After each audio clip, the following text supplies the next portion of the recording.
things before you even consider that the Earth might be a globe. Because that's kind of a crazy idea if you think about it. Doesn't really Is it? make any sense. Oh, I think it does. Like, to me, it's the simplest shape. Like, it is a far simpler shape than flat, because flat still has a lot of unanswered questions. Where's the edge? What happens where you get to it? What's at the edge? What's underneath? You know, Yeah, that's what fair, but like, does it look like from the outside? Why do the other things look spherical? Like, there's a lot of questions. But if you go, it's a sphere with consistent curvature and that might be rotates around a that might pole be your like the other bias ones we playing can see. in. That might It be the absolutely is my bias. Yeah. okay. Because like I can objectively like just try to put yourself in the shoes of like early civilizations. Everyone pretty much I guess thinks or I guess knows that the Earth is flat or like level sort of, and this one person comes around and says like, look at the stars, man. Like they're doing things that don't really make sense on a flat surface. It makes more sense if the Earth was round. I think all of us would probably look at him as like a crazy person. Yeah. 'Cause, Yeah, like, I agree with that sentiment that like you hold a glass with yeah, water in it, you have a bowl with soup in it. yeah, How could you ever conceive that maybe the bowl could be inverted and the soup still stick to the yeah, outside? man, You exactly would the just same go, that's thing. fucking insane. These people who reckon the Earth's ball Exactly. are fuck, because the story as we're told, absent any evidence for it, but the story that we're told is that sailors thought it was Yeah, round long before the eggheads did. yeah. And yeah, I kind of agree with you that you would just be like, these people are fucking morons. Like, sure, stuff might pop up from over the horizon, but there must be a more rational explanation than we're all Right. sitting on the outside of a ball. Like, the people on the bottom will be falling off. That's dumb. Let's move on. These Yeah, people are retarded. dude. Yeah, I get what you're saying. I do get what you're saying, and I agree with it at a It's gut kind of an level. extraordinary claim, extraordinary claim. Definitely an extraordinary claim that needs extraordinary evidence, because the gut feeling and the just sort of your what you can see from where you stand on the surface, all of that stacks with flat. I agree with that. And if it didn't, A, this debate wouldn't be here, and B, smart people long ago would have said it. We all would have right from the get-go gone, well, obviously we're on a ball. Like, there would be, it's obviously there's enough there that smart people long ago and people nowadays question it. The resurgence is Many of the crazy. people I'm not nowadays that gonna question lie. it are smart, and some of them don't. Yeah.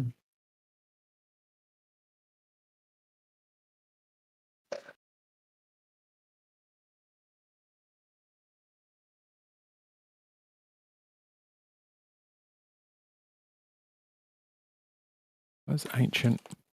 There's this anime called The Orb. If you're into anime, you should probably check it out. It's about how we sort of shifted from geocentrism to heliocentrism, and how you know even that is sort of a crazy idea to propose, but pretty interesting story. So what are Puranic texts? Puranic means full or like pure, Old, doesn't it? olden. Yeah, Right. So the old, I'm Googling now, the old interpretations suggest a flat Earth model, which is exactly what they say, right? probably. Yeah, I Which would is, I'm assume not that. suggesting it's therefore true. It's just that's, if the Earth is flat, that's what we'd be told about history, or if the Earth was a globe, that's what you'd expect.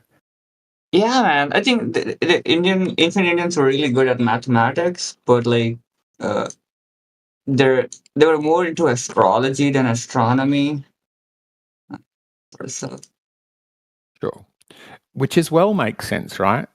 When these stars are in the sky, it's cold, and when these stars are in the sky, it's warm. Therefore, the stars that are in the yeah, sky make the seasons. It's not logical, but it is.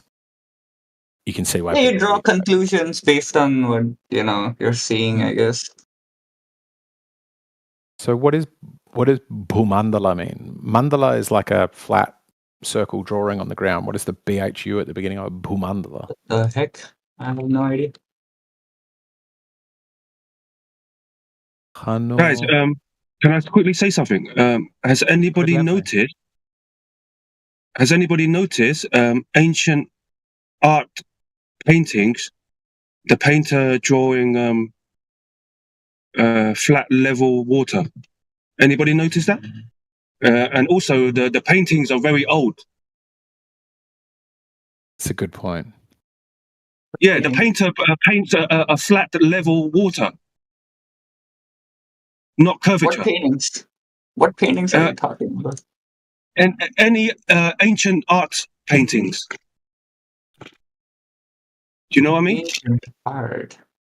Yeah, really, really old paintings where the painter, the artist, paints the picture and also paints the water, flat level water. I see. Just find any old painting. Like, where it are shows you talking water. like hundreds of years old or thousands of years old art? Hundreds or thousands. I'm talking about very old, like 2, 3, 4, 500, or even more. Okay. Yeah. I mean, I don't see anyone making a globe. It's pretty much. I'm not seeing Yeah, that. that's because the globe is made up. Sure.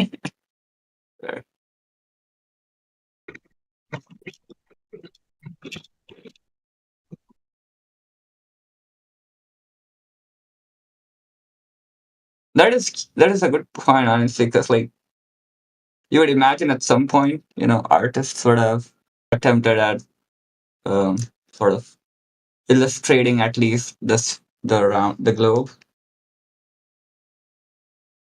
Yeah, because everybody knows that water does not curve. The top of the water stays flat. It does not bend or curve. Yeah, man, that's a good point.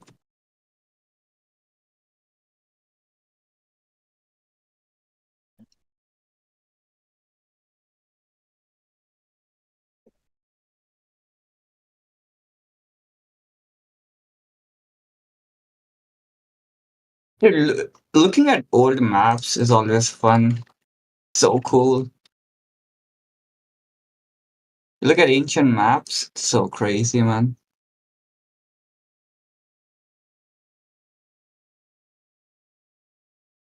Yes, the wild things people used to think, like,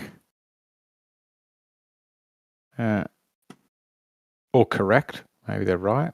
Like Captain Cook wasted the last third of his life sailing around trying to find a continent that people thought should be. Really? Yep. The Royal Society or whatever it was scrounged together money, and they decided that, and this is a funny one too, because the Earth is a ball and rotating, it couldn't be balanced if you had the continents as we currently know them to be, or believe them to be, or they are on the map, let's say. So there must be a fourth continent, which absolutely makes sense. It's again one of these many things where you're like, that kind of makes sense. Where you're like, there's wait, what? What you mean it couldn't be balanced? So if you just open Google Maps and set it to sphere mode and then turn it around, and you get South America, Africa, and Australia look like they are at 3 points out of 4 on the compass, and then there is this enormous missing one before you go from if you head east from Australia, there's just this unending ocean until you get back to South America, and their view was the Earth couldn't be balanced. It couldn't rotate evenly around its axis. If that were the case, so there must be another landmass there. So they sent him out there, and he just sailed for months and months, I think years actually, just doing big loops around the ocean. It's fucking hilarious.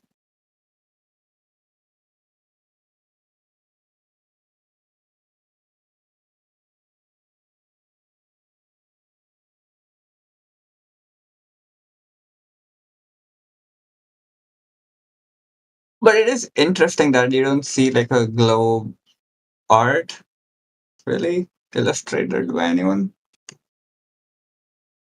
Yeah, it's not a huge thing until the world starts to accept it, and then it's everywhere. Or we've been lied to about history and Mandela effect.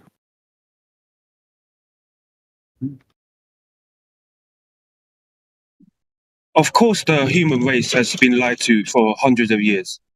It's a bit obvious. Fine, man. Good point. I wonder how much of the history that we currently know to be true is false, like fabricated. Mm. Yeah, I don't think much is straight up fabricated, but I think there's a good chance we've just gotten it wrong involuntarily. Like, depends what you mean by fabricated, I guess. Like, I think there's certainly the issue that the winner writes the story, you know, and there's bits of this where they're like, you know, they've got ancient Egyptian kings where they're like, this guy said the king before him was a fucking idiot and never did anything, but we know Right. based on other people's records that he built this enormous dam that was used for many generations afterwards, blah, blah, blah. Like, that we think this guy's lying, but you never get to tell. And you've got the problem of silence where if you go and smash all of the statues to that king and smash all the stelae where he wrote his achievements and then rewrite your own stelae, then how would we know? We've got no idea. Yep. Like, for example, do you think like Buddha, let's say, was he a real person, you think? Buddha, like Jesus, I think is most probably a real person, but Maybe. I don't know. I don't know that for sure. Were they possibly completely fabricated? Yeah, fuck yeah, maybe.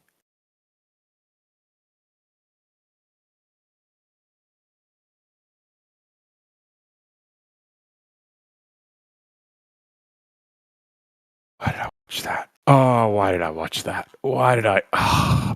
Do you ever like regret you think I can handle shit and then you're on some subreddits on Reddit and you're like, yeah, maybe I shouldn't watch that anymore. Hasn't happened in a while. I'll give you a link. Do you want a link? I'll send you a quick link and you'll feel that again. Wasn't his name Siddhartha or something?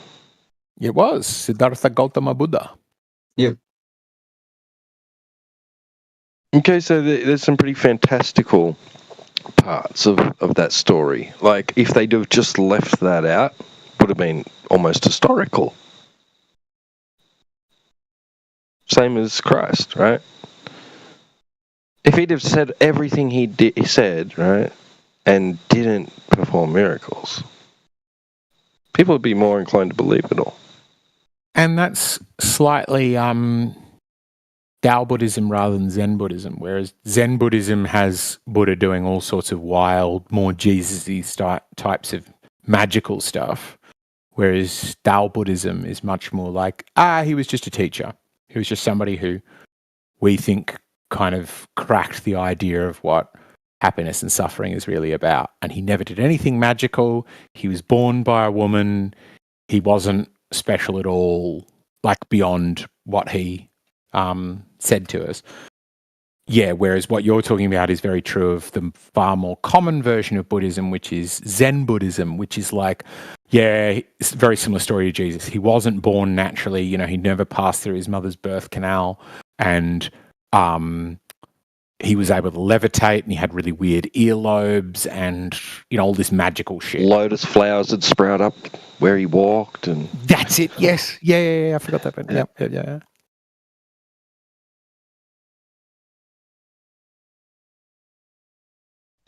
There's another story about him crossing a river or something. Like, it's almost like, sounds like he like walked on water.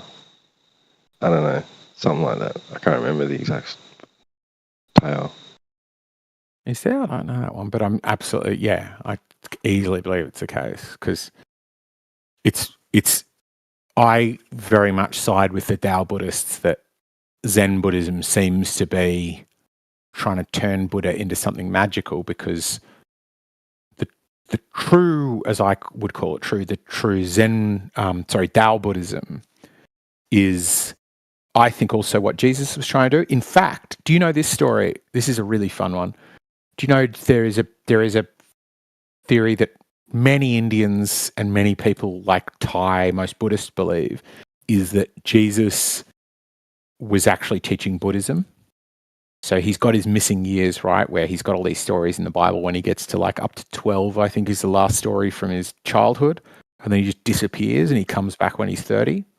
And there's this whole question of where did he go? And the first thing he does when he comes back is one of the first things he does is give the Sermon on the Mount. Is it Sermon on the Mount or is that Moses? But like he goes and gives a sermon. And that sermon is very close to Buddha's 7 Noble Truths. Really strongly, like it used to just be about doing what God says. And then he starts saying, do what's right in your heart. And it used to just be about being part of his chosen people. And then after Jesus, it's about actually being pure of heart and committing good actions is what's important, and forgiveness and acceptance and tolerance and all of these things that are very, very Buddhist ideas. And at the same time, you can find stories from the East where people say, yeah, some weird Middle Eastern guy turned up during this time. And we called him Krishna, but, which fits with Hindu mythology of him possibly being a incarnation of one of their gods and blah, blah, blah, blah, blah. But they think he might have been teaching Buddhism. I've heard that, yeah. Yeah, I'm not too hard on that. Like,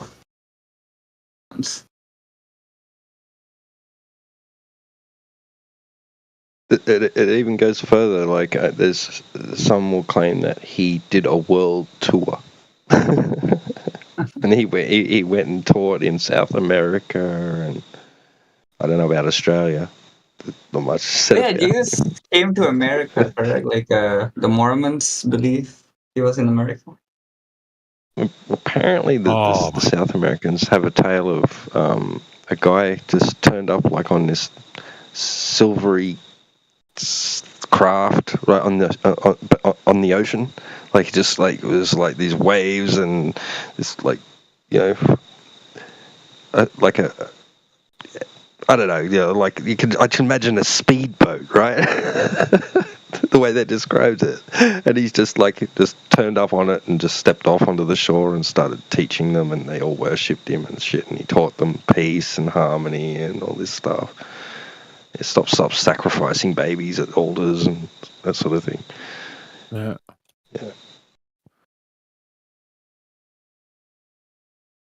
Yeah, it's one of the ones I quite liked as a theory too, because at that time in the Middle East, not many people swam because there weren't many seas nearby. And I was like, well, what if he went to India or Nepal, and while he was there, he learnt to swim, right? Which is not that remarkable a thing for India at that time.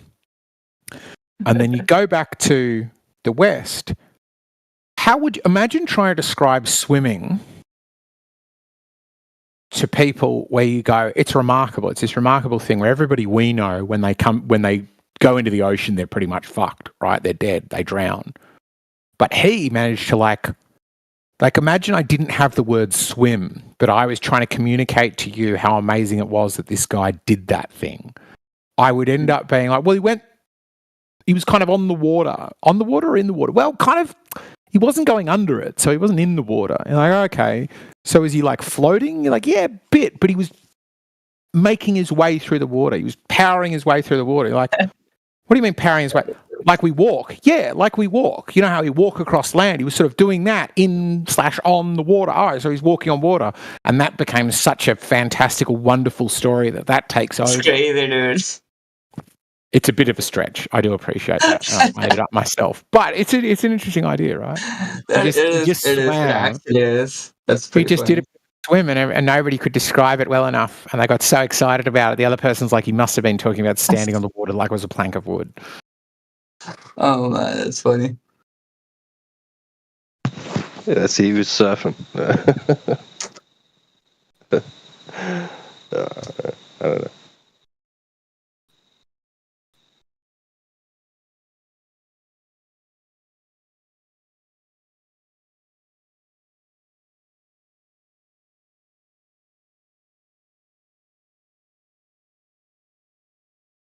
Yeah, I certainly think Jesus and Buddha might have tapped into the same universal truth, which would have been wild back then, and I think most of us accept nowadays.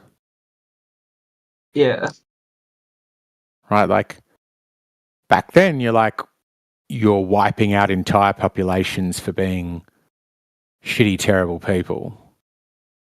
And you didn't really care if you're wiping out women and children because you're like, well, they're, they're Canaanites.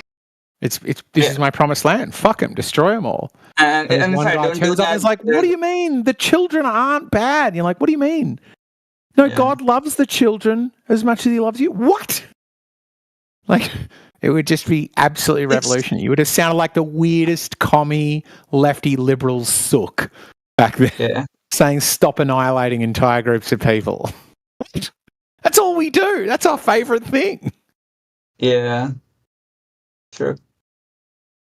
Yeah, I think we take these ideas for granted. It's easy to make fun of religion now. But like looking back, like I'm sure like these were revolutionary ideas. Mm. Right. Well, there's, like, they say that John Lennon could have been assassinated because people were following him in the sense that, where he didn't have a nation. You know what I mean? Mm. He was ruling people's hearts and minds, right? They don't want people like that around. Mm. Because they want people to feel subjected to the material and the authoritarianism and all that, like money, and this infrastructures that we've built, and not to focus on that. We've got that covered. You've got your church already and stuff. Stop thinking about that, but he was like, I don't know, like whenever, it just seems like whenever somebody starts like talking to the people about in ways that, that are unusual and they haven't, and it starts hitting home, something starts hitting home, like they get taken out. Yep. You know what I mean? There's very good, what is his name? He was like George Carlin before his time, some comedian, but he's got a very good stand-up routine about this where he's like, Jesus killed, Buddha killed, JFK killed, and then I forget he uses on another one, wounded. But he's saying exactly that. Like, if you drum up discontent and fear and aggression, you'll live out your days. Like Hitler's a good example. Like, nasty piece of work, but he ends up blowing out his own brains. Nobody gets him. As Stalin dies of a heart attack, like all of these really nasty fucks. Mao, I think, also dies of natural causes. If you're a really nasty piece of work, you will live until you can't anymore. But if you try to teach people love and tolerance, they'll fucking get you. We can't have that. And I kind of agree. Like, I don't agree in grand conspiracies, but I do think that people, you don't need a grand conspiracy. The way Carlin said it, you don't need a grand conspiracy. If interests are aligned, then people will conspire without even knowing they're conspiring. True. Damn. I mean, you're not even, like, have you seen that, like, the signs at the parks these days? I don't know if you've been to a park. Have you seen all the fucking council signs of what you can and can't do? You mean like no insane. Open containers, no drinking and that kind of stuff? Yeah, no pets, no skateboards, no, like all this stuff, like these rules. Like, can you just let us go to the park and have some fucking fun? Like, where do we go to, like, let our hair down and feel like we're free now? Like, where and when can you do that anymore? Yeah, you got to buy an insane amount of land and then pay land tax on it, and then still have the government come and check that you are, not drinking the water that fell from the sky, are you? What's that you're putting in your own food that you're choosing to drink? You're not growing marijuana and then smoking it, are you? Fuck, we'll come and, yeah.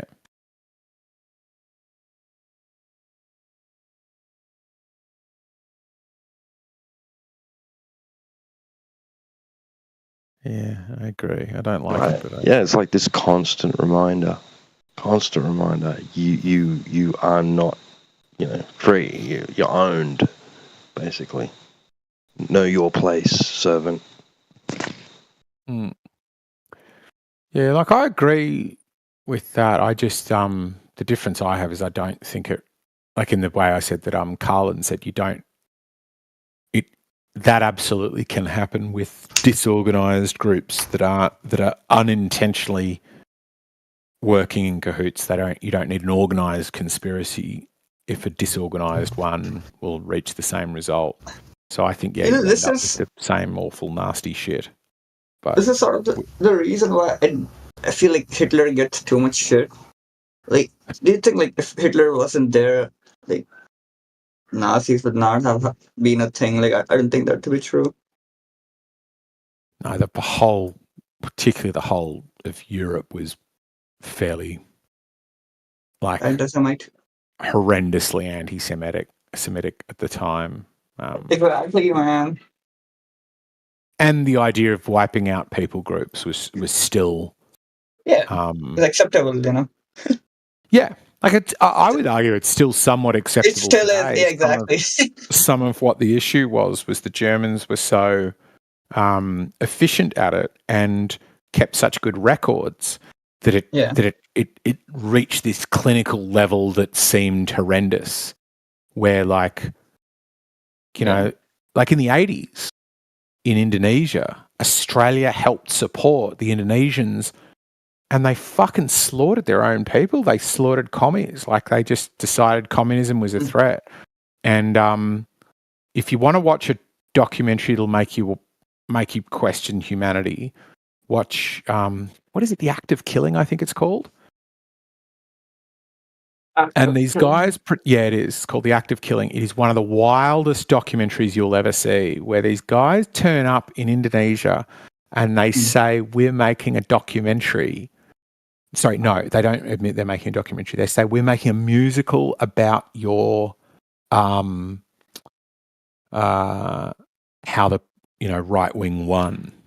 Right. And these guys, because the right wing won in Indonesia and they're not subject to the same Western sensibilities, they don't have a fucking problem. They just admit to it. And they are admitting to the most insane shit. There's like sorry, trigger warning for everybody. But there's one bit where these guys are talking, like they're reenacting the scene where they charge into a village and murder everybody, and they're setting things on fire. And the whole point, the musical is just this secondary thing that they're not really making, but they're pretending they're making it just to get these shots of the guys talking about it. And so these guys are talking about this burning village, and they're like, and they've got this shot which they've translated, and the guys are like, oh, look, they've done this actually pretty well. They've kind of faithfully replicated the scene, and they're all sort of going, yeah, good on them, they're filmmakers. But they haven't got it quite right, have they? And he's like, well, no, because remember there was a lot more rape back then. I was dragging 13-year-olds out of their shed and just raping them in front of their mothers, and then raping their mothers, and then just going to the next Whoa, you got to slow down on the graphics, man. I tried to give a trigger warning, but it was wild. Like these guys are just sitting there saying insane shit, admitting to horrendous war crimes. That sort of thing doesn't surprise me anymore. I've read so many accounts of that happening. Because that's the thing, right? This is not isolated to Indonesia or like one specific culture. This has happened everywhere, dude. Everywhere. That's the crazy part. Yeah, that was meant to be my point. Yeah, it's absolutely not Indonesian people. I think the only thing about the Nazis somewhat is the scale of it. Like it was the biggest one the Act of Killing is about it. It's still 1 million people or something. It's still an insane amount of people, but it's very disorganized, right? Whereas with the Holocaust, it was like they're putting them on trains, they're writing down their names, they're collecting their glasses, they're melting down their gold teeth. They're like, it was so clinical and professionally and I don't know. Like I can't think of that makes it more. Nanjing, yeah, that's another one. But yeah, the Japanese and what they did to the Chinese was a colossal number of people. Or like same again in communist Russia, like 20 million people in communist Russia. But because it's this weird disorganized starvation, it doesn't seem as horrendous. Where undoubtedly it is. I like if you give me a choice of being gassed in a chamber versus starved over 10 years, I'll take a gassing any day of the week. Exactly right. That's crazy, man. Crazy. Well, that's something I always thought about growing up. Like I'd hear about these, atrocities and things, and then learn that action was very delayed, and not even really. It wasn't even really about that. It was about something else, or like World War II. Nobody was like up in arms then and saying, let's stop it. That we're just going to put an end to it. It's not going to happen anymore, and it will never happen again.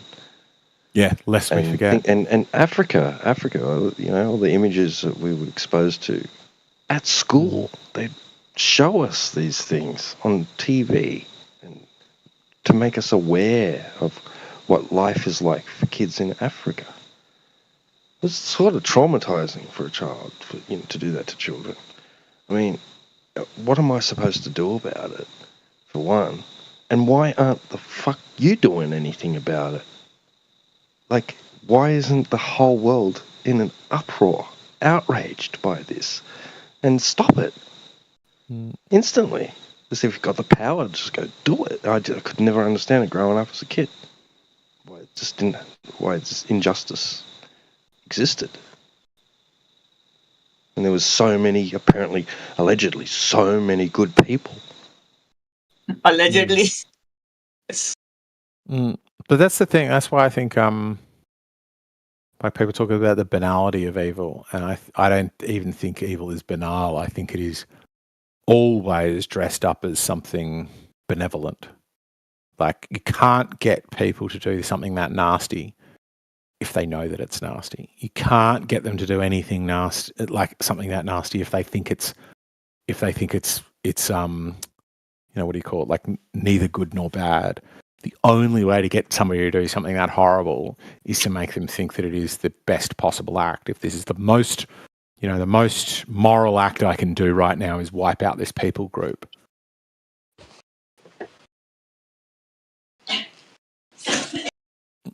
That's why I used to be very anti-religion, but now I'm just anti-certainty because I think that certainty, like you can even find atheist groups where if they're certain enough, they will be like the Jacobites, I think it is, like the French, is that called the Jacobites? There's like a French revolution where they're like, we're having this revolution for reason and for atheism and for the power of the people. And how are we going to do it? Let's just fucking throw the Christians out windows. It's like, what? Yeah, that's how they conditioned the youth back in World War I to go and fight for the war. Like the young Germans, because they're fighting for their country. They're essentially conditioning them with nationalism, and they would sing all these songs and they would do all these rituals in the military to convince the youth that they're fighting for a good cause. Right? That's how they do it. Yeah. Yeah, you have to think it's you can't have somebody standing in the trenches, as they kept having those stories coming back from World War I and II, where somebody gets stuck in a bomb crater with another German and they suddenly have this realization he's just another kid who's been conscripted and forced to come here. It was supposed to be the end of all wars and the mark of worldwide peace. It was called the Great War. They called it the Great War. It wasn't until later we called it the World War, or World War One. Yeah. It was just called the Great War. Yeah, like I do think though, I didn't used to, but I've heard a very good argument for this that I now agree with, which is it didn't really end. I would put both world wars together. The score wasn't settled between the two, where now I think much more it is. mostly is. Like Russia's still not happy. But it kind of was the war to end all wars, because if you look at around that entire region, the scale and frequency and length of smaller wars, they were just never ending. You know, like the Serbians were annihilating the Kosovans, and the Germans were fighting the Russians, and it was like this massive number of very disconnected wars where they didn't have many allies on their side, and so it was just going on and on and on forever. And there were far greater cost in terms of human life. But once you fight this massive war, it didn't end all wars, but it virtually did in terms of how much war is fought nowadays versus how much war was fought at 100 years ago. The overall amount of people dying in war is massive, way, way, way less. It's just that we know about the big wars and we're not as aware of the smaller ones.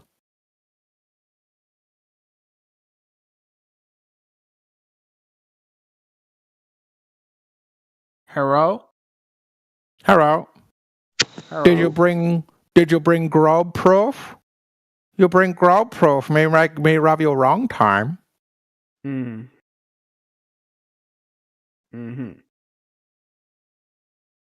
You teach me about grub. Me very happy. You think grub curved? Mm-hmm. You think globe's curved despite being a Sunni? How could you be a Sunni Muslim and not agree with the words written in the Quran? Mm.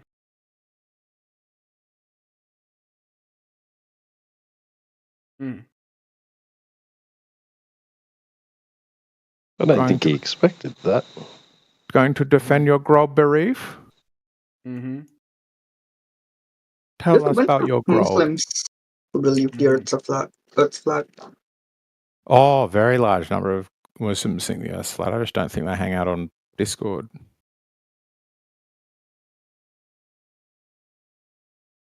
But I think if you go to rural Pakistan and stuff, like lots of places where Sunni Muslims are, they kind of have to. Like you're doing pick and choose with your Islam if you are a Muslim who thinks the Earth's a sphere. But it's almost like you're saying that there'd be communities out there that the Western world is oblivious to even existing.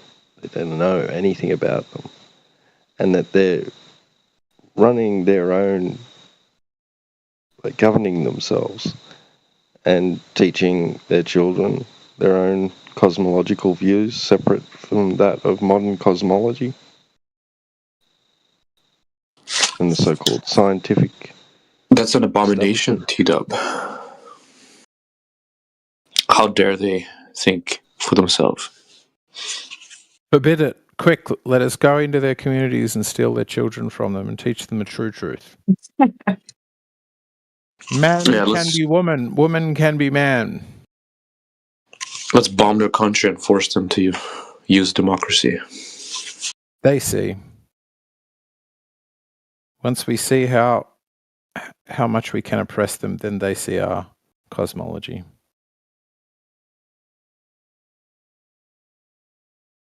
You measure the curvature of Earth in liters of blood.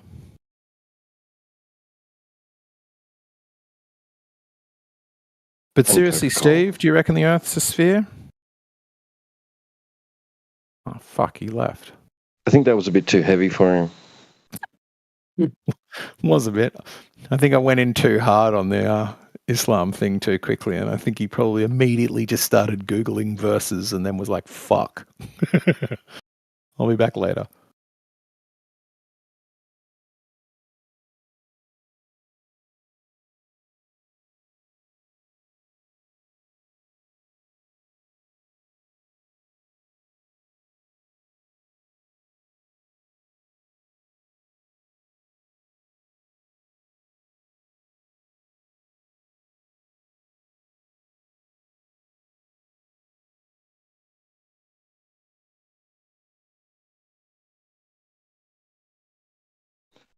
Yeah, there's people, I won't name them, that attend here and that I've met in real life that do these strange mental gymnastics to try and, make the two fit together. Like Christian, I'm talking about. So, but it's the similar thing with Muslims. I'm 100% with you on that. Where I'm like, I kind of I find them, I have disdain for them. I hope restrained disdain for them. But the pick and choose Christians or religious, like people who follow one of the main big books, if they hold to the sort of, it's all, it's metaphor and like Jordan Peterson, where you can't even get him to say whether he thinks that Jesus literally resurrected. Really? Oh yeah. It's fucking insanely difficult. You've got to watch debates where people try to say, do you think the resurrection of Jesus was literal? And he'll just be like, well, what do you mean by literal? And you're like, oh, fuck off, Jordan. But at least if you take it and you go, well, the whole book might be metaphorical or sort of a literary work to have us think about. Maybe it's nice to be nice to people. I find it very weak, but it's defensible. But people like Will Duffy, who, as I'm told, is a Bible literalist, young Earth creationist, who thinks the Earth is spherical. I'm like, when are you fucking retarded? Like, the book says nothing about the age. The only way you can get the age of the Earth is with very, very tenuous inference. Like, the only way you do it is by starting with from Adam and Eve, presuming that you know that the length of a day when the sun didn't exist is the same as the length of a day now. Then you get Adam and Eve to Cain and Abel, and then a long list of kings. And you assume that all of those kings had a predictable lifespan, even though we know part of the calculation that Benedictine monk or whoever the fuck it was came up with the number 6,000.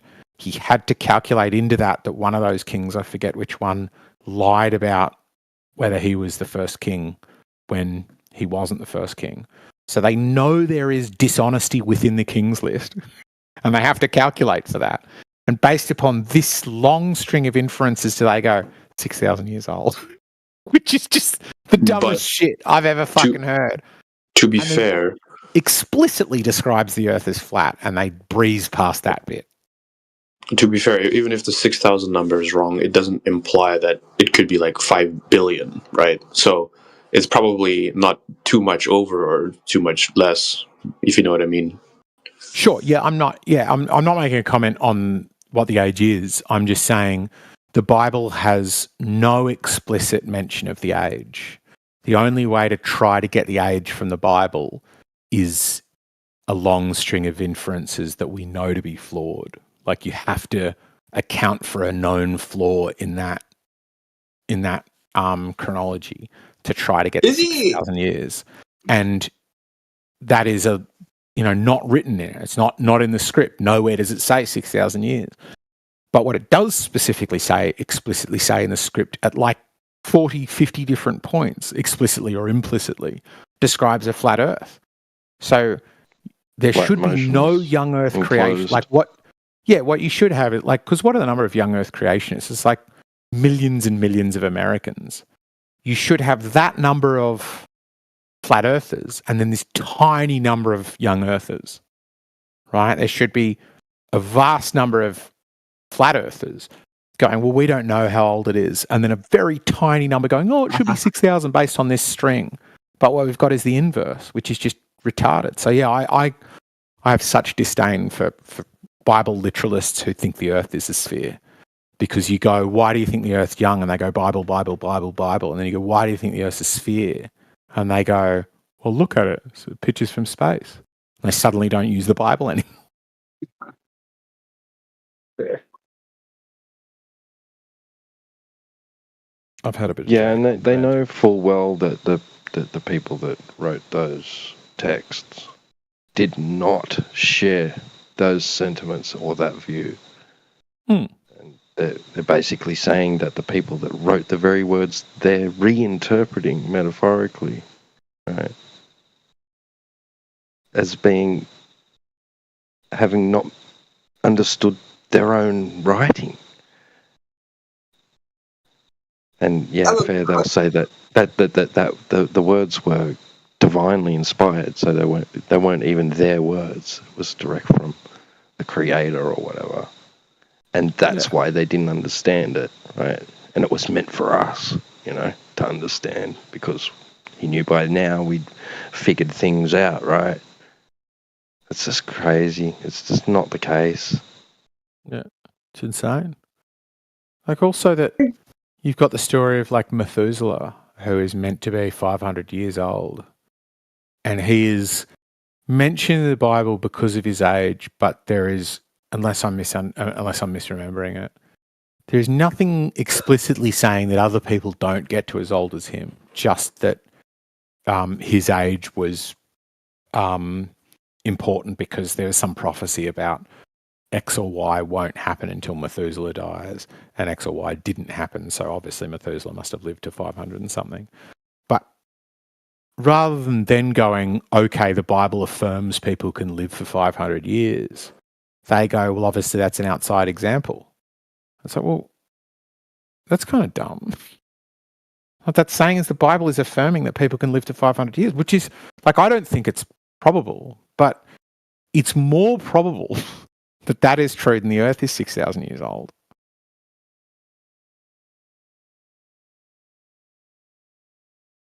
And particularly pre-modern life, that a human could live to 500 years doesn't stretch my imagination a whole lot, whereas thinking it's 6,000 years old does. It seems absurd. Isn't the young Earth like a minority position among Christians as well? It's not, but that's the thing. That's my objection to it. It's actually not that small a minority. Oh, it should be way smaller, you mean? Yeah, I agree with that. Yeah, it should be tiny. I think it should be like the number of flat earthers should be the number of young earthers. And the young earthers should be the flat earthers. Right? They should be millions upon millions of flat earthers and a few thousand, tens of thousands of. And the anti-Big Bang evolutionists as well. Does anyone know how much of a Christian MC Toon is? Well, like, is he? I don't know. Like, he sent Arwen a Bible. Yeah, if he's, to me, I think I've asked him that directly, and he just dodged it. And doesn't like, explicitly doesn't like talking about, which is the kind of thing I explicitly don't like. I don't super like a lot of the anti-flat earthers style, but particularly that, half-assed thing. But I think because he was talking at Will Duffy's church, they knew one another from church. I don't know that much about how the church system generally works, particularly in America where it's very sort of franchise-based. But it would be to me weird if you knew one another through churches and were giving sermons at one another's churches if you didn't hold roughly similar views on that kind of thing. So I think he's probably close to a young earther. No way, no. I'm pretty sure he's not a young earther. That'd be fucking insane, dude. Yeah, he might not be one, but I'm saying pretty close to one. Okay, so maybe do you think he sort of denies evolution, you think? I don't even think he... I don't know, man. Let me do some Googling. Let me try. Because I've looked it up. I've not seen anything show up. And that's what I think drives a lot of... That's certainly why I think Duffy was willing to give up a large amount of his own wealth to try to crush Flat Earth. And it was... Oh, yeah. For sure. You've got this view that's so adjacent to your own and actually has a better biblical standing than your own. And you've got these two choices to go, well, either my view is ridiculous or they're wrong. So now I need to prove them wrong. Yeah. That's a very interesting take. It's called the narcissism of small differences. The closer something is to you, Yeah. the more you'll hate the differences you have. Yeah. Yeah. It's like if you want to pick somebody who really, really hates a communist, your best bet, you like, don't bother with a capitalist. Yeah, Find a socialist. find another The communist. socialists are fucking hate him. Yeah. Yeah, or Yep, some other branch of communism where he's like, But this oh, works he's the everywhere. Marxist or the Leninists hate them. Dude, this works everywhere. You take in religion, like Sunnis fucking hate Shias, this sects of Hinduism which hates the Shaivites, stuff like that. It's just Yeah. even in Christianity, I'm sure there's some Christians who hate Mormons, or even Yeah. Catholics probably hate. Muslims. Like, you want to find somebody that the Sunnis hate more than the Christians? Oh, it's the Shias. Yes. I fucking hate the Shias. That's bro. Okay.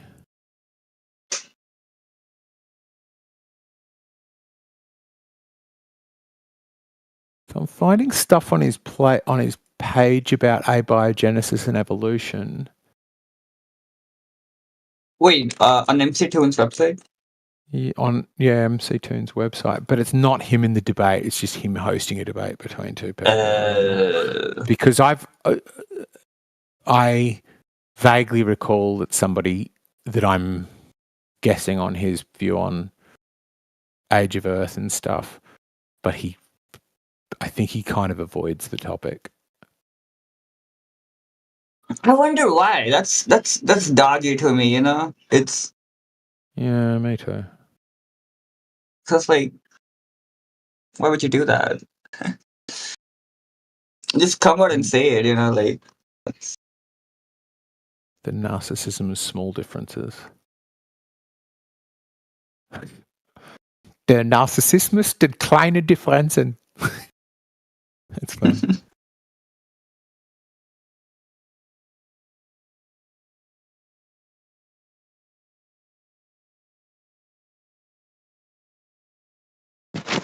Well, there is a picture that's painted, isn't there, from before we're born, and then we for the duration of our lives, we get to see things added to the picture, to the painting, but there's already this thing there that you go by. That's how you identify as things having happened, and. It starts with the Big Bang, and it starts with the Big Bang, goes to your solar system, life having spawned on Earth just by chance, just happened to be the right chemicals and the right conditions for that to have occurred, and it's on a globe, and that globe is spinning, etc., etc. It's it's part and parcel. Yeah. All of it, the evolutionary process, all of it is all there. That whole thing is combined. And whether they like it or not, and they'll say, yeah, but some of it's scientifically verified and some of it's not. Is it though? Are you really applying the same standards to the whole cosmological view as you are to just the parts of it you don't like and not accepting? Yeah, well, it's something that I hadn't really thought about. It was quite well explained when I started reading The God Delusion, where I was I didn't fully understand why evolution was such an issue for believers in God, because evolution was just sort of accepted long before I started going to school, and I went to a Presbyterian school that was all Jesus-y. And exactly as you're saying, it's sort of, evolution came around at a stage that everybody, I would say, I think virtually everybody agreed that the Earth was a sphere and that the moon was that far away and the sun was that far away and blah, blah, blah, blah, blah, blah. But, but it was still created just for us by a benevolent God in 7 days. But evolution created this problem, or the fossil record created this problem, which was like, if it was created just for us in 7 days, then why are there fossils that are clearly far more ancient than we are? Why are there fossils of animals that are far deeper in sediment layers than humans are? It suggests that God was tooling around making giant lizard-shaped things for thousands of millions of years before humans came around, and then annihilating them and building new ones and annihilating them and building new ones, and doing that again and again and again until humans came around. That's really preposterous to believe if the earth was created by God. And it wasn't until I read that I was like, oh, now I get why the problem is. So the point I'm making is, like, if you grow up in a paradigm where you think the earth is a sphere, or you think that evolution's true, it's quite easy to integrate God and evolution because you take them both for granted.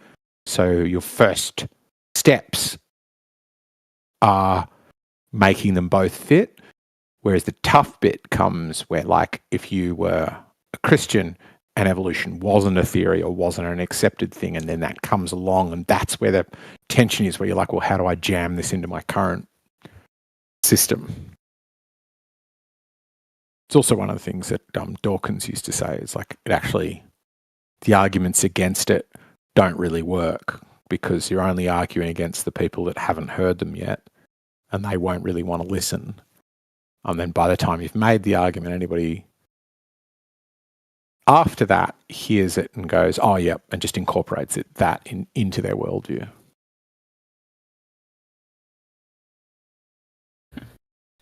Especially if they see it on TV. Did the book The God Delusion have, like, were you an atheist before that, or like Yeah, the book long have any before effect? that. Okay. Long I have like a I friend- think that Dawkins says some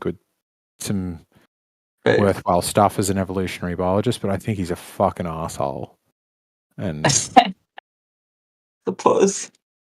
well, it just doesn't, like, his whole shtick is you Mhm. should adjust your beliefs based upon the evidence. But the evidence shows that being an asshole to people doesn't change their mind. So Ooh, is that's a good he point. living up to his own values? If his own values are look at the evidence, then what he should be doing is being really, conciliatory and sympathetic and understanding and reasonable and kind to religious folk. Good point. Yeah. Yeah, I wonder how many people has his book, like, converted. I do know one guy. Okay, so this is my friend who he's like a Christian, goes into the bookstore, just reads the title God, and is like, oh, nice, a book about God, I'll buy it. He doesn't read the word, like, delusion, buys it, becomes an atheist 3 days later. Wow. That's so insane, dude. Because on the one hand, you want to say how flimsy was his belief in religion. No, he was pretty, like, he wasn't like a staunch Christian, but like, that's all he'd known, and this was in college, so I mean, it was fairly old. Because I think, on the one hand, you want to say, well, how flimsy is that? That's a bad way to change your mind. But I try to lean the other way, which is that's what we all should do. Like, I don't think I could. Yeah. I would be impressed with myself if I could. Yeah, he was like, so the way he recounted, he was scared, like, for a few days, because, like, imagine someone just took away, like, your like, I don't know, like, your grandfather, or like your Superman, like, was real, and then suddenly it's all a lie. It'll sort of shatter your reality, right? That happened for him for like a few days. But he said, like, the book also helps you sort of cope with that, with like your new reality, quote unquote. Yeah. But it's pretty insane. Yeah, like, I certainly do think that when you give up religion, you're giving up quite a bit. The very smallest, most insignificant part is thinking you have an answer to the start of all of existence. Right? Like, most atheists only ever consider that or discuss that as when they're forced to defend it when debating with a theist. But you're it's also not- giving it's up not a the cornerstone of anybody. security that, Yeah, like, everything's going to be okay, you know, that's just gone. yeah. You suddenly now are forced to go. You know, even though climate change may or may not be bullshit, you're forced to go, oh, we could fuck up the world. It is possible that humans could do something, whether it's climate change or anything, you know, biodiversity, I think is a much bigger issue. You could fuck this place up, whereas if God created it, you couldn't. Do you have a purpose? Right? Where you go, well, if there's no God, then I don't necessarily have a purpose. I'm going to choose one for myself. And how many years do I have left to do that? And will I ever achieve anything? Does that even mean anything? Even down to like, and those are just esoteric or like belief-based things, down to like really meat world things that I think do matter to people, which is there's no, like if I as an atheist got married, where do I go? What house, what special building do I stand in? What interesting words do I say to one another? You know, a wedding in and of itself as an atheist is a kind of weird thing to do, to make a promise, like writing a blank check to another human. It's just all very stupid and silly and weird, and there's no reason to do any of it. And that loss of community and meaning, I think, is huge. It's Yeah. I think honest atheists have to admit that you are poorer. Yeah. I always grew up being sort of like, you know, I was never too involved with religion and God, so it's always been easy for me to, like, you know, come to atheism, but I can see how hard can it be for someone who's, like, you know, deep into all this. Were your family what religion? Hindu, they were Hindu, but like not super Hindu. So I think it's a lot easier for Hindus because Hindus are much more accepting of being a non-believer. Like, for me in Australia or amongst Christians, I have to like out myself and admit to being an atheist. And that puts me in this wholly separate category. I'm no longer a Christian. I'm now an atheist. Where when I lived in India, I remembered like trying to have that conversation with people. Like somebody being like, what religion are you? I like had this Muslim motorbike mechanic. He's like, what religion are you actually? And I was like, yeah, I don't have a religion. And he looked at me like I was retarded. And it wasn't until a few years later that I realized, like, it was virtually like somebody saying, what nationality are you? And me saying, I don't have a nationality. He was like, yeah, you fucking weirdo. Like, what a weird answer. And then we had to have this conversation that went on for a bit where he's like, well, okay, what are your parents? And I'm like, oh, they're Christian. And he's like, okay, you're Christian. Yeah. And I was like, well, I'm not, because Christian requires that I believe that Jesus was a Son of God and died for my sins. And I don't think that's a factual story. And he looked at me weirdly like, none of us, not quite none of us take it literally, but for him as an Indian, even though he's a Muslim, for Indians, the importance of taking it literally it's not a big thing. Like I was asking you the other day, you know, the stories in the Hindu religion are wild. Like they're really, you know, you think rising from the dead is a wild story, but fuck, the stories in the Ramayana and Bhagavad Gita and all of those, they're like some really, really crazy, unbelievable shit happens in them. And you talk to the average Hindu, and some of them take it super literally and go, yep, I think that happened. You know, I think a monkey army destroyed Shiva destroyed, monkey's court. beheaded an elephant and put it on his child after beheading the child because the child sort of got in the way of someone's bath or something. I don't know. Yeah, that's right. It's Shiva leaves his wife, goes off to war and comes back, and his son is now a young man, and he thinks the son is like somebody banging his wife, so he cuts the head off, and then the wife goes crazy, so he quickly gets the head of the next animal he can see. Like in the air, there are people that take that literally and go, yeah, you can chop the head off an elephant and literally put it on the body of a human.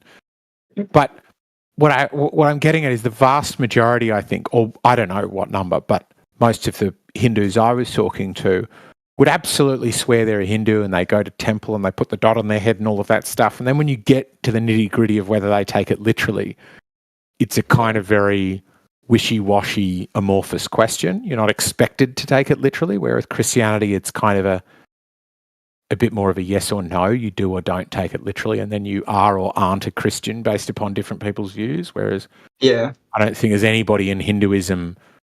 Oh, Like yeah. If Yeah. I was born to Yeah. Hindu parents and I said I don't think Shiva really put a Yeah, he's still a Hindu. Even though I Yeah. believe, like, it happened literally, like, I don't have an authority to, like, take you out of, like, or, like, anyone would really care that much. Honestly, it's not really a thing.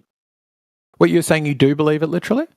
No, if I was a person who believed it literally. Right. Because you don't. You were saying before you're Yeah. pretty much Okay.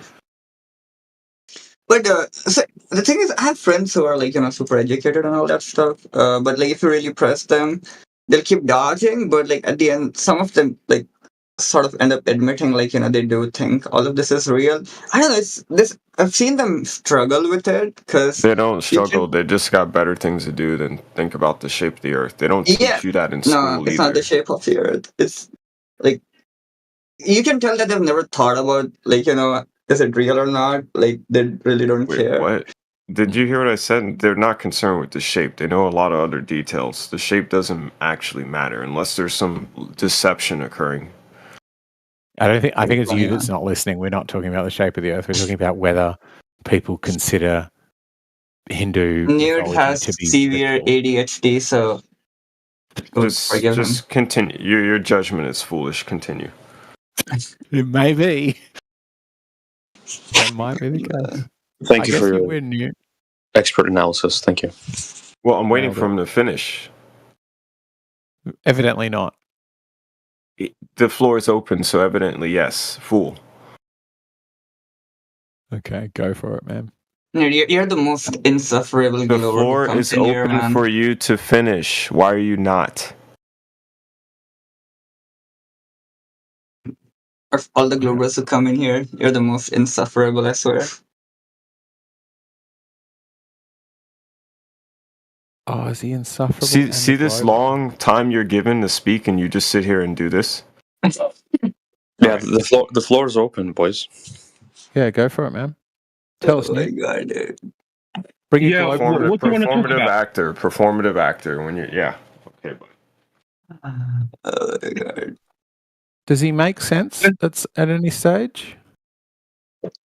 waiting for you feel to like- say that. You're having a Not really. I discussion. feel like the only thing I can tell from him is that he's disapproving of something, but I can't tell what. No, or who focus on the or what his talker. point is. You're being catty as well.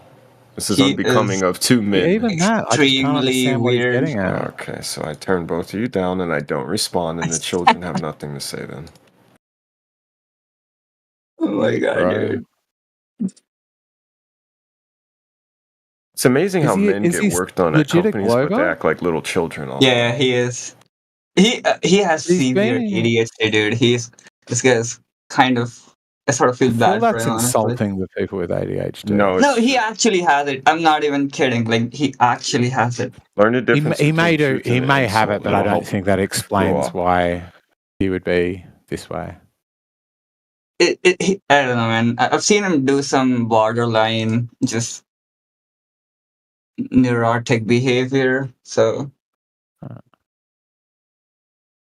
Tell us, Newt, did you bring your globe proof today? I would never try to prove anything to a man on Earth. I Yeah. didn't ask you that though, did I? how about a woman wait, on I Earth? did. The answer is no. Try to read through things when they're said to you in a certain tone. But the tone was kind of It butthurt. was, you're kind of an idiot, and I'm going to say something obvious, so pay attention so you don't do what you just did, and you did it anyway. Yeah, it wasn't. You weren't communicating that very effectively. Then it just sounded like You you. just seem to a be butthurt obtuse little child. and or willfully ignorant. Yeah? Now that we're over this foolishness, do you have a topic? Yeah. I proposed the topic, and then you did this instead. No. Just topic was the do your shape of the topic. Earth. Stop being a little the snake, dude. Topic was inviting you to opine about the shape of the Earth, and instead you're doing this. And So then you were were trying like, to bait "What's the me like topic?" a snake so you could slither around me. No thanks, bro.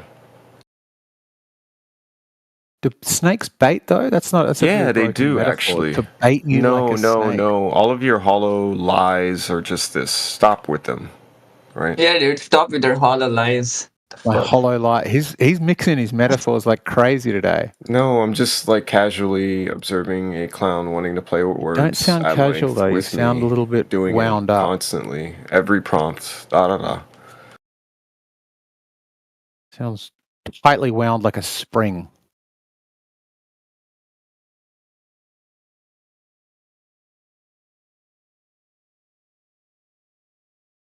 Do you want to? Would you consider switching sides, Newt? What would it take for you to switch to flat Earth? I'm in search of things in the past, in the universe, right?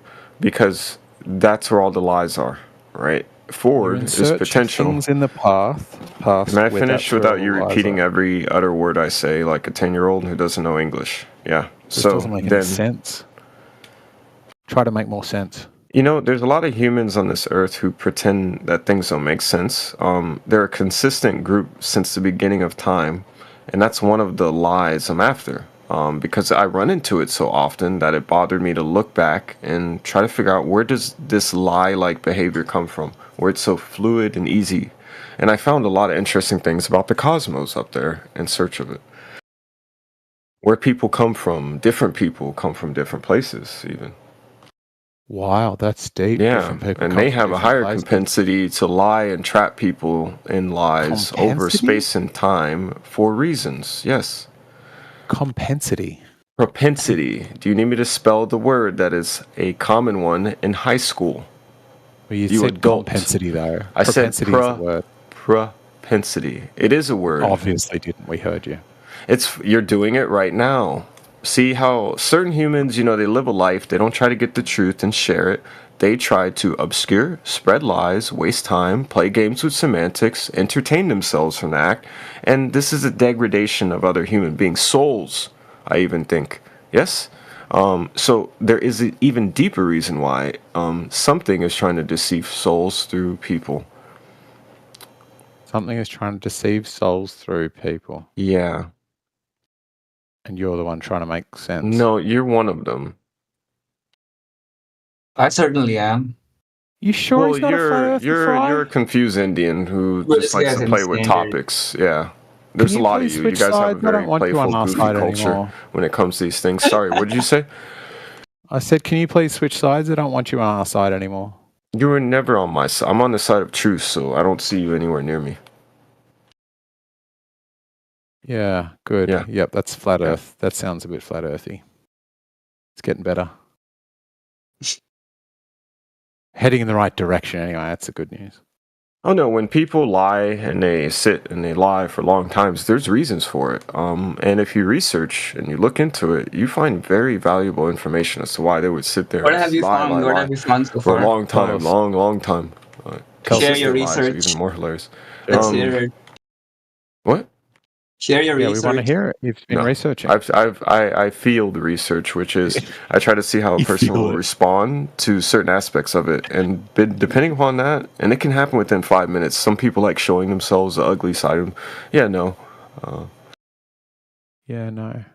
Now I see why you don't have a PhD. Keywords. I do look for keywords when I'm roaming around, and topics, and then I go off and I add them to my research. Please switch side. Yeah, you guys contributed a great deal. I wouldn't have thought of the pulsar thing like I did unless I was in here. Yeah. You wouldn't have thought of the pulsar. The pulsar thing. There were words after. Does your brain cut off sometimes? The buffer or something, it runs out of memory? Did thing add more meaning to pulsar? Sorry, what? Describe the pulsar thing.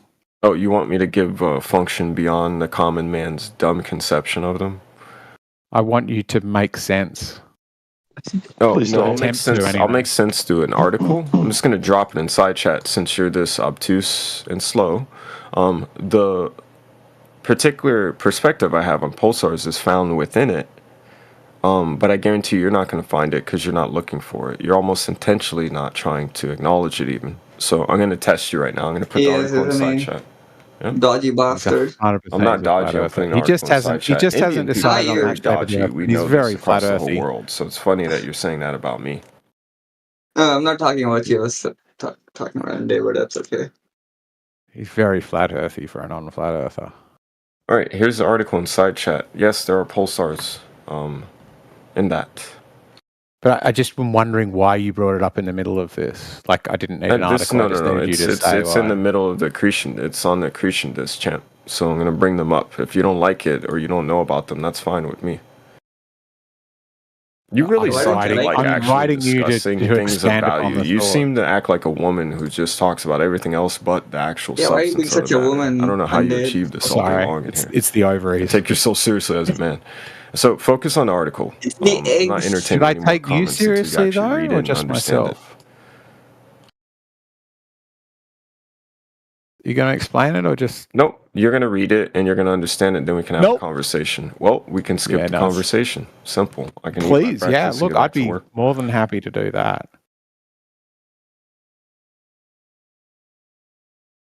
Turn up Men here to denying interrupt and science skip the by just conversation. ignoring it. Yeah, skip you people for a long time. Rip. It's the ovaries again.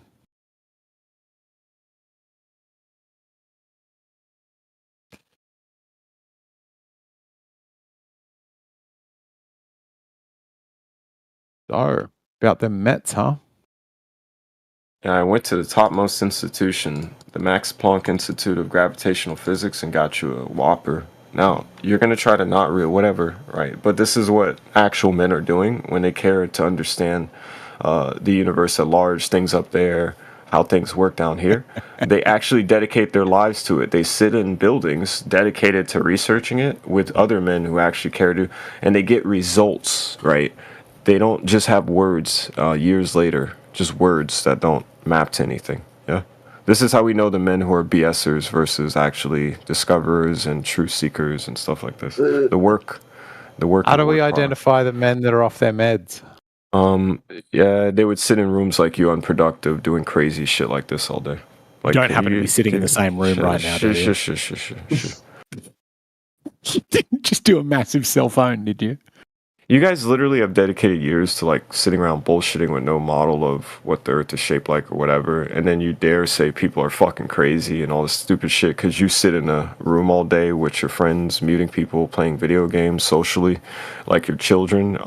You convince yourself in this diluted atmosphere that you're the one who's sane.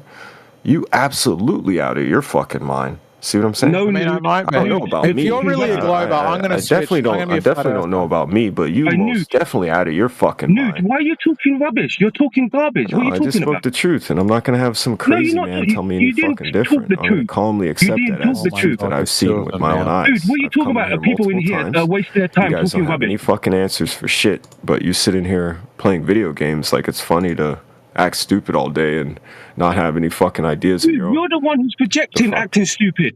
What are you I live talking on about? Earth, man, just like you. Yeah, Like, I'm so a do I. grown Me and man, you so live in the like, same men acting reality. like this, So is everybody you else are out here. of your fucking mind. What are you Clearly, talking about?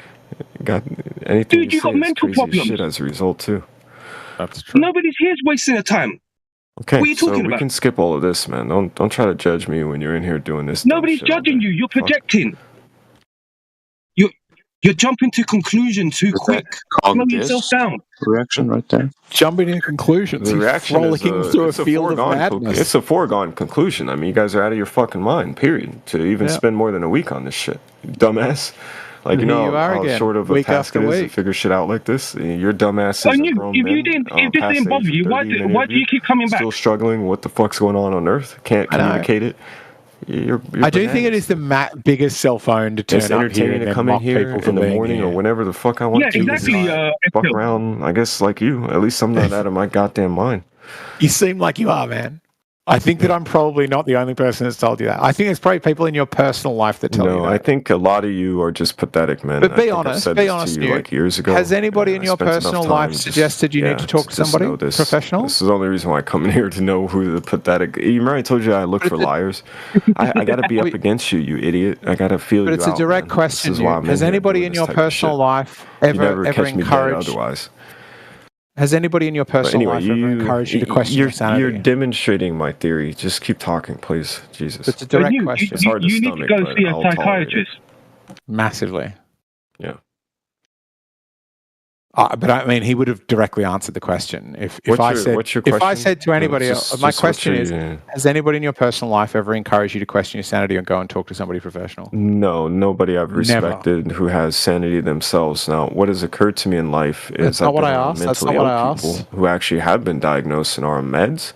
And those were the only weirdos who actually persistently and aggressively tried to make me feel like I didn't have a sound mind.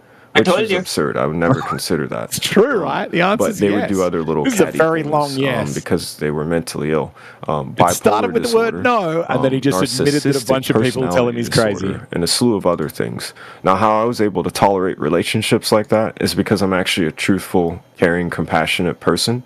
So I can try to nurture a person like that to a better standard, and many of them will testify. I have done that in relationships. But I can only take so much damage from a person, you see, because it causes harm to me and my potentials. I've answered your question, sir. Now, I most definitely think very people long have way never to say told yes. you that because they know you probably couldn't handle it. That's the thing. Because you probably are out of your fucking mind. See? Nobody in my personal life back to you, has told sir. me. Yeah? Back to you. Like, I'm not interested if people ask you that, by the way, because I've interacted with you for long enough to know who you are. See? Why did you ask? That's the difference between me and you. Kind of insane to ask a question and say I'm not interested. This is entertaining. It's a good way to start the day, man. It wakes me up. Does it? Good. Yeah, it does. That's good. Kind of. You took yourself more seriously than you should have, I guess. What did you think you were doing here with me? Talking to an insane person? Nah, you're just helping me wake up, and you're the crazy person. Maybe I am. Yeah. What about on Reddit? Do a lot of people tell you you're insane? I don't use Reddit. I'm not a dumb white person. Sorry, I mean Discord. Huh? Discord is filled with low IQ, low achievers, dropouts, people who are low income, no college degrees. I don't consider anybody a wild thing to say for somebody who themselves is on Discord. So I don't take anybody seriously on this platform unless you actually rise above a certain standard. They do. So many people have risen above that standard, and I take them with the utmost seriousness. Yeah, you aren't one of them. You're crazy. So yes, many people on Discord do tell you they think you're insane. No, they don't. No, they don't. They don't? Nobody does? None do? 3 haven't just now? I don't listen to dumbasses on Discord. I come on here to discuss topics. So they do, but you don't listen to them. I come on here to discuss topics. Is it a yes or a no? I have over 1,000 people blocked and muted. You're about to catch one yourself, you see, because in life you don't listen. Please don't mute me. You don't listen to crazy. You don't listen to crazy people like you. You only listen to them to see what is the root of their lies. Is that a cell phone or what? You use them. They're trying to use you, so you sit there and you listen to the crazy motherfucker they are, and you let them confidently say all the crazy shit they want, and then you look for the roots of the lies, right? And then I have something, and then I fuck off, and I wipe my feet on the way out. Because I don't want the dirt carrying with me. Yeah, look, if that made sense to you, power to you, man. But I'm it's in the yet Bible. Another person telling you're probably not a God-fearing man, which is why you sit around lying all fucking day. See what I mean? Piece of shit. Does the Bible describe the earth You're as helping flat? me figure it out. Yeah. Does the Bible describe the earth as flat? No, well, the Bible said one thing. In the beginning was the Word, and the Word was God, and the Word was truth. Right? Direct question. Thing, you see how far back I'm going. So that don't change, homie. You're either aligned with that or you're not. Now, whether you're aligned with it or not as a conscious being is a matter of will. Does it describe the earth as flat? At this point in human history, you've been afforded a lot amount of time to get your act together and figure out the truth, the word. Okay. So does it describe the earth as flat? It's just a den of snakes, man. Yeah, so I'm just walking. I'm doing spiritual walks, right? In the den of snakes everywhere. Figuring you out, shining God's light in, seeing what's going on before judgment comes. That's about it. The earth is flat. Huh? Okay, Does the Bible describe the earth as flat? Anyway, I'm gonna my breakfast, make some tea, get my day started, dude. Right. Hey, Nuke, could I ask you a question before you go? Grok 3 or something today. Yeah, what's up? Could I ask you a question? I don't know if you're about to hit it. Where in the Bible does it describe the earth as flat? It doesn't, dumbass. So idiot men like sitting on a hill ranting that it is rich with no evidence is crazy, man. The sirens, in the book, don't pay attention to sirens. Loud asses who don't know a fucking thing. That's all people are doing. Yeah. Describes the Earth as flat, and more than flat describes it as stationary. 100% it does. Like, we can go the stationary one if you want it easier, Ricks. But yeah, it definitely describes the Earth as flat, stationary, and enclosed. Okay, I don't believe that. You don't need to. It's just true. But if it did say that, it doesn't change my view on Christianity. I believe there's nor should it. I mean, you don't have to be rational. You can just believe contradicting things at the same time and just not investigate how they conflict. That's a deceiver. A person who tries to like understand something enough to yet run his fucking mouth but no depth, and then runs his mouth and yeah, that's a deceiver. Literally Satan. Who's running that? Huh? I just described the behavior of what you do. You look at something so you can get a feel of it, and then, oh my God, I don't want to look into it further to actually understand deeply how it truthfully works. But you then go out and start running your mouth to everybody and questioning everybody. That's literally, right, capital letters. I'm talking to Andy, K, Chai-like, whatever this stupid name is. Your dumbass just doesn't realize I'm talking to him. Now shut the fuck up. So anyway, you that's just Satan-like behavior, but continue. It just sounds like you were the one that weren't looking into things properly and then going out there doing asking questions. Like this idiot up here. It does, doesn't it? A little bit. Yeah, like I thought he was talking to himself. I'm out of here. You can't stay in a room with snakes. He's not interested in whether we're listening. Just have a good day, guys. And he's also being belligerent, right? Yeah. Like he's swearing and stuff. Like I don't know. So it's like, yeah. My favorite bit was when he was saying that everybody on Discord is low IQ and has no job. Like, for somebody that's been on Discord for 4 years, it's kind of a cell phone there, dude. Like level. It's just really a non-relevant point. It's like anyone can be on Discord. There's no way to prove whether Discord has any relation to IQ, etc. Like. Yeah. I legit feel bad for him. I've seen him in other channels. This guy's absolutely unhinged, dude. Absolutely unhinged. Yeah, that's not ADHD. I mean, it might be that as well, but that's not the explanation for that behavior. It's just some severe autism or something. He did say he has something. I forgot what it is. Psychosis. It sounds a lot like psychosis. That like rapid fire speech with disconnected thoughts that doesn't follow to the other. Believing you've got secret knowledge. It's diagnosable. But Rix, you think that Rix said something interesting. Rix, you don't think the Bible describes the Earth as flat? I'm trying to. I remember looking into it for a while, so I'm not a flat earther because I'm not stupid. But you do think the Bible's literal? Do you think the Bible's literal? No, I don't. I'm a Catholic. We don't believe in this like idea of a perfectly preserved text. I think there's teaching from it to be taken in, but I don't believe in a literal thing. However, I remember listening. The reason I said that is because I remember listening to some Bible scholar, but who knows what his motives are? Obviously. So if you think he described it as rotating on an axis based upon the language used of describing that I would happily take to town because the bits in the Bible. I know I've only like 3 or 4 bits offhand that describe it as flat, but the bits that describe it as fixed and unmoving and blah blah blah blah blah are like plentiful. Okay. What's the bit that describes it as rotating around an axis? I haven't. No. It doesn't describe rotating around the axis. It describes the earth will not move. It's Psalms chapter 104 verse 5. It says that God will not move the earth. That means the earth is stationary, not moving, not spinning. I mean, when you refer to the Bible, you just have to give like chapter and verse. So if you say that it somewhere says about an axis, just give the chapter and verse. It's pretty simple.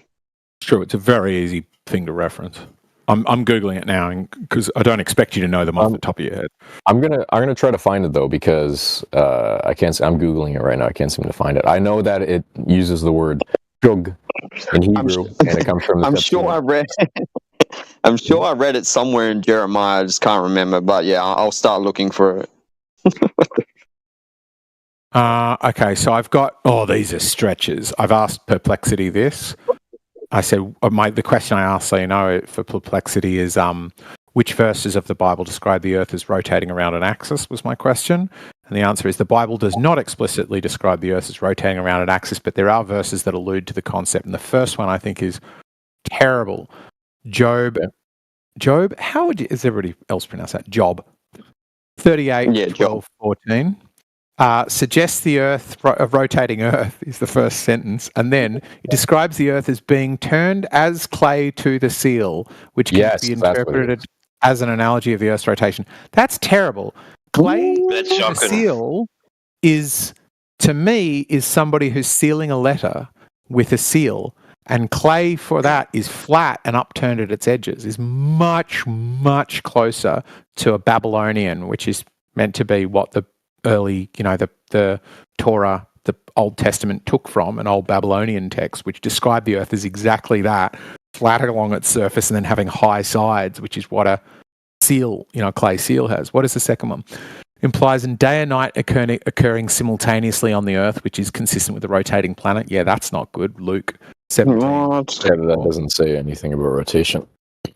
Yeah, and then the last one it's suggested is Isaiah 40:22, which mentions the circle of the earth. Again, flat circles are flat, spheres are round. None of those are very good for rotation.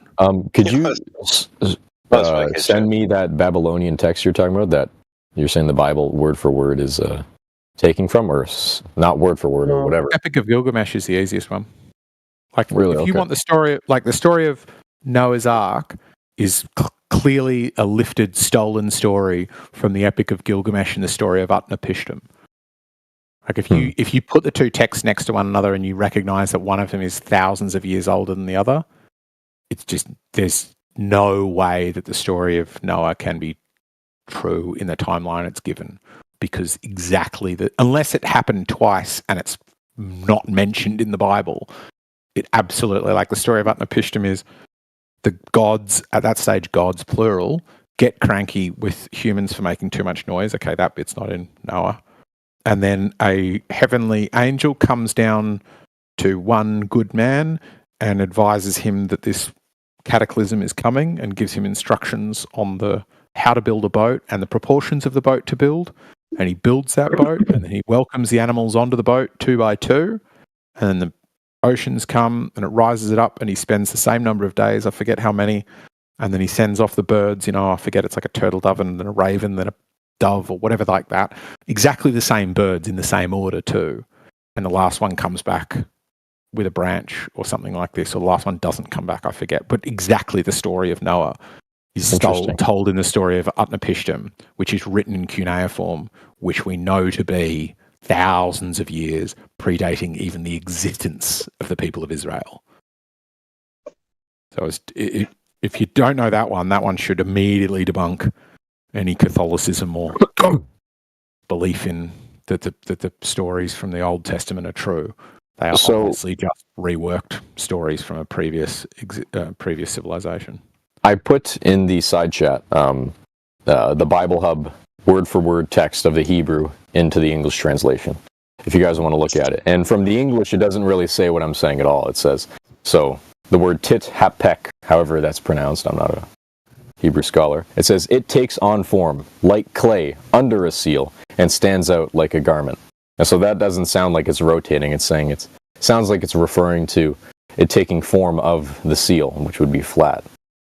But if you click on the Hebrew word, and it shows in different usages of it and the different versions, in Job, words used once, it says 3 different things. It is changed, it is turned, is changed. The KJV says turned, which is more to what I'm saying, but the other 2 are saying changed.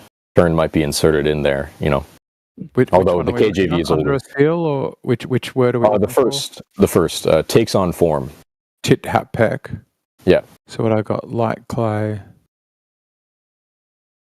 Yeah, I'm just getting like clay, as clay to the seal, clay to the seal. I'm not getting turned at all in here when I. Are you not? When you click on it, it should show the Englishman's Concordance. Tit hapek, one occurrence. It has changed. It is turned. It is changed. from Tit Hat Peck, I'm getting Englishman's Concordance. I'm getting that big. But then I'm getting, it is turned. Yeah, see, turned to me, particularly in the past tense like that, doesn't mean turning, which is the verb.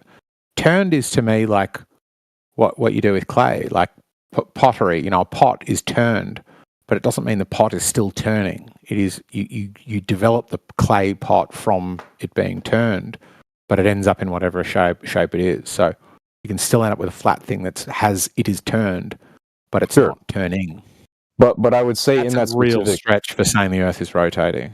Sure, but I would say what it's referring to is turned, is turning, like clay to the seal. However, the other translations only say changed, and it sounds like it's really saying flat to the other ones. However, if you're on that page and you see where it says Strong's Hebrew 2015, and you click that, you can see the definitions go to turn, overturn, change, transform, to turn about, over, to change, overturn, return, pervert. And in the Greek that's used in the Septuagint, use the word gyros. Right, but that sounds Greek, right? Yeah, well, in the but Old that's Testament. written far later, right? Greeks didn't exist in the Old Testament, right? Sure. Yep, but much of the oral traditions in the earliest translations were written down by in the Greek language because of the period it was. Plus, Greek is way has more unique language or word count. So let's compare that, which we're agreeing kind of iffy, might be describing form rather than behavior, right? Structure rather than what it's doing, the sort of physical shape rather than a movement. And then go Chronicles 16:30. He has fixed the earth firm, immovable. Very clear, that one, isn't it? Then Psalm 93:1, thou hast fixed the earth immovable and firm. Again, very clear. Psalm 96:10, he has fixed the earth firm, immovable. Have I just repeated myself? No, it's just three that say exactly the same thing. Psalm 104:5 said, thou didst fix the earth on its foundation. How could something have a foundation, rotate? So that it can never be shaken. And then Isaiah 45:18 refers to God who made the earth and fashioned it himself, fixed it fast. So those are, to me, 5 pretty solid. 3 of them saying exactly the same thing. Like, to me, if you're repeating something, you're trying to really make a point. This is absolutely true. Remember it. Don't forget it. It's fixed. It's not moving. And those to me seem like they are harder to get around than maybe the clay seal, which has multiple different questionable modern translations. Like even like just the idea that the devil took Jesus up to the top of a mountain from which he could see all of the kingdoms of earth. Now, I don't know how much you believe in the sort of modern or how we've been told about the history, but it's most historians are quite confident that kingdoms existed outside of what you could possibly see, regardless of how high a mountain. But on a sphere, it doesn't matter how high that mountain is, you're not seeing the backside of it. Right, like Old Dude's posted it there. That's the one that most people often use, which has a very long list. I've gone through bits of that list, and some of them are very strong and some of them are a bit more tenuous. But there are a lot, particularly if you just stick to the Old Testament, there are a lot of descriptions of the earth as flat, as immovable. Again, the story of Noah, Utnapishtim, doesn't describe it raining. It describes the heavens opening really explicitly, the dome of the heavens, the arc of the heavens, the firmament of the heavens opens, because what is it? The waters above as below. It's describing as if we are within an ocean or under some giant body of water, and the heavens open and lets it gush in, not just trickle in. So there are lots and lots and lots of things in the Bible that very explicitly describe the earth as, I would say, tippy top of the list is as immovable, fixed, i.e. non-rotating, not orbiting. Then second is flat, and then third is enclosed. And all 3 of those are utterly incompatible with a watery gas-covered ball that's rotating and orbiting through an enormous inky vacuum of space. Sure. What I would argue, and I posted for the First Chronicles 16:30, where it says is firmly established. I would argue, based upon the Greek, that you can make an argument for this that is consistent with the scientific view we have that the Earth goes around the sun. To establish, prepare, make firm, set up, fix, direct. But I will say I don't know if I could in good faith make an argument about the last word, the timmoit, where it says it, or bal timmoit, where it says not it shall be moved, because it's literally saying not moving. So I mean I'm not going to lie, that's like something that's pretty clear. So do you think that maybe they were people who had a flat Earth cosmology that were describing what they thought to be true, and Yes. the Bible might be flawed in this way? It might be. Oh yes. So does that mean you're starting to now maybe agree with me that the Bible's a flat Earth book? I would say, yeah, in the Old Testament they believe that, yeah, and probably in times of the New Testament too, yeah. Which makes sense. Like, it sort of holds with a lot of the people of the time. Yeah, I don't disagree with that. My belief as a Catholic, I mean, we know and believe that it was the Church who canonized what was in the Bible. We don't think it's this perfectly preserved text of word for word. We see in the earliest manuscripts there's different usage of words and stuff, and inconsistencies, discrepancies, or whatever. But I believe in the teaching of it. That's basically it. So, but yeah, I'd agree. You have a good point there. It shall not be moved. So there's not really from my understanding of Hebrew, there's not really a good faith argument I could make. Very charitable of you to say so. Good on you. However, you should turn to Jesus Christ. He loves you, and you should join the Catholic Church. You see, this is my technique. I'm like, okay, yeah, you're right about this. However, come over here. I have something to show you. Yeah. I do think it's a better way to go about it. Certainly, I agree. Yeah. All right, so I'll set up the baptism for you. So it's a long process. You have to go through a whole program to learn about it. Then you have to get confirmed, and yeah. You ready? We'll say I'll need a bit more confidence in the text first. Okay. Do you find it? Do you like? I think I'm not a flat earther, by the way. But I think many people here that would I don't want to speak for them, but I think many people would. Well, I'm trying to find the most delicate way to say this while still making the point I want to. I think many people here blame the Catholic Church for why many people are globers, because the Catholic Church sort of spearheaded a lot of the movement into moving away from a flat Earth, fixed, enclosed, flat cosmology into accepting the sphere. Do you think that it would be easier, like if you're already accepting that there are errors in the text, do you accept that it's then difficult to know which bits are errors and which bits aren't, and there's a chance that the Catholic Church is run by people who are just in charge of telling you which are and aren't in error? Well, it's how do I put this? We believe that there's for some reason that the texts are put together this way. It depends what you mean.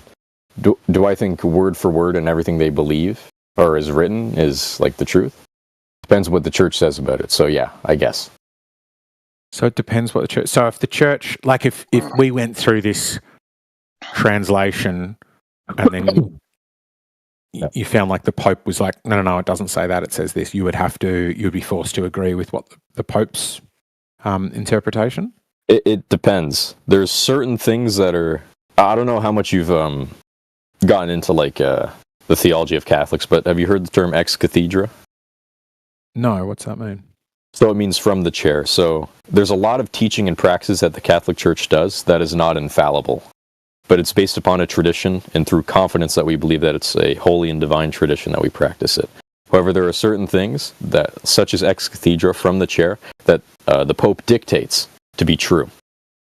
And those are things we have to follow. And those are things like the Trinity, the Assumption of Mary, the things like that. And then also with that is ecumenical councils, where the church comes together and agrees on certain doctrine.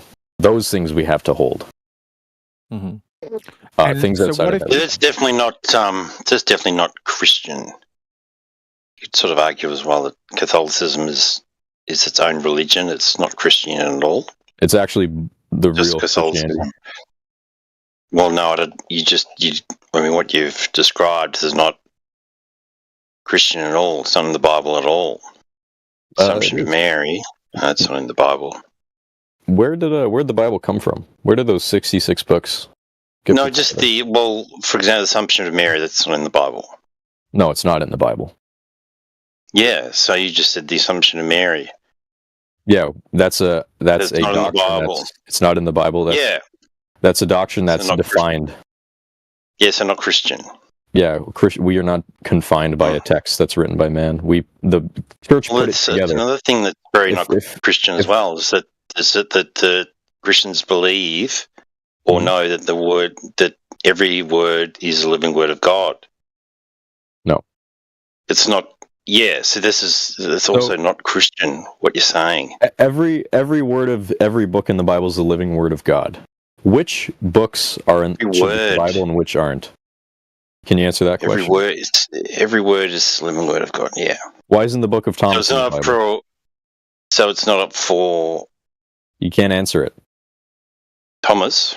Yeah, why isn't the book of Thomas or other apocrypha in the Bible? Well, you fired the question when I was in the middle of talking. I've asked you it like 4 times. You'll have to ask the Council on Nicaea and Constantine why they left it out. Oh no, do you think that Constantine started the Catholic Church? Oh my god. See, here's the issue with But you Protestants. need to know. You guys don't know where the Bible comes from. It comes from the church. If you want to believe in the authority of the Bible, you have to believe in the divine inspiration of the church. Not really, dude. It's garbage. Yeah. So yeah, Constantine did start. Yeah, did put the Bible together. That's just like Council of Nicaea. a silly idea. That doesn't make any sense. That's not. First of all, the canonization of the Bible So wasn't when in was the the Council Catholic of Nicaea. Church? When was the Catholic It was- Church established? The Catholic Church was established when Jesus told Peter that he was the rock and then established him as having the keys. And when Jesus died, they started the church. Peter's faith is the rock. Why is his name? Peter. Why was he named Petros? Yeah, Peter means rock. Yeah, why would he be taking the name? But it's his faith is the rock, not him as a person. Are you Daz68? Yeah. Is Peter the rock? What does Well- Petros mean? Rock, right? So you're calling him rock. It's got nothing to do. It's not nothing to do with Peter as a rock or anything. It's his faith in Jesus is the rock that he will build his church on, not Peter. That's ridiculous. Rix has a porn addiction. But we need to get back on topic. This is really drifting off into bullshit. Well, and really off topic. Okay. But we were talking about how the Bible has flat Earth references, but we don't take the Bible as the one and only proof of flat Earth, evidence of flat Earth. There are many other things: navigation, aviation, land surveying, celestial navigation. I might have said that. Yeah, that prove that Earth is measured flat.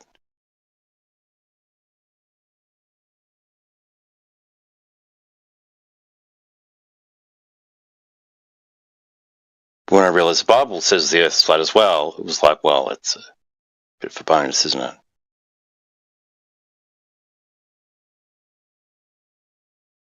It gave me a lot more confidence to argue the point. Do you believe? How old do you think the Earth is?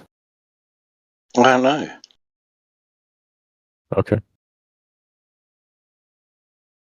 Do you think Well, it's... I don't know. What do you think the Jews are? Who do you think the Jews are? Do you think they just appeared from like nowhere, or who are they?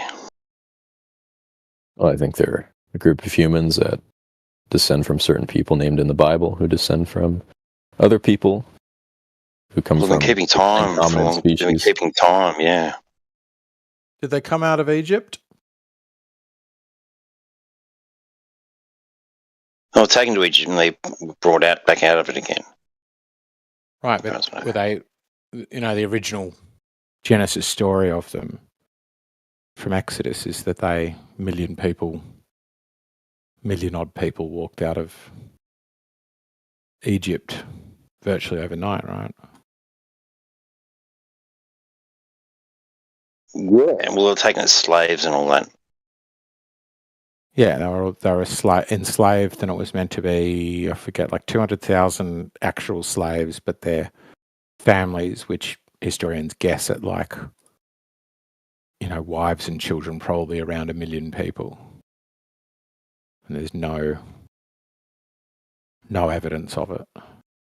What there is evidence is that they were a migrant group from Cana.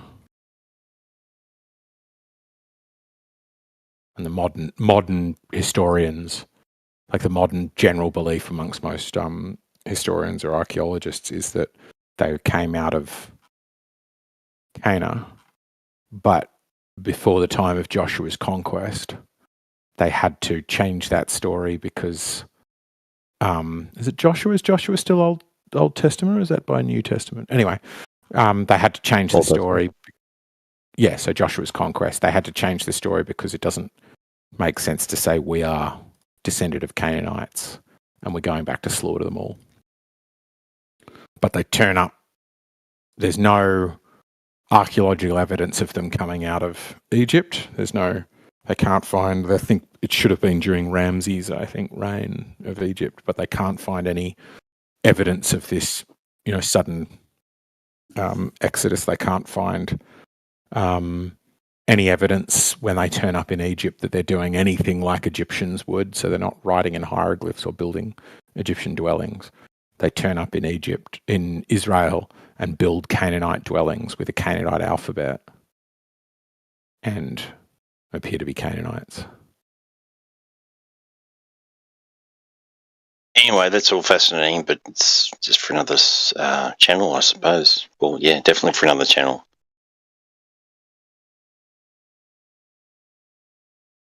Do you believe in evolution, Daz?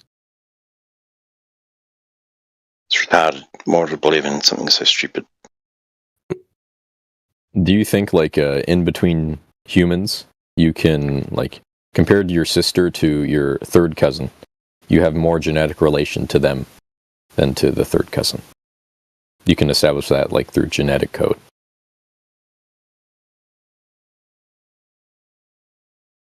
No, science proves a creator. It doesn't prove God or his nature, but it proves creator, that we're created. Even then, if it's however long ago. Nature can't create itself. It's a violation of natural law of thermodynamics. Nature just can't create itself. I agree. I agree with that. But you would say we can establish genetic distance through looking at people's genetic code, right? You're more closely related to your sister rather than your third cousin or someone across the world, right?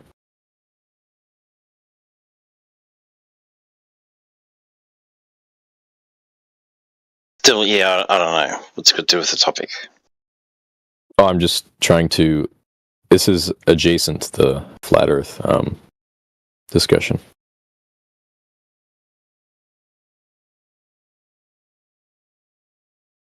Okay, well... I don't think we come from monkeys or fish, dude.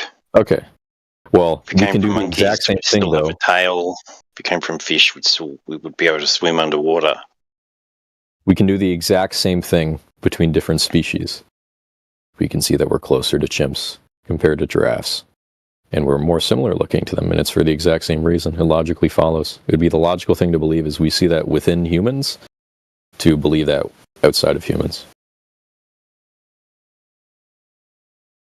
I understand we all have basically all creatures have basically the same DNA. There's only slightly differences that makes us unique. But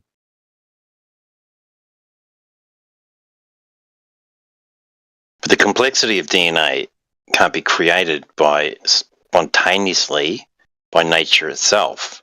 I agree with that. It must have been created. So evolution, this idea that we came from cosmic goo or something, it's not science. It's just an idea, a half-baked idea, because Darwin got to the end of it, and when he got to the eyes, he went, "Oh, well, I'm kind of stuck here." Couldn't really explain how eyes were naturally evolved. Too complex. What? That's like super well solved. What? That's not. No, he said no. It's like he got to the eyes and went, "Oh, I can't really get past this very much." He had a problem with eyes, and then the whole thing collapsed. What? No, it didn't. Yes, it did.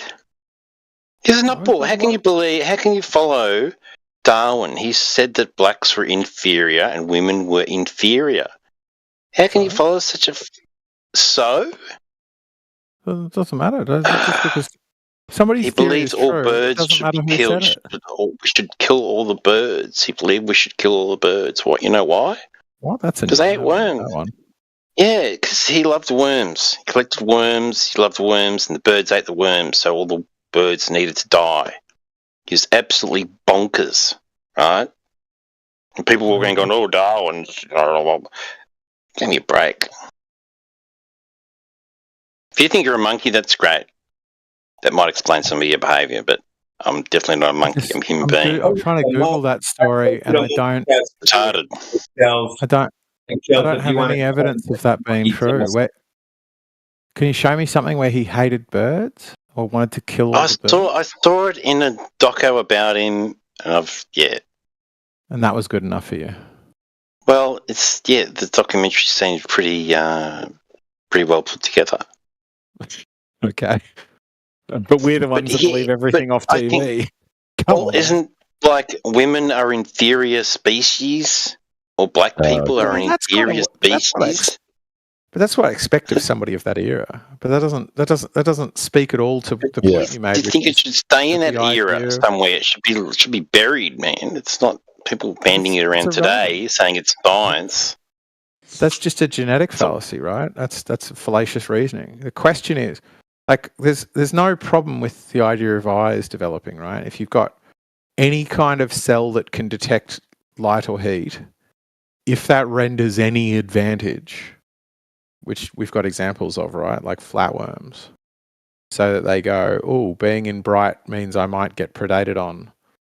So if these tiny photosensitive cells that can't detect what color the light is, they can't form a picture. This is retarded. Evolution's retarded, and it's off topic.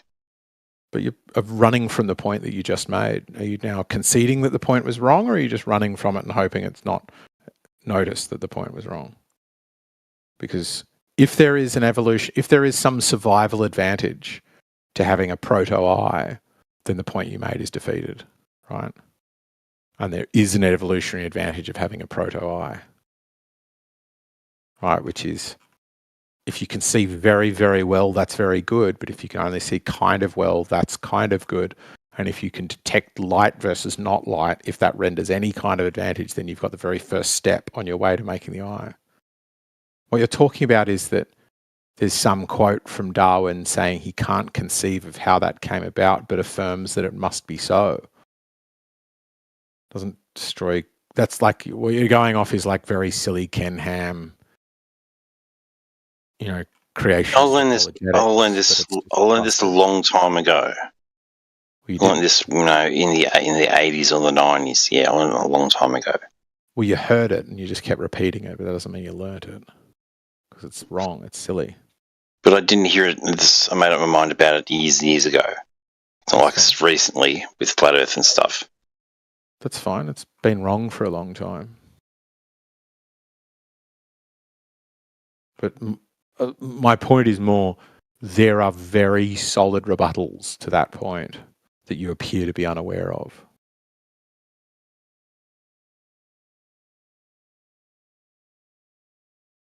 Right? Because the whole argument about the eye, but the whole argument about the eye is meant to be irreducible complexity, right? You can't get one part of the eye and then without another part, it's all useless.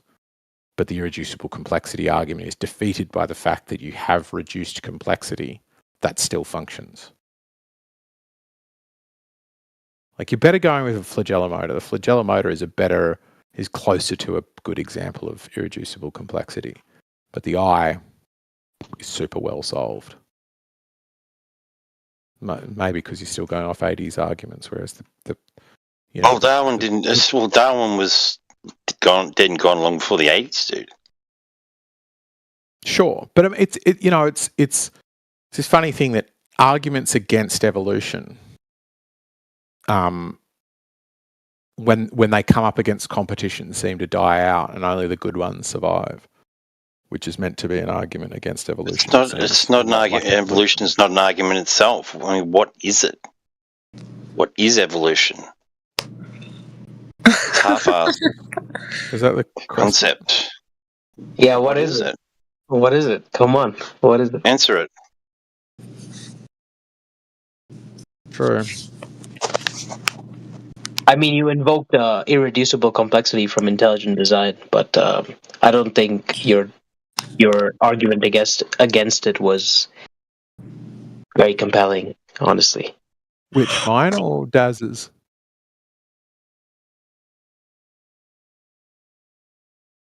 Bharat, mine or Daz's?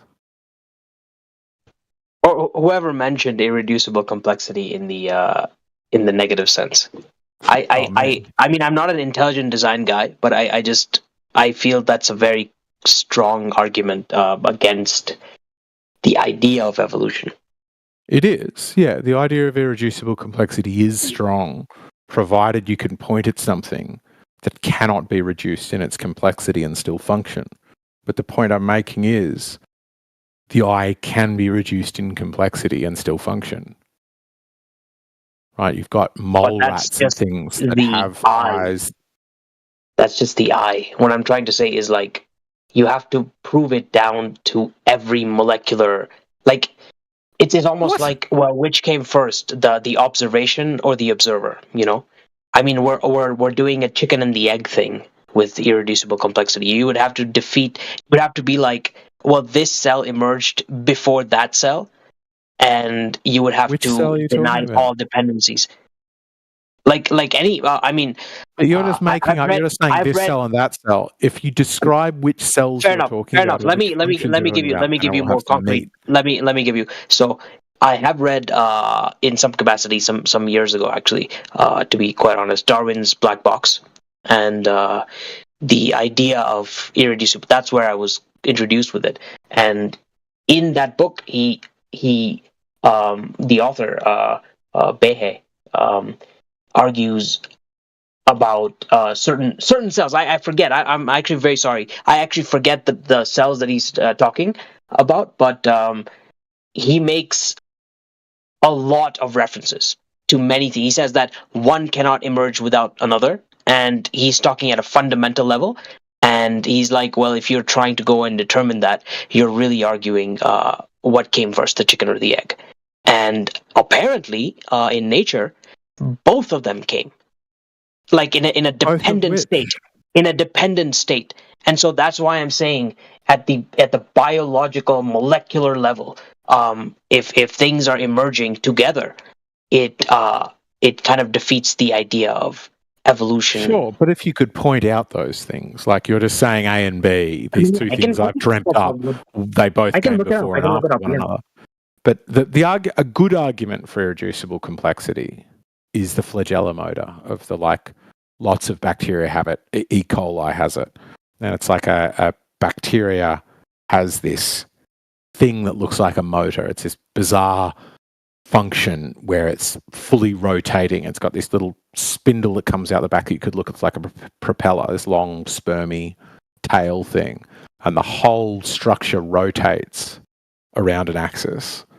And that's a modern, much better example, much harder to argue against example of irreducible complexity, because it's hard to conceive of, like, well, why would you have an axis until you have a thing to rotate within?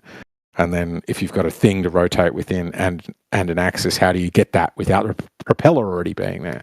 And that's the kind of a better argument for irreducible complexity. But what I'm saying is the eye is not that. The eye as can be reduced in its complexity and still give some function. And you made like a more compelling case than I would have to look up. So thanks for strongmanning. But yeah, that's effectively what I'm saying. He goes and describes many other systems. I'm just thinking that the eye, the case for the eye, it might be different because maybe that's not like a fundamental thing, but like it doesn't matter about things that came about sequentially. What matters is you would have to disprove the things that did come about in a dependent state, and a lot of things did come about in a dependent state. At least you can claim that you can say that, well, we don't really know, just because the science says right now that these things emerge together, and they cannot emerge without each other. Doesn't mean that that's the end of the inquiry with regards to these things. But sure. you would have to disprove any emergence of dependent entities as the primary. No, I don't think so. I mean, how else are you going to disprove this irreducible complexity? You don't have to disprove every example of irreducible complexity in and of itself. Like, I think I'm struggling to think of, I'm sure there are some, but I'm struggling to think of a single example of an argument for the existence of God that doesn't boil down to an argument from ignorance. An irreducible complexity is an argument from ignorance that says the A must come first until you have B, and B can't happen until you already have A, and you can't have them both together. But what that is actually an argument from ignorance that says I cannot conceive of how A and B could happen when they're, as you say, in a dependent state, both appear to depend on one another. And all arguments for God that I've seen lately, since I've tripped on this idea that they're all actually arguments from ignorance. But consider, okay, fair enough. I can't conceive of how else it could be. Fair enough, but like consider the idea that even if we get an answer to what came first, the chicken or the egg, let's say the chicken came first, right? What does that say? Exactly. You never solve the problem. You're never going to get rid of the claim that God did it, because you just push God one further step back. No, but like you're saying that the God argument is from ignorance, but really you cannot say either way. So that really the most honest answer is I don't know. Sure, true, but that is incompatible with God, right? Evolution is compatible. Why can't God have created? Why can't or some created a state of like not being able to know even? Like we're in a black box, sure, and we cannot. But then it's not. But then you're not saying I don't know. You're saying I do know. I know exactly what it was, and it's God. Right? No, that's my point. What I'm saying I don't know, and then the premise is I don't know, and then the conclusion is but I do. The conclusion is I don't know. I'm actually not. I'm just using intelligent design and the idea of irreducible complexity to leverage the idea that we don't know as a conclusion, not to leverage the idea that there's a God, Except and I think I don't know is a perfectly acceptable conclusion. I'm sorry, guys. We have to get back on topic. But I do know the shape of the Earth. Yo, I thought you were an Indian guy because of your name, but no. Okay. He's Indian. थोड़ा हिंदी बोल सकता हूँ. थोड़ा हिंदी बोल सकता है. ठीक है. Okay.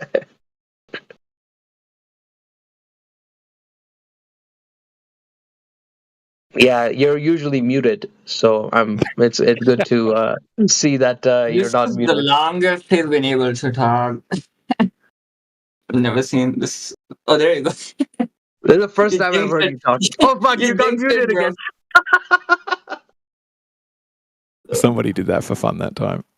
Okay. QA asks me to defend my position, and then he gets really upset that I defend my position and screams, "Shut the fuck up!" and then get this guy muted, and then somebody mutes me. Yeah, fair enough. Fair enough. Yeah, you're posting some really, good stuff in the chats, but yeah, your defense is space pictures. All right, yeah. Here we go. Radman.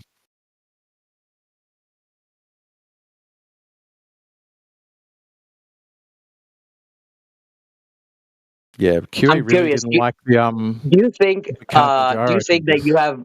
Do you think you can convince flat earthers of the globe, or what's your position? I think I've played a part. I've contributed. No, the answer is no.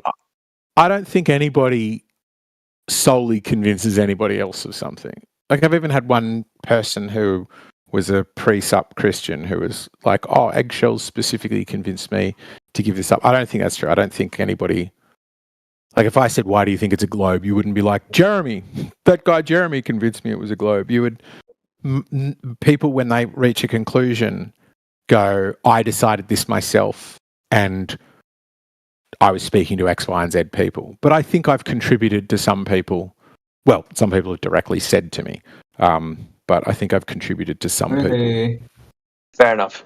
I was under the impression that from what I've experienced here, it seems I'm here for the entertainment, really, because I just see that in order to convince it's like I'm climbing Everest in every argument. Like, every time I'm here, I'm like at the base camp. I find myself at the base camp all over. There's no progression. There's literally no progression. It's the same shit again and again and again and again. And I'm just like, this has to be for entertainment. I'm coming back here. And it is entertaining. Yeah, I have a question. What's the usual? So people who you manage to get back on the globe. What's the one argument they all? Is there like a common theme? It's not an argument. What brings them back? Yeah, there is a common theme, but it's nothing to do with logic or an argument. It is generally to do with how they're treated and what happens. So if people are, like, and if you talk to them, they say the same thing where they go, I noticed how Globers were treated, or I noticed how other people who flipped were treated.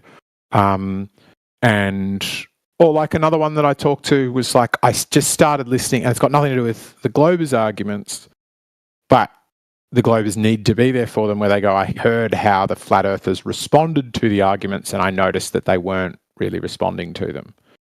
And it's got much more to do with the behaviour of either side. Same, I think, goes the other way, right? I think there are many people who come to the argument, hear Globers who are, self-important fuckwits and assholes and condescending pricks, and they go to the flat earth for that.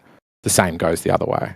Have you seen the Professor Dave debate with Flat Earth Dave, the one with the most views, I guess, the Flat Earth? No, Dave, have you seen that? No, I've seen some of his videos, but not that one. Why? What happens? Okay. It's just fun. I mean, he's just making fun of Flat Earth Dave the entire time, man.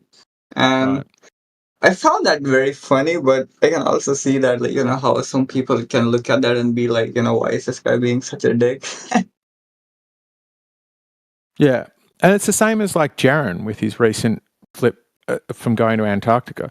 He went to Antarctica, saw the 24-hour sun, and didn't change his mind. That wasn't what changed his mind.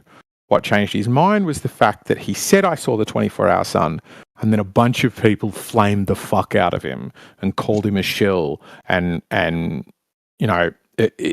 people that he'd been close with for years started accusing of being trans and lying and all sorts of stuff. And it was that treatment and that behaviour that he explicitly said was why he changed his mind. Did he? But didn't he say that before going? If he sees the 24-hour sun, he's going to change his position. I think he said that. But he was only going to change his position initially on which map was valid. So he before it said it won't disprove flat Earth. It will only disprove the AE conception, the azimuthal equidistant map idea of flat Earth. And he said explicitly afterwards, what I thought would happen was if we saw the flat Earth, we would go, oh, okay, I guess we need to sort out this map problem.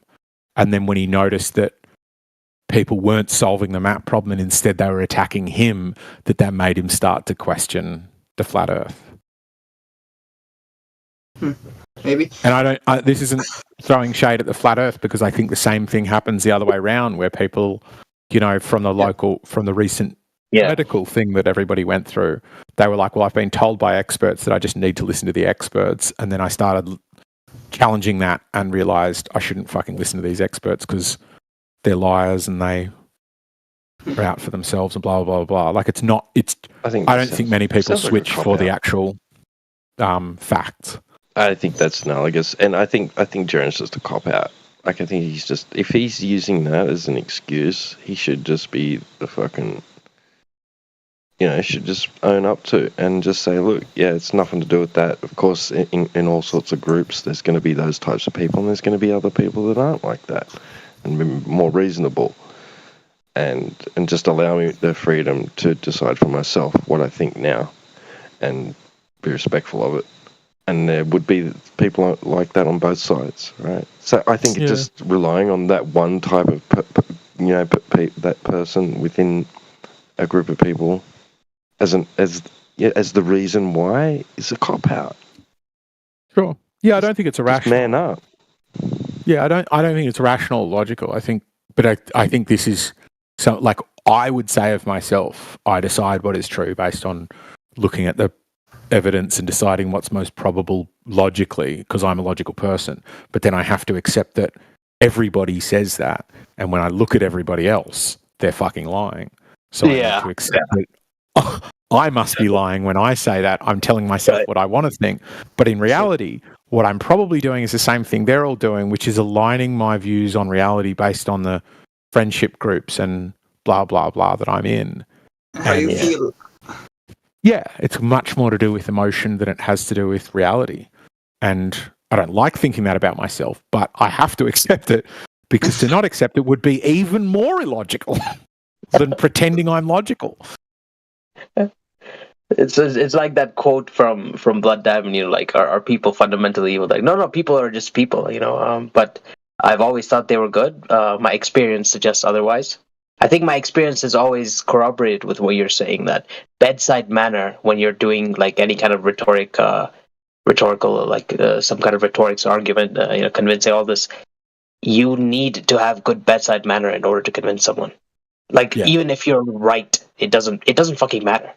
You could tell them there's a fucking train approaching you, but you're like, you motherfucker, there's a train behind you, you piece of shit. And they'll be like, fuck you. Yeah, exactly. Yeah. Yeah. Yeah, why are you not allowed to talk again? This is great. This is the most amiable I've seen T-Dub as well. T-Dub, you're usually like kind of flamboyant and like fuck these globe tards and all this. So this is a very welcome change. Have I tuned in at the right time? Like, are the stars aligned or something? There's just not much like debate going on about this. Yeah, I love it. I love it, man. I love this side of the. Like, I love this bedside manner. Like, please continue, and don't like mute these guys. Mute Unday. Sometimes I gotta mute people, but like if they break TOS or whatever. But I'm like, I'm wondering if like Jaren and Whitsett were like sitting in a tent or wherever, with their cabin or whatever it was, and like, looking at each other and going, and one of them said, Jaren said, do you really think the Earth's flat, man? Like, yeah. And had a discussion about it, like, wonder what, I would have loved to have been a fly on the wall. Yeah. Yeah, I wonder the same thing. Like, it's the same as I think many people on the flat Earth side do about the globers. I know many people are like, eggs, we know that you're a flat Earth and you're just pretending.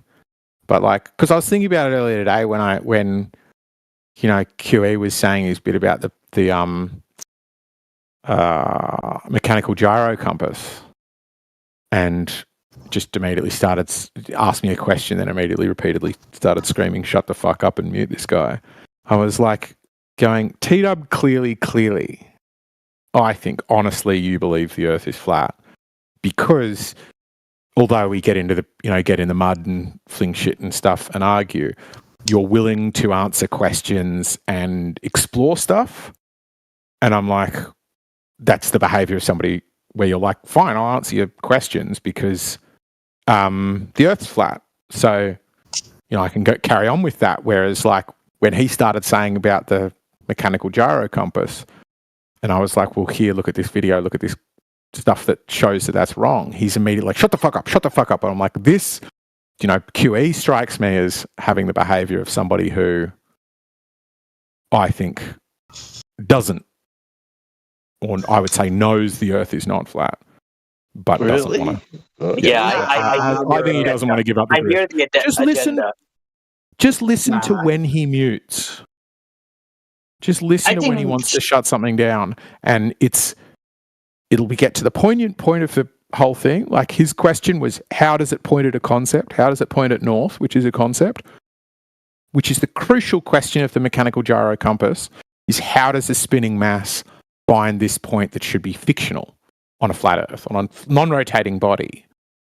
The North Pole is like, what the fuck is it? Like, how could you point at it? But on a spinning earth, it's a clear thing, right? It's the center of rotation. And then when it comes to answering that question, he will run a fucking million miles from that discussion and go back to screaming insults and muting. And that to me is the behavior of somebody who knows what the answer to the question is going to be and doesn't want it to be spoken. Whereas somebody who legitimately thinks the earth's flat asks questions with openness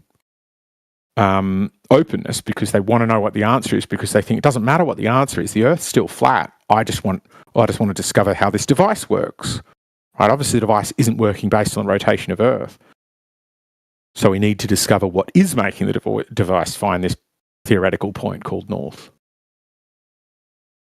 And if you're muting somebody and you will not let them say how it finds north, and you will not entertain that discussion, they know how it finds north. You're absolutely aware of what it means, but you do not want to give up this modicum of respect that you have in this group.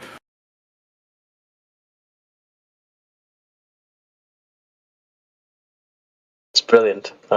I mean, I don't particularly see him as any different than because my awareness of this group came after Atheist Helpline and like pre-sub apologetics people, Darth Dawkins and so I'm like, this is like exactly the same line of thinking. They're like prepared, and it's like honestly, it seems like he's just applying the same methods but to flat Earth. Like you can do it to anything, I feel. Yep. And that's why I don't think it's special. But yeah, I don't know. I don't know if people are doing it for 9 years is what QE is saying. I don't know what if you can call it like, oh, he knows that it's round, but he's pretending for some reason. What does he gain out of this? I just can't understand his angle. Coping, dude. You're coping. No, I'm wondering what's his angle in this. I'm just wondering. Oh, the Earth is flat. Yeah. Not much if you count financial stuff. Maybe entertainment. It could be like a sport. You know, some people do different. Some people use Discord maybe as a activity to do instead of, I don't know, watching football or something. You know, or whatever. Like it could just be like I do that. Maybe he's letting for 9 years. For 9 years, Waz, 9 years. That's insane, man. I think that wouldn't be his motivation. I don't think. Yeah, it is. Yes, he gets a rise out of yelling at people online. That's what it is. Yeah, NASA's been showing rockets for 50 years. Why do they keep doing that? Maybe because they're sending actual rockets. Sideways into the ocean. Well, I mean, the way to get into orbit is to go sideways eventually. Yeah, QE was heavily invested in the, fighting the Evotards. Yeah, debating he was. them. That's what I was going to say. He was a little proto Darth Dawkins. He was originally a creationist. He originally started off arguing creationism. I've heard somebody say he was copying QE fucking Discord? Is this the Discuss QE fucking Discord, or is this Flat Earth Discord? QE's not even fucking here. Why are you discussing him? Because if he's here, he'll mute everyone who You got any fucking proof of your fucking globe bullshit, or are you just talking about QE all fucking There's day? no Globers right now, bud. Chill down, bud. Man. Fuck, who cares? No, I seriously don't think that's his motivation. I don't agree with you, Eggs. I think he's for real. Yeah. No, he's might a flat be, like earther. mine's only. He just gets a rise out of yelling on the internet. I mean, it's really simple. It could be. I wouldn't know why. All I notice is, unlike almost everybody else, except maybe Nathan, but certainly pretty much everybody here, most people, like, there's a difference if you can spot where the line of questioning is going and going, well, I don't want to head there and play that game with you. But to me, it's very clear that, like the question, how does this device find a concept and then make sure you mute and do not hear the answer to that? It's like, why would you do that? Why would you ask a question and then prevent discussion about that question from continuing and then saying, let's move on? To me, there's only one rational answer for that, and that is, you know the answer and you don't want it to be spoken. Like, what is the other reason to do that? What is the other reason to say? Other reason how does it find north and then shut that conversation Just loving down? the power trip. I think it's just fun to, like, hey, let me ask you a question. No. There could I be. think he addressed that. I think he addressed that prior to that. So, but he didn't. He brought up something that is a mechanical gyro, like it's sometimes called a gyro compass, wrongly. Like his link is a shitty link from a bad website that gets it wrong. But you can test it by FE Core has bought one of these devices and did a direct test, which I posted a link for, which clearly showed that what he said was wrong, where they set it up pointing east and it finds north. They set it up pointing west and it finds north. They set it up pointing south and it finds north. So the thing he said, which is it has to be set off magnetic north and adjusted for declination, is demonstrably false, not just by Globers, but flat earthers have shown that that's demonstrably false. And I was asked for a citation of that, and then I said, I've got it, and then I was muted. It could just be somebody power tripping and thinking it's funny to ask a question and then mute, but to me it smacks of somebody who knows what the answer is going to be and won't let it be spoken because it would undermine his validity. It could be, but he's way too deep into the flat earth, like, lingo to be a LARPer, in my opinion. But maybe. Who knows? And these characters, like Nathan and QE, they started out in the flat earth pretty chill, having genuine conversations. But then eventually, once you get around talking about the same exact topics over and over and over, you just kind of go crazy, right? Then you develop a script, and yeah. Well, I'd actually recommend you watch, if you're going to watch any QE stuff, right, that sort of might hint at what happened. Have a watch of his first debate with the Rumpus. And you'll see that Rumpus is a bit toxic. Yeah, you'll hear a different QE. And I do get that point. Yeah. Right. Because, like, I feel the same, and I have to, like, remind myself where I'm like, if I've brought up this argument about, for example, the mechanical gyro compass is not a gyroscopic heading indicator. They are two separate devices. And I say it to one person, I get that point that Woz is making, which is, the second time I say that, it gets a little bit frustrating. The 15th time I say that, it's like, oh, for fuck's sake now, that it ends up leading to this, God damn it, no, bang, bang, copy, paste, da-da-da. And at that point, you're not even listening. You're not going, oh, maybe this person's saying something different, or maybe I'm wrong here. You're like, I'm sick of it that these retards aren't listening to me. So I do think that's fair and possible. Honestly, I think every time I'm coming here, I'm gambling, and I'm kind of like a undying optimist. I'm thinking there will come a time when the to the contrary, to the agenda is just so much, and you get tired of doing these kind of antics. At which point you're like, you know what? Fine, fine. I just want to see a flip from someone here who is like someone like QE. So, but that's I don't know. Maybe it's least possible. likely I don't know. happen for QE. Like, I guess it does. Like Jared, there are a few people that have flipped. There are a few people that have flipped twice. Yeah, but he kind of comes from a stance where you better know what the fuck you're talking about, like, because he knows what he's talking about. I mean, but he doesn't. And like, yeah, he demonstrably, he's demonstrably 100% wrong on the mechanical gyro compass. The mechanical gyro compass does not require. It can be, but it doesn't require that you know where north is. It will tell you where north is, and that was his point. His point was you have to set it off a magnetic compass and then adjust for declination. That is the process if you're using a gyroscopic heading indicator, which is what you use in planes, or some boats use them, but not many because it's such a pointless device.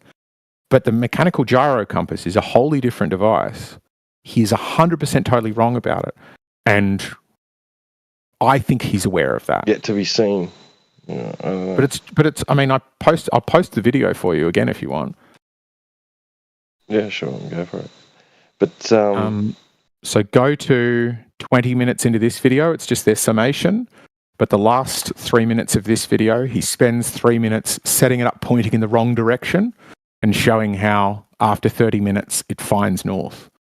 And that just immediately there. This is a flat earther buying this device, testing it, and trying to debunk it. And his conclusion at the end is, the Earth's still flat and stationary, and I do not know how this device does it, but still somehow it finds due north without knowing where that is yet.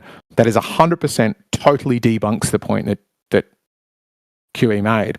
So I don't think he really is going, you'd better bring your shit. I think that's a facade he brings in the hope that people gobble up that bullshit. But it's demonstrably false. Like, on this one, it's so easy to show that it's false that flat earthers have shown that it's false. The device worked. Like, you just think about it this way. If he was right, you could just make yourself a millionaire within weeks by buying these devices off the internet for $40,000 and then suing the companies for false advertising. Just do that again and again and again to each company that produces them, and you'll be a millionaire. And you'll have proven the Earth stationary, because you'll go, this device doesn't work the way it says it does in the manual and the way it says it does on the website, because I heard what QE said and he's right and these devices are bullshit. And you would have simultaneously become rich beyond your wildest dreams and have proven the Earth stationary. I mean, that doesn't happen because that's not how it works. It's not true. If that was true, then a lot of people would be millionaires, because there's a lot of false advertising out there. It's not that simple. Are there devices that say they work and do not work? Point me at one, because I will do it tomorrow and show you how this works. What a team move. But if somebody says this device finds geographic north by itself and it doesn't find geographic north by itself, I will sue them. I'll take them to each different jurisdiction in which they sell that device, and I'll sue them in that jurisdiction. And in a year's time, I will show you that I'm a multimillionaire as a result of doing that, and that how I've debunked an entire industry. And physics itself has been rewritten. If they can sell sodas and call them sugar free, even though there's sugar in them, then they can do anything. That's not what I'm talking about. I do not know that to be true. If it is, you could probably do the same there. But this is physics, not. Yeah, it's different categories, but I don't know if it's that simple to suit. But I'm not sure. 100% it is. Yeah, like these devices are helping ships full of humans and expensive cargo find their way across oceans. This device, millions of dollars and tens of lives. Probably. I mean, at any given time, tens of thousands of lives depend on the accuracy of these devices. If they do not work as they say on the tin, they are putting lives at risk. Maybe you should challenge. On the globe? Are you saying they only work on the globe? They only work on a rotating body. Oh. Good rebuttal. Maybe you should challenge QE to a debate on this. Yeah, I did. He muted me. He screamed to shut the fuck up and then asked for me to be muted because he knows what the answer is to this. I think he knows that what he's saying is false on this topic. Now, it might be the case that he still thinks the Earth is flat, but doesn't know the rebuttal to it. It might be that, as was suggesting, I think we've been talking about QE for too fucking long. Let's get back to the topic. He'll be in tomorrow, You're the dude. most retarded person to think. Yeah, and I'll get muted again. If you think the Earth is flat, you are the most fucking retarded person, and you should seriously rethink your life. You should rethink your life if the Earth is flat. Shut him up. No, let them have it out. Okay, so people think something, and you're triggered by that. Okay, let's. You sound retarded too with your lisp. You just think something and Okay, let's work through it. So you saw this channel, and you're very upset by this. Okay, what can we do for you to? I'm not upset. I just think people that I just think like that's just retarded. Okay, opinion noted. Yeah, I mean, there's a lot of retarded things in the world. So what? Well, the thing is that this one retarded topic triggers him into a blurt. I just don't understand how in the modern day people still think that the Earth is flat. Well, you broke your worldview. You understood it was retarded, and now you don't understand it. I just don't understand people's retardation. You have a hard contradiction here. It's your understanding is it's retarded. It's just like me not understanding schizophrenic. Like I don't understand schizophrenic because I'm not a schizophrenic. Okay, so you don't understand it. And yeah, I don't understand how can someone believe in something like that is just that. So I have a theory. I have a theory, right? Like it's literally mind-like behavior. The idea that so there's a guy called QE, Quantum Eraser, right? Just to put a nail on the. Yeah, we were already done talking about QE. You guys are fans, okay? Like, this concept of like TMZ, BuzzFeed, top 10 flat earthers, number one would surprise you. I mean, that shit is retarded. Okay? Wait, there's 10? Damn. Well, yeah, top 10. Yeah. There's more than 10, the top 10. Who's number one, Crit? It's up to you. If that's your goal is to do a TMZ, BuzzFeed top 10 list of flat earthers. Number one will surprise you. That, to me, in my worldview, is retarded. I agree. Your mindset is this some sort of celebrity gossip. It's fucking retarded. Even after we just said, hey, time to move on from the QE hate boner. Let's talk about this guy who's really triggered about flat earth. And then some dude says, hey, let me talk about QE again. That to me is double retarded. Oh, that's just being retarded autistic. The first time, is retarded the second time. Yeah, no, that's just peak autism right there. Wait, so there's this guy called QE. I'm just kidding. Anyway, Joker. Yeah. Joker. What's your deal here, bud? Why do you hate flat earthers? I wasn't. Because they hardcore deny evidence. Which evidence? Do you has anybody seen like clips of like the space station and stuff? Like seeing like taking like videos of like the Earth and like noticing how it's round, like yes. And not only that, yeah, that's clearly evidence right there that you can see with your own eyes.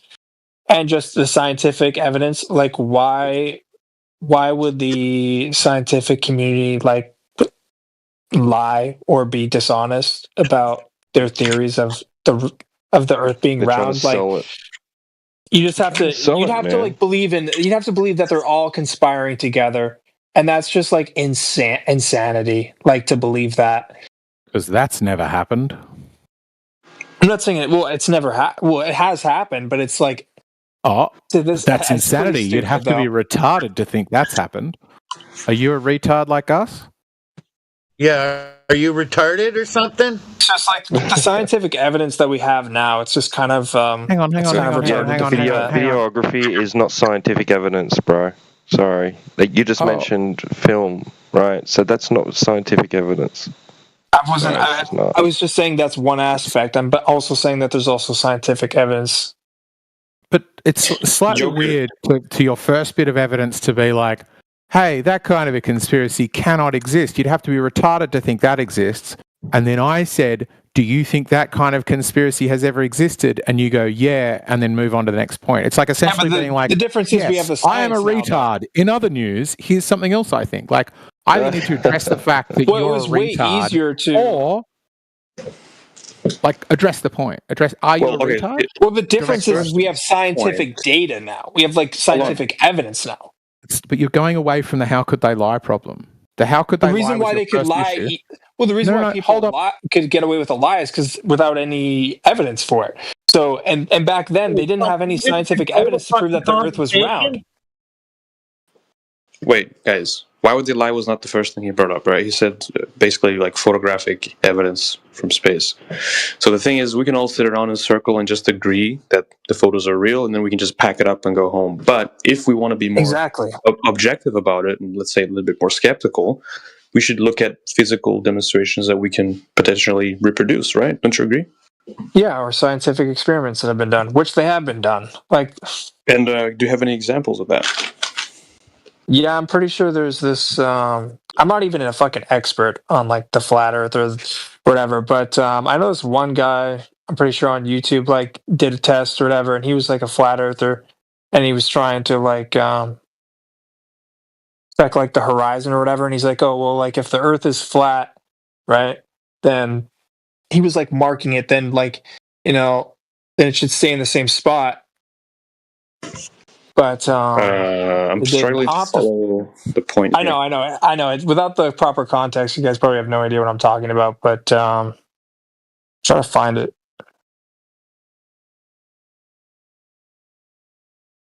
Yeah, it was basically like a flat earther trying to do an experiment to prove that the Earth was flat, and he failed miserably. Oh, you're talking about the documentary Behind the Curve, I think? Yeah, I'm pretty sure that's it. Oh, yeah, okay. I haven't seen that in a long time. That was like 5-6 years ago or something. I also have to understand that, like, all the pilots, like, why, like all the planes, you do realize that all they're like, they all fly, they all take their flight paths based on the fact that the Earth is curved, right? That's why you'll never see, like, on a map, a plane going in a straight line. I mean, that's just another easy example. Like, what are you obviously haven't checked out flight paths. Like, you're such a fucking idiot, man. Dude, the flight paths are fucking curved. You can see it on the fucking map. They're not. Shut the fuck up. Okay, We don't need to go to insults. You're actually really dumb. Let's just stick to the arguments instead of calling people dumb. So what about flight paths indicate Earth is curving? Pilots all navigate on that basis that the Earth is curved. Based on incorrect, what? Sir. Based on no, it's what not incorrect, buddy. Evidence? Oh my gosh, I have to find evidence for you fucking clowns. I mean, if you're gonna this is like common sense. It's like don't find evidence. Just come in here with fucking conjecture and fucking, speculation. The evidence is out there. The evidence is just clearly you're speculating and fucking making false claims. That'll be fucking perfect. If the evidence wasn't out there, then like all the scientists would agree with me. In what form? Is it in literature? Can you provide some? Yeah, in literature and like show us. Okay, I'll show you the Obviously, scientists that have already proved this because there's loads of, but you guys are too lazy. No. So you want me? Pilots. You want me to find the scientists for you that have already done the evidence? Slow down. Hey, bro, slow down. I'm talking about your claim about pilots. Yeah, I can find it for you. Cool. He couldn't find a fucking piece of hay in a fucking... Shut the fuck up. Shut the fuck up. You don't even know what you're talking about. What kind of fucking metaphor was that, you dumbass? Couldn't find a piece of hay. Okay, let me find this fucking thing for you. I mean, if you're gonna make statements, you should be prepared for people to. How do pilots statements? But why would you say that without use actually the curvature of the Earth to? Doesn't that concern you that you just say things? Let's search this up without knowing? Give me some evidence. You guys could just search this up yourselves, but you guys are too lazy, so you want me to do it for you. That's fine. I can do it for you. if you make the claim, then you should be doing it, Since right? the Earth is a sphere, not flat, the shortest distance between 2 points isn't a straight line on a map. It's a curve. That's why I said they use curves in the flight paths, not straight lines. And I told that to that fucking retard who made the stupid hay and fucking metaphor. But yeah, altitude and curvature of the Earth. Yeah. As the plane climbs, it follows the Earth's curve rather than flying in a perfectly straight line. This is why pilots don't need to keep tipping the nose down. They're already following a curved path along the atmosphere. Why don't they just fly out into space? Sounds made up. But that's just more claim. It's not really describing how It the is. pilots It's perfectly describing. No, that's saying that it's all taken care of. Like No, it sounded to me like you explaining were exactly why the pilots do that. do what? It's basically saying the pilots don't have to do anything. They don't have to worry about it. Wait, No, they know. They don't know. They specifically don't travel in straight lines because it's quicker. No, it says It's that more they efficient. don't have to nose down because it's just taken care of them for them by the Earth's atmosphere and gravity and all that good stuff, right? So they just cruise, they just fly, and it's as if they're just not worrying about it, right? It's all taken care of. I don't know by nature. what the fuck you're trying to say there, but nature just. What are you saying? What does the pilot? Specifically, what does a pilot have to actually do? Like, what operations does he perform? So he has to like change direction and follow the curve. There's many other examples. Pilot, there's a long list here. It says, here we go. Pilots use GPS and interventional navigation systems that automatically account for the Earth's curvature. That's another example. So something's doing thinking for them. Okay, is there anything that based on the they have to curvature, do? based on the Earth's curvature. Is there anything a pilot has to specifically directly have to do to directly deal with the rotation of the Earth and the curvature of the Earth? Curvature-based routes are often adjusted for jet streams, which are high-altitude air currents that can significantly impact fuel efficiency. Yeah, that was kind of already said. Flights often take polar routes because of the combination of the Earth's curvature. There you go again. I think it's the autopilot because it takes so long, like to cover a good enough distance where that would make a difference. The autopilot just like brings the altitude up or down. I guess down, I suppose, all the time. I suppose, but it wouldn't require anything like done every single minute or 5 minutes or even half an hour, really, because of the distance you'd have to cover for it to make sense to adjust the altitude. Does that make sense? Yeah. I mean, it doesn't make sense why they wouldn't be flying in a straight line, because if they were flying a straight line, if the Earth was flat, it'd be quicker to fly in a straight line. But they don't. It's not a straight line, though. Buddy, if the Earth is flat, then the quickest way from point A to B is a straight line. Okay. Well, you yourself are claiming this is why, because the Earth is curved, right? They use curvature flights. Then you say it's a straight line. So I don't understand. No, I didn't ever say it was a straight line. I'm just saying they use curvature. Which axes? They use curvature paths. In which axes? What do you mean? In which axes? The Y and the X axes. Are you fucking retarded? Don't be rude. Hey, don't be rude. I'm talking about left, right. So which way is it curving? What form of curve is the path taking? Is it? It curves based on the poles. No, I think you're talking about the contour. The contour of the Earth. I think it'd be left the and Y. right. I think it'd be the Y-axis. What you're thinking, T-Dub. Forward and back, left and right. Right. No. Y-axis. Y-axis. Yeah. Yeah, right. So which path isn't straight? Which part isn't straight? The X and the Y axis make a curve. You guys are so fucking retarded. Right, so their path, you're saying their path is curved, right? Yes, their flight paths are curved. Right. Yeah. So that means they're turning left or they're turning right the whole way? They can turn on a left curve or you're talking about up and down curve.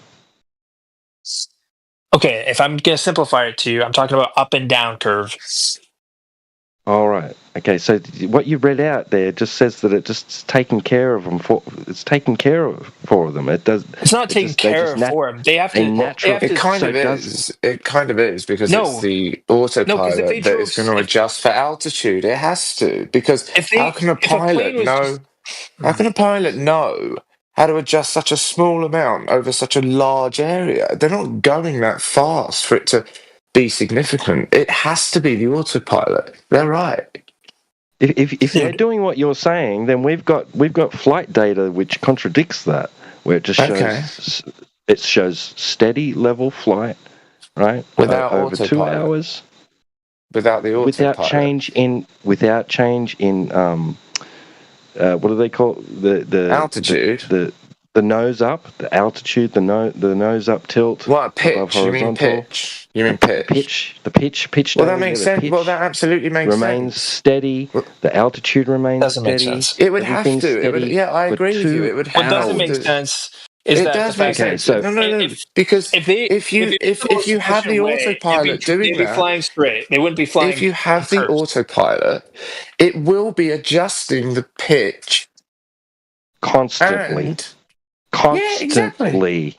Yes, exactly. So the data should show that. But you said that you have it showing pitch is changing. No, it's showing it doesn't change.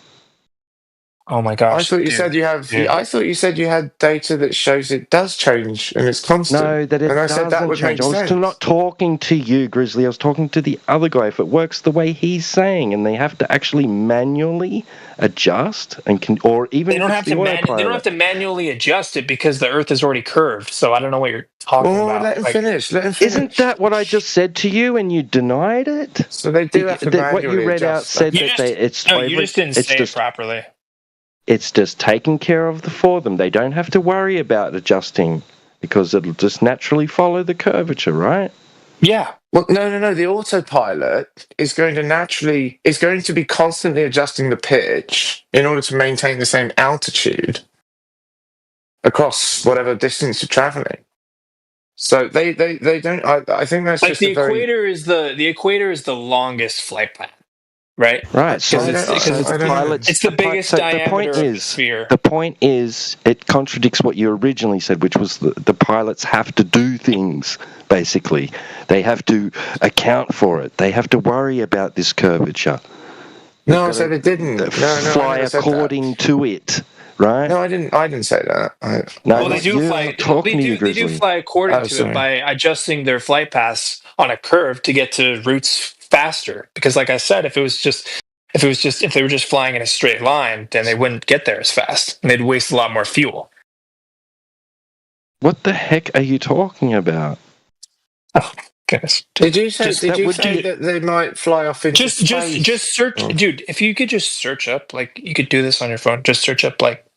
Or are you telling me that they couldn't trace a path which is a direct path in one direction over your globe? Is that what you're saying? What? Say that again. They couldn't draw a line from point A to point B around your globe and just follow that line. A curved line, yeah. It'd be a curved line. Constantly, like it wouldn't be a straight line. They couldn't follow that path. They couldn't go from point A to point B without changing direction.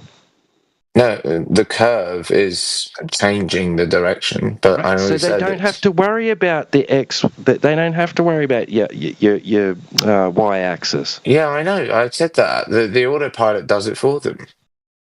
Right, so they're not doing anything. They can just aim in one direction and just fly. Here's another example. So they're not adjusting for curvature then? Here's the autopilot is constantly changing the pitch in order to keep the same altitude. I'm not asking you, Grizzly. Here, I'll give you an example. So satellites, or right? whatever your fucking name. You sound like Grizzly, but you're not Grizzly, are you? Oh, who are you? Bro. Yeah, bro. Can British dude, can you just shut the fuck up, please, and let this guy talk? I've heard from you before. Sorry, Grizzly. I don't know why I thought you were Grizzly. Grizzly is a flat earther. And doesn't sound like you at all. Sorry, I didn't mean to offend you. If Grizzly hears this, What's your name? Geeks. Geeks, yeah.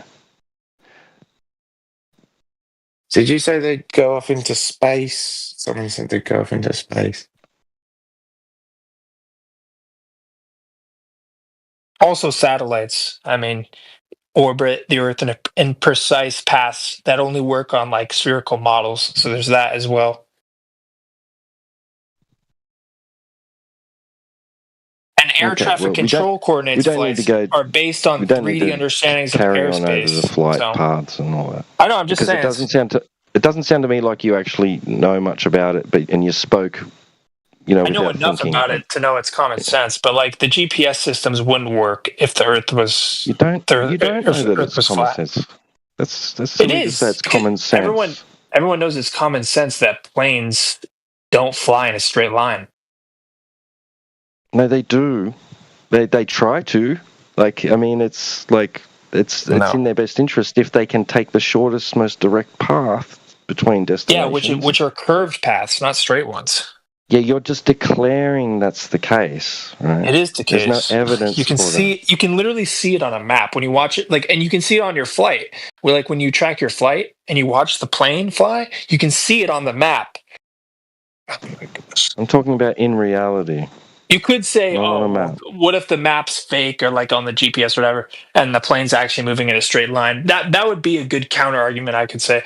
But then you'd have to like argue the whole what about the satellites that are orbiting around the Earth that are using GPS for the flights? Like, it's just the thing is you have to argue against all of that, which is really hard to do. Because quite frankly, it just doesn't make any sense to believe that the Earth is flat. Because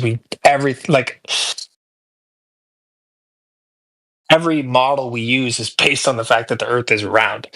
So no, those paths are actually drawn on after the fact, right? Onto something that people think is reality when it's not. So they're actually doing one thing in reality, and it's being portrayed on a screen or on a bit of paper or whatever as something else. There's no evidence to suggest that in reality, that thing that they're saying on the piece of paper or on your TV screen or whatever, or on your computer monitor, actually took place. True, but you have to argue, and that represents reality. True, but you'd have to argue all the engineers and scientists that are using this as a model. Who is using it? What model? What model are you talking about? I'm talking about the model that the Earth is a sphere, is round. Every aerospace engineer, uses that as a model. You'd have to argue with all the astrophysicists, basically. Is this stuff above your pay grade, and you're just appealing to stuff that you don't really know too much about? I think I know more than you, actually, because it doesn't even sound like you know what an astrophysicist is. I don't know what an tells astrophysicist stories about things in the sky. He makes up stories about things he looks I'm at. not making up stories. It's the flight path.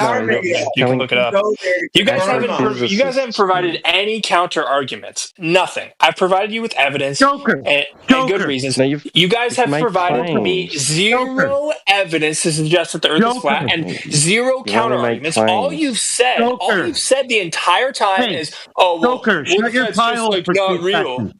Shut your pie hole, Joker. Did the middle of the other gentleman's sentence disrupt the beginning of yours? Because Radwin was saying something, you just fucking barrel talk over him. What the fuck is with you, man? I think you're being a little dramatic. No, I think Radwin was telling you what astrophysicists do, and you took it as him telling what you do. I said they look in the sky, they make up stories, and then they say that's what's going on, and that's it. You claim that they actually go there and do experiments, which is not true.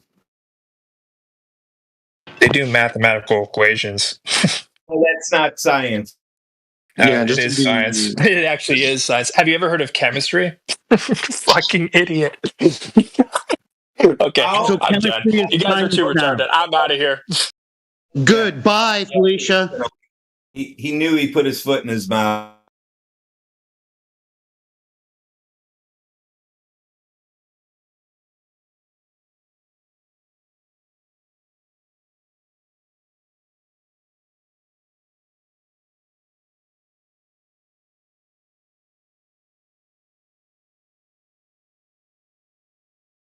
Shit, man, I came into FE Discord this morning and it was like Glober takeover. They were just shit talking QE and fucking insane.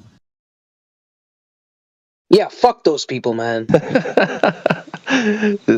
They were enjoying the opportunity to be able to let out some steam about being muted and QE's demeanor and stuff. And whether he's actually a real flat earther. Because we were God, talking how about Jeremy, pathetic do these Jeremy Globers before have to that. be?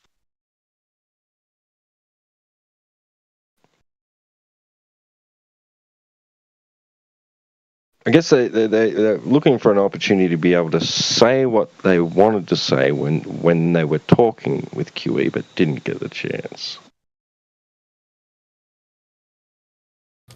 I never even attempt talking to QE. They're going to be upset when that book comes out. Wait, am I gonna be mentioned?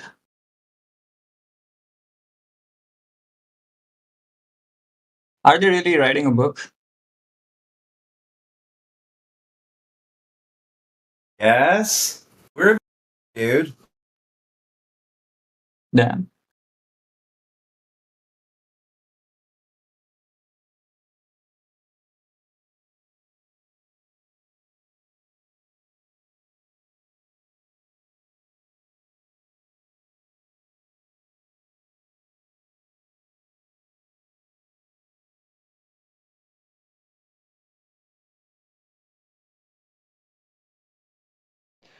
QE is a good guy. I mean, he came from, like, because I was saying that earlier, I didn't get to finish properly. He came from the debating the Evotards, right?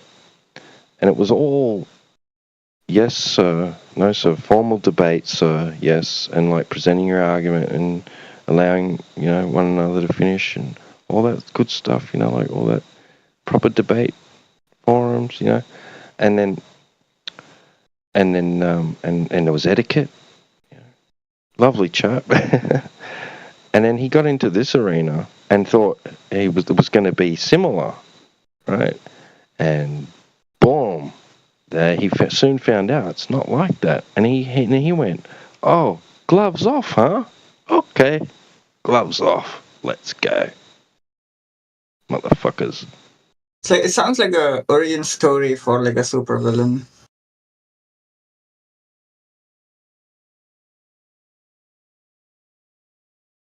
No.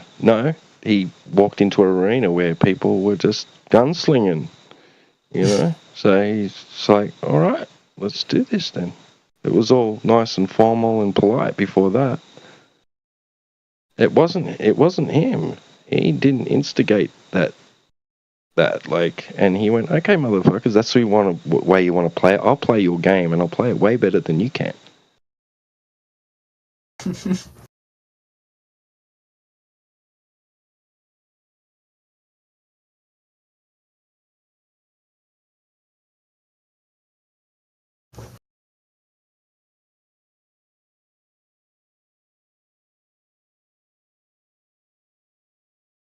Yeah, I don't think like he's. I think he's like arguing from an honest position. The only flat earther I would have doubts about would be Jaren, because it just seems like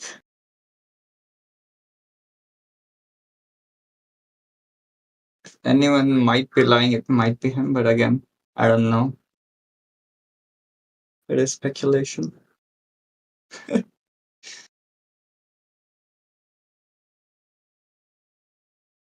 Why would flat earthers lie about it?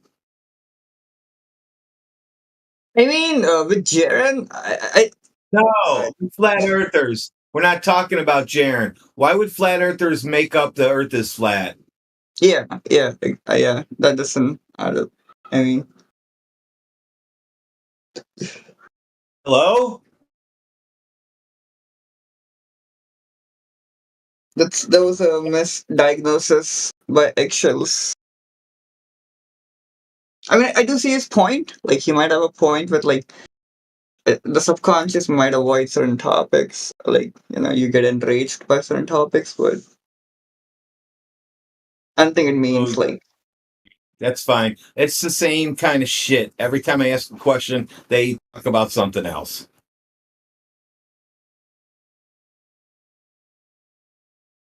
Yeah.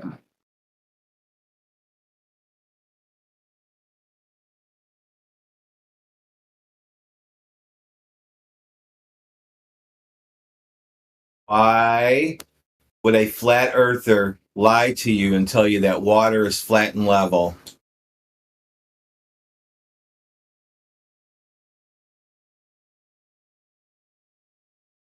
True. This is going to be another test question, I think, now, because these are so difficult to answer after you just said that some flat earthers could be lying. Oh, no, I was honestly only speaking about Jaren, like, whatever you guys... He makes money from YouTube. What do you want him to do?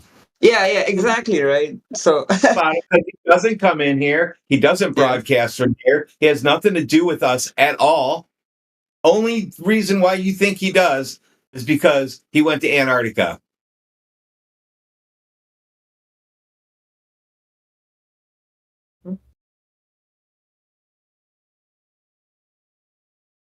Wait, are you saying he never believed that the Earth is flat ever?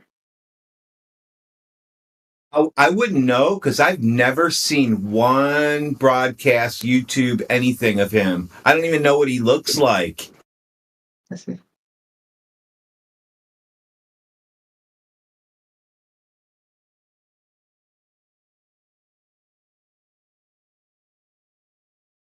Yeah, I never did get around to watching any of the stuff from the TFE thing. Still haven't. It's just clips and stuff here and there, like McToon going off his nutter.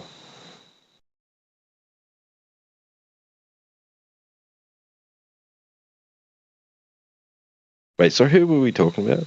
Jaren? Was it? Still talking about someone else.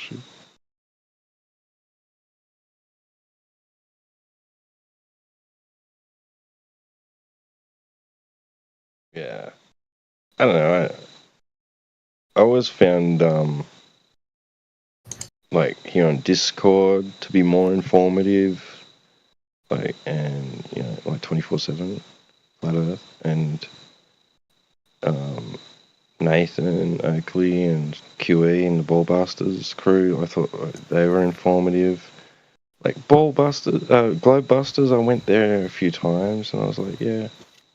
Like, I enjoyed some of the videos that they showed, and that they had this 24-hour channel, and that was pretty cool. Like, if you were bored and just wanted to watch something, you could put that on, and there was some informative stuff in there.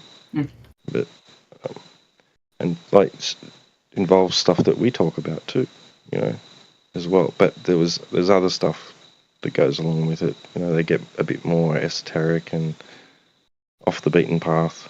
A little bit more. Go up to theorize.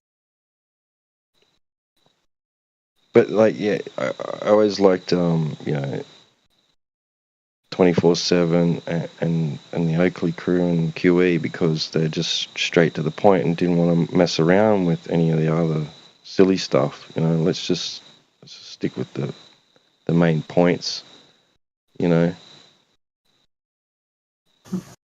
What can we know versus what are we going to have to like choose to believe or not believe? Yeah.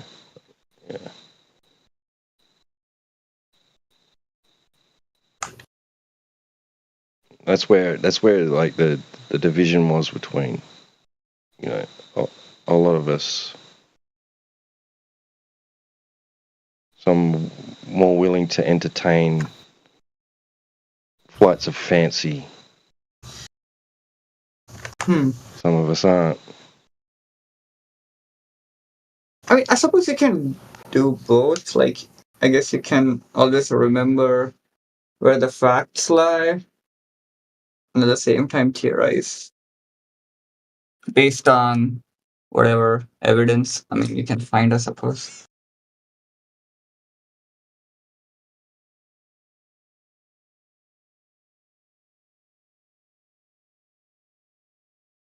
And that's how I see like Flatter, Dave, and even Jaren's channel. Like they would just try to piece together things that they thought made sense.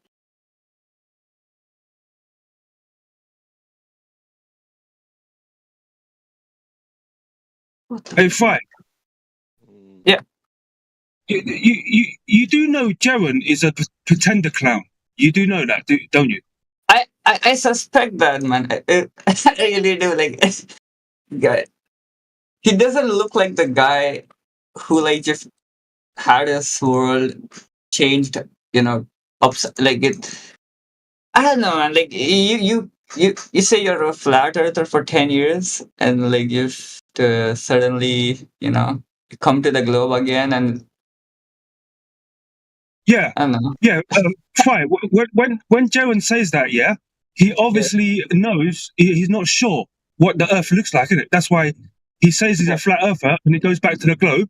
Now he's gone back to Right. flat Earth. Obviously, he doesn't know what the Earth looks like, isn't it? So that's why I said he's a pretender clown.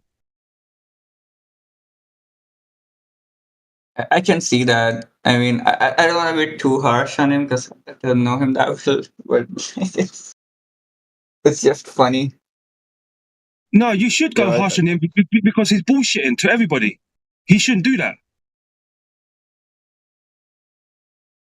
Maybe The whole stick, him and Dave as well. Their whole stick is to appeal to people that, that may be considering the Earth is flat or like to consider alternative views and things. And this is interesting. I want to listen to this. Yeah. Oh, yeah. I still think Earth's a globe, but that was really interesting, Dave. Thanks for coming in. Thanks for joining our podcast. It was really good to have you on. I mean, like, and they've got an audience, that then. That's really puzzling to me. Like, what does that mean? How can you find?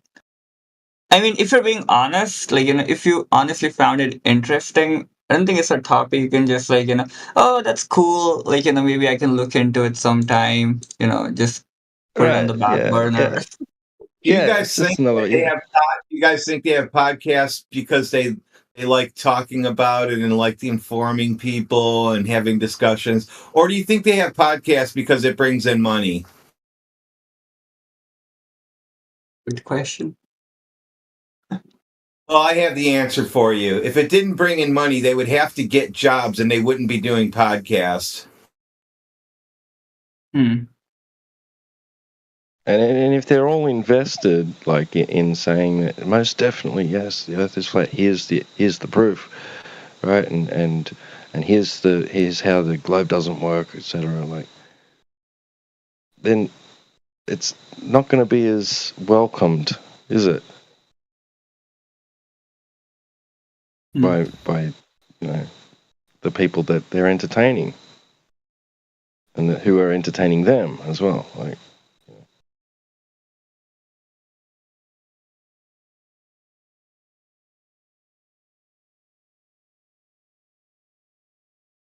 I genuinely don't understand that sentiment. Like, what does it mean? I find flat Earth like interesting, but like not interesting enough to like find out if I've been lied to. Like, I think you should just.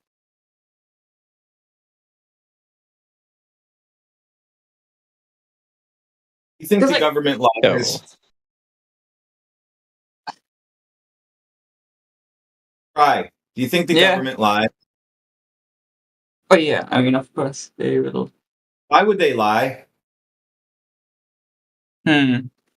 Why would they lie? Self-interest?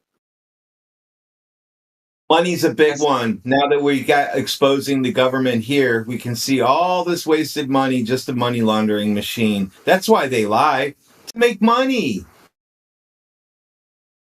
Yep, it really comes down to it. Yeah.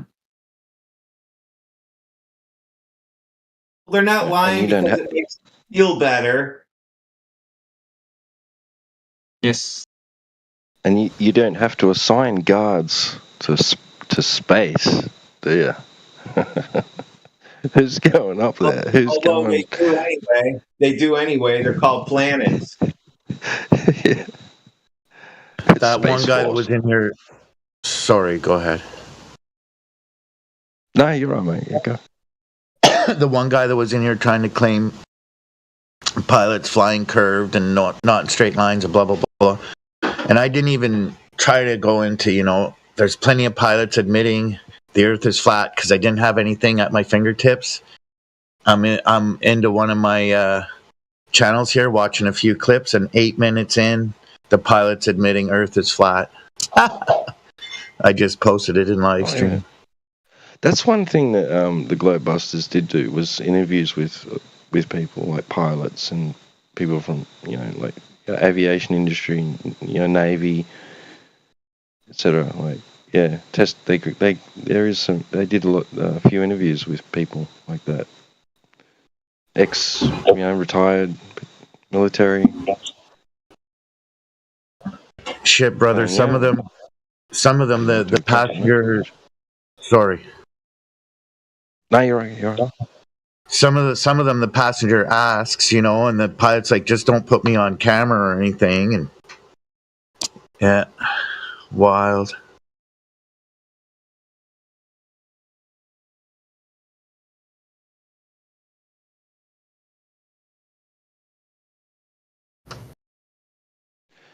Yeah, we could have eventually gone there with that kid, but he took off. I think he was spiraling out.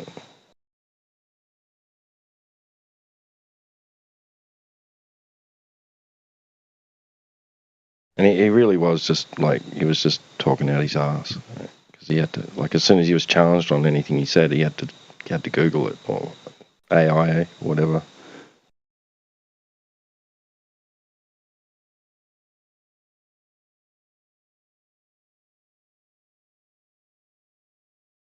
But what I meant was with the whole money laundering thing. I mean, what a better thing to be able to say that you're investing money in and really aren't. Something that you don't have to worry about protecting from the public. I mean, the public aren't going building big rockets to go up and see if they're telling the truth about what they say they're doing up there and stuff like that. You don't have to put guards, in place. You don't have to worry about, security. Just tell people you're doing something that you're not, and nobody's going to go check. Nobody can go check. See if that's what you're doing.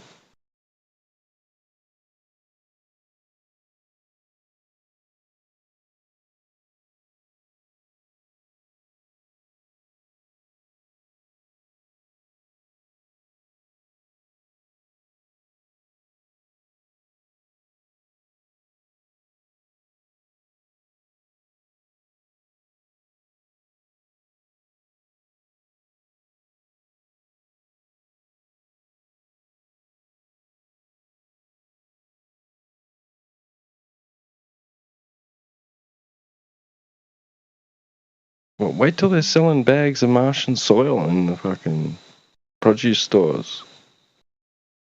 You can grow your potatoes in Martian soil.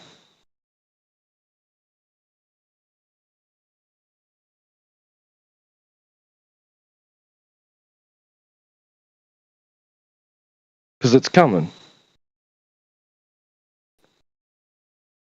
They gotta keep up the facade. They're eventually gonna have to produce something for someone, us, something tangible. They can't just keep going and going. Like, how long are they gonna go before future generations say What's going on? Why aren't we on Mars yet?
Hey, Terry Tricks. How's it going?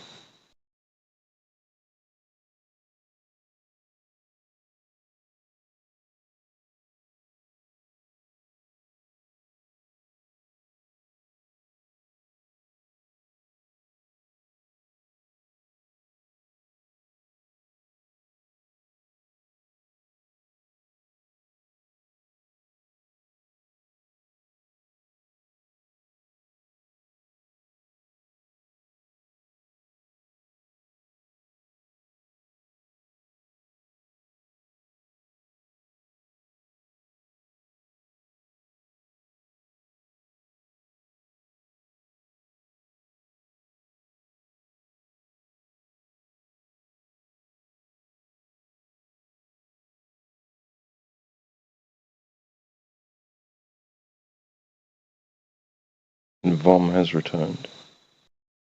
Hey, Vom. It's good.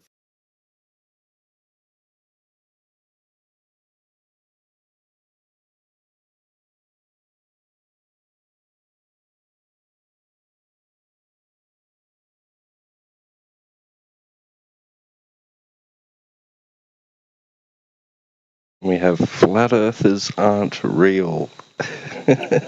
I was just looking at that, man. I just saw that a second before you said that. I read the same thing. I'm like, what does that person mean by that? Okay, so I could see that being a flat earther making a little joke about it, like being like having some levity about it, which it is kind of funny. That's a good name. So flat earthers aren't real. Are you there? No. No? Okay. You are a funny man. Regardless of what your stance is, you have a sense of humor. I like it already. But anyway, we don't know if you're real. So I was trying to figure out if you're real. So apparently you spoke up. You are real. That's good. Now let's get down to the brass taxes. Right, T-Dub? Yeah, absolutely. Is the ball Earth real? That's the question here. No, the Earth isn't a ball, but it isn't flat either. Okay, topographical plane. No, see, here's the thing: is have y'all seen Beyond the Ice Wall? No, so you don't know the entire curvature profile of the Earth, so you can't make the claim that it's flat or not. Okay, do you think it has curvature at all? Yeah, I think if you go out far enough, it probably curves a little bit upwards, to contain everything, like a bowl. Oh, upwards. Okay, so the container does at some point most likely meets the Earth itself. And that would require curvature. That would be an upward curvature. Yep. So for the most part, until you get to where the container meets the Earth, for the most part, we know the water is contained and the water on the top surface is horizontal. Do you agree with that? I mean, yeah, the water is level. Duh. All right. Well, thanks for that. Appreciate that. I kind of like your stance. I mean, until we've mapped out the whole Earth, we shouldn't be saying the Earth is flat. We don't know. Do you know what we mean by flat Earth? Yeah, just a juvenile attempt at being in opposition to a globe Earth. Incorrect. I mean, just because it looks flat around you doesn't mean it is No, flat. incorrect. You're wrong again, dude. Two strikes. Go ahead. Yeah.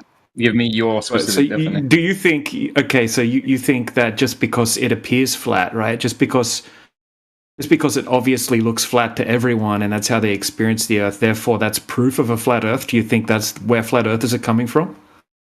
Some of you, for sure, but not all of you. No, I've never heard a flat Earther say that before. I've heard it in this room before. So, really, who was it? Who said that? So just okay. So they said because it looks flat, therefore that proves it's flat. Well, no, they wouldn't use that as their only defense, but they have used it as their defenses before. Okay. Anyway, you're going to get to the point where you explain what flat Earth is. Yeah. Definitely a starting point. Yeah. So what we mean by flat Earth is that there's no curvature detected over large bodies of water. Right. Okay. If something isn't curved, it is like a surface, like water, like the surface of water. If there's no curvature to it, the default position is flat, right? And then when we go out and actually test the Earth and try to find the curvature, none can be found. And then we go looking to the globe side, right, for evidence, or the concave side or whatever, for evidence of curving water. We can't find any. That's what we're talking about when we're talking about flat Earth, right? We don't, think that just because it appears flat, that's proof that it's flat, right? It's just a starting point. I got you. So the technical term should be locally flat earthers. No, not locally flat.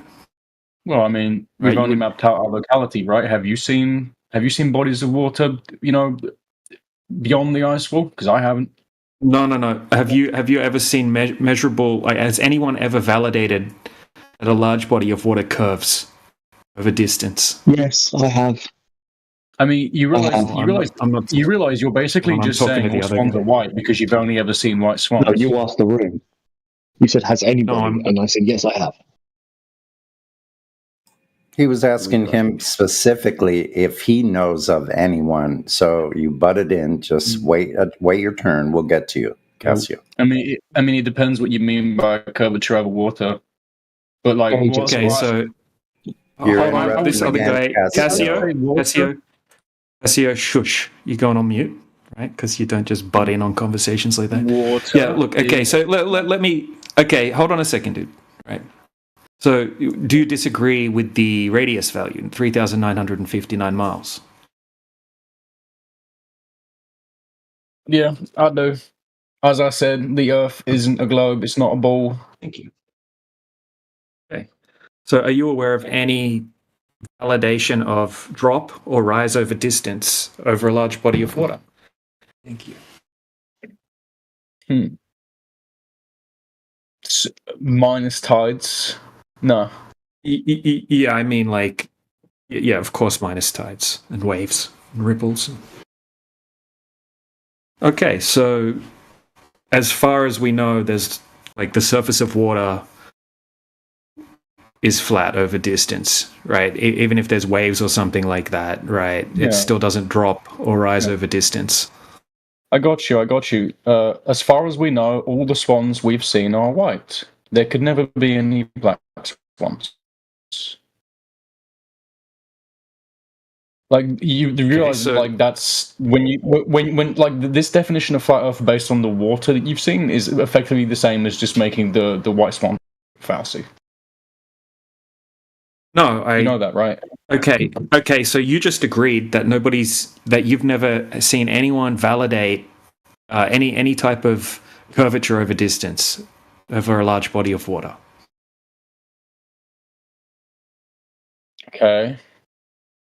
Okay, so you've never experienced curvature. You don't know of anyone that's ever measured any curvature. Nope. Yeah. Nope.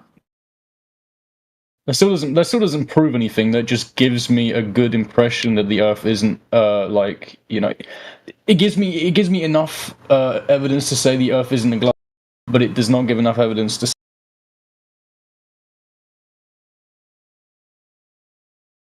You were cutting out a bit there. Yeah. Now they tell us that 70% or some almost whatever, about 70% of the Earth that we know of is water, and we know that water is level and it's contained by shorelines as far as we can tell, as far as we can go. All of that water is horizontal in nature, level, like you said, minus the texture of the water would be tides or waves. So if 70% of the water or more, because I think they're wrong about the 70%, they're basing that on their globe.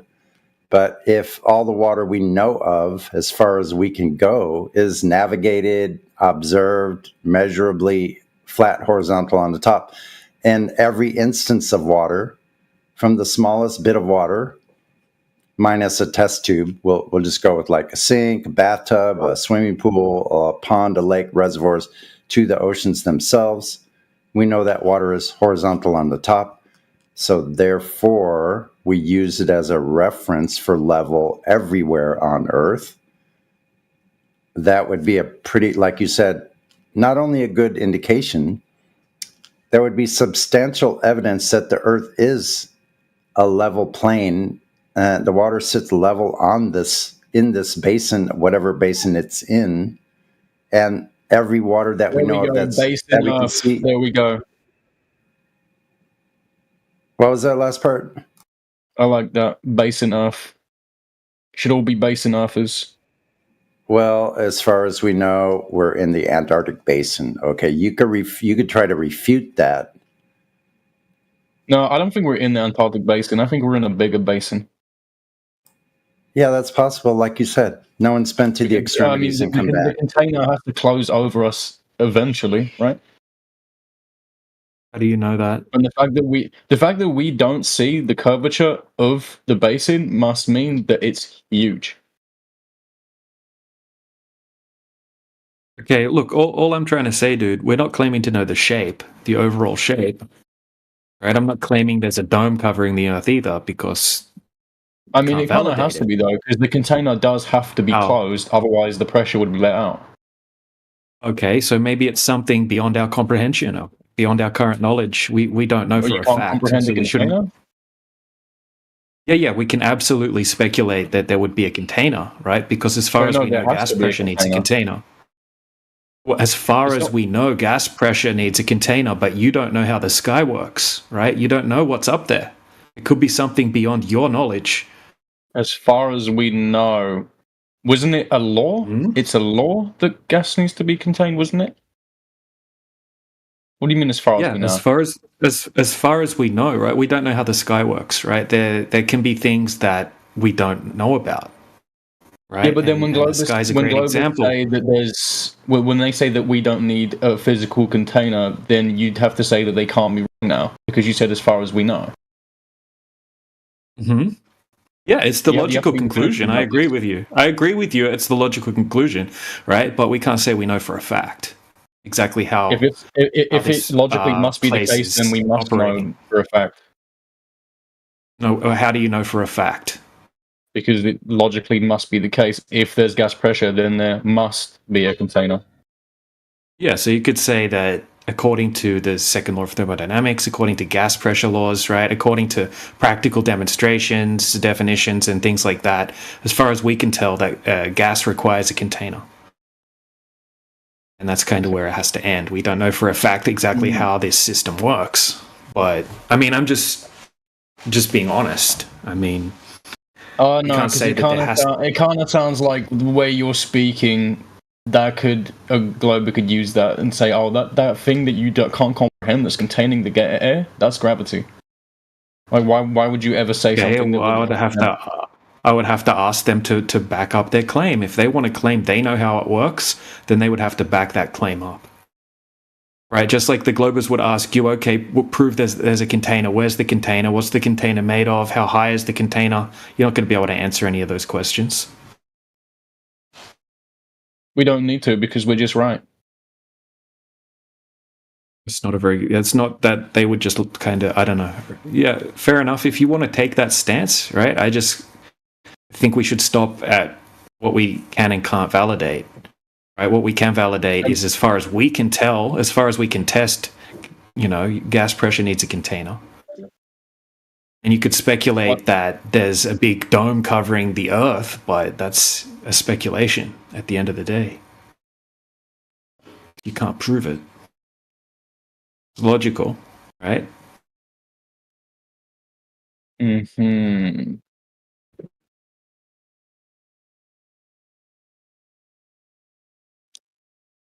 Yeah. It's like we don't know the layout of this place. We don't know the shape. We can only validate what we can validate. That's right. Nobody has a God's eye view. Mm-hmm. Nobody can go outside and look back. It's That's what it looks like. Do we actually know the distances between places?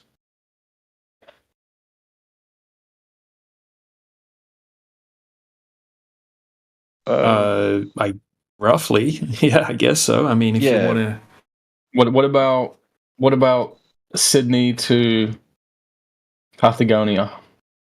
Well, Sydney to Brazil. I don't know, like Rio de Janeiro. Do we know the actual distance between those two places? Fuck if I know. yeah, I don't personally know the distance between those two places. Here's what I would say. I would say that as far as those types of distances across vast distances of ocean, like the Pacific Ocean, that's quite a distance.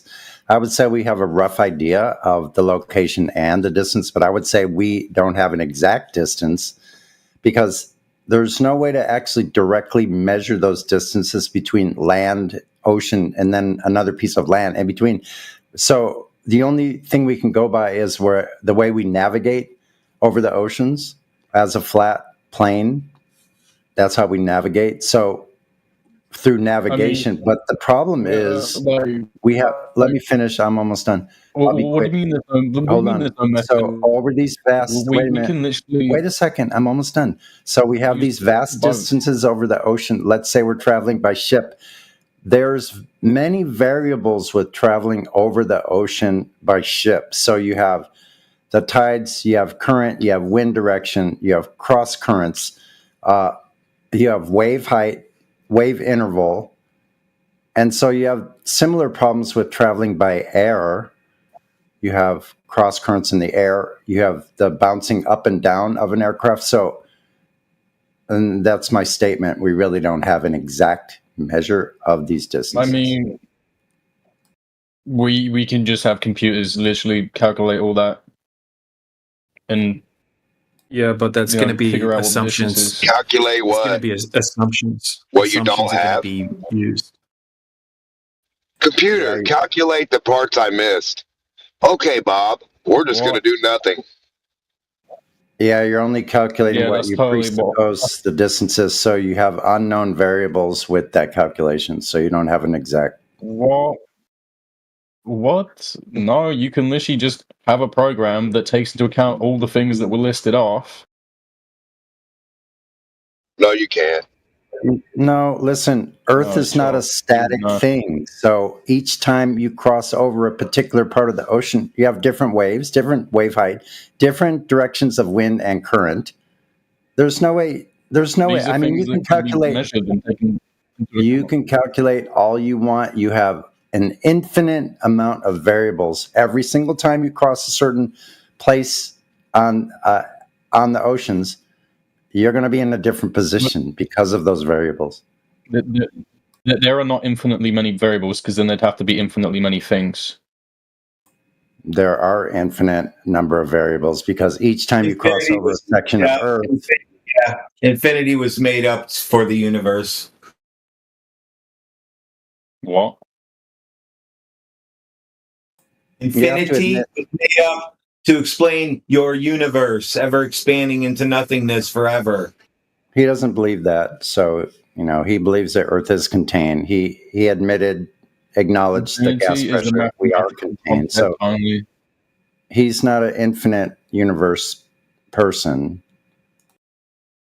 So we got that cleared up. But calculations, you have to admit, calculations are not direct measurement. I would say we have no actual direct measurement of the distances to all the geographic locations of the continents versus oceans. We just have a pretty good estimate of where they are. It's only a ballpark because partly because of the hoodwinking of the world of this globe fantasy. The real locations have been diffused, obfuscated. Like, we don't have those exact distances. Neither does the globe. Mm-hmm.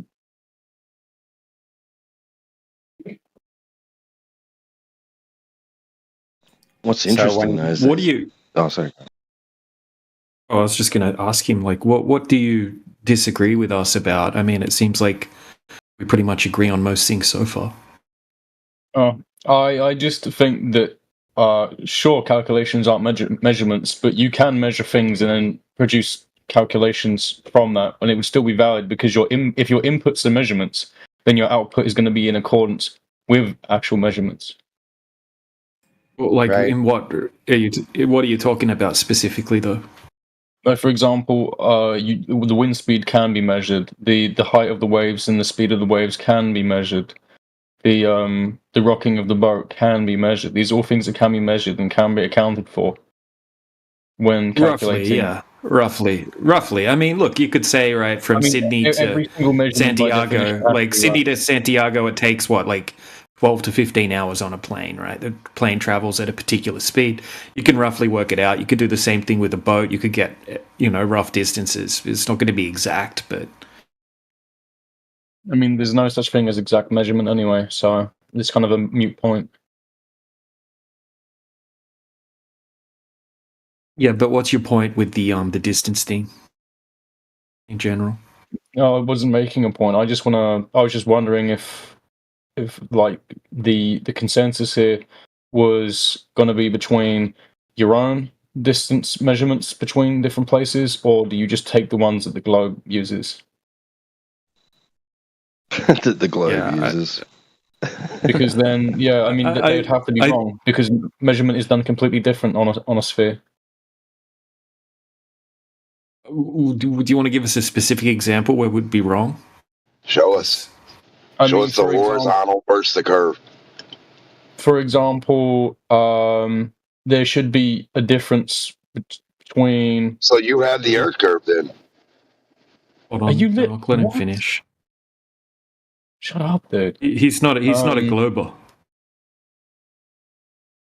Yeah. So, for example, if I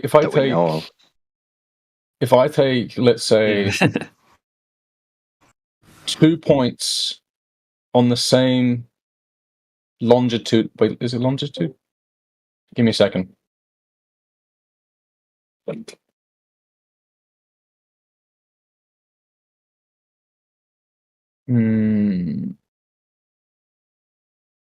Okay, if I take 2 points, each on a different latitude in the quote-unquote northern hemisphere, right? Of a certain latitude and longitude, and then I take 2 points mirrored on the quote-unquote southern hemisphere, then the distances between the first set of points and the second set of points should be the same. Well, that's only if the globe was the case. Globe isn't the case, so the points in the quote-unquote southern hemisphere should have a longer distance between them. That'd be painting a azimuthal equidistant projection. I mean, it seems to be the sound of it. That seems to be the case, though, doesn't it? And that would be saying that one should adhere to that concept and say that it represents reality. Estimate, isn't it? We don't have to fully adhere to it. Well, either way, if you go by your diverging, converging longitudes, I don't know, like or your radial ones on your AE map, like. I mean, there has to be some kind of map. We're not making those claims, right? We're not making those claims. I mean, there are places and there are spaces between places, and then if we know where the places are, we know where the spaces are. You put all the jigsaw pieces together, you get yourself a map. Yeah. No, I get your point. Yeah. Right. Like, for example, if it takes, right, if you take off from Sydney, right, you go on a plane to Santiago, what, like 13 hours. or something like that, right? So we can estimate that that is the distance between those two locations, right? And then start matching different distances to different locations together. You would have to be able to plot out some kind of rough map, I guess. Is that what you mean? I mean, yeah, you'd have to be able to. I mean, if you can make a map of Milan, and then you go to, say, Prague, it's not like your ability to make a map just changed. And that should be applicable to anywhere on Earth you go, right? So, get all those pieces up together, you are going to get a map of, well, just logically follows.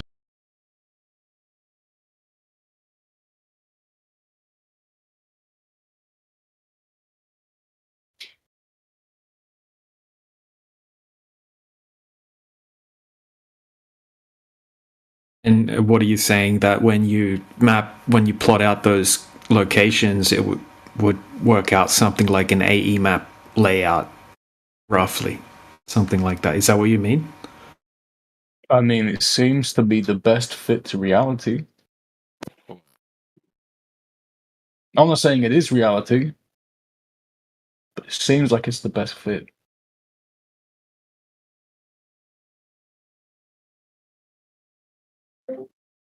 So what do you think the layout of this place is? I think the AZ map is the best fit, and then beyond the icewall, I don't know, but I think, the space has to close eventually because of containment. So we're in some kind of base, probably nice and round the whole way along, like a circle, like a circular basin, and we just happen to be in a cute little pond in the middle of it. I'm big. I don't know if you'd like that idea, but we have our own special little pond in a big ocean. We're in like a little lagoon. But yeah, I think the problem with that is observations of the sky don't match that layout. Oh. Like the apparent southern point of rotation, right? Or being able to see the Southern Cross from Australia and from Chile at the exact same time. Things like that, they don't mix, right? They don't match that layout. It's impossible. It seems seemingly impossible on that layout, unless there's some way of explaining the sky. Other than, is there a way to explain it? I've never thought about it. Why can't you see them at the same time in those two different places? I don't know, man. I don't know how the sky works. It's definitely something that we can't explain. That I can't explain.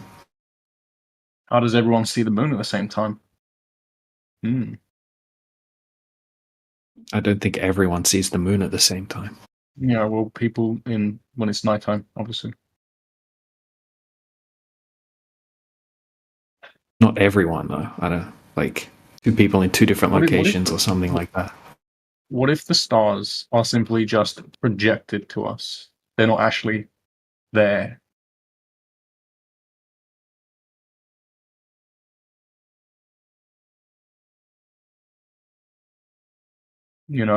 What if it's like God's writing across the sky, but like not actually in the sky?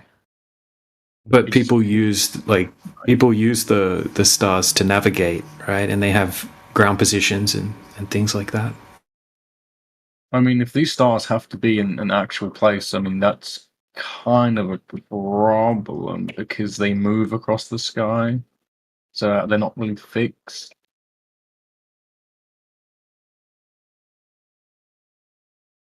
Like they're not staying still during the night, are they? No. Well, I mean, the North Star doesn't really move, right? Sigma Octantis doesn't really seem to move at all, so.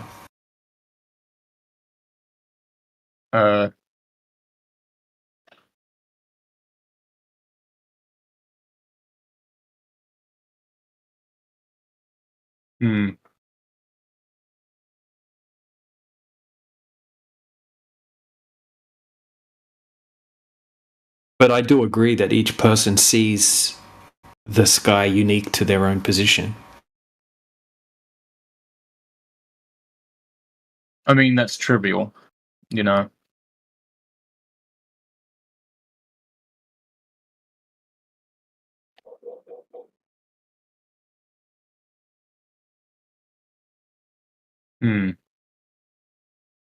So is it, instead of them having fixed positions, they instead have fixed paths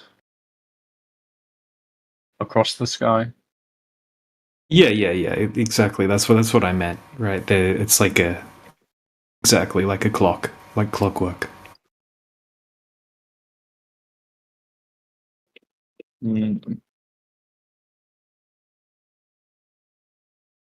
I mean, everything in the sky, it just runs in cycles, doesn't it? I mean, it's just like a big crazy clock. That would cause a problem, though. Because if there are fixed paths of the stars, then two places very far away, angled at different angles, would have to see these stars at different angles in their paths, or wouldn't be able to see them at all if they're far away enough. Is that not the case? I don't know, maybe where we think Chile and Australia are wrong. What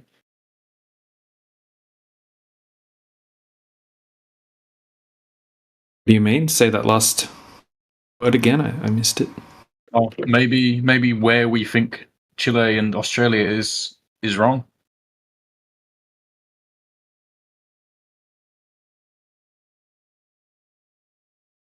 What do you suggest as an alternative? I don't know. Maybe the Earth is warped near the ice wall somehow.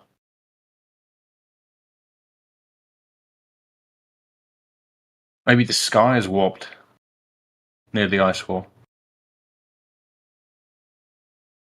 You know, like how if you look through certain kind of glasses, when they're curved glass or like something like that, it warps how things look.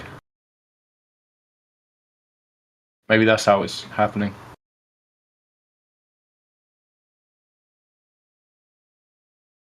Just an idea. Yeah, it's interesting. It's interesting. Yeah, something interesting to speculate about the sky. It's Could there not be definitely a lot of then? unknowns. Some things don't make sense to me. So No, we need a Basin Earth Science Institute. Y'all need to start getting some funding. Definitely. Because, I mean, sitting around isn't really pushing non-globe science anywhere.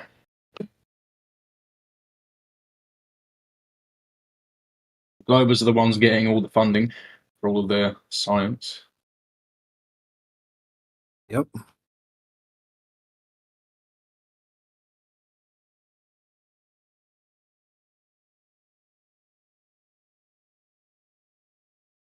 Yeah, completely agree with you.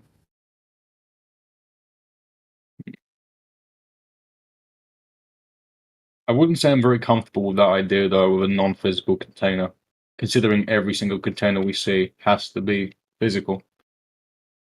Oh yeah, no, I completely agree with that. I just said we don't know for sure. That's all. If you invoke the incomprehensible, then you're also invoking the indefensible.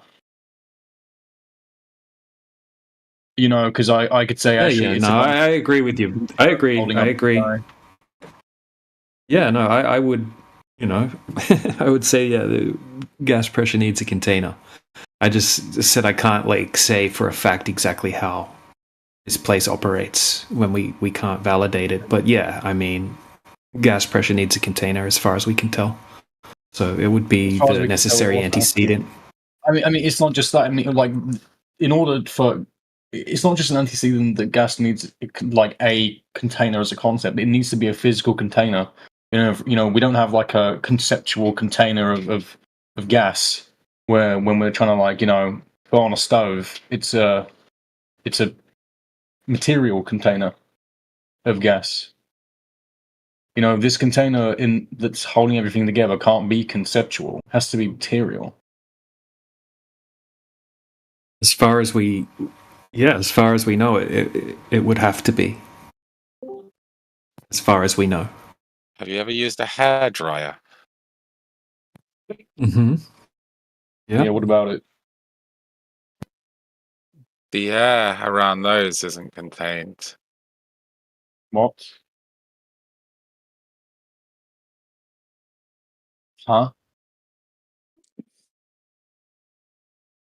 Just in terms of different gas pressures. Someone.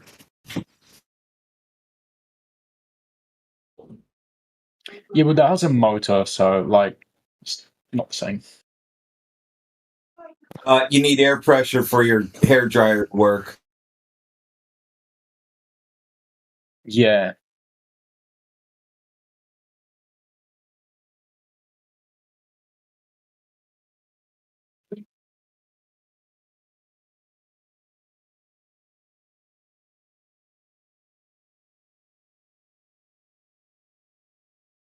What do you guys think about clouds?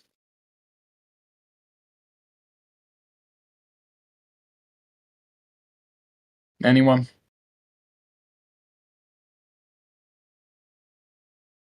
Any opinions on the water cycle? The water vaporizes, rises. Yeah. Clouds they don't curve with the surface of the Earth. They lay flat. On the bottom. There's many videos you Yeah. can have a look at. Clouds don't curve. They lay flat. We know. Yeah. Exactly. I wonder why they seem to flatten out at the bottom. Like, is there just a point where they can't go any lower? And I always wondered about that. Yeah, air pressure. Oh. It's weird that the sun can go lower than the clouds, though. I've never seen that. I mean, we already have a story about somebody who went so close to the sun. What if there was some truth to it, right? I've seen the sun's reflection from the Earth onto the bottom of clouds, though. The source light would cancel out the reflected light. What if there are civilizations beyond the ice wall that have been able to fly to the sun? You guys' brains are fried, man. Yeah, you guys are done.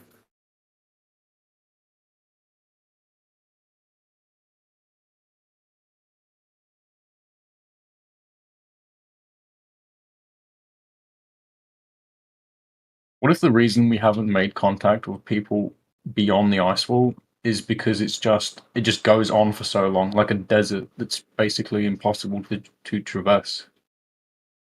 You're going to have to ask the U.S. military, since they named it the ice wall. Talking about an ice wall in here is like fucking Japanese to us. Okay, what should I call it then? The ice perimeter. What? Is that what you claim? Oh no, alright, I'll just call it Antarctica then, sure.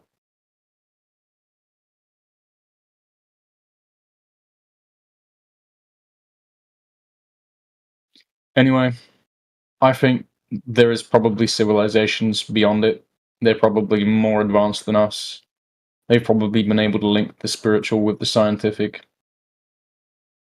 They're probably having fun being immortal and crap while we're here, living in shit.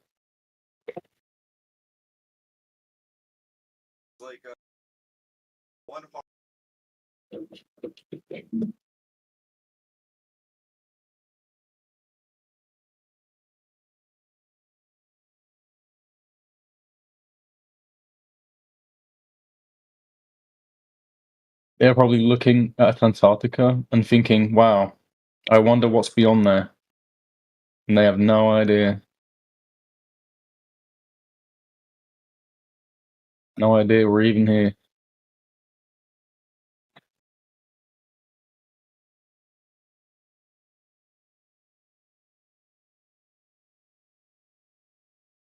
What do you guys think? Do you think we're special, or do you think there are people beyond the ice wall? Oh, Antarctica.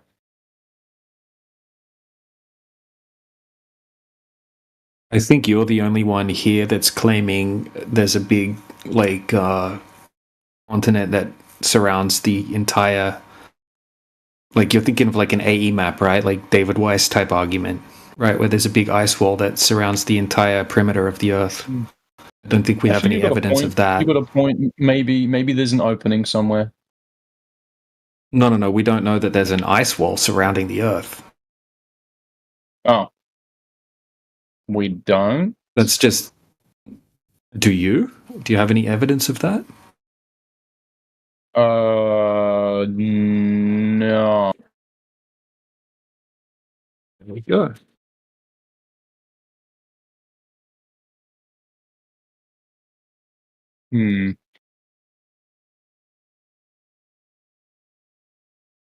Antarctica could just be a continent. We don't know. So then we're just surrounded by waters that just haven't been traveled along long enough. Maybe. Maybe the desert separating us from everyone else is just oceans going on for. You have any evidence of everyone else? Like, what do you mean by you mean people? What do you mean by everyone else? I mean, considering how large the basin would have to be for the containment, we surely can't be the only continents. Like, come on. That's ridiculous. Why make such a big world for such a small bit of land? Well, who knows, man? It's just like speculation at the end of the day. We can't validate any of that stuff. Of course, but it seems pretty reasonable. Like, why so much space for such small amount of land? Doesn't seem very godlike to do that. Seems foolish. No. Who knows, man? Well, maybe we should know. Maybe we should. Maybe there should be a Flight of Science Institute that gets a boat mission going on. Maybe like a self-sustainable boat, like one of those like cruise liner type things, but sustainable. And just keep going. Keep going. Bring your families. Keep going. Tell your new world. New world.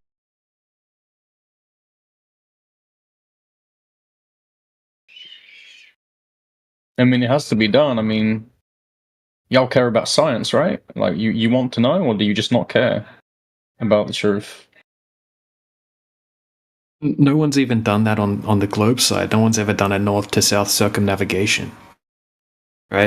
As far as we know, you need a permit to be able to cross the 60-degree south line, so.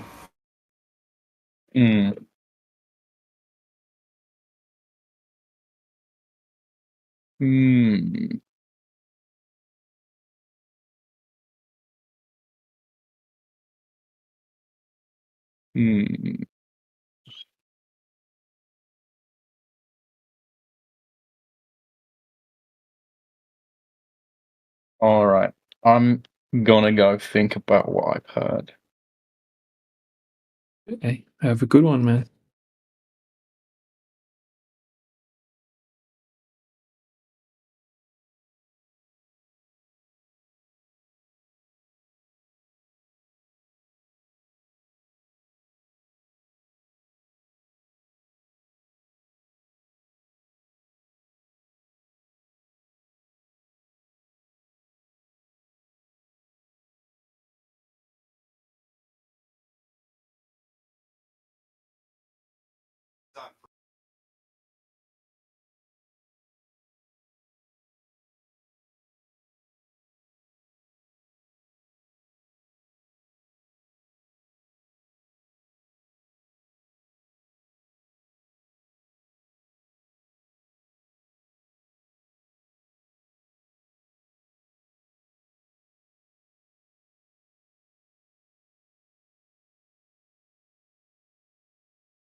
Hello guys. Hello. ايش حالكم يا شباب؟ اسمكم طيبين؟ يلا حيوا. Hello. يا مرحبا. السلام عليكم ورحمة الله. كيف حالك؟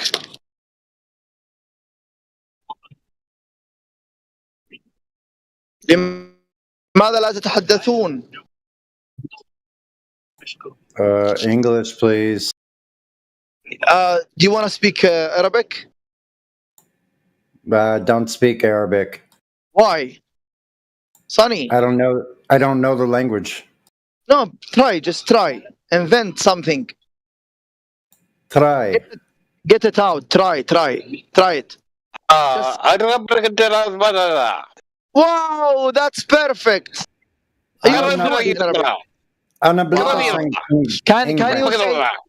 Can you say this? القسطنطينية.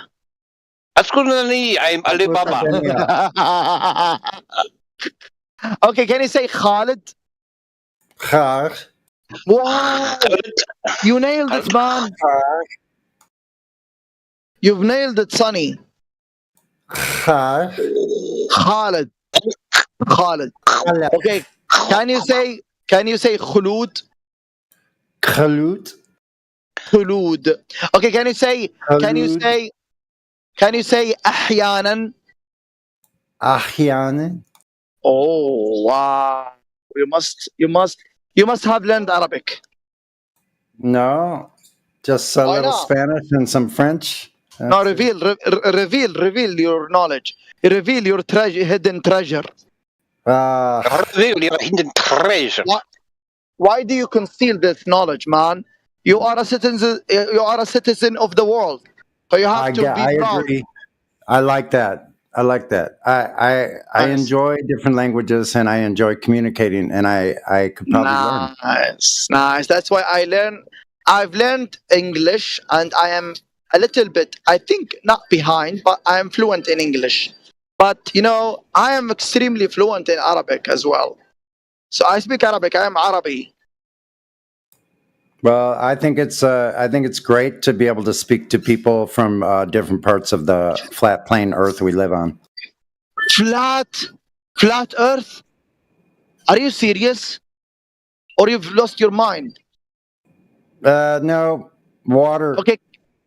Oh my God! Can I show you one just simple evidence that will make you, be certain that this Earth is round? Okay, go ahead. Give it a try. Okay. I will absolutely convince you. Otherwise, you are dumb. Just wait. I'm sorry for saying that. Just wait. Lower your light. Oh, come on. No, don't drive quickly. This speed. Okay. Stop. Okay, so the evidence is as follows. So, how many sunrises do we have on this planet Earth? How many what? Sunrises? Yes. I thought you were going to prove that you put down a ball. The sun doesn't rise. The sun moves across over. Oh my God, man! How many? Have you been to any hotel or motel? What does that have to do with the surface of it? Okay. I'll show you the evidence. When you go to any hotel's reception, do you see many clocks? The different clocks? Sometimes. What's the point? So the point is that every clock in that reception represents a different city, right? Okay, let's say so. I'll ride along with you. Wait. So a clock that represents Dubai, a clock that represents New York, a clock that represents Paris, a clock that represents Singapore. Okay, is that right? Correct. What does every clock represent? I mean, what time does it specifically refer to? The sunrise of that city. It represents. It refers to noon. That's how clocks are set. When it's directly noon, you put 12 o'clock on your clock, and then you can go from there. Okay, why do we have different? Why does every country or every part of the region of a region of the world represent a different time? That's why we have different, times. If Yeah. we, Oh, I got it. if it, Oh, I know. I got just it. wait, I got it. No, just wait. wait. I got If your we, answer for if you. it's, no. Let me Got just the answer get for my you. point across. Let me get my point across, and then I'll shut up. Okay. So Okay. if it's flat, then we all, as the whole planet, we all will have one time. One No, time.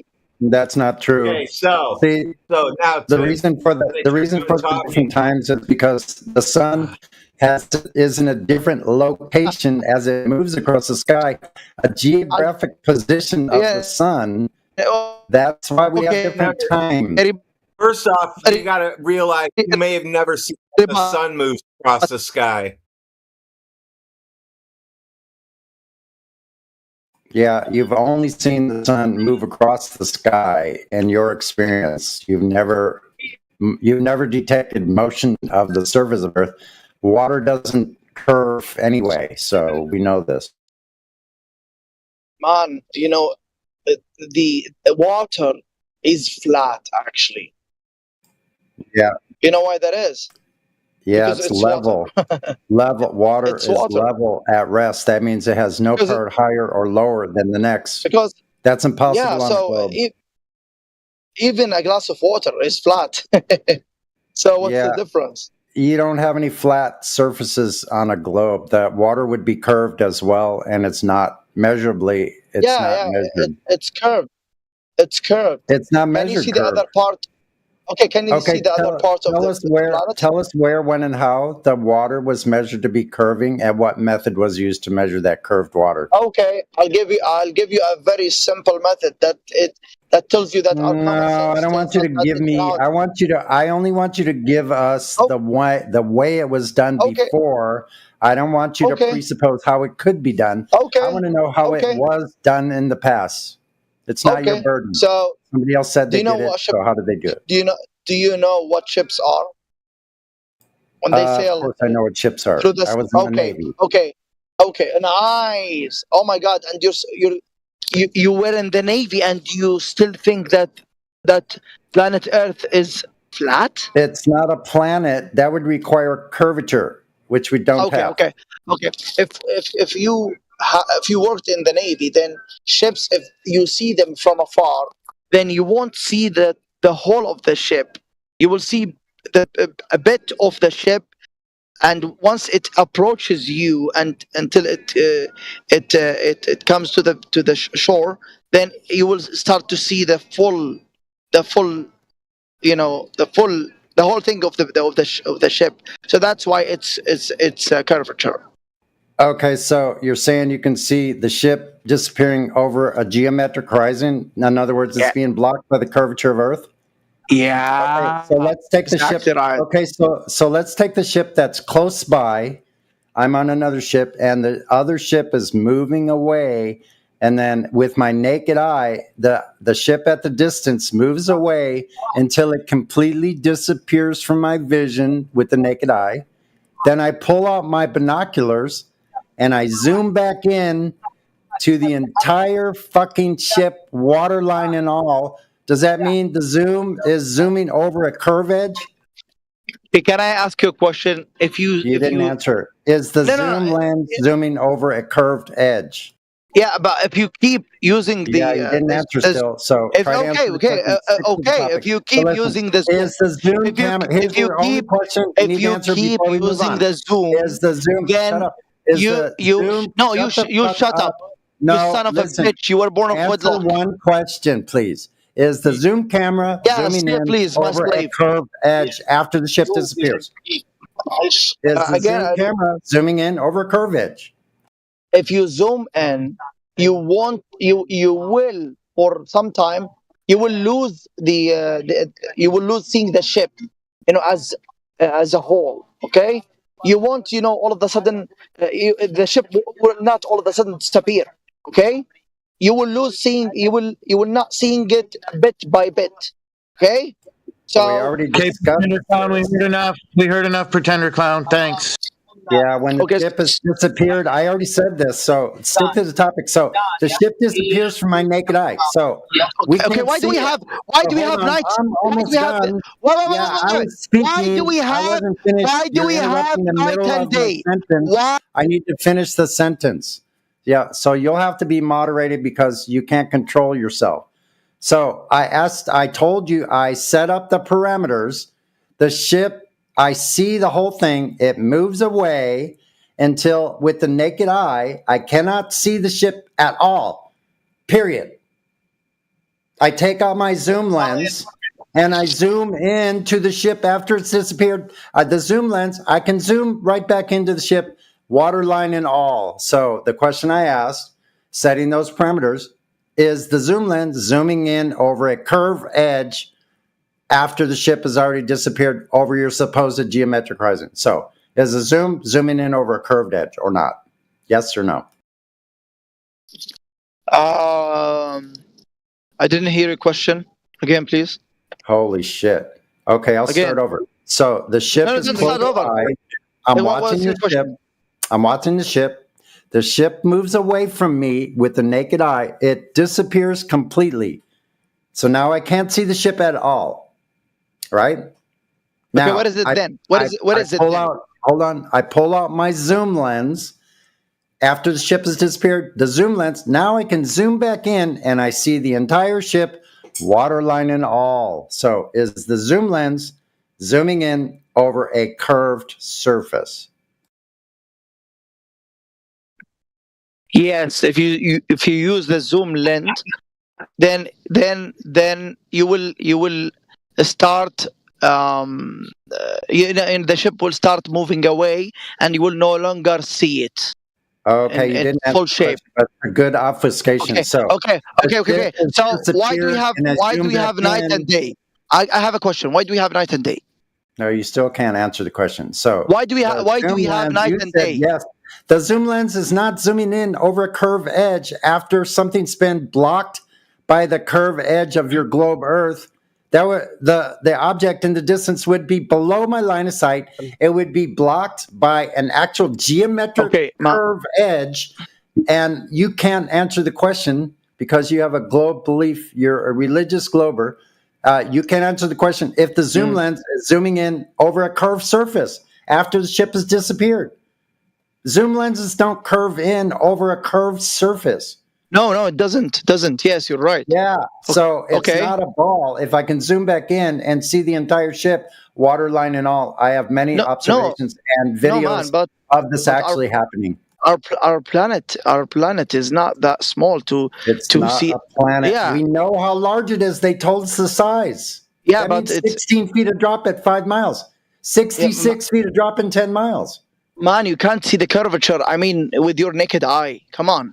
But you Holy know, shit! You just said ships disappear over the horizon. So which way is it? Yeah. So that's with your naked eye, right?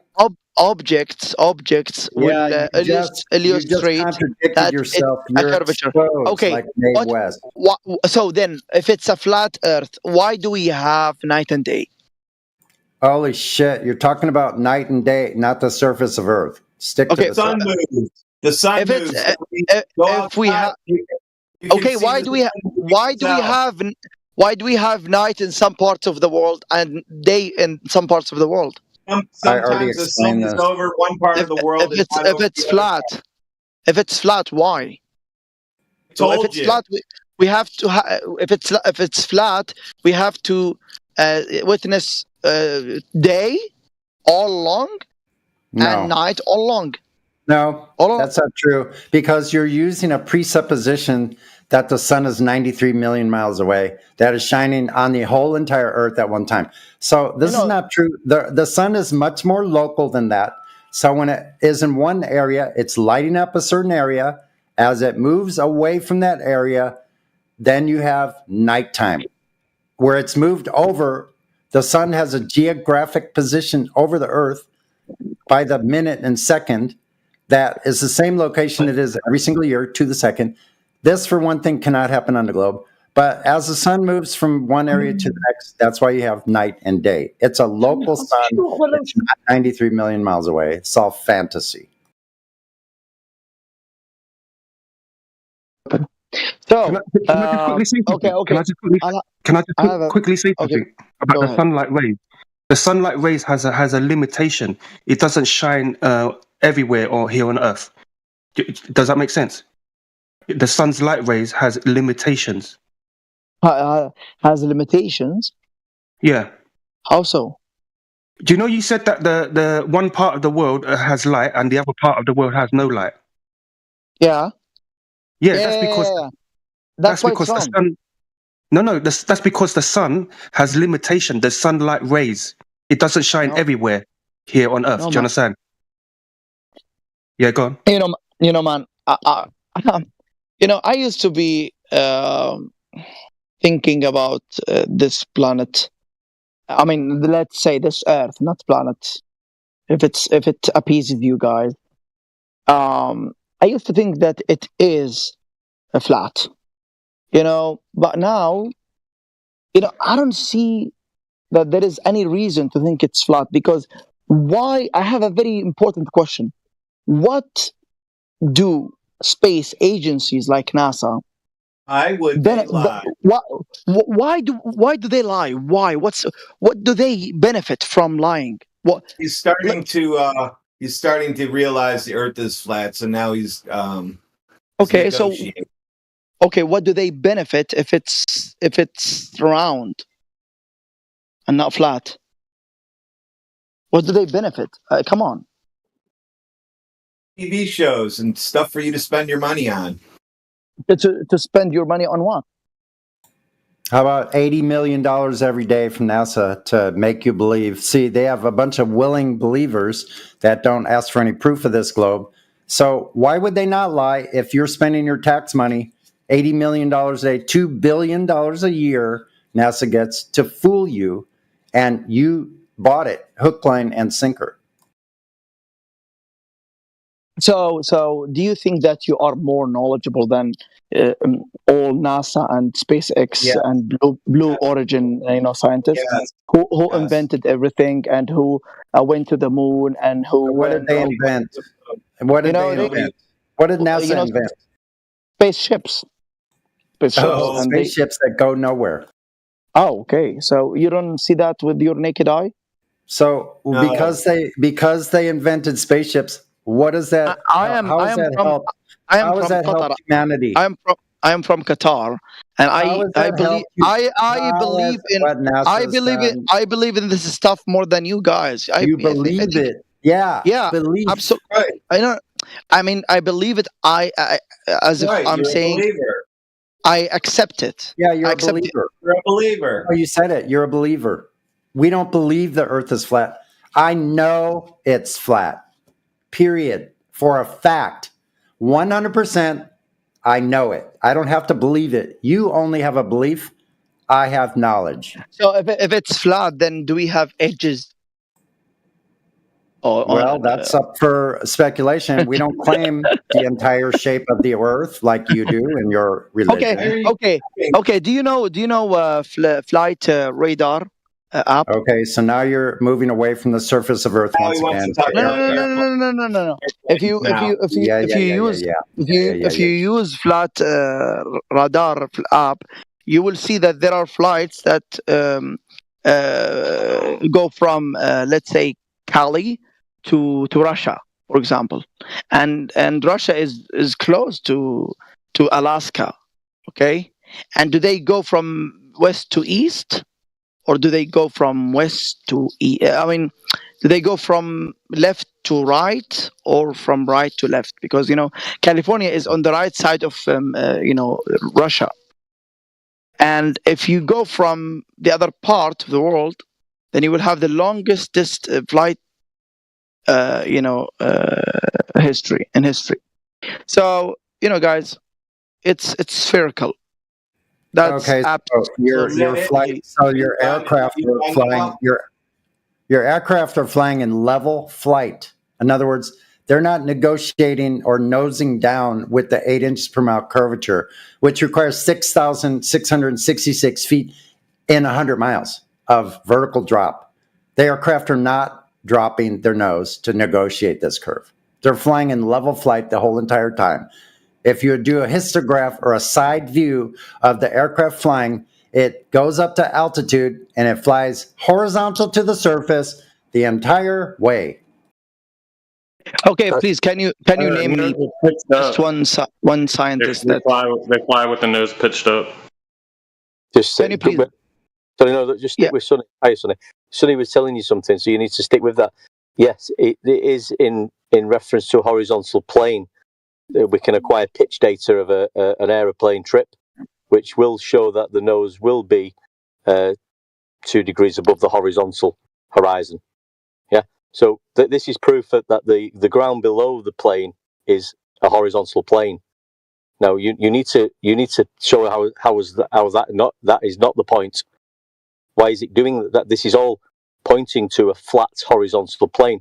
You wouldn't be able to get the pitch data without the horizontal reference plane, because pitch data requires a horizontal plane.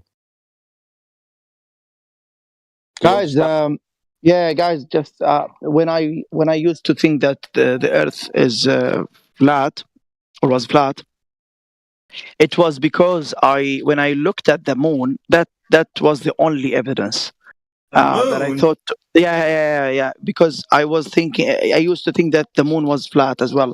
You know why? Because I couldn't, until today, I couldn't see the other part of the moon. I'm not being funny, mate. We're talking about flights at the moment, and you're going onto the moon. Yeah, because the moon is. So because I can't see the other part of the moon actually. We're not interested in the moon. We're not interested in it. Okay, bye-bye. Then bye-bye. Thank you, bye-bye.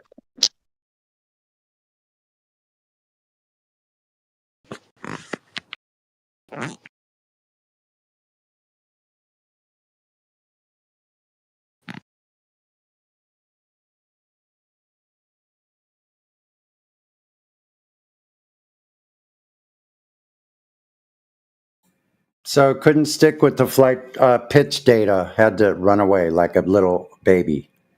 Wow. But why did he do that? I mean, we're trying to have a conversation, and we're not talking nonsense, are we? You know, it's in there. It's in all the manuals that even that they will be treating the ground as horizontal plane, stationary. That's how they talk to. But on top of that, we've got the pitch data now,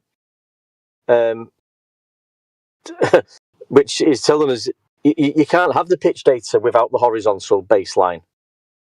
That's how you work pitch out. It's from a horizontal. Exactly. Like your roof, your slanted roof at home. There's a pitch to that. It'd be, 13% pitch, 12% pitch. It's all in reference to the horizontal. That's how a plane's referenced. It's the horizontal. How is it pitched above the horizontal? It's not in reference to a curved ground. So, but these are actual things that are involved with this topic, and you start to bring these talks up, and we get nonsense about the moon being flat. It's absolutely ridiculous. Yeah, it's completely illogical. Like I think people are overwhelmed that they come in here and they think they can just say one thing, that it's not going to be refuted, and we have tons of data, tons of information about everything we do on, near, or below the surface is using a flat horizontal plane as the surface. That's how we get everything. The elevation of mountains, the altitude of aircraft, like you said, all that pitch data. Our celestial navigation is based on, the horizontal plane in reference to celestial bodies that rotate above us exactly in the same place over a geographical position to the second. That's printed in nautical almanacs, like these locations, the GPs. This cannot happen on the spinning globe. So I think they're overwhelmed when they come in here and we have all the data on our side. They have no way they can refute any of it. And I think they freak out. They spiral to the moon and all kinds of other stuff. Yeah, correct, Sonny. But they've got exactly the same data as we have. That's the data. That's the only data that is available, and it will describe and tell you what and how it's being used, what equipment's being used, what it's referencing. Like you say, with the celestial navigation, mapping, latitude measurements, it's all flat Earth related, horizontal plane related.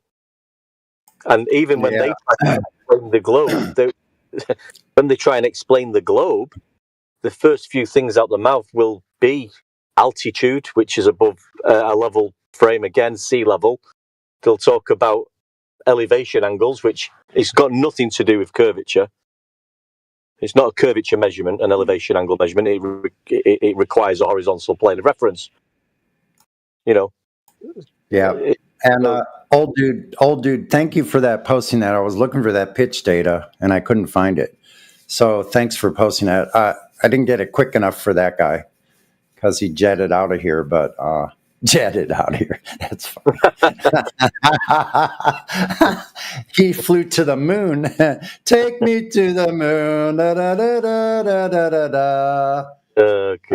I think he should start singing. The Glover should start singing Frank Sinatra's "Fly Me to the Moon." Fly Me to the Moon. They start doing that. Yeah, perfect. I'm gonna start singing that every time they go to the moon.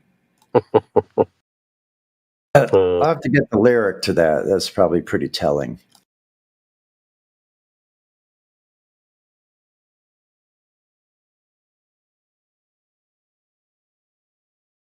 Frank Sinatra.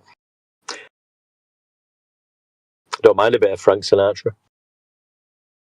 Mm-hmm. My dad used to do a little bit of singing back in the day, and he used to do a bit of Tony Bennett and Frank Sinatra. He was pretty good, so I grew up listening to Frank Sinatra. My father too sang all those songs. I remember that, like "Strangers in the Night," "Exchanging Glances," "Lovers at First Sight." What were the chances? They'd be sharing romance tonight. Until they flew to the moon. Somebody's got the X Factor. Yes, T. How you doing, pal? Oh, hello, one deck. How you doing? Yeah, not too bad, mate. Not too bad. Just I'm just trying to, just working, sorting out problems, just staying alive basically, and trying to keep everything in order. Yeah, but not too bad. Not too bad. Yeah, same here. I'm doing okay, innit?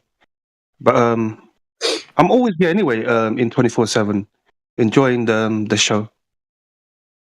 Yeah, I've not been in for a while. I popped in and out. I've not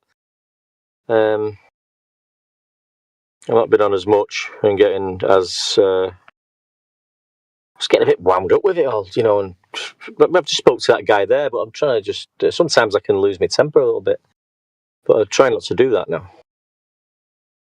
Sometimes it gets too much. Yeah, too much arguments, and it builds up.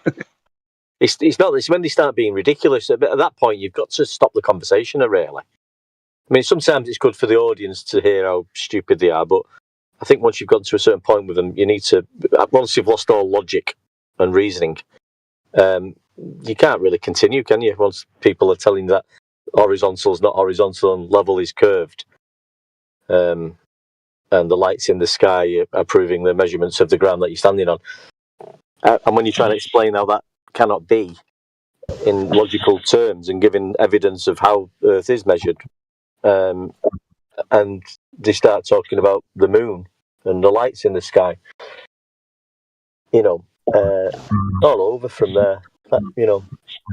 Sorry, I'm stuttering a bit. I don't know why. Planes don't fly in straight lines; they fly in arcs as well.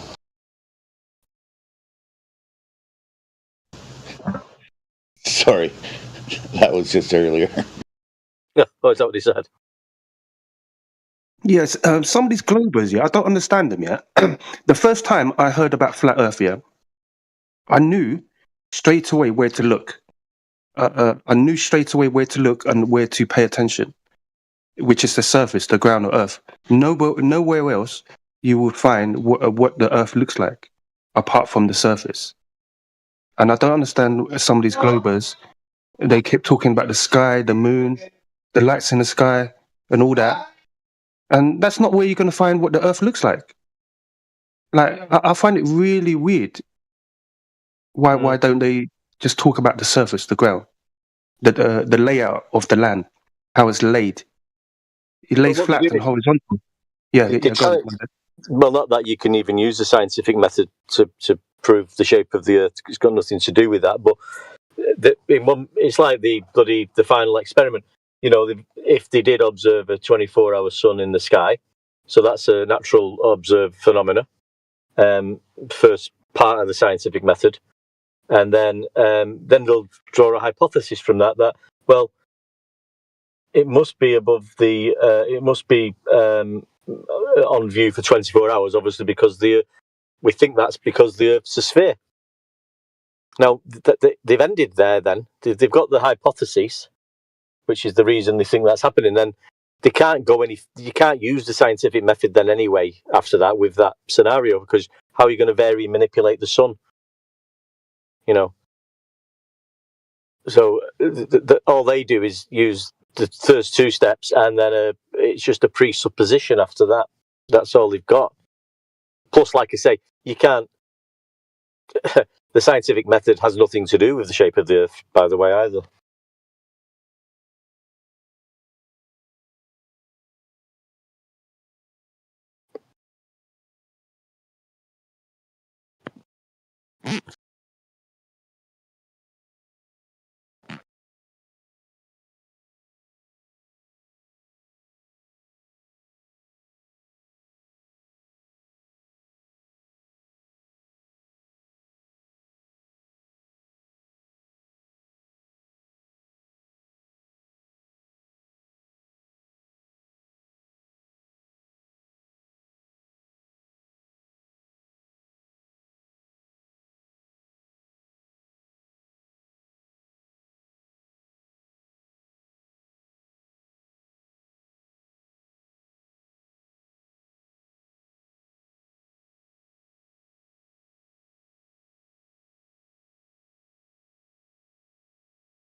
Hello.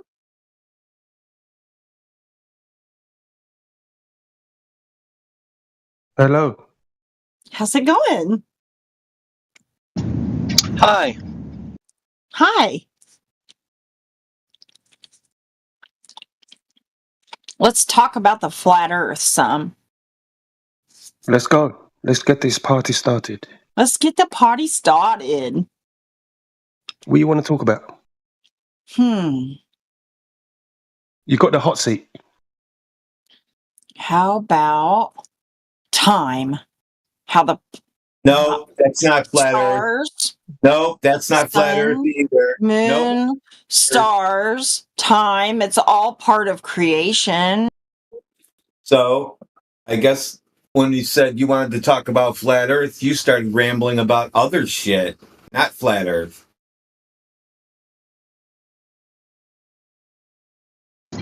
Well, time, you will require a flat Earth. Time is flat Earth proof. One day. Yeah. One day, listen to this, yeah? I asked my sister's friend, she's a glober, yeah? I asked her, on a globe, is the surface curved, yes or no? And she couldn't answer it. She was thinking about it hard, and she could not answer it. Well, just if she thinks the Earth's a sphere, then obviously she must believe it's curved.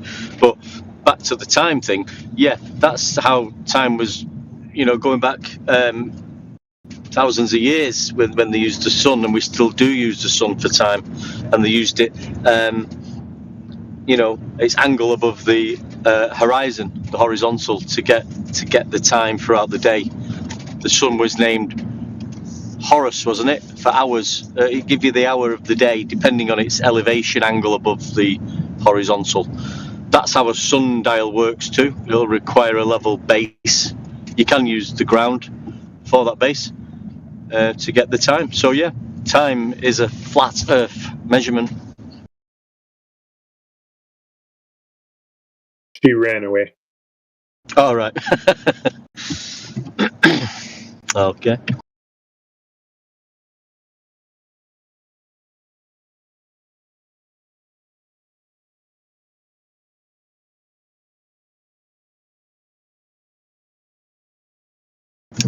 Anything you mention, anything you talk about, you can bring it back to a flat horizontal plane, because that's what we have to do. That's what we are all doing and using in engineering, navigation, flight, travel, engineering. It's all requiring a horizontal base. They'll tell you that when they're trying to prove the globe. They'll tell you about the horizontal base and sea level, and elevation angles, and altitude above sea level, and angle measurements taken from the ground, while trying to tell you that the Earth's curved. And then they don't go hand in hand. Them words and descriptions are nothing to do with curvature.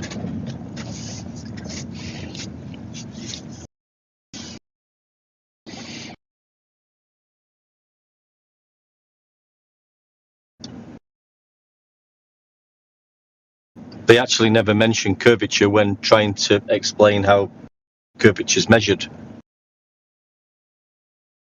They'll be telling you about horizontals and levels and angles, which has nothing to do with curvature.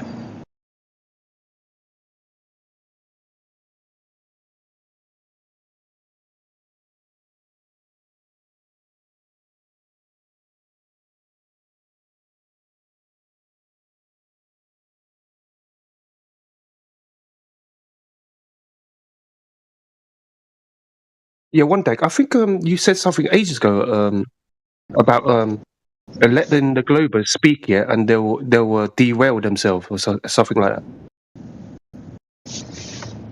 Yeah, they do. If you just give them a bit of time to explain how Earth curvature was measured and how it was measured, they won't actually be talking about curvature measurements. be talking That's about correct, they'll be talking about horizon, horizontal, parallel, plumb, vertical, altitude, elevation, east, west, north, south. That requires a compass, which needs to be horizontal to the ground. Everything they say comes back to a flat Earth. Yeah, they prove flat Earth for everybody when they speak. Yeah, but they don't know that they're doing it. They don't, they do it. They do it. I heard McToon doing it last week. He was telling everyone about the angle and the elevation angle, and on this, he's telling you, but he's not realising that's got nothing to do with curvature. But they just come out with it. Because in their minds, the ground has to be, we are measuring angles and it is horizontal, but that doesn't matter because the Earth is definitely a globe because I believe it is a globe. So, yeah, I'll just continue measuring it flat and in the same breath tell you it's a globe. That's what they do. Yeah, it's hilarious. It's so funny when they explain. It's funny, yeah? It's funny. Yeah, you can watch them. It's like I don't know, like some people say it's like shooting hippos in a barrel or something.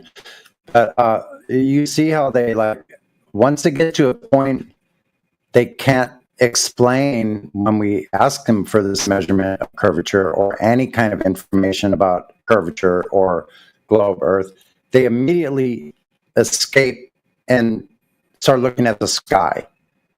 Like, it's almost like clockwork. You can predict what they're going to do next. As soon as they run into, they paint themselves in a corner, then they fly up into the sky. It's pretty amazing. Yeah. Oh, they'll start asking you to explain this then. Well, no, I've just told you how it's measured flat. I've just told you about latitude measurements and celestial navigation and sea level. That's my claim on the table. It's measured flat. So don't start telling me how to explain this then, how the sun works and this and that, because I've not made a bloody claim about that. Yeah, you saw that last guy, that Arabic guy was in here. When I described a boat moving away in the distance until it disappears, then you bring out a zoom camera and ask him the question, does a zoom camera zoom in around a curve edge? And then he immediately goes, what about time zones? Yeah. There's some such nonsense, man, like crazy. What about aircraft? How about Russia and America? Which way do you fly? Like, everything but answering the question. Yep. They start asking you questions about something totally off the topic what you was telling them. Yeah, and then they go one by one. They go from one topic, and then we go, what about pitch data? And then he has to move to another topic because he's been debunked. Yeah. Well, he was bringing the plane up. He was bringing flight up, so we jumped on that with him and spoke about pitch data and the nose, not dipping and not accounting for curvature, and telling him we can get the pitch data and this is how the plane works. And then, yeah, like you say, well, just don't want to talk about that. I brought it up. You're telling me some facts I didn't know, so let's talk about the moon. Exactly. And, that just brought up a good point, like about aircraft. So I know that's skipping to his topic, but the aircraft itself is designed, everything is designed from the horizontal, like the ailerons, all the controlled surface that are set up are all designed from the horizontal plane. Like when you see a design of aircraft, have a standard, a reference, which is horizontal, and that's how they get the angles of all of those control surfaces. So even the rudder, is designed the vertical from horizontal. Like everything we do is designed from horizontal plane. That's how we design. That's how we build everything, including aircraft, buildings, ships, like all of it's designed from the horizontal. Well, in the aircraft, you've got the horizon. It's a straight line. Yeah. you're looking. Is it the altimeter? Is that what it's called? Or it's showing you the false horizon, and that's the horizon, and it's a straight level line from left to right, and that's referencing the ground. And you're going to keep pitched. You're going to be pitched above that.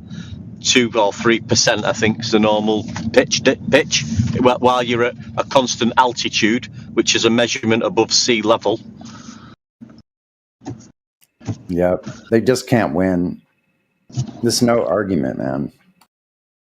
No, well, there's no curve, is there? I mean, there is no curve.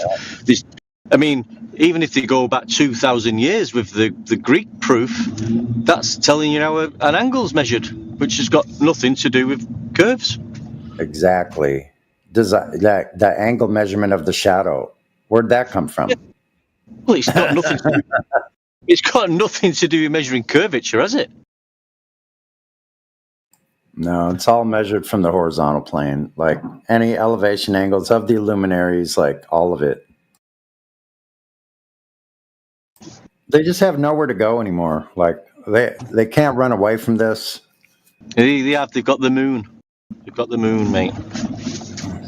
Like someone else said, I think it was Chocolate. I was in FED server the other day, on I think Saturday, or it was actually in here, and Nathan Oakley was doing his show in here, and Chocolate mentioned it, which it was good to hear from him. I haven't seen him on any of our servers in a few years. He just doesn't come around anymore. But he had a good point. He goes, all they have left are tactics. That's all they have, tactics. They use all these different, they use really, you could take a definition of narcissism and the tactics used by narcissists, and it fits perfectly. Sandbagging, obfuscation, diversion, ad homs, diminishing the refutations of what they say. It's in the narcissist handbook. The globe is a narcissistic belief. Fits perfectly. It's a mental illness. Yeah, definitely. Yeah, I'm mainly on Nath. I think Nath. I've not been on the last few Fridays. He pops in, doesn't he, on a Friday usually, but I've not been. I've had the last few Fridays off work, and I've had family things going on, so I've not been doing anything on a Friday. But yeah, I'm usually on FED anyway. Sometimes I'm just on the Discord there, or sometimes if I've got a little bit of time like I have now, I'll just join the panel on there and with Chocolate and the guys and have a chat on there. But you don't get anyone coming in there anymore arguing the toss for a globe. Nobody comes in. No. But you know what's coming. You know, when you ask for globe proof, you're going to get flat Earth proof. So let them just give you flat Earth proof and just point out how they're doing it. Looking hilarious. Yeah, most of the Globers are very uneducated. They don't, we ask them, well, what size is that? Like when they say the Earth is so big. They just have, the Earth is so big. That's an empty statement. They don't know what comes after that. Okay, we ask them, well, how big is it? Well, I don't know offhand. Oh, so you don't know the consequences on the surface then either, do you? But yet you're defending the curved Earth on the surface, but you don't know the size. Hilarious. Yeah, too big to measure. But how did you measure it then? Well, we used the local. We used the local flatness of it to get the elevation up. The globe's just full of local flatnesses. They just make anything up. They'll say anything. They have to lie now. They'll say anything, including flat Earth proofs, to try to prove their globe. It's just comical. Well, they have to start changing definitions now. That's what they have to, because the words that they're using, they can't use horizontal, so they'll tell you horizontal doesn't mean what it actually is, and level. I'll start telling you about bloody Ron Jeremy. Morva says Ron Jeremy Earthers. It's too large. Man. I heard somebody say this morning the horizon is curved. Obviously, the horizon is not curved. Yeah, I bet if you ask them the next step, like, see, always go to the next step. Okay, so the horizon's curved. Okay, so where's your proof? And they'll say something ridiculous like, when you look out an airplane window, like, or something crazy, you know? Well, as soon as you say the horizon's curved, they're trying to tell you it's a physical place. So let's have a look at the definition of horizon, because the horizon's never been defined as a physical location ever, except for in a make-believe model called the heliocentric globe model. That's the only time that somebody will say that the horizon's a location. It's never been defined as that ever. It's an apparent location where the sky and the land appear to meet. So just take them to there. So it's not a physical location. There's the definition of it right in front of you. Yep, and that's when they go to changing the definitions of everything. They switch it up. They try to it's like what do they call it? It's like a magic trick, a sleight of hand. Like, oh, don't look over here on the left. Look over here on the right now. Flat Earth proofs everywhere. Now go to the left again. No, go to the right. Left, right, left. Like, they have to keep switching. Yeah. Did I hear one of you say that time was a flat Earth proof? Yeah. Can you explain that? Sundial. Sundial. Yeah, it requires a horizontal base. You can use the Earth too, depending on the sun's elevation angle above the surface level. That's how you measure time. You have time zones, don't you? Time zones in different latitudes. Latitude is also a flat Earth elevation angle measurement of a flat Earth. What about motion then? Wouldn't time indicate that motion? Of the sun. Yeah. Of the sun, yeah.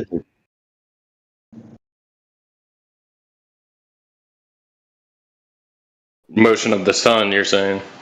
That's how we experience it. That's how it's always been experienced. And while you're watching the sun move across the sky in the daytime, at the same time, you don't sense any motion, and nobody has ever detected any motion with any technology. Einstein even said that it's impossible with any technology. So even your priest of the globe, Einstein, one of the priests, has said it's impossible to measure. So I don't know why Globers come in here and try to say, oh, we see the sun moving across the sky. That means we're in motion. Not even. Well, that motion, he's referring to orbital, not rotation, like the day cycle. That's rotational motion. No, you're misquoting him. He said it's impossible by any technology to measure the motion of Earth. Yeah, he's referencing orbital motion, like orbital speed. Oh, really? Okay, bring me the quote. Bring me the quote specifically where he says it's orbital motion he's talking about. I don't have it right now. I can't just pull it up. Yeah, I figured you would bring up stuff that you don't have the information. We get it. Well, orbital motion. You brought that up. Hold on. You brought that Einstein quote up. I didn't. So let's go back to you brought it up. Okay, go back to time then. So are you saying time is a globe proof?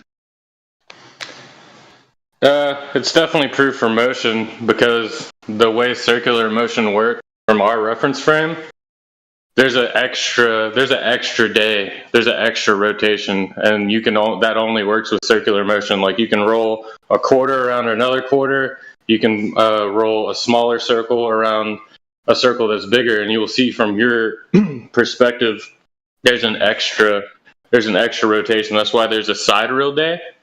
which is from the perspective from stars and not the sun, because we're going around the sun. So from that perspective, there's an extra day. That's why there's a difference between a sidereal day. So okay then. So with all that, that's proof that you live on a globe, is it? No, I was just talking about motion. All right. Because you can presuppose that that's happening, but when you come down to the actual measurements of Earth, it's measured flat.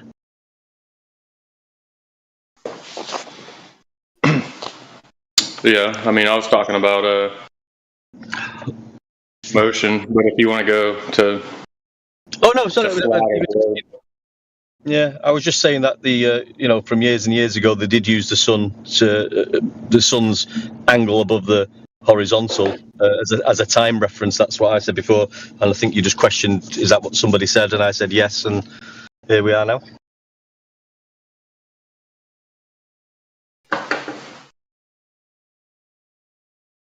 One day, do you know that device that detects earthquakes? What's it called? Is it called a seismograph? I think so, mate. Yeah. Yeah. You do realize how sensitive that device is, isn't it? It's very sensitive. I should imagine it will be. Yeah, I've not done much research on it, to tell you the truth. Yeah.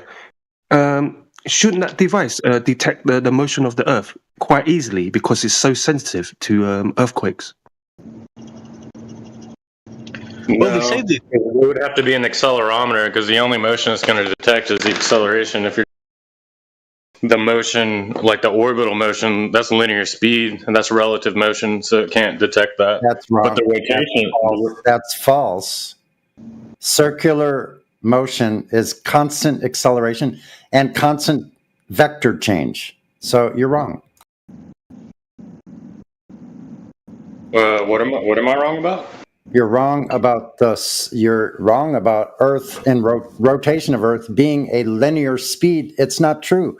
Any circular motion. Yeah, I know. Rotational. Yeah, their spin is acceleration, but the orbital, as it goes around the ellipse, that's not a linear speed either. Linear. No. If it's a circular orbit, that's constant acceleration. Once again, if it's an elliptical orbit, that requires acceleration and deceleration. So wrong again on both counts. Well, yeah, if you want to be technical about it, but it would be the acceleration is so small, but bullshit. Ellipse, you just yeah, thousands of miles per hour difference. You're wrong. Yeah, linear speed though. The angular velocity. You're confusing linear speed with angular velocity. In basic physics, the circular motion is constant acceleration. Elliptical orbit is constant acceleration and deceleration. You're wrong. Well, I just said yes, but the angular velocity is so small, it's negligible. So Earth's motion is negligible then? No, not the rotational motion. When it spins, that acceleration. But I think you've gone off the track again. Just take you back a little bit. You're talking like the Earth's a globe. It's not a globe because it's measured flat. That's how we get latitude. That's how we carry out celestial navigation. It's flat. Unless you can explain how it's measured, how curvature is measured, please go ahead. Yeah, I could explain that. Go on then. All right. Well, so what people do is they take the zenith angle. So zenith is the vertical. So vertical and angle have got nothing to do with curvature, my friend. Well, you didn't let me finish. Well, I'm just pointing out that you're talking about angles, which is two straight lines. Nothing to do with curvature. Well, you didn't let me finish. You didn't let me finish, though. Carry on then. All right. So you got two zenith angles at some distance. Say it's 10 miles apart. And then you take a cross section, a linear, a horizontal cross section across that crosses both those zenith angles, and that will create an angle, right? And so between these two angles, you can measure the difference of them and tell if the surface that these zenith angles are being measured off of, is it flat? Or are these angles indicating that it's a curved surface, and they call that reciprocal zenith angles. Yeah, so you've mentioned zenith, angle, horizontal, and angle. You're supposed to be telling us how curvature is measured? Yeah, so two zenith angles on a surface.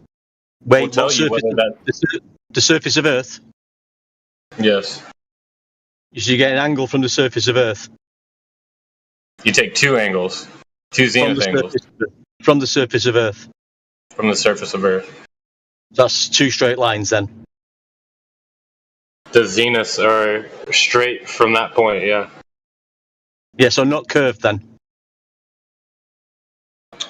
Maybe I need like a diagram or something so you could see. Yeah, what I'm talking and vertical lines from the horizontal. They're straight lines, and those vertical lines are all parallel as well.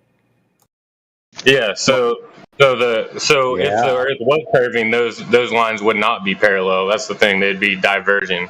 So if it were on a globe, but it's not, and we can prove this by the elevation angles we get from the luminaries. They're all from the horizontal, the same horizontal, not a different horizontal. The guy's just been explaining how it's measured from the surface, taking angles from the surface. Yeah. Yeah, it's flat Earth, that mate. It's not a curve. You know what an angle is, don't you? Yeah. Two straight lines, yeah? Yep. Yeah, nothing to do with curvature then, no? No. Yeah, if you take two. So just let me try to explain it differently. So just imagine two straight lines from the surface of Earth, right? If they're going up, they're going to be parallel, correct? Go on, carry on. Two straight lines, yeah. It would be parallel, right? Parallel to the horizontal. Well, those two vertical lines will be parallel to each other. Yeah, and perpendicular to the surface. Yeah. Yeah. But if the surface was not, then both of those verticals would not be parallel. They would be diverging from each other.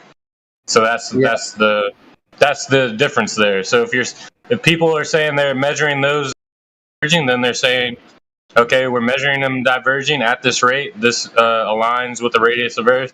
So therefore, the Earth is around. And if people are measuring them parallel, these angles are not diverging; they're parallel. Therefore, the surface that they're on is flat. Yeah, So what you don't have any proof of the verticals diverging from anywhere. So what you're measuring the angle to from the surface of Earth? The angle of what? To what? You're measuring the difference of the angle. So if they're diverging or if they're parallel to each other, you're referencing them to each other. That's how you're figuring it out. Yeah, so you get an elevation angle. No, you're just saying, are these lines parallel or are they diverging?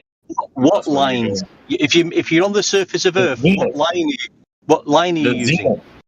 To what? The zenith would be a vertical line from that point. To what?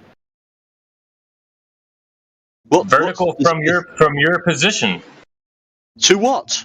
Vertical. You're saying a line. Is it a line just dangling from the sky or something? No, they use a theodolite or like a power station, and they measure a zenith angle straight from that point. Yeah, so a theodolite measures elevation angles.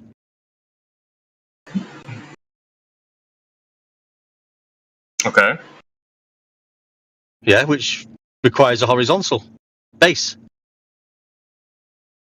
Yeah, if you're gonna get a horizontal from anywhere, if you're building something or you're doing something, everybody uses the vertical. You use the vertical to get the horizontal. Yeah, but all these terms you're using have got nothing to do with curvature. Have they? You're not talking. You've not mentioned curvature once. Do you understand the parallel or the diverging? I understand parallel has got nothing to do with curvature, same as horizontal hasn't. I understand that a theodolite measures angles and not curves.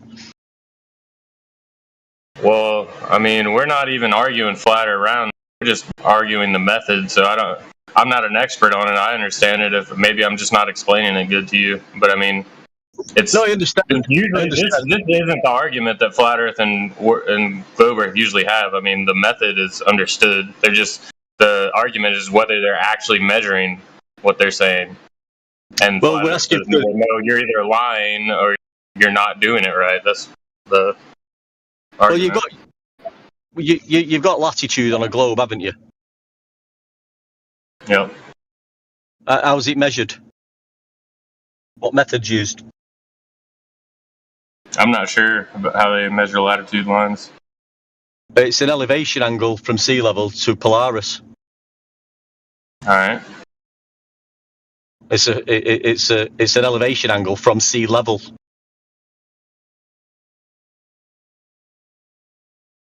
$60 nautical miles per degree. So you're not measuring curvature. You're using the surface of Earth, which is sea level, for the base, and then you get an angle to and from Polaris, from 90 degrees to 0 degrees, where it appears to drop to the horizon. It's a flat Earth elevation angle measurement. That's what we use for mapping. So that's how it's. Do you agree that's how that's measured? I mean, I don't know. I'm taking you for your word. No, well, if you can research it, and that's what it'll tell you. It's an elevation. It's an elevation angle at sea level to and from Polaris. I believe you. Okay. So welcome to Flat Earth. All right.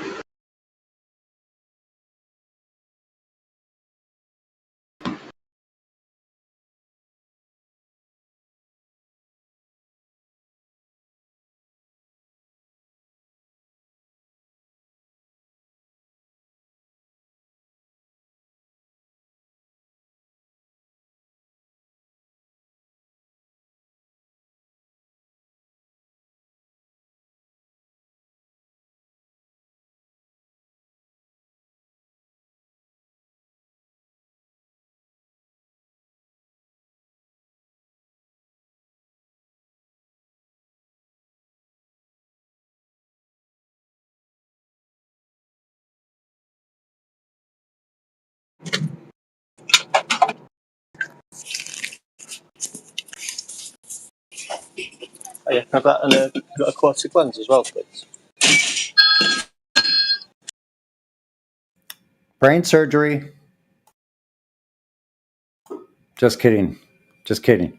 Yeah, actually, Einstein's fabric of space-time requires a flat plane. Also, there's that. Really? Yeah. How do you have a fabric of space-time? It's a rectangular coordinate system. No, it's got dimensionality. It's like that little GIF they show of like a bowling ball and a trampoline. That's like low level abstraction. It should be more like a bowling ball and like a grid, like inside of a grid with all. Yeah, the grid. What kind of grid? A flat horizontal grid. Because how do you have any measurements? Like a cube, like inside of a cube, like a bowling ball inside a thing of Jello. Yeah, surface of Jello is flat.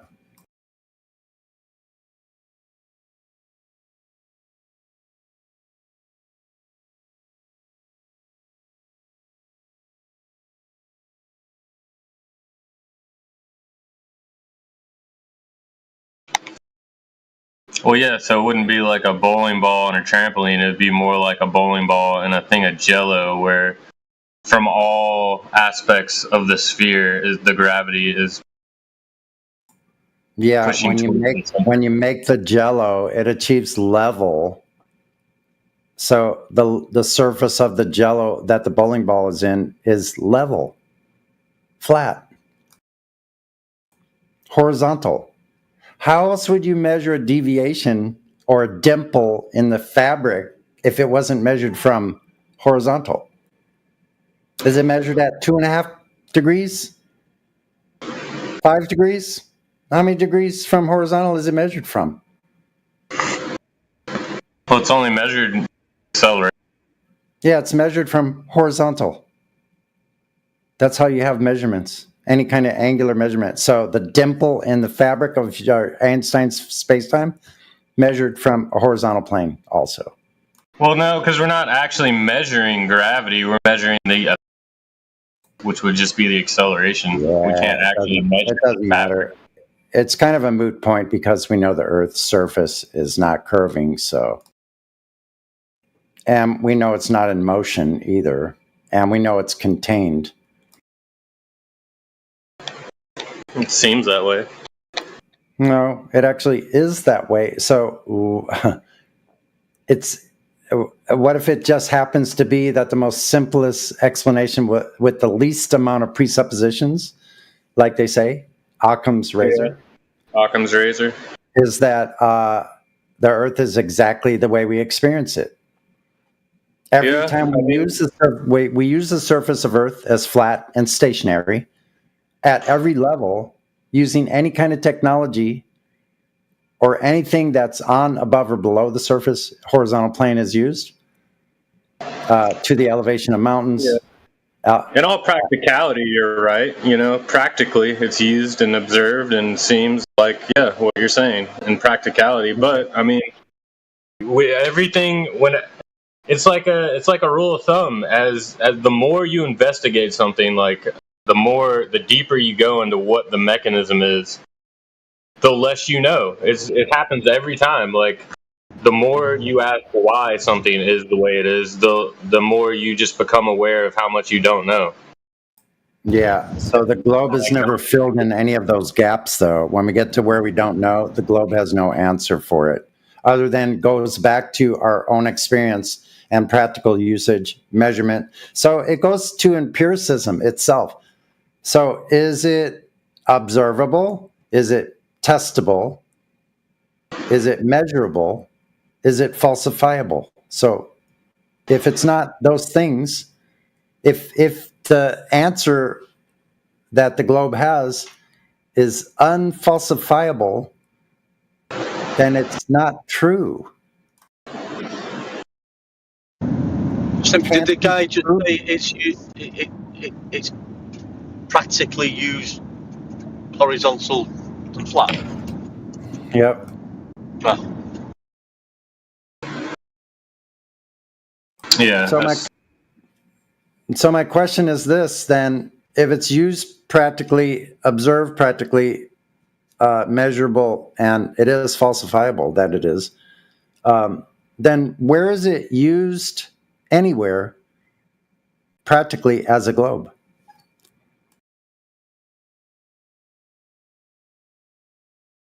There are some old military, I think it's Army, instruction manuals for their mortars, and they instruct when you're calibrating the trajectory, they take into account the curvature of Earth.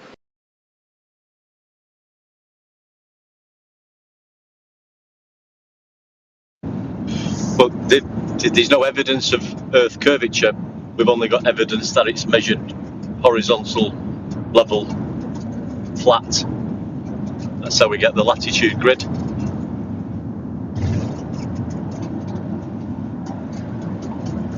Yeah, so those Army manuals that you talked about are about projectiles. And as One Deck said, they don't have the reference to a curved Earth to be using the curved Earth. So if they say they're adjusting for a curved Earth, we need the reference material. Where's the reference that they're using to designate that they're shooting this projectile above a curved Earth? They would have to have the standard of reference that they were using. So we need that part. That's what we're looking for. The original standard of measurement that they're using to state this as a fact, it needs to have been measured repeatedly, and the empirical system would need to have been gone through. Yeah, I guess any kind of long-range ballistic missile company like Lockheed Martin or something,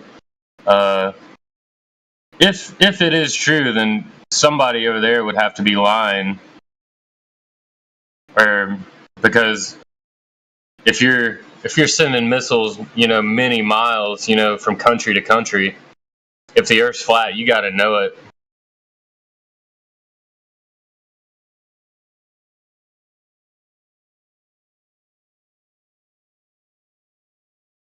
And I don't even know how often, those kind of missiles are actually used. I've always heard about it, but I've never actually, okay, this long-range ballistic missile was used to destroy this target in such and such country. I don't know. If missiles are accounting for the curvature, aeroplanes would have to account for it too, wouldn't they?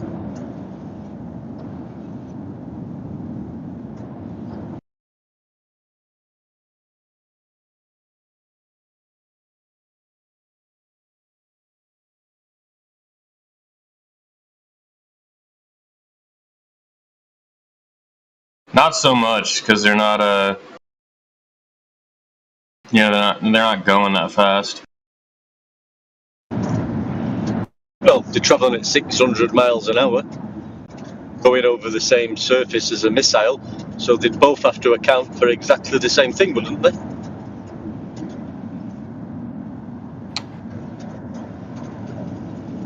Well, you got a pilot in an airplane and a long-range ballistic missile. I'm not sure how they work. I don't think they're adjusting the trajectory mid-flight, or maybe they are. I don't know exactly how they work, but I thought how it works. When they're going to launch a long-range ballistic missile like that, they're setting the trajectory at launch. And once it's released, it's on that path. It's not deviating from that path, or maybe it is. So I'm just kind of ignorant on that. I don't know.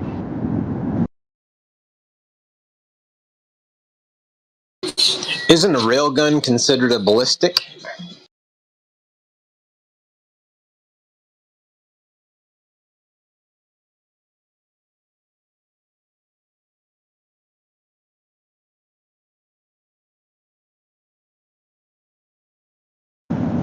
No, I'm not sure on that, sorry. Yeah, explain what a railgun is. I don't know. Yeah, railguns are these big guns, if you will, that get mounted to warships, and they shoot to a distance of 100 miles. So I was just curious about, the railgun itself effectively shooting a ballistic, which would be the projectile, and it targeting a distance of 100 miles. Pretty far away. It's like some of these laser shots out in the ocean from submarines and ships. Like they see they can see the target some distance away. That they're looking at a target, I don't know, 40 miles away.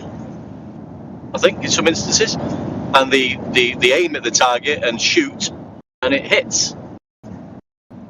Now, for one, if they can see that target, that's not hidden behind a physical Earth curve blockage, and there's one point, and they fire in a straight shot, laser shot, and it's hitting it. There's another point. So to follow up on that for a hot minute, are they targeting those distances via submarine? One deck?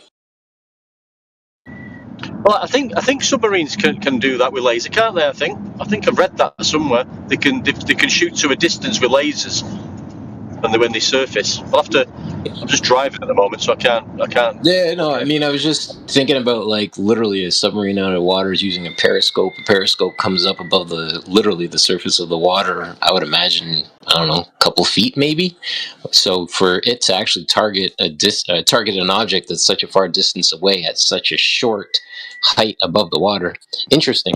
Unless they're targeting these enemy stations while they're above the water, I don't think they would want to let the enemy see them. I don't know. Just thinking out loud, but how a periscope works and how high it is above the water surface. Yeah, well, like you say, in the globe paradigm, if the periscope was only, maybe 4 foot above the surface of sea level, then obviously there'd be a distance to that horizon under the physical Earth curve blockage. I think it's is it 1.22 times the observer's height in feet? The horizon can be no further away than that. So yeah, they wouldn't be getting a long distance shot if they did live on a globe. In the globe model paradigm, of course.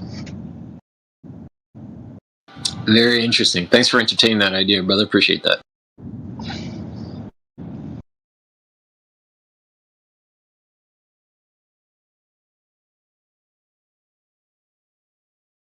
Yeah, I heard a news report recently it's saying that the British Navy have got what's it called, laser or installed on the ships now, so they can take down drones or missiles.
It's a beautiful sun away tonight. I'm just driving home. It's like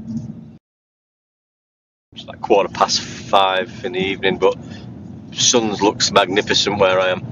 It's just moving away, and I think it'll be totally gone in the next hour. But it's just it looks absolutely gorgeous. It's proper nice view I've got here. I could watch the sun all day. I love watching the sun. Yeah, one day I've been to Edinburgh many years ago to visit my cousin. Where did you go, mate? Edinburgh. Oh, right. Well, I'm in Manchester. Yeah. I visited my cousin many years ago, and when I was up there, I think I was there for about 3 months, and every morning the sun seems to always be out. I'm thinking, what? And it was shining bright like every morning. I was like down in here in London, you don't get that, but in Edinburgh, every morning the sun always comes out and is very bright. Oh, nice. Unless it was just the time you was there, you had clear skies and that. I don't know, mate. Yeah, probably. I don't even know why, but up in Scotland, the sun always seems to come out and shining bright. It's bright where I am now. It's really looks magnificent, really deep yellow, but you can see it's just perfect. Looks awesome. And nice to get in long. And we all know the sun is good for us. Yeah, well, within reason, obviously, it can harm you as well, can't it? If it's if you did lie in it all day with no, so well, you know, you can burn. It can burn you, can't it? Yeah. So you got to treat it with a bit of respect.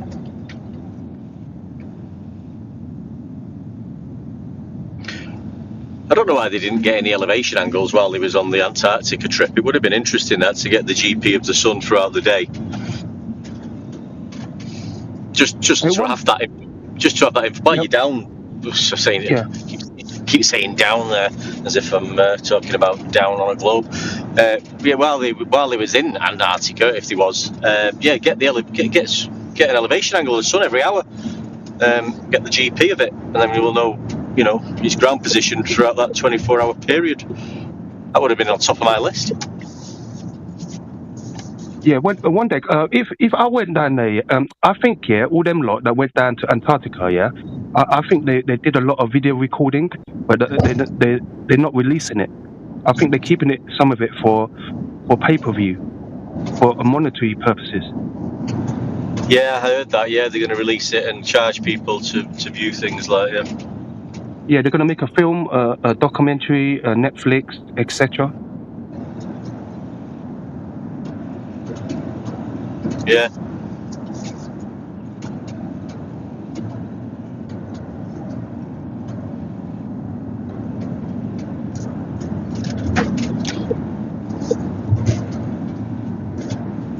All it's done is debunk an AE map. Dave Weiss was shouting about.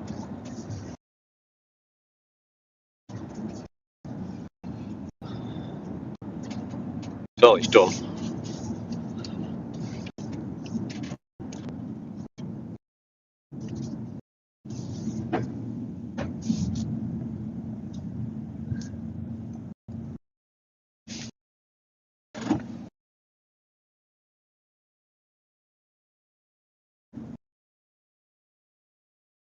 Yeah, one day, cause you drive a van, don't you? You drive a lot.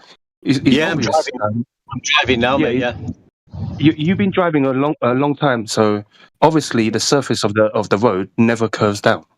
So how can it be a globe? It's so obvious.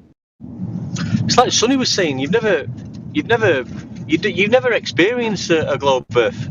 You're told it's a globe from being young, and they're told that it's too big to sort of see. So I mean. So nobody's ever seen the curve. They'll tell you that's the fact of the matter. It's too big. Same as its motion. You know, you don't actually feel the motion. You just, you know, because the things that are moving in the sky are proving that the Earth's moving and not the things in the sky. But these are all. This is what you're told, and you're going to believe it from a young age. You're going to believe anything you're told. But you never experience it, do you, T? You never experience or take into account for a globe Earth. Exactly, yeah. I mean, the guy before was on about the missile, you know, they have to account. I've not read that, but like you get this sort of stuff in a lot of the books. You get a lot of, it's like the celestial navigation books. Yeah, we know how that's done, and it's they're using sea level and elevation angles, and we know how it works. But when you flick through some of the celestial navigation books, they're describing one thing, what's happening, and then in the picture, they're showing you that you're taking this angle from the centre of Earth, that you're in the middle of the globe on a flat horizontal plane. In hell, we call it, back on FED. You're in hell. You're in the centre of the Earth. This is the pictures to show you in the books. You're in the centre of the Earth on a flat horizontal plane. But that's not actually happening. But people look at it and don't think, well, why are they showing us in the centre of the Earth when we're actually on the ocean, on the top of the ocean, sea level, and we're using that sea level to get the elevation angle, and we're going to be getting a distance between the the guy with the mariner sextant in his hand and the GP of the sun, which can be 4,000 miles away along sea level horizontal baseline. That's what's actually happening, because that's how they describe what's happening, and they tell you that's what's happening, but then they draw a picture not showing what they've just described.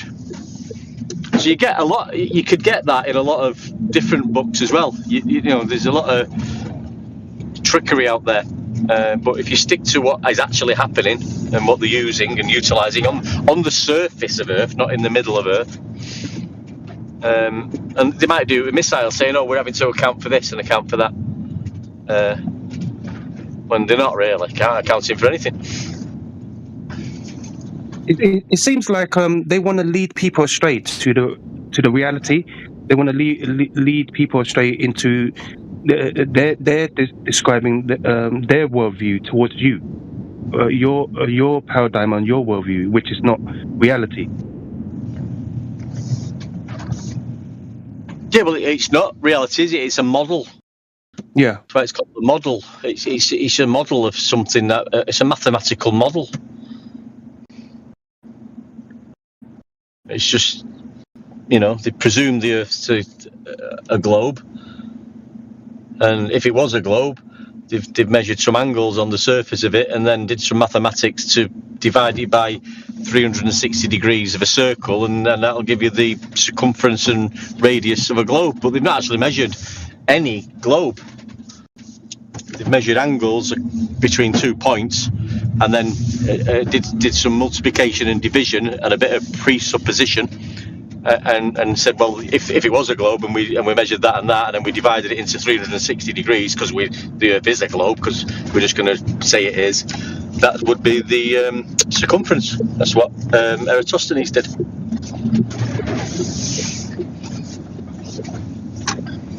I mean, the Earth curve calculator, if you get the Earth curve calculator up, it tells you it's measuring, it's the distance between eye level and surface level.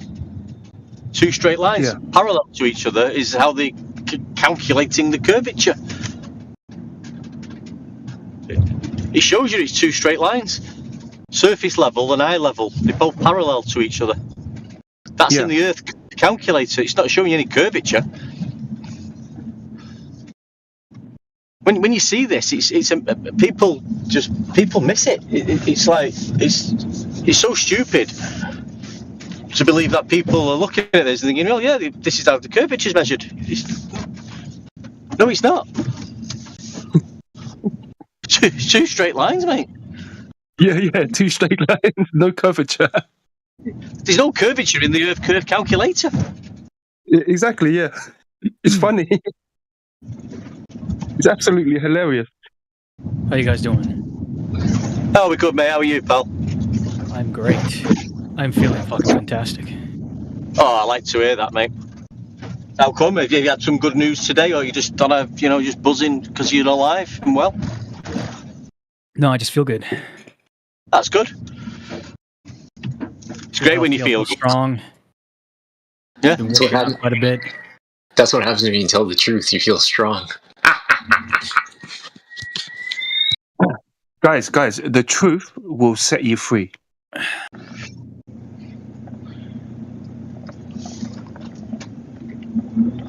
Sorry, I'm just. Well, I thought that, but in the early days, it bloody did my head in. When I found out it wasn't.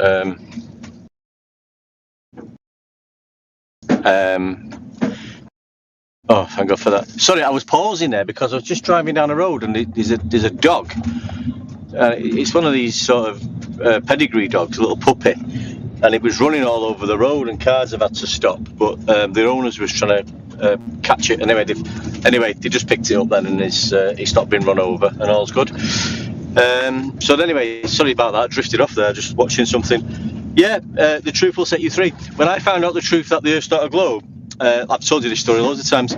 I went through a bit of hell at some stages, because people thought I was crazy. Because obviously I'm now saying what isn't part of the how you've been taught to believe what the world is that where you live, and just take everybody's word for it, you've sort of snagged on that this doesn't seem right. Something's not quite right. It doesn't look like a curve. It doesn't look like it's rotating. And then when you start digging for evidence, and you're not really getting the evidence, or the evidence that you're looking at is describing angular measurements, not curvature measurements. Yeah, I had a bit of falling out with friends and family, and so the truth. But at that point, I'm different now. I've gone through a load of changes, but there was a point where I didn't feel like it had set me free. I felt like it had caused me bloody problems and a bit of depression and anxiety. But I'm over that now. But yeah, because you're a minority then, and I didn't really know anybody at the time. I wasn't coming. I didn't find this place straight away. This all happened. I didn't know there was people discussing this. It happened to me all on my own, with just myself and I dealing with it, and I didn't know what to do. So it was a bit lonely. Anyway, back to the guy who's feeling fantastic. Good on you, mate. Thank you. So how are you doing? Where are you in the conversation? Are you living on a globe, or are you living on a flat horizontal plane? I'm a glober. Oh, right. Are you hard, like you come in fighting for the globe, or are you just like happy to believe that you live on a globe and it doesn't really bother you to argue with anybody? A variety of reasons. I like to check my own understanding. I think it's good to be challenged on positions that once hold. I think it's certainly entertaining every once in a while to be here. So what makes you think that you live on a globe then, in reality? It's not one thing. There are several things. Yeah. And I'm not quizzing you on this, I'm just having a conversation with you. Because I like to have the conversations, mate. I like having a conversation too. But there's no harm if you want to get a little bit more combative than that either. I don't mind. Yeah. So you believe you live on a globe because that's what you was told? Yes. I'm right in saying you've never witnessed Earth curvature. It depends what you mean. Well, the curve of the Earth. Have you ever seen it? I have. I would say that I have. Right. Well, do you mind if I ask where that was? So yeah, I've seen, for example, large cruise ships going behind the horizon. Although I admit, some percentage of that effect is refractive in nature, and I didn't have the right parameters to be able to subtract that effect out. So that in and of itself isn't dispositive, but I have seen it. So, I mean, if I was just to talk to you on that, and I'm not trying to get into an argument, so you mentioned a couple of things. You mentioned something the horizon. Are you suggesting that the horizon is a physical place? No. The horizon is an idealization that depends on your point of view. So it's not Earth curve then? It's a combination of separate effects. Well, within the globe, I'm only saying if we're sticking to what the globe sets out in the globe math, 8 inches per mile squared, it is stated that the horizon, there's a distance to it, and that distance to it can be no more than 1.22 times the observer's height in feet squared. Correct. I'll take your word for it for the formula, but I think that's correct, right? But that doesn't take into account refractive effects. But yes. Yeah. So that's the globe. But now, if we looked at the definition of what the horizon is, it's never been defined as a physical location. It's an apparent location. Well, I mean, it's sort of like saying, like if you look at railroad tracks, right? if you take a picture of railroad tracks, they converge at a point at infinity, right? And like that's an idealization. It's not a real physical place. It's just the point where two lines seem to intersect. That's sort of how I think of the horizon. That's correct, but I'm going to stick to what the globe model tells us because that's what they tell us. There's an actual distance to it. That's within the globe mathematics. Without a doubt, X max marks the spot, and there is a distance to the horizon, and it's physical because that's where the boats fall over, and it can be no more than 1.22 times the observer's height in feet squared.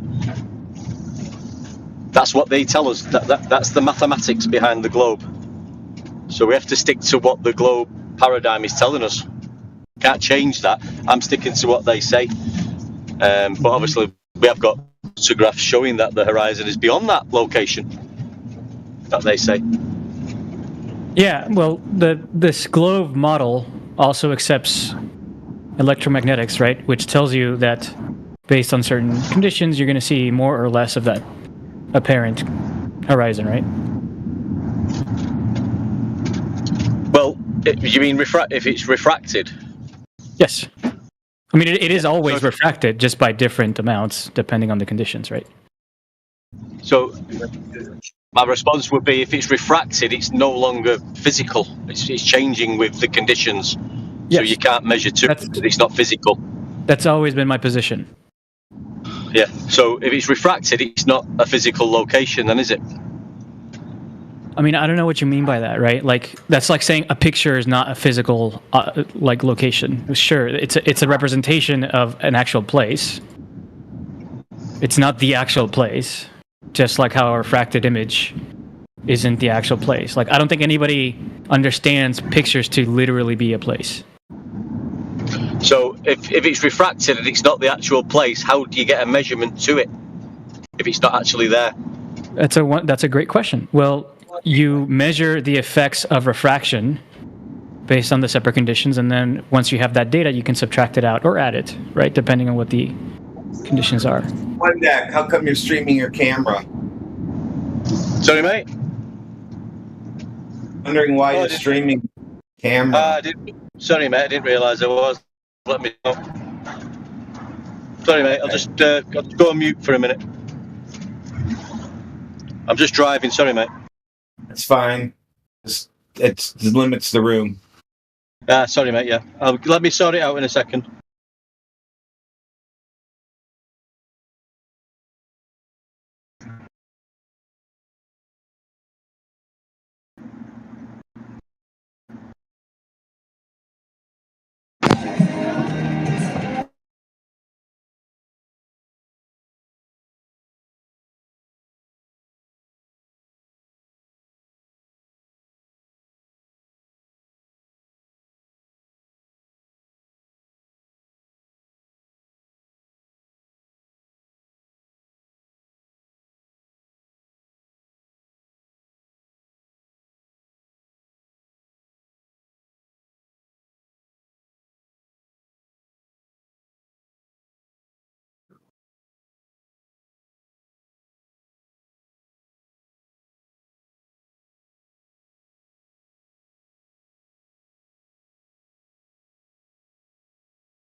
A3.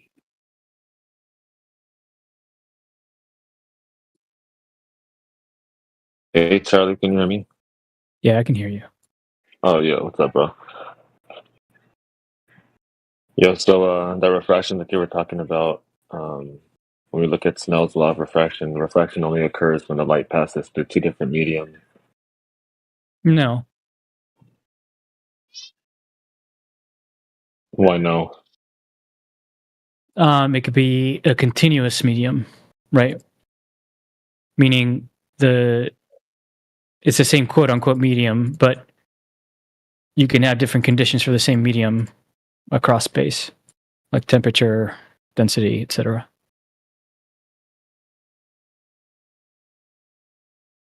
What effects would be occurring from you to the apparent horizon? Excuse me? I was asking for what effects would be happening from the position of you into the observed apparent horizon. The same effects that occur as you go higher in the atmosphere. Temperature differences, density differences, etc. Differences in makeup.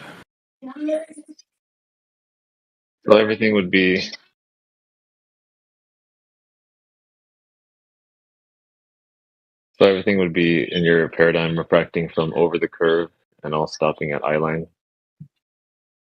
Sorry, would you mind repeating that? No, I was just saying that everything from behind the curve in your paradigm would be refracting up from behind the curve and stopping at your eye line. It could be. Sometimes the opposite is possible, actually. Sometimes you'll see less than what the physical horizon would say.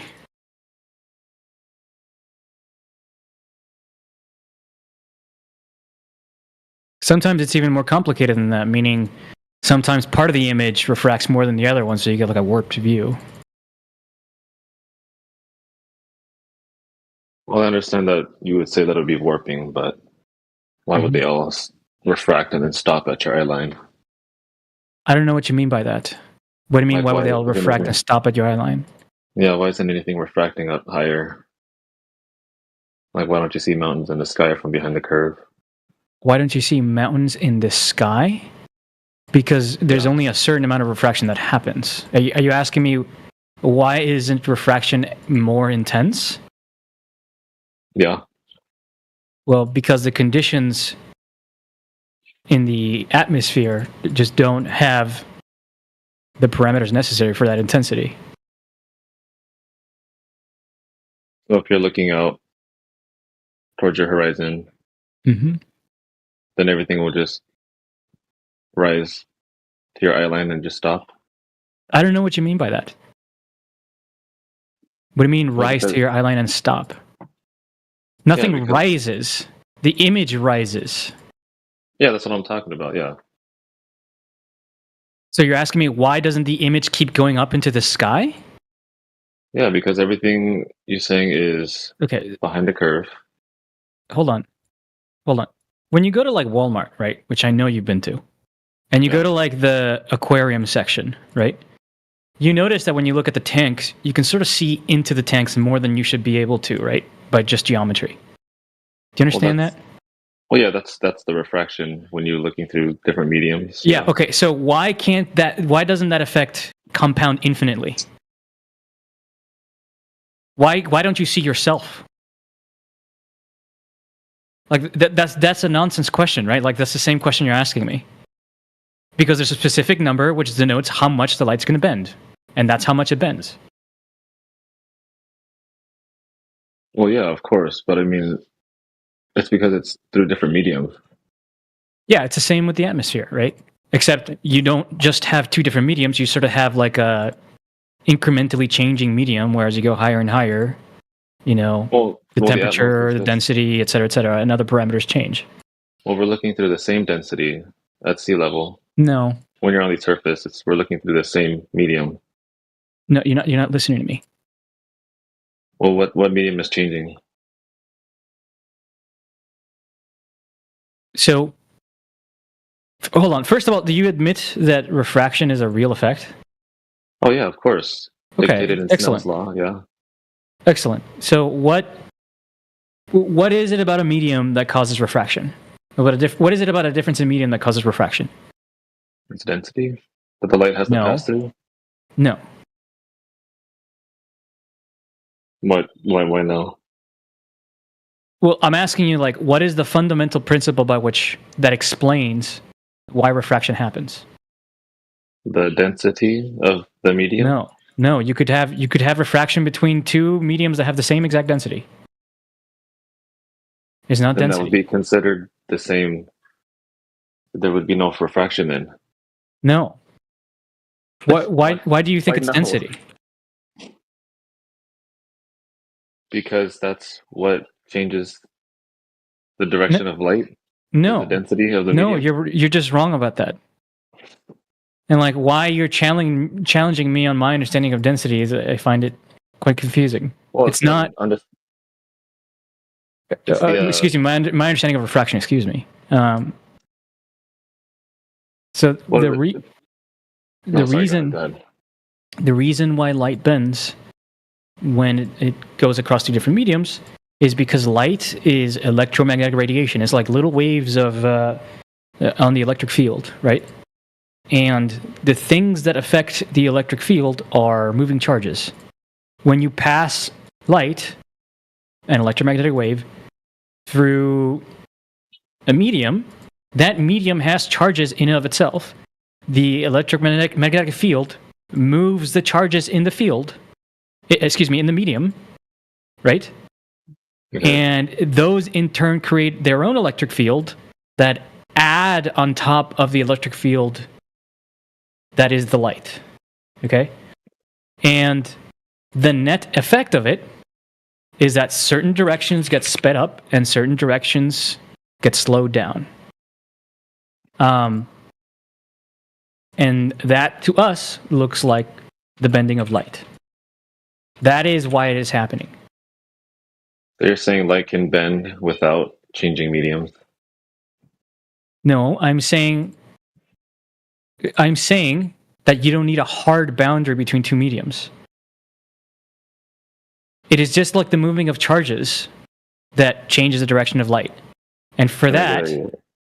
We're going to get a citation for this because I'm citing Snell's law for the refraction that I'm talking Sorry, about. a citation for what? Specifically. Light can bend without changing mediums? So it depends on what you mean by a changing medium, right? I'm telling you... So let me ask you, what do you consider a changing medium? What do you not consider a changing medium? Air to air would not be a change in medium. Air Even to if water is a okay, change air in to medium. air. Let's focus on air to air. So you're saying hot air to warm air, you would not consider that to be a change in medium? Well, no, that's the same medium. There's just different effects. Okay, well within you're that just medium. wrong. You're just wrong. We do have refraction between hot air and warm air. And No, but that I I can mean- get you a citation for. Would you like a citation for that?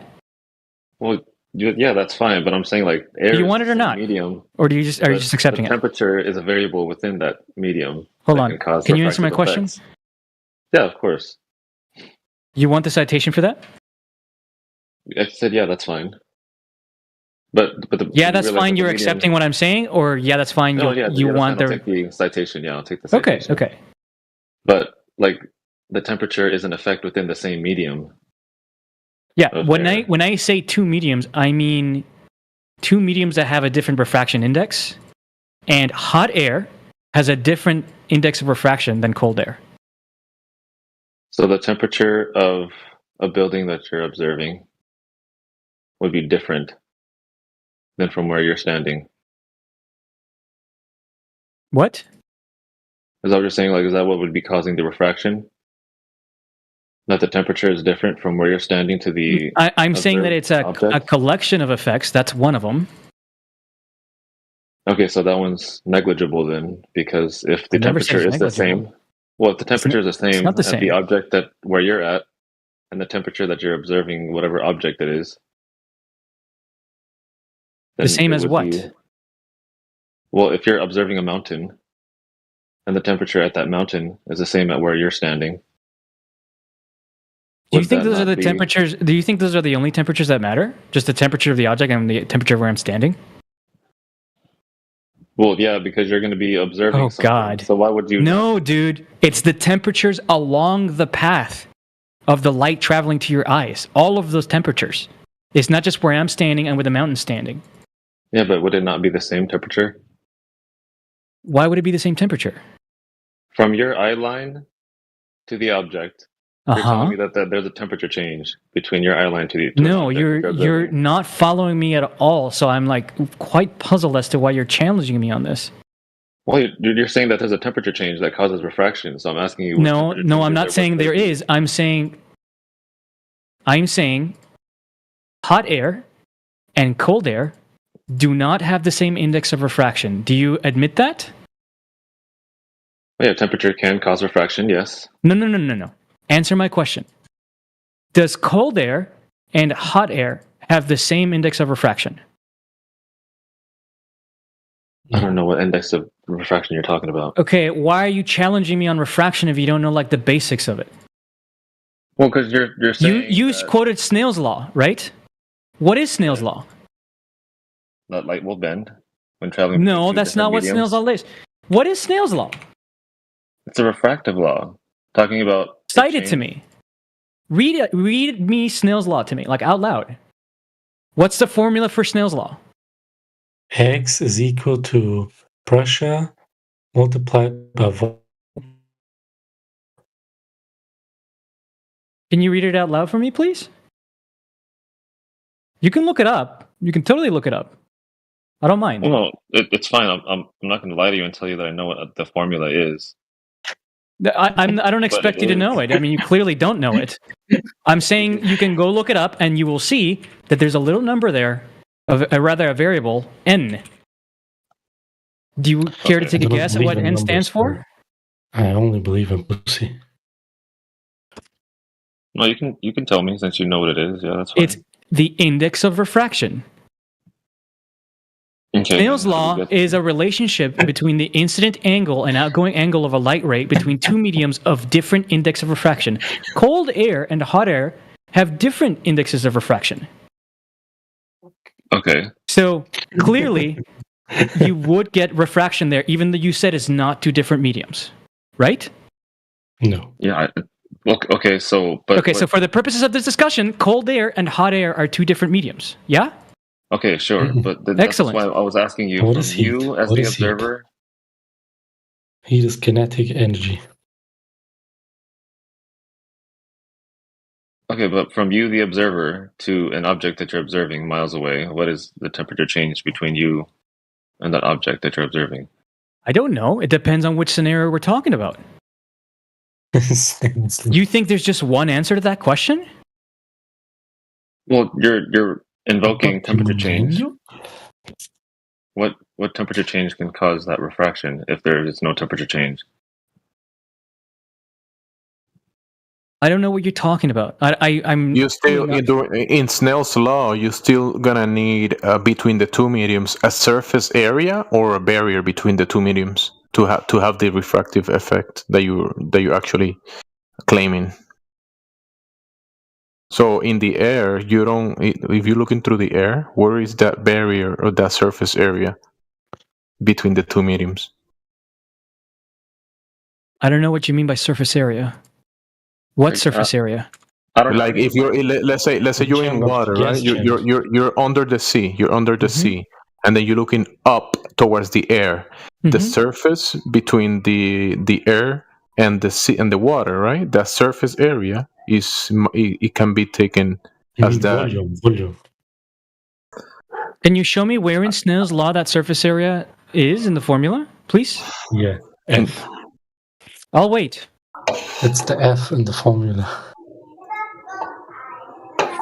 You see the F, the big F, the F like fuck you.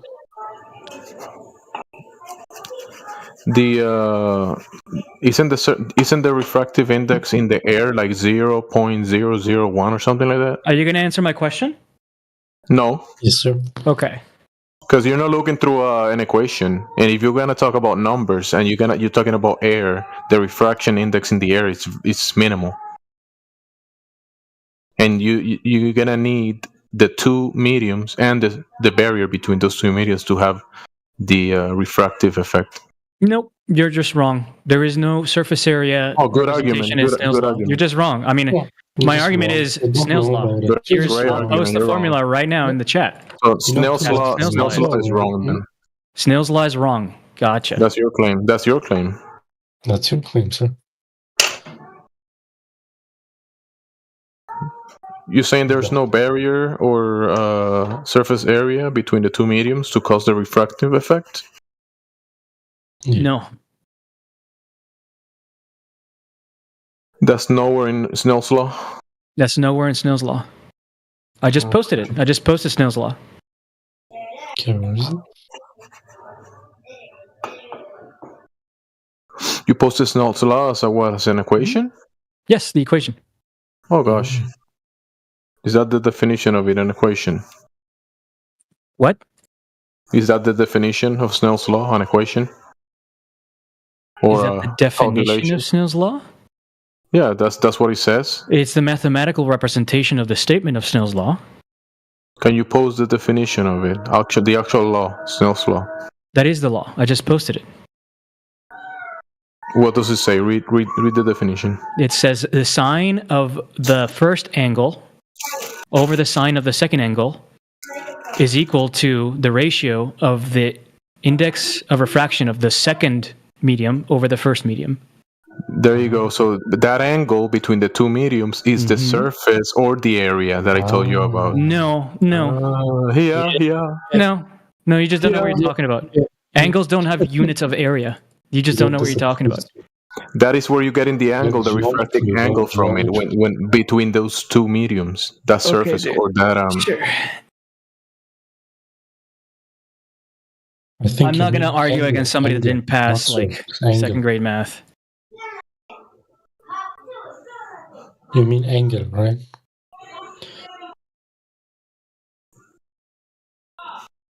There is not two mediums, by the way.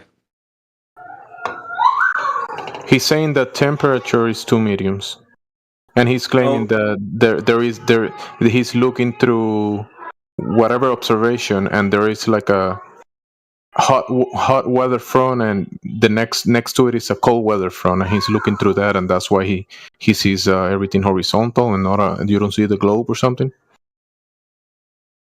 Like where can you show that? Umgekehrt wird die Untersuchung des Simultaneous Conjoint Measurement Oh gosh.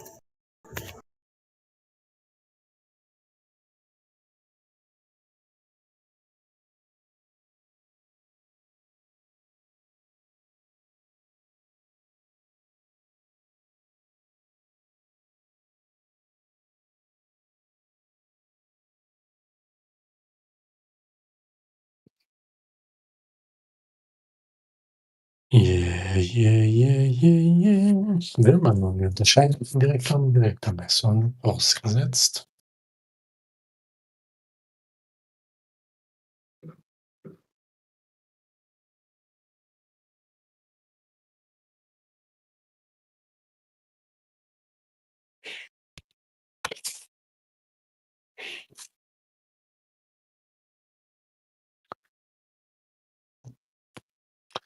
Snell's law. Is there a Dick law? Dick law?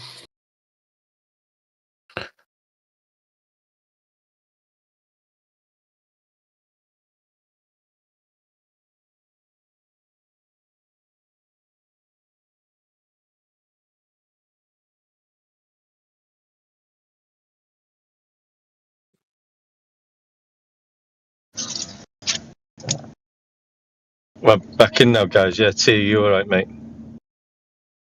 Yeah, I'm still here. Yeah, I'm good. Sorry, I was driving and then I still am a little bit. My camera came on for some reason. I don't know why, so sorry about that.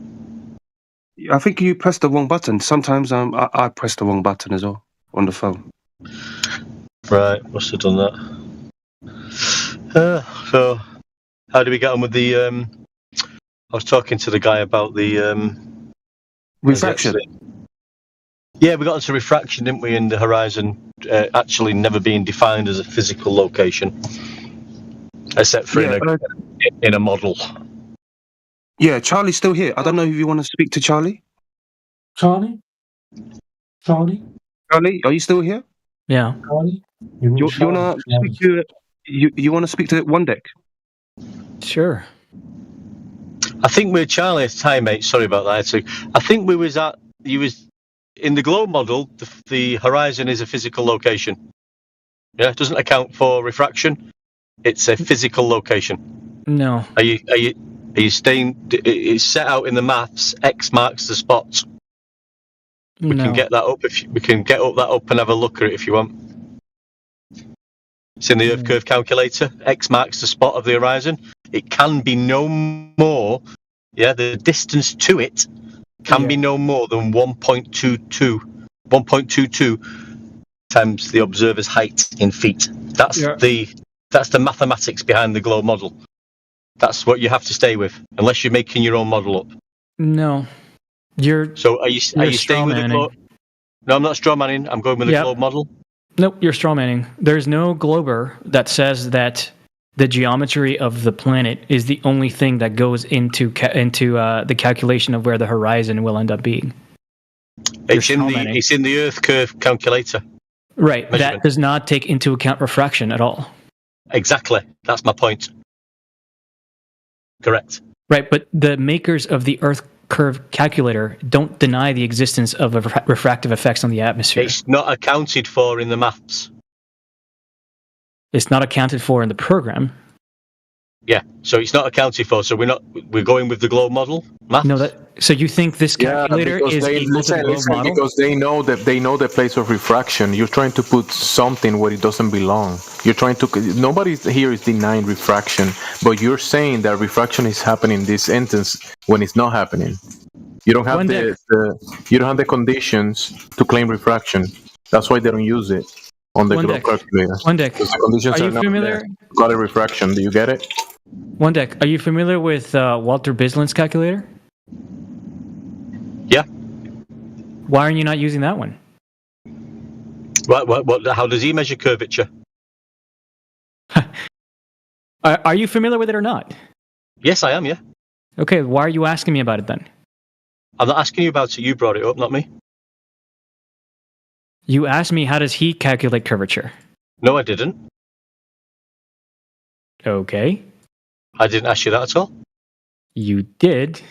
No, I didn't. You literally just did, but okay, I'm not going to harp on that.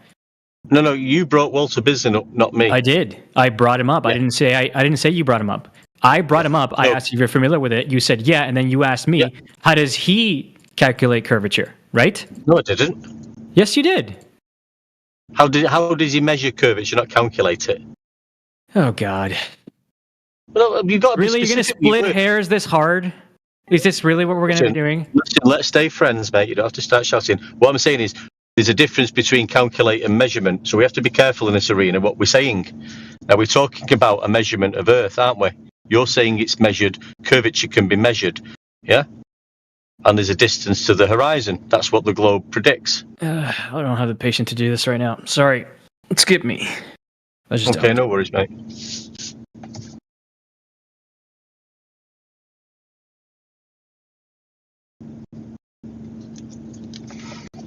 Yeah, any Glober here want to talk to the one deck?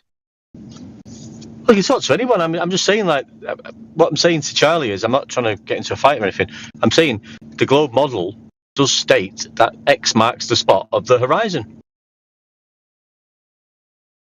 It can be no more than 1.22 times the observer's height in feet. I'm not saying that. That's what the globe says. But we have one deck. Are the Globers saying that refraction proves Earth curvature? Is that what they're saying? Well, the 1 minute. Well, in the model, the horizon can be measured. It's a physical location where boats fall over. Yeah, it's going. That's where boats are disappearing. When it goes over the curve. And when we point out that that we've got evidence that the horizon is further than 1.22 times the observer's height in feet, Black Swan, January 2020, they'll say, well, that's refraction.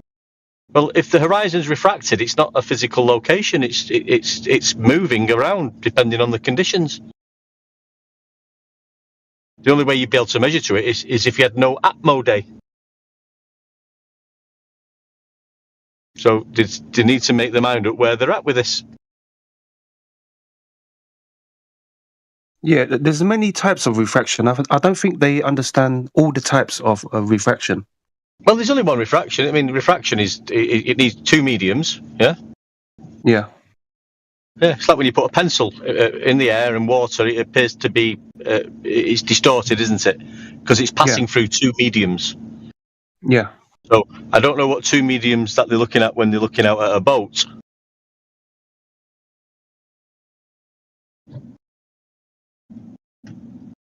Yeah, it distorts the image, but it doesn't distort the surface of the ground. The ground is still flat.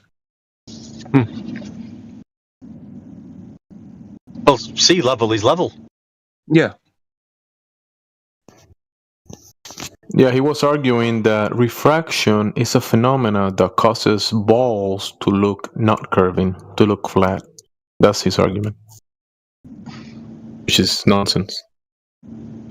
Well, that's the point we were talking about before. That's what seems to be happening in these conversations. You can start talking about level, and level has to become not level in the globe paradigm. When you point out level is a straight line with no point higher or lower than the other along it. Horizontal is horizontal. Plane is flat. You know, they have to change the definition of things. The definition of the horizon has never been physical.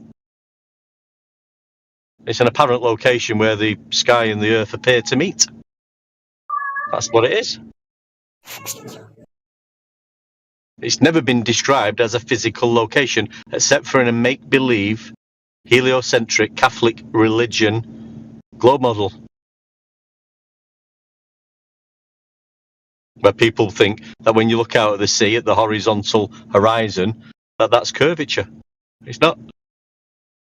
They say they've measured to it, and there's a distance to it, and then we can point out that we've got the black swan imagery, which clearly puts the horizon beyond that distance, and they'll say, well, that's because of refraction. So it's not a physical location, then how can you measure to it if it's moving around each day? Because it's an apparent, which is the definition of it, which is correct.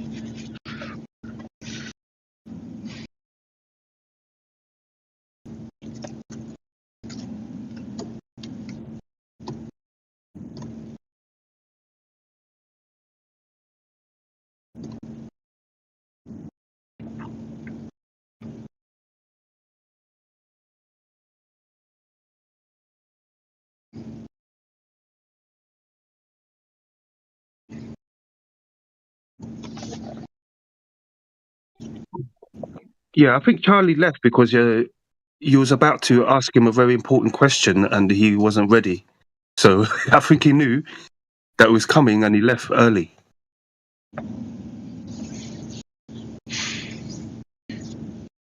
Need to stick to the globe model. Tell you it's been measured. It's got a physical measurement. So it's been measured, apparently. The sphere that we live on, been measured. It's got a circumference. It's got a diameter, and it's got a radius. It's been measured, apparently. Yeah, one day I was thinking. Yeah, one day I was thinking. Because some of these globers, got so many questions they want answered. Right.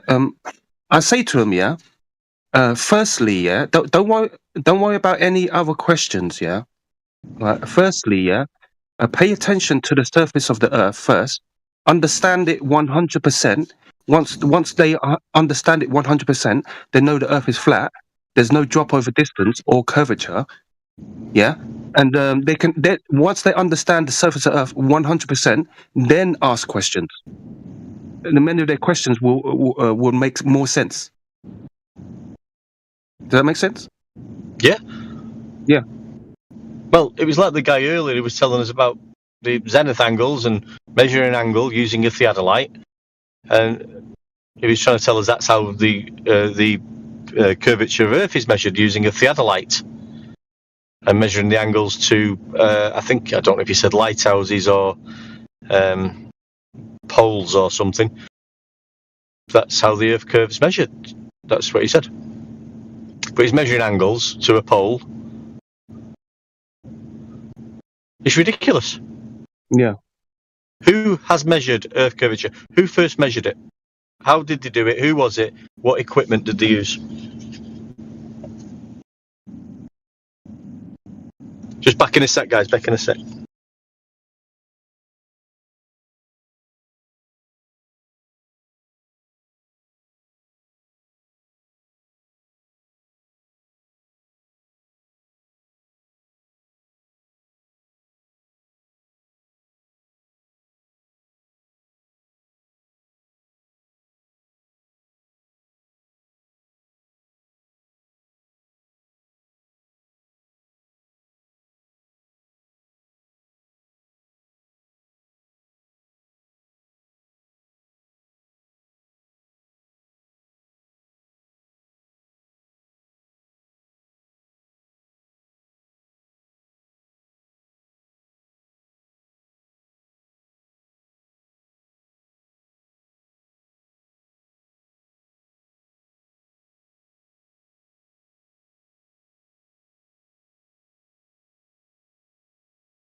What happened? Everybody's leaving.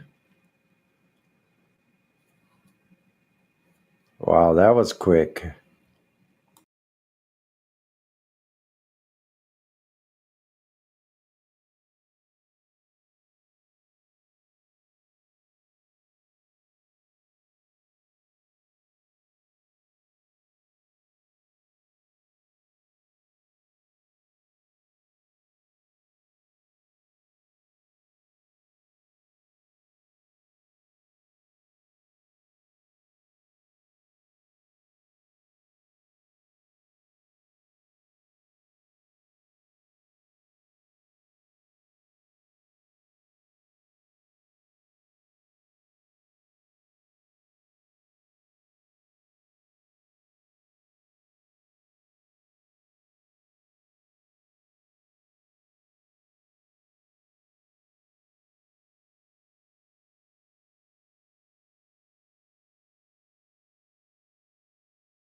Hello?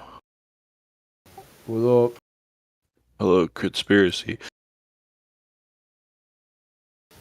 What doing? Nothing, bro. I just got banned off of Gary's Mod server. What? Yeah. They banned me because I stole a car when a government employee was around.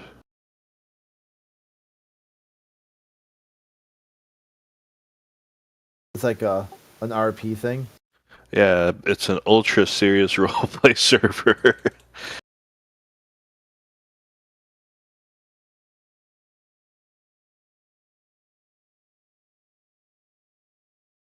I actually got banned 2 days ago too, for 1 day, because somebody shot inside the mall and I didn't run away fast enough. Because they said because I ran away too slow, they had to ban me. You should have said like, "Yeah, I've been in this situation before." I No, always dude, wait they for the won't do second that. shot. You say you wait for the second shot so you know where it came from. The first shot just kind of is like anywhere. You don't. It's so loud and catches you by surprise. You're not sure what direction it came from. Then you pay attention. Oh, dude, I sat there until he shot 6 bullets and then I ran. Oh, okay. Well, they say you got fight or flight or fright. There's 3 of them now. Fight back, run away, or freeze. Oh, they won't let you do the freezing part. Well, it's like here, just start throwing psychology reports and studies at them and call them a science denier. They have a whole rule on keeping your character alive and maintaining its freedom and life. They have like a 1,000 word report on it actually. It's pretty stupid. Sounds like it. Anyways, how's Flat Earth doing this morning? All right, I guess hanging in there. Same thing, nothing new.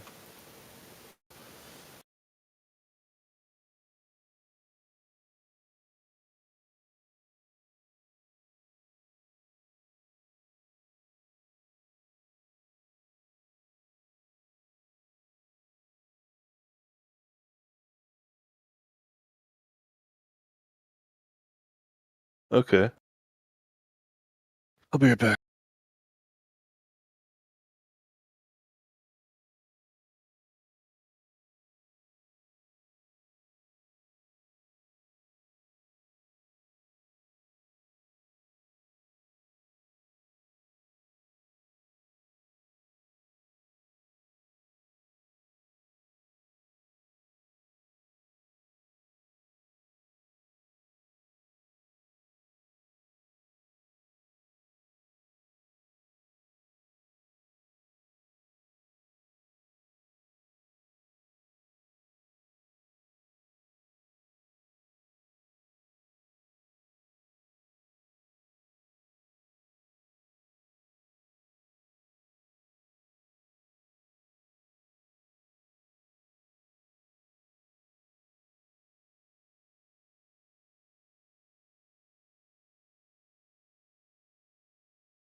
Oh, the room's dead. Wonder why that is. They're over on another server doing an event.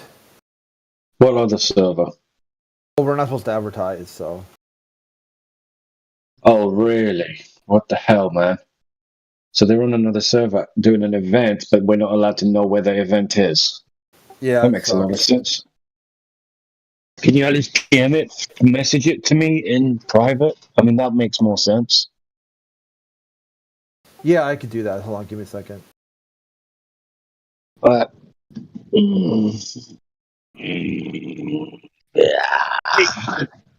send that over to me too. yeah, man, what the hell? And what is that other server like? Is it good? Yeah, I don't know. I'm banned from it, so that's why I'm here. I'm looking for the invite link. Oh shit! Oh, that trigger happy? They ban people? Well, I mean, I've got there's some it's a lot of history going on, and some people don't clash, or they clash instead of mix, and it is what it is. It's not over at the Land of Misfit Toys, is it? I think so. Yeah. Oh, never mind. I don't do that server. Oh, yeah. What server is it? What's it called? You just said it. No, it's a code name. We're using a code name. Oh damn! You people are real on this censorship game. But anyway, can you PM me now? Yeah. Hold on. Look, I can't remember exactly how it's spelled, so I'm trying to. Give me 1 second to find the link. Okay. And Geos, right? Yeah. Yeah, I don't. Yeah, Nathan's over there right now. Yeah, I don't go to that one just out of principle. It's basically a fit he threw. Hey, what? Your microphone is. You're in a car. You have car microphone, which is it dubs down a little bit. I can't understand what you said. It's a what server? It used to be a member of our home server. It's basically the product of a fit that he threw. So I just, out of principle, I just go to it. Damn, you're roboting.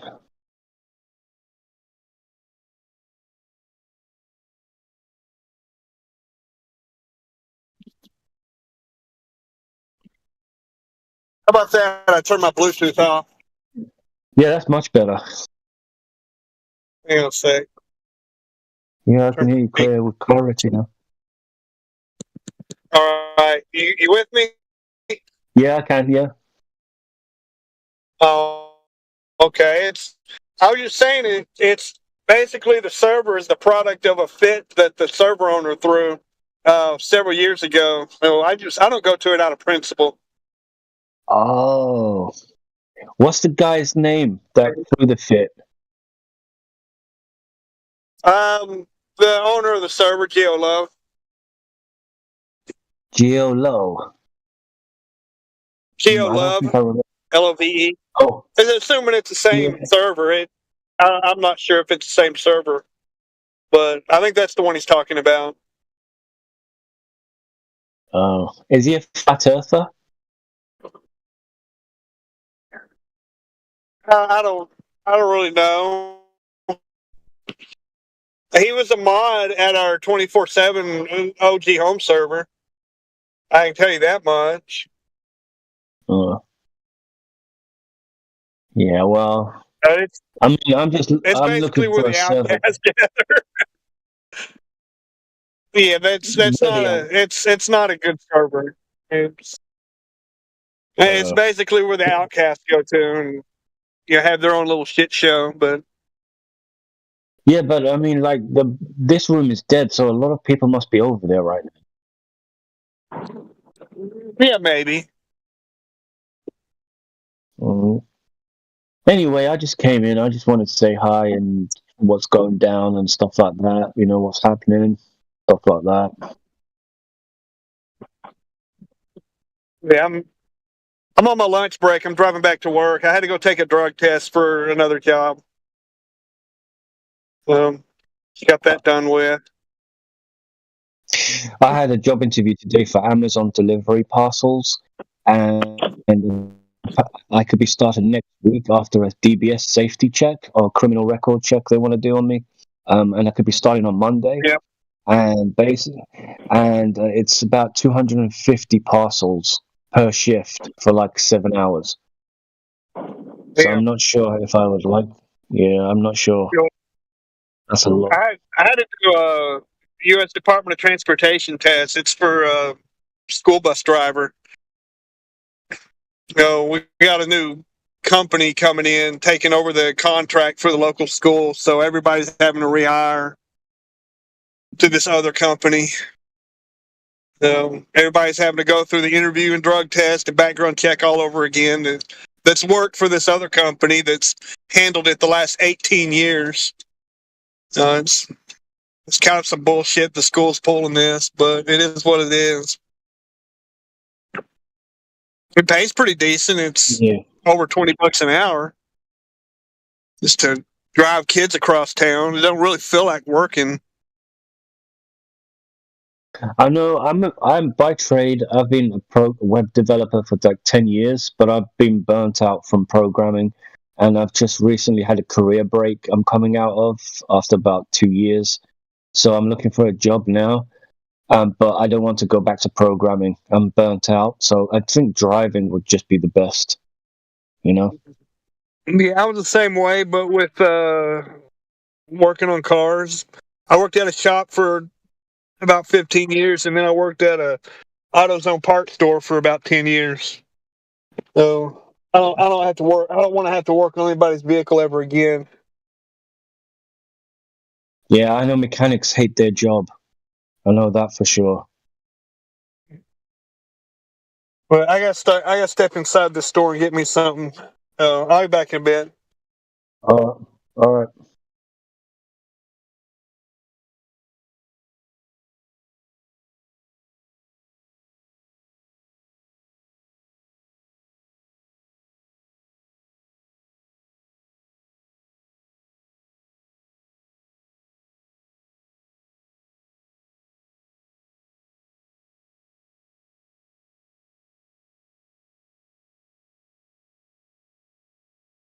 But anyway, maybe I'm gonna go as well because I'm not gonna go to another server just to see it be shit. But anyway, next.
see Mama now, yeah? Let's go see Mama.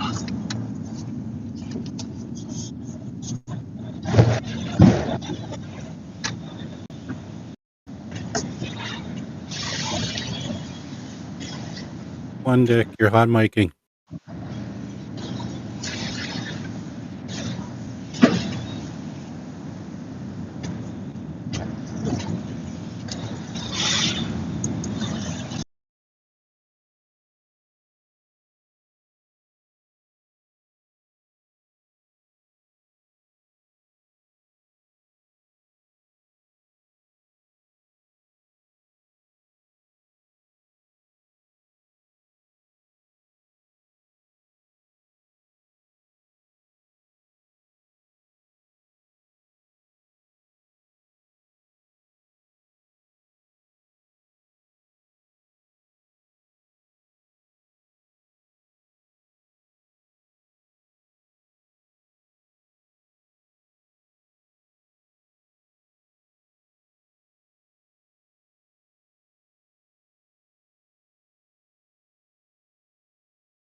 Hello, Crit, you there?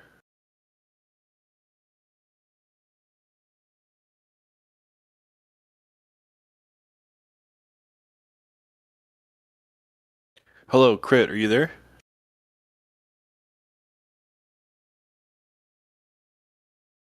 Hello, DMOC. DMOC, are you there?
What?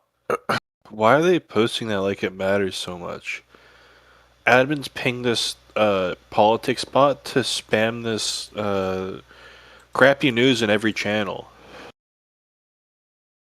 A Delta flight in Toronto flipped over the runway. Thankfully, it appears no one was killed as a result, dude.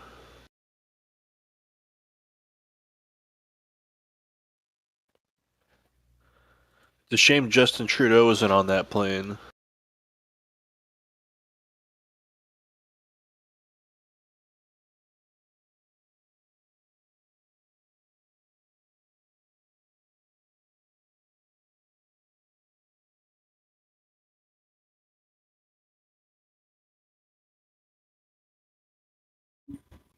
Yeah, the plane was just tired from flying. It's just resting.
Hello, Rayleigh Criterion, are you there?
Hello, welcome to the channel.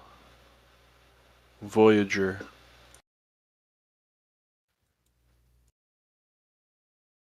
Hello, Voyager, you got a microphone?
You want to impregnate him?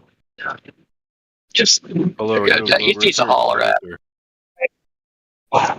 Are you a flat or globe earther?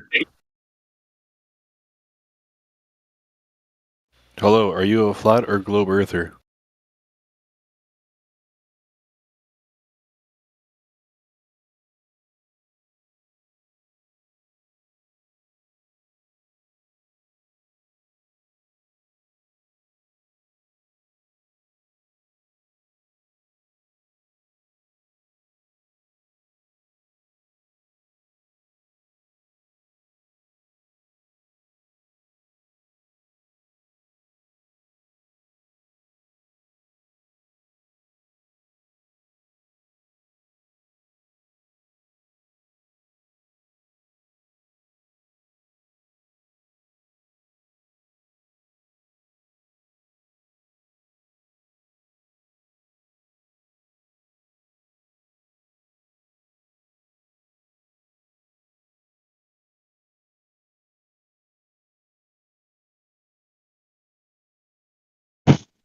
I'm just door dashing right now. Just want to listen in if you guys are talking about something. Really can't talk though. Okay.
Hell yeah.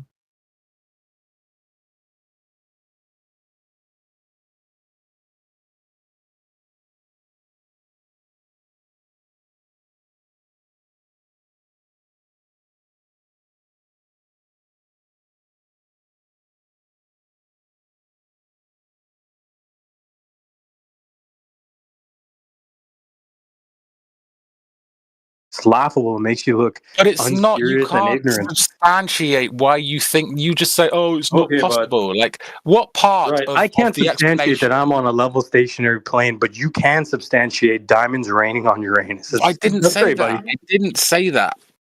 Good job. Why should You're we follow brilliant. you then? I'm Why not should we saying believe the Earth is follow round? me. I'm saying open your eyes. You're grown adults, Yeah, guys. Why well, should we believe we the have Earth is open round? eyes, Why? bro, and we actually As went the out guy and who thinks tested. water sticks to a ball in the ground below him is moving Yeah. in multiple different directions at insane speeds. He thinks he's moving millions of miles per hour, You're never to return to conflating a the same bunch of spot. information. It seems. It's Like actually a spinning crazy. dude. space rock.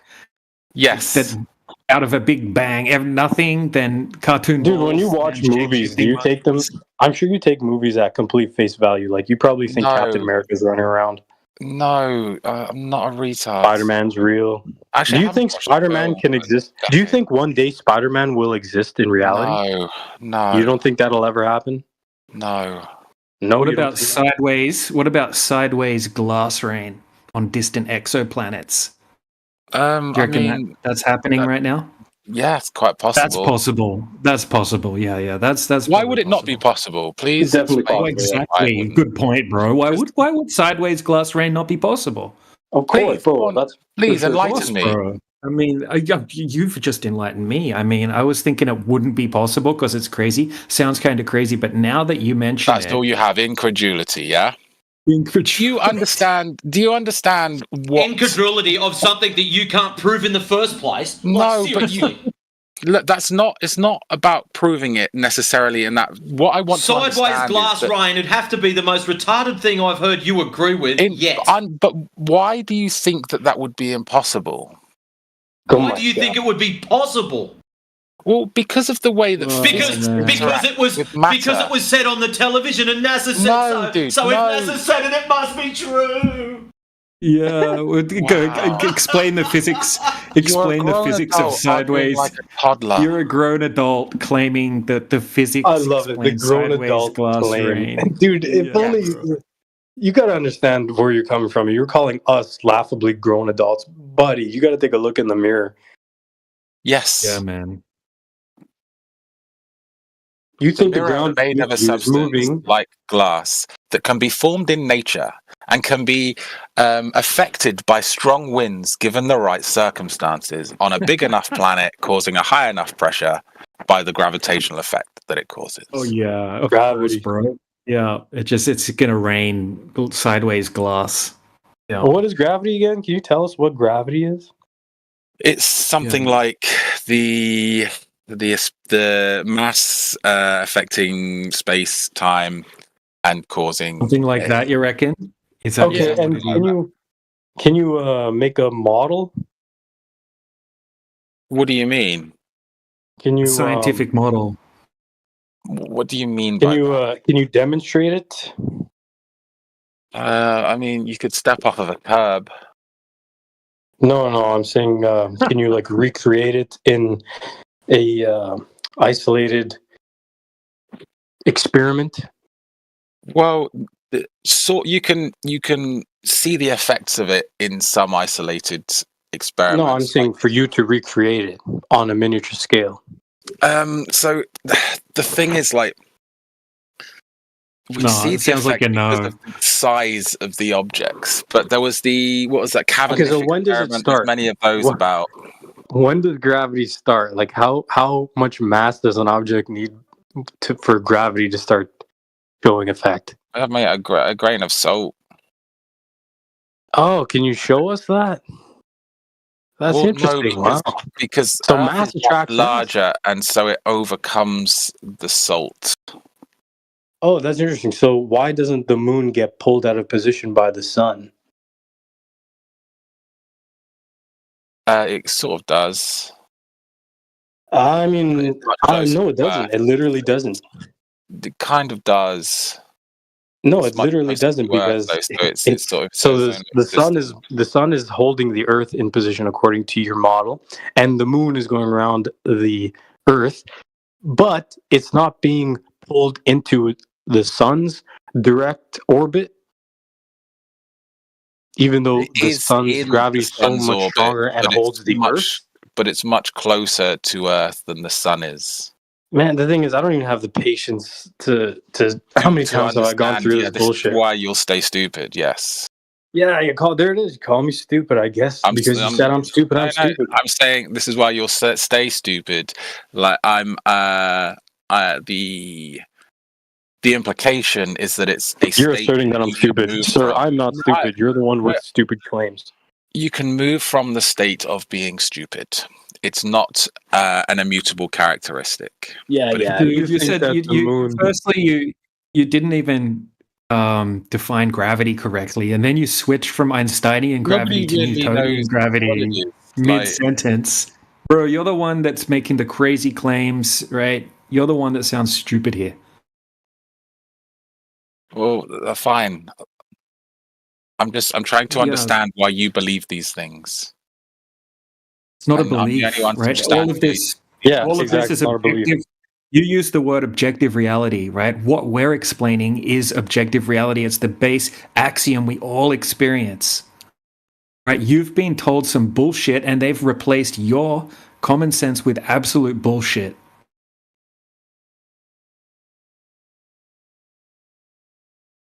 All that I'm hearing is incredulity. You can't substantiate what part of these models are because you don't understand them. What model are you talking about? The models, physics, like all of reality is included into the understanding that we have. Like the globe model is not the globe model. General people with common sense. The globe model, all right, is not a model that we take information from.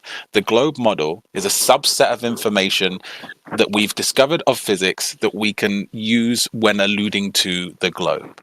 But it's sorry, I just want to interrupt really quick. Hold your thought, dude, because I do want you to continue. I respect what you have to say.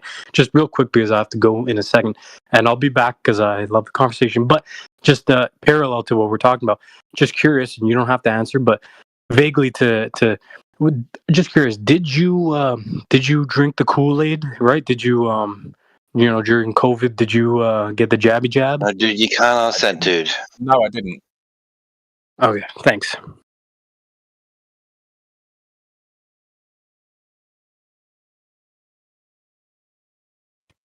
All right, continue. Yeah, look, anyway, man, you're talking about the globe model, right? I don't know if you're talking about scientific models or you're talking about some desktop I'm globe. just describing how you say Well, what are you talking about when you say model? Are you talking about a scientific model or are you just talking about a model? A set of data. Okay, so what globe model are you talking about? Do you know what a scientific model is? A set of data. A set of data. Yes, as it alludes, or as it alludes to whatever you're talking about.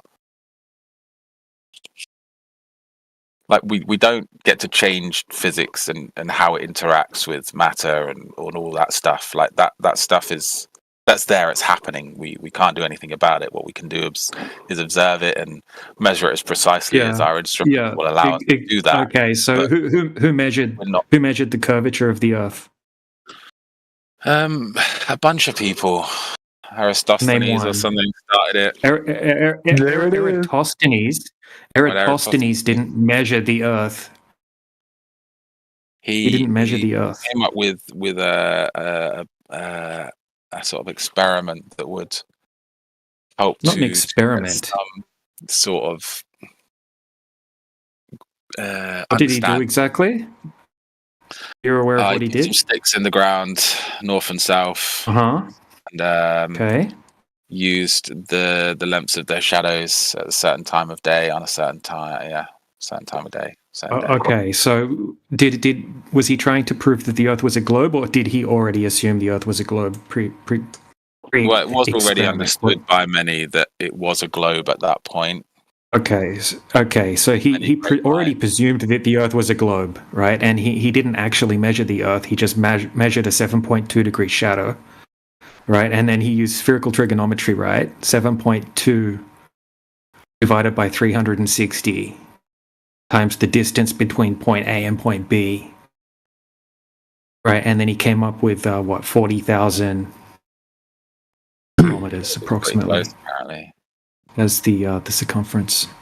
Yeah. Right. So you do realize that he just made assumptions. I mean, yeah, sure. Okay, so you could do the same thing on a flat surface and work out the circumference of the flat surface, right? What shape do you reckon the Earth is then?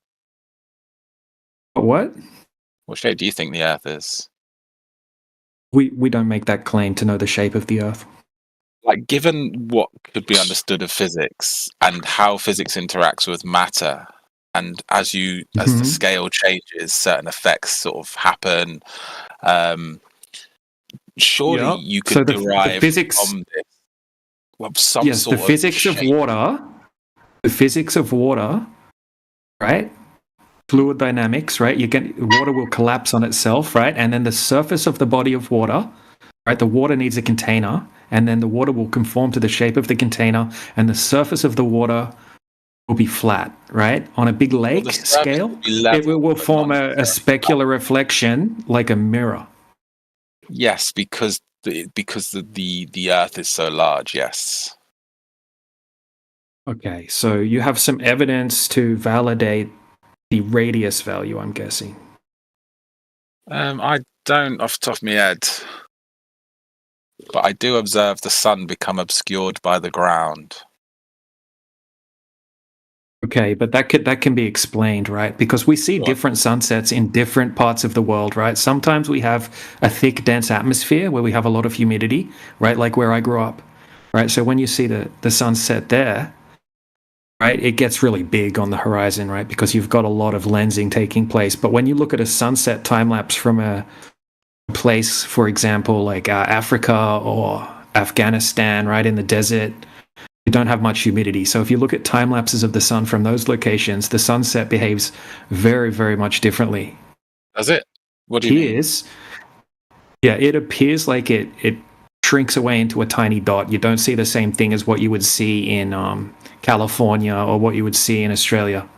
Yeah, or something like that, the right? tiny dot thing. Everyone I've seen of those is just camera glare. Camera glare, right? But you don't see, okay, so if you have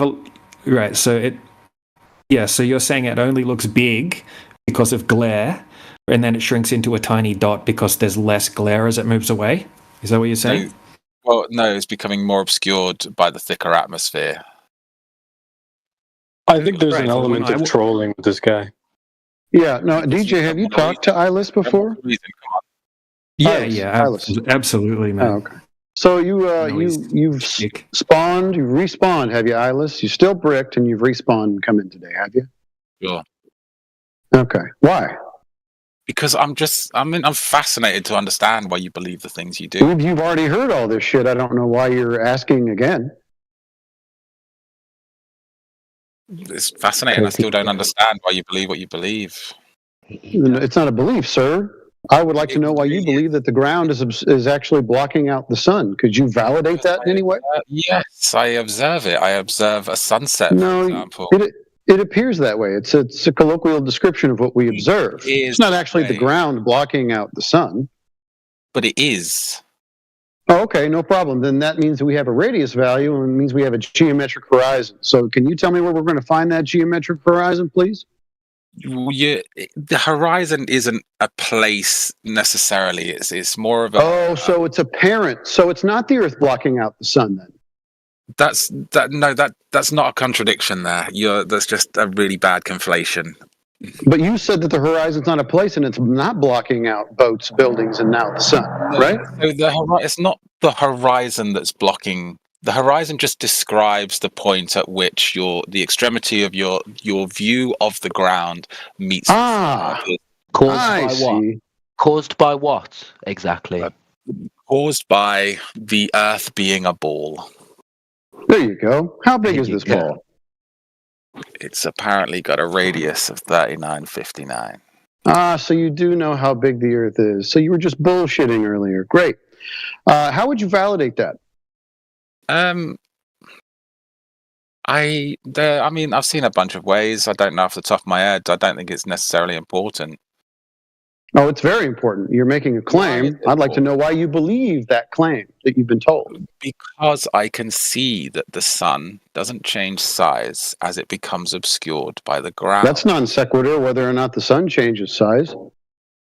But it matters. Why does it matter?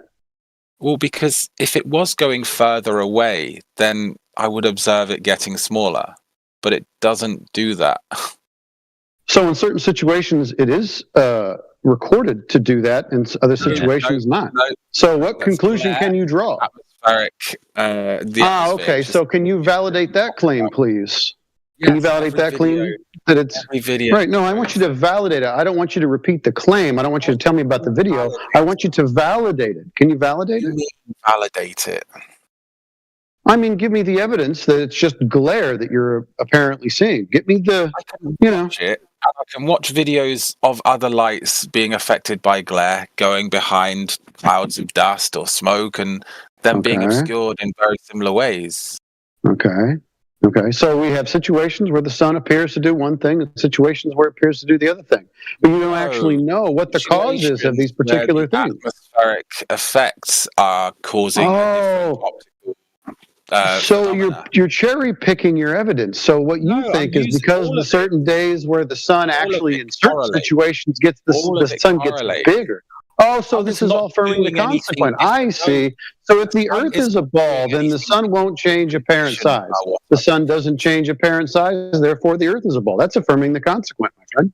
Well, the ground appears to obscure the sun, or the sun is going into the floor if it's flat. No. Neither one can be true or validated. You just pick the one that you like the most, and that's the one that you go with. It affirms your bias. You got a problem with biases. You've got a problem with intelligence. See, instantly, the ad hom. It's a really poor argument, says the guy who thinks a horizon is caused by a physical drop and a physical obstruction, but then in the second sentence will say it's an apparent position. Yeah, good stuff, mate. That's not a contradiction. That's you, again, not comprehending all of the variables involved in that statement. So when variables involved in the statement.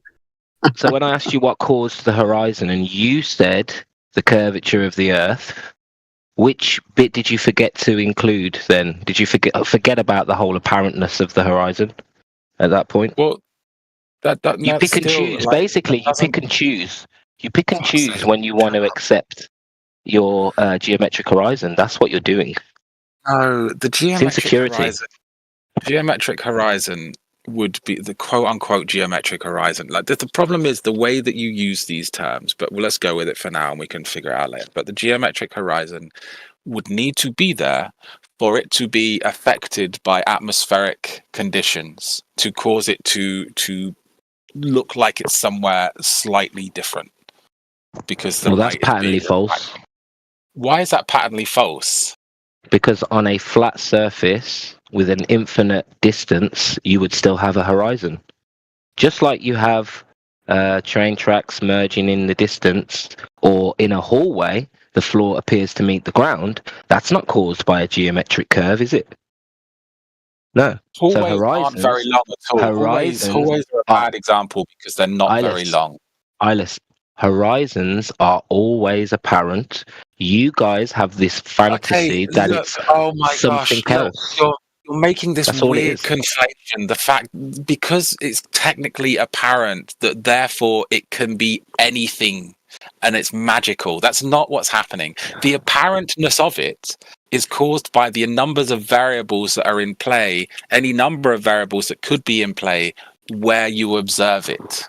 Okay, it's not saying that it's it's mythical. It's just saying that there is a geometric ball that gets in the way of the sky past where you can see, and because of the shape of that, there appears to be an extremity of your view, of your perspective, where the sky meets the ground, and we call this point just the horizon. The vanishing point. Yeah, we call it the vanishing point. No, that's not as vanishing. Far as that's you not can the see vanishing on your point. horizon. Yes, on your horizon. It's not as far as you can see either. Eyeless. See, this is the thing. Eyeless, No, look, stop you're talking. getting your terms wrong. Eyeless. You're getting your You had your terms wrong. say. No, you had your say. Now I'm going to have mine. On your horizon, every single point is a vanishing point on the horizon. Not a vanishing point. If an object was to go into the distance, that would become a vanishing point, and eventually that would merge into the horizon due to lots of effects, but none of them are due to the curve of the Earth. You just think when it said about 3 miles, you say, oh, now it's the curve of the Earth, but it's the exact same phenomenon, whether it's further or shorter based on the atmospheric conditions. So you cherry pick when you've got a geometric horizon, when in reality you don't understand the horizon. Clearly do not comprehend. No, you don't know what the horizon is. You're living in a contradiction. Oh my goodness. And you do know what the horizon is, do you? Yeah, it's the you furthest just called distance. It a vanishing point. Yeah, no, the vanishing point is on the horizon. What's the horizon? It's the furthest distance. No, it's defined as the apparent location where the sun or the sky appears, right? That's redundant, I'm sorry. But it's the apparent location where the sun meets the ground or sea. That's how it's defined. That's what the horizon is. Apparent. Not actual, not geometric, right? Yep. Changes every day. You understand that, like, there is a material reality to it. It's just that material reality has a bunch of other variables, for example, refraction, playing onto it. So what you're actually seeing, what you're looking at, is not the actual place that it is. It's just slightly, I'm going to say obscured, I don't think it's the right word, affected, I'm going to say, by other things. And so it's technically true to say that when you are looking at the horizon, you're not technically looking at what it actually depicts, where it's depicting it, but what it depicts after the variables of refraction have come into play. Terrific. So you can demonstrate for us that the refraction that you're invoking, which refraction are you invoking, by the way? What do you mean? You've already done this 1,000 times with us. What refraction are you invoking? I don't understand the question. There's about like 5 different types of refraction. So which type are you referring to? I don't know. Maybe all of them could come into play. No, he doesn't know. Yeah, I don't He has no idea. So why would you be appealing to something that you don't even understand how it would work or which type that you're referring to? The fact that I don't know specifics about certain elements of something, it doesn't change the wider thing that I'm describing. Yeah. You're describing something that you don't even know how it works or which one you're invoking. So you heard somebody say refraction and you decided to repeat it even though you have no idea which refraction you'd be using in this scenario. That sounds brilliant. Ground is flat. Cool, gotcha. Nope, nobody said that. I'm just, therefore, you're an asshead. You don't know what you're talking about. That's the therefore in this scenario. Yeah, he called you an asshead. Tom. No. No, I demonstrated that you're just, bagaking whatever you heard before. In this case, is refraction, but you don't know what kind of refraction to use. That's true. This is kind of trolling. You got me on a technicality, but this doesn't change sort of the wider concept that I've been describing. Like, I know that refraction does come into account. All I'm I see. How? Right. Well, because water refracts light. What water are we talking about? The ocean? You think the ocean's refracting light? There's water in the atmosphere. Is there? Yes, there is. Like clouds? I mean, clouds are an accumulation of it. Yeah, that's when it condenses from a gas back down to, a liquid.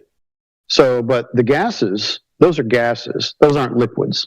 Gases and liquids are different. I don't know if you knew that, but they're different. Okay. Refraction normally causes distortion as well.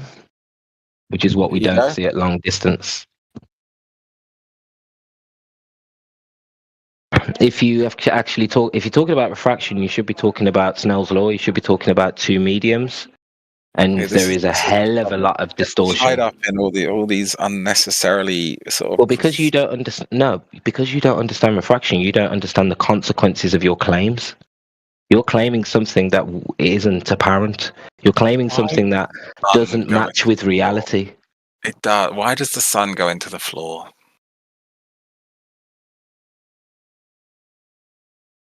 Why does the sun go into the floor?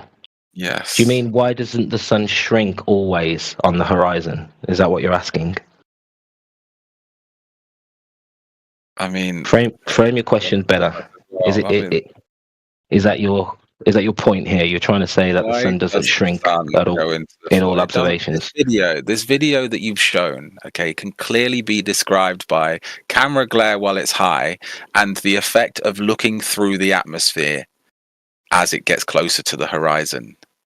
It's not shrinking as it's going further away. You're asking the wrong question. You've got to ask yourself, why is there footage of it shrinking in the distance? It's not shrinking. It's not shrinking. Like, I can see that it's not shrinking. Observations. There are plenty of observations where it is shrinking. There are none. Show me one. Yes, there is. Show me one. Show me one. Let me see if I've got one. So what does he want to see now? The sun shrinking at the horizon. Well, there's one in the chat. Shrinking in angular size. That's not what's happening. That's glare, and then the okay. So that you're looking this fallacy is called ipse dixit. Just because you say so, therefore it's true. That's a fallacy. Okay, but you'd have to actually demonstrate the claim with that particular observation that what you're saying is true. Otherwise, the observation is, well, the sun appears to change angular size. The sun does not appear to change angular size. It doesn't? So you're telling me that in this particular observation, the sun doesn't appear to change angular size? No. Now you're just a lying sack of shit. No, look, there are clearly camera effects and atmospheric effects taking place. That's another ipse dixit. It's a baseless assertion. I've just sent one, Ellis. Yes, again, this is the main one you keep using. Like, it's clearly there is glare while it's up in the clouds height. Is that the same one? As it gets closer to the ground. Is that the same one that was sent earlier? No, it's a slightly different one that was sent earlier. Oh, it's a different one. Oh, okay. So you shouldn't have any complaints then. It's a different one. So there's two examples. So I can the effects that are taking place here, okay? And they help me to understand what is going on here. Like, this is what I can see this happening. I've seen this happening in many different places. Camera glare. I'm an amateur photographer. I know how camera lenses work. Okay, I have to correct for this sort of thing. And the bottom one, and the same thing. As it goes closer to the ground, you're looking through more atmosphere, and so that's causing it to become its actual size. These cameras are really far away and not zoomed in, and so you've got this effect where it's a tiny dot, and you allow yourself to think. Hold on a second, dude. Hold on a second, right? They tell us that the sun and the moon in the globe model are meant to appear the same size in the sky. You're not seeing the moon form into this tiny little dot on the horizon. Well, okay? the moon, that's the moon isn't the light, and it's very difficult to see the moon as it becomes close to the horizon. Let me finish talking. No, it's not difficult to see. Yes, it right? is. Sometimes it appears. So depending on how much lensing you have in the atmosphere, right, it's going to determine how the sun looks or the moon looks on the horizon in some cases, right? So when I would watch the sunsets in Australia, sometimes the sun would get giant on the horizon, right? Because you would be in the heat of summer, you would be out surfing, and there's a ton of lensing taking place, right? But then you look when there's not this lensing effect and it shrinks into this tiny little dot, right? That doesn't conform with what I'm looking at in Australia. It's completely different, and it doesn't conform with the globe model where they say the sun and the moon appear the same size in the sky. So you conflated something there.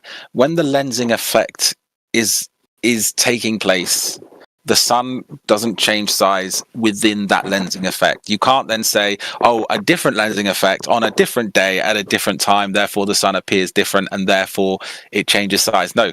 At the moments on the same time, through the same consecutive moments of time, the sun is going to stay at the same angular resolution, angular size. It doesn't do that all the time. But it does do that all the time. No, we've shown you footage of it not doing that, and I've seen it myself with my own eyes. Dude, we have shown you that in the side chat. Have a look at what people posted. I'm looking at these. Have a look at what Roots just posted, right? Yeah. You don't see the moon turn into that tiny little dot like that. You can't see the moon. Atmospheric. Let me finish talking. Look, atmospheric scattering explains why something, right? When it's lensed, right? When you have atmospheric scattering and you've got that magnification effect, right? That can explain why you would see something appear to disappear bottom up. What? Yeah, atmospheric scattering of light can easily explain why you would something would appear to disappear bottom up, like the sun. It doesn't know. There's lots of reasons. Listen, there's multiple reasons why things can disappear from bottom up. I mean, you can do it in the bedroom by manipulating temperature. The lensing effect will cause things to look bigger on the horizon.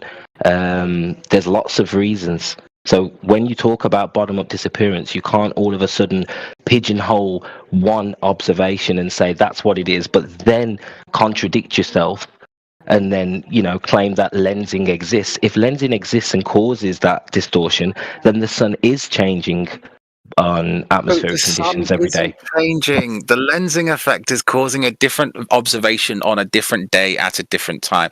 This example is a Fresnel lens. This is nonsense. But where was I? What do you mean it's nonsense? It's a nonsense example. A Fresnel lens specifically angles the light so that you can see something a different angle to what it appears to be. So this example that he's just posted, it doesn't prove anything. Okay, where are the rest of these windmills? No, the Fresnel lens is showing you what lensing looks like. That's why. No, it's showing you Fresnel lensing specifically. Yeah, but listen. I'm not finished, Ilez. You can speak after me. What you see on the horizon, the sun sometimes goes down like that. You just said earlier, why does the sun sink down on the horizon? Well, DJ is just showing you an example that with lensing, something moving away from you on the horizon can appear to go straight down into the horizon. Simple as that. And we're just showing you examples that there are many reasons why things can disappear from bottom up. The fact you don't understand them is your problem, but you need to accept that there are many reasons why things disappear bottom up. But they always disappear bottom up. For different reasons. For one main reason, in that they're being obscured by the ground. And no, the main reason is an optical phenomenon. The main reason is things disappear on the horizon and will disappear eventually from bottom up, just due to the horizon being at eye level. Everything above the eye level, eventually at its furthest distance, will start to disappear from bottom up. And it actually merges and diffracts into the vanishing point. That's why I was mentioning the vanishing point earlier, because you do get a warping and a wrapping into the vanishing point, and things do appear to just rise up as they disappear. So these windmills, they don't appear to be at a vanishing point. They appear to be obscured. Yeah, that's what it appears like, right? They're also larger than the ones in the foreground. I don't actually have the entire photo of that one. But anyways, they appear larger than the ones in the foreground. So are things getting bigger on the horizon? Oh, so it's lensing. So they're being magnified. So you're saying that things get closer to the horizon and they can be magnified? In some instances, sure. Oh, all right. Yeah. So there's just a lot of optical effects that we, observe. But you can't use those to just go ahead and determine or to correlate that has anything to do with the Earth curve. That's silly. No, they happen as well as Earth curve.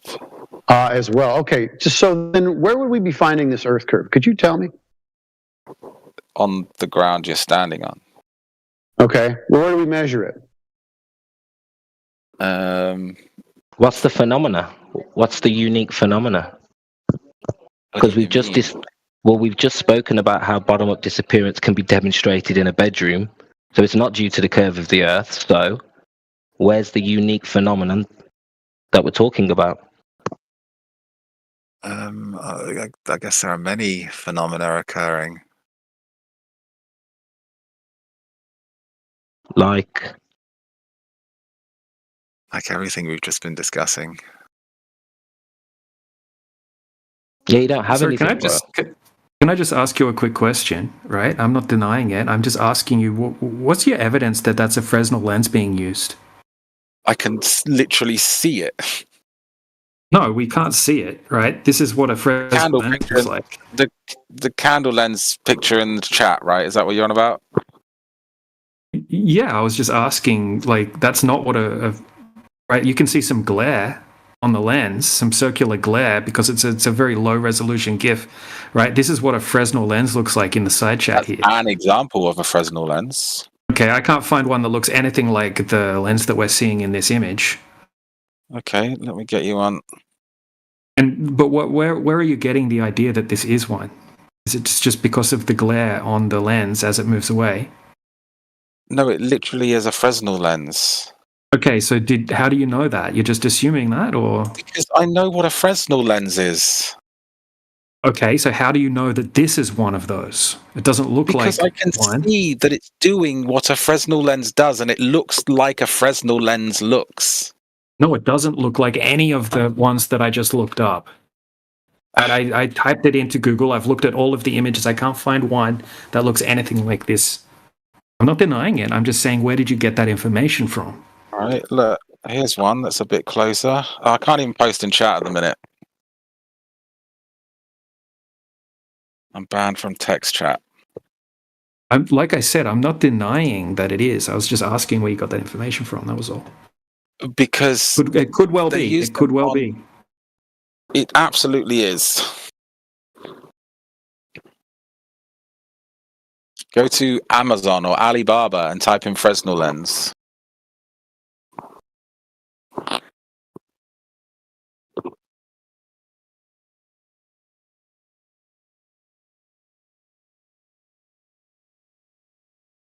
Send me your image. I'll post it. Yeah, it's all good. Let's just say it is one, right? Because I don't know that much about Fresnel lenses. Look, this is what it's going to come down to. Do you have any validation of a geometric horizon? Just the sun disappearing behind it, boats disappearing over it, that sort of stuff. Yeah, but look, we can show that. We can show that on a small scale. Right, and there are also known effects like sinking, which literally is defined as something that would normally be visible on the horizon, apparently looks like it's sunk beneath the horizon, right, due to a specific temperature gradient, right, a vertical temperature gradient, where you have a warmer layer of air closer to the surface with a cooler layer of air above it, right, and that's going to make things look like they've sunk beneath the horizon, but it's just a known effect. So it's not proof that something's going behind a horizon. What we need is validation of a geometric horizon. This term geometric horizon, it's an odd one. Yeah. It adds confusion. Do you want the definition of geometric horizon? It's just refusing to be educated right now. Go on then.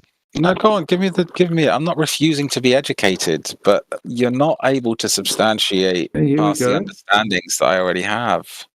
No. Okay, so you're denying a geometric horizon for some reason, right? That's the necessary. I'm not denying you have to have a horizon per se. Okay, it says here, right? We have the National Geographic Society, right? What is a geometric horizon, right? Do you want to read the definition there? Basically, the visible boundary between the Earth and the sky.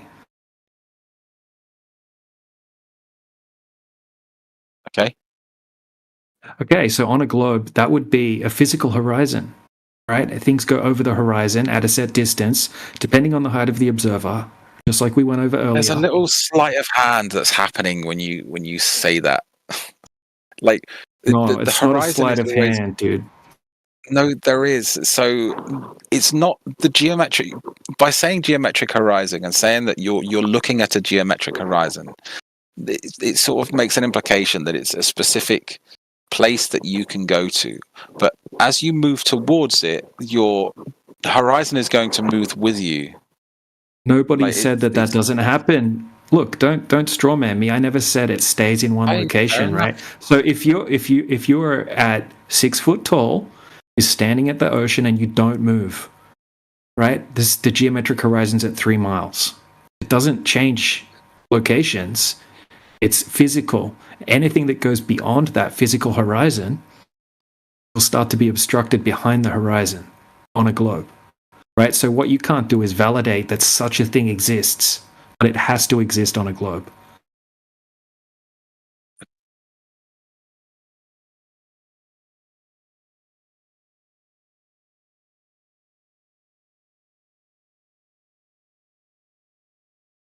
And it's also defined as the...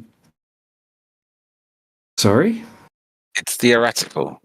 No, it's not theoretical. It's physical. It's physical. The thing that causes it is physical, but the thing itself isn't. It seems to me that the Glober is just arrogant, and when confronted with logic and evidence, they just scoff at it and let it slide off their back. It doesn't seem like anything you'll say will pervade his dense skull. Oh, absolutely not. Occult worship. It's a religion that you're in. Yeah, I mean, he's having to deny his own geometric horizon at this point because he knows he can't validate it. Right? So now he's trying. It doesn't say that it's physical. Well, why are you going backwards? We've been through this. Ilyes, we've been through this. You're going backwards. You're literally going in circles. No, because we're going on with a point that is incorrect. It doesn't say that it's physical. So you don't think the geometric horizon's physical? The horizon isn't physical. The things that cause the horizon are physical. If it's geometric, are we not going to be able to draw a tangent point to it? Goodness. So geometric alludes to that it's being caused by a geometric shape. Alludes to it? No, it says geometric horizon. That means you can draw a tangent point to it. Oh my goodness. Right. Let's calm down. You're not understanding. Just listen for a minute. Go ahead. I am understanding, but you're not understanding. No, seriously, it's called an invincible ignorance fallacy, where you just kind of hand wave everything that presented to you. Like you're now trying to change the definition of geometric horizon. Is it geometric or is it not? I'm trying to figure out. You're saying that it alludes to. Citation, please, that it alludes to. Okay, you get me a citation that apparently geometric illusion or geometric horizon is alluding that you could draw a tangent point to it. That it could be see, you added a whole bunch of variables. No, I didn't add shit. You're the one that was talking about it alludes to this. So you have a definition that apparently we're not aware of. Yeah, but just focus, Ilyes. He's talking about a physical location that has consequences, whether there's refraction or not. There are physical consequences. Things are behind, at a physical location that doesn't change. That location is always at the same place where physical consequences are happening, you claim. Yeah? You claim. No. So there was a little sleight of hand. The physical consequences are happening. That's not quite right. The things causing the horizon are physical existing things. Okay? But the horizon itself is just I'm sorry, Ilyes, concept to describe that point. Ilyes, you're not following. You keep denying. I am following, but you're not understanding what you are saying. Doesn't follow. You don't know how to, and you don't know how to define the horizon. You're back and forth, contradicting yourself. You're making a mess of the whole thing. Yeah, we've already defined the horizon together, right? No, we haven't. This is why we're still here. Ilyes, but you're claiming there's a physical location and that doesn't change, and that physical location, regardless of the refraction and what we are seeing, is in the same place in relation to the observer. Yeah? Okay. So there's a physical location we call it the geometric horizon. Okay? You won't accept that there is a physical place where the Earth is curving. It's weird because you're the glober. No, see, again, a little sleight of hand, a physical place where the Earth is curving. No, the Earth is in curving. relation to the observer. Okay. Look, we need to be more precise here. The problem is that you keep adding little bits to the sentence that really throw off the whole explanation, and it allows you to carry on with shit. Stop the meta shit and address what I said. Then what's your point? Okay. What's your issue? If an observer is stood still, okay, let's say we're on a ideal mathematically perfect sphere. The observer 6 foot standing somewhere on a 3959 sphere. The horizon that they see will be 3 miles away at a specific point. All right.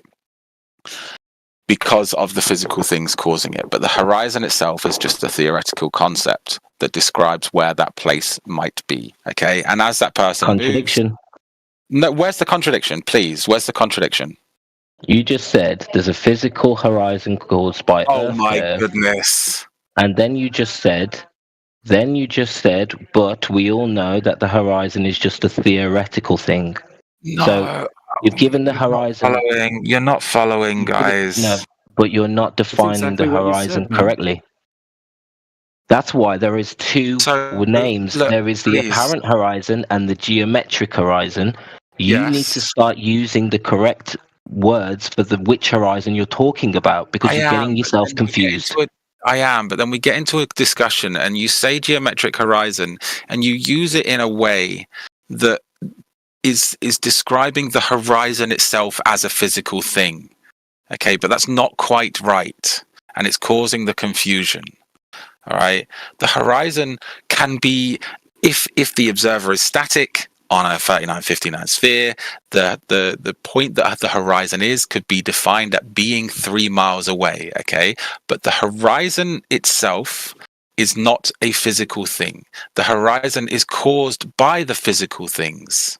All right. And the horizon is a theoretical, conceptual position that we can determine from a static observer. And as the observer moves, the horizon moves with the observer. I think this guy just likes hearing himself talk. No, you're unable to grasp very basic concepts, and then you conflate them and misunderstand them and run off on straw men. And this is why you're not understanding the effects that are occurring. Because you hear one thing and you're like, oh, all right, I'm done here. I'm losing brain. Take a fucking hike. Take a hike. Beat it. Leave. By now. Bye. You contradict yourself constantly. The horizon is physical. The horizon is not physical. Yeah, that guy's all over the place. We literally had that exact same conversation a few hours ago. I'm sure he did. It sounded like it. He didn't want to hear anything. He just wanted to talk. Yeah. He wanted to preach and teach his body of entrenched system of beliefs. Yeah, spot on, man. Yeah, he is yet not changed at all. He knows how to work. Seen in a while. Therefore, the Earth is a globe.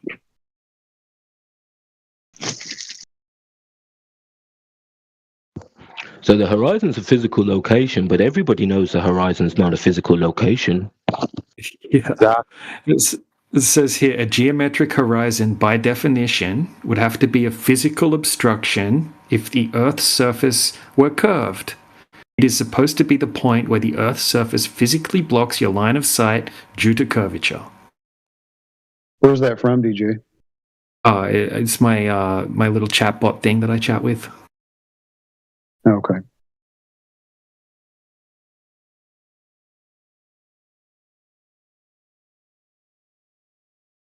I blame relativity. Word.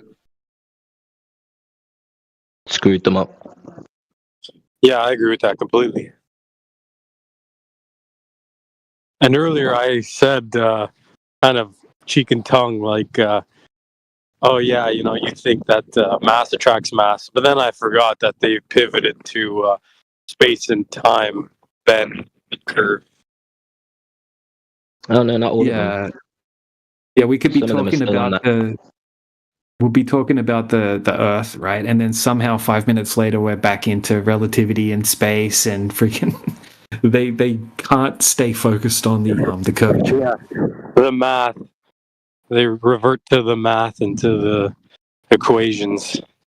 Yeah. The math magicians.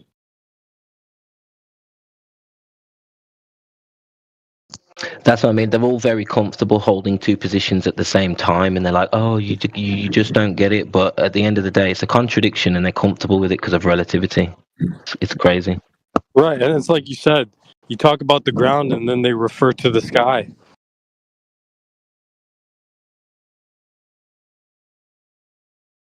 Yeah. Yeah. Reality can't be proven in reality. That's their slogan.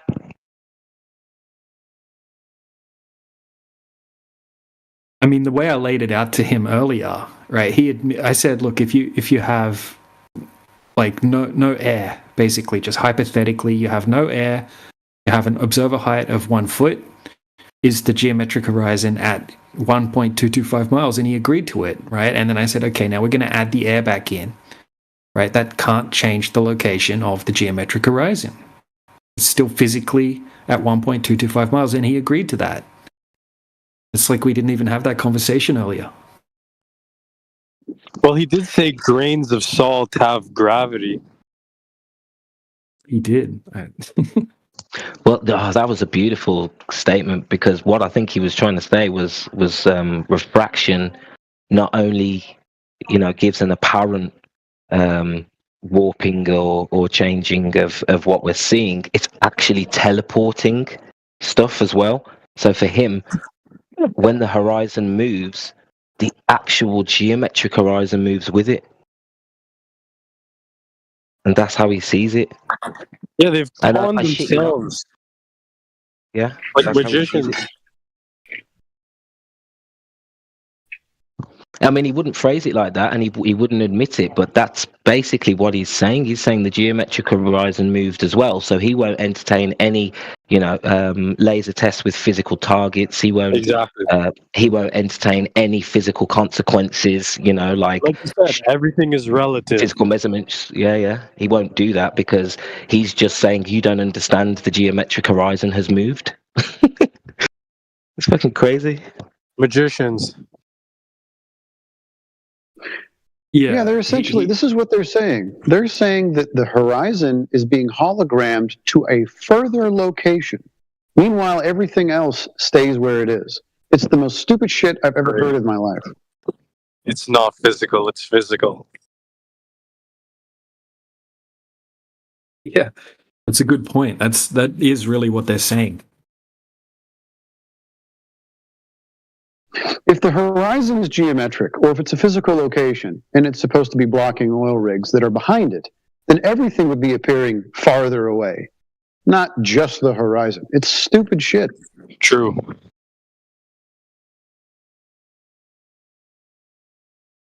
But we're the crazy ones. Yep. Then they condescend. You guys don't understand. You're doing this, you're doing that. It's like, this is projection, but okay. Yeah, he had harmed me twice within the first 5 minutes of talking with him.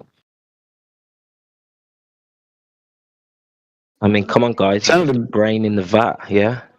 That's all you are. That's the last escape hatch, is we're all just possibly brains in a jar. It's like, well, then why are you here and why do you give a shit? Yeah. See, I thought DJ, like when I came in, it sounded like DJ was talking to him for the first time. I'm thinking to myself, certainly DJ's talked to this guy before. But same shit, different day. Yeah, you could tell he's just bored and he wants to sort of troll, but he thinks that he's coming from a place of legitimacy. Mm-hmm. I think it's just a bit of practice for DJ, to be honest. That's it, really. Know what the globe is I welcome about. it because he's relatively well-spoken and he seems to know both sides of the argument. And so it's good practice for everybody and it's good for everybody to hear the conversation. So in a sense, I appreciate it. I just wish that he was really trying to get to a logical culmination and the truth instead of just kind of preaching his beliefs and his model and appealing to authority and the technocratic belief system. the establishment thing, you know. Oh, you know, NASA, so you know, it's a ball. Yeah, he's one of them that probably I still think hasn't thought it through. And I know it sounds silly because it's been around for so long, but I think some of the guys who've been around the longest, they're the ones who still haven't thought it through because I don't know, he's not, he doesn't even know what type of refraction he's invoking.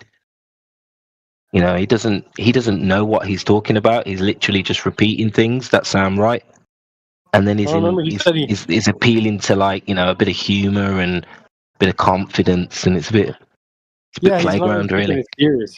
And remember, he knows how to use camera lenses, so the Earth is a ball. Yeah, like he didn't even know what a Fresnel lens was, but he's like, "That's a Fresnel lens," and I don't think he knew what a Fresnel lens was to begin with. And I asked him about the gravitational pull of the sun with concerning the moon, and he said that the moon was affected by the sun, but to me that doesn't make sense because I feel like, I mean, you know, the smarter people here maybe could justify if what I'm saying, if it's correct, but I feel like the sun would pull the moon, let's say, out of its orbit around the Earth if the sun's quote-unquote gravity was as strong as they say it is, holding the Earth. You would think so, right? Hell yes, bro. Yeah. An accelerated Earth? Yes, definitely. As we're going around different parts of the universe? 100%. I mean, if it's strong enough to hold Pluto, how is the moon still going around the Earth perfectly? Almost as if it's ignoring the sun's pull. Yeah, there should be a drag, 100%. You know, you'd think that the sun would pull it out of Earth's gravity and just bring it into its own gravitational circuit, just like the rest of the rocks, right? Or gas balls. I mean, also, I wonder what his opinion would be on the atmosphere without a physical barrier, right?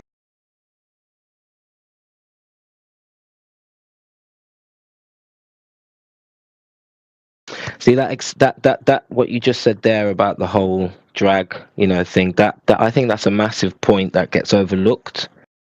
At how their gravity model. That's the reason why it can't be modeled. That's why you have your three-body problem, because when you model it, that's what happens. The sun does affect, or bigger masses do affect orbiting masses in a normal gravity model. So I don't see how dark matter solves that issue. You know, I'm still wondering why people aren't attacking Kepler more. You know, and the lack of, you know, mass for these orbits and shit. Because for me, like this shit breaks down. This shit breaks down with as soon as you have the three bodies. Yeah, but I think we do. Yeah, I know. I just wish it would get brought up more, I suppose. Yeah, but in that case, the whole thing, I think, I can't believe that, you know, most of the, let's say, civilized Western world goes with this gravity, relativity, heliocentric space bullshit.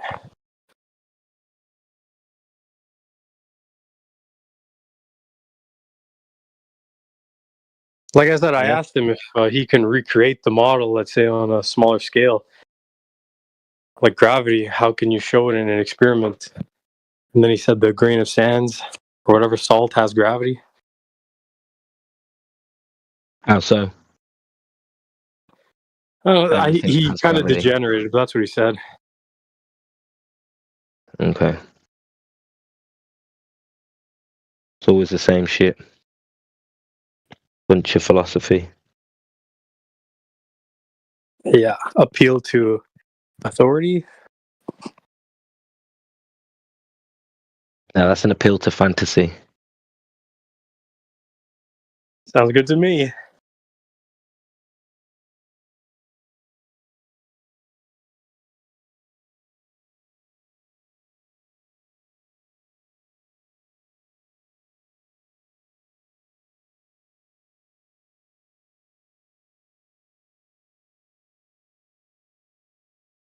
Hey guys.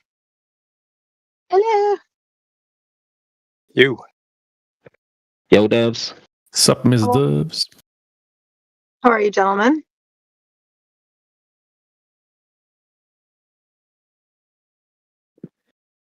I like Grounded the and level. appeal to fantasy. That's a good one. I was gonna say that, but I didn't know if that was a real, whatever they're called. Well, there's always room for ingenuity. You can make up one, right? True.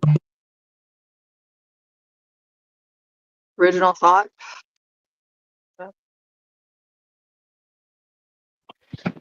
Yeah, kind of like the globe model. Exactly.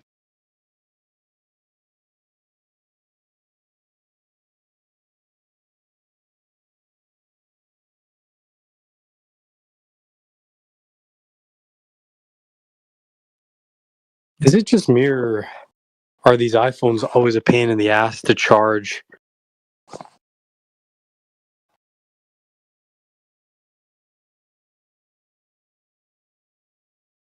I don't have a problem with mine.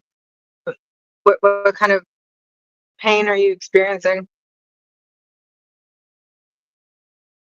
I mean, for no reason other than, let's say, ignorance of other models, I just kind of stick with iPhone because I can't be bothered, let's say, but I'm used to it. But every time I get an iPhone, within a couple of months of having it, I have problems with the charging ports. Planned obsolescence, maybe? Wait, what happens to the charging port? What'd you say?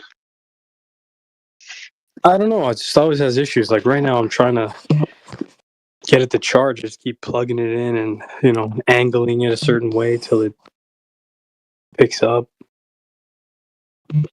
Or just buy a better product. Whoa, what would you recommend? Maybe you just need a new charger.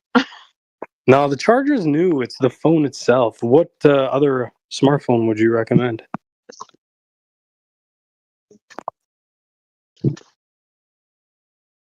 I don't know. I don't have a problem with Apple or Mac.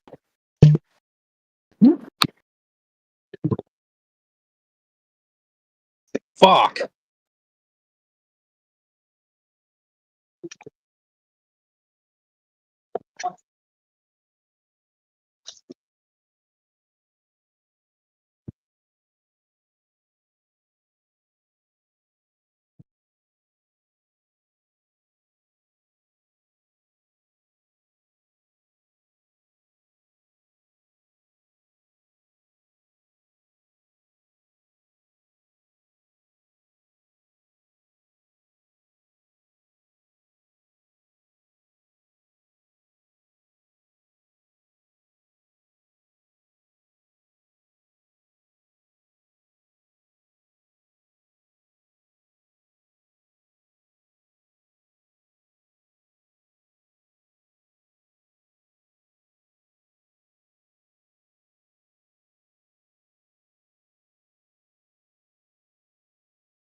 Good talks, guys. Catch you guys later. Have a good one.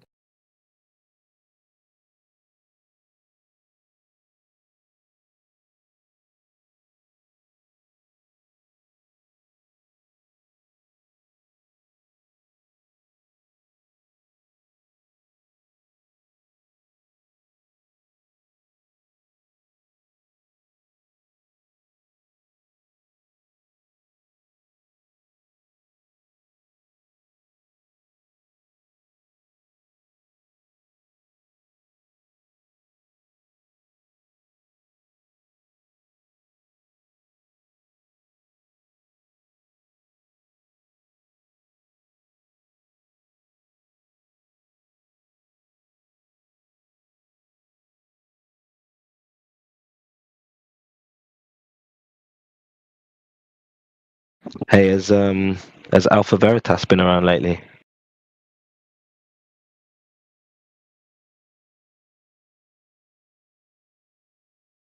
I haven't seen him either. Sup, Doves? Hi, DJ. Hey, yeah, we haven't seen Alpha Veritas in like a week or two. Yeah.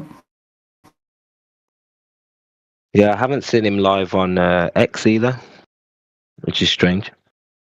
Yep.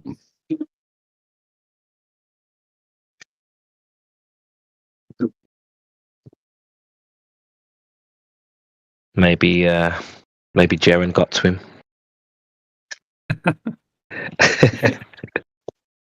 Oh no. It's definitely a joke. What are we going to do now? Honestly, he's the last one that Jaren could talk to.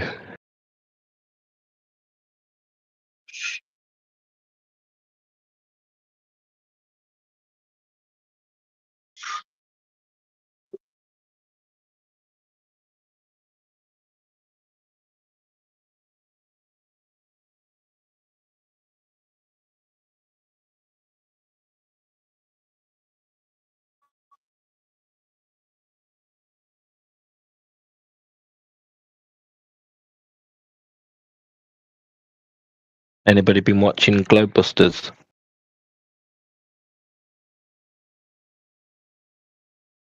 I haven't watched it in a long time, to be honest. Is it good? It's changed.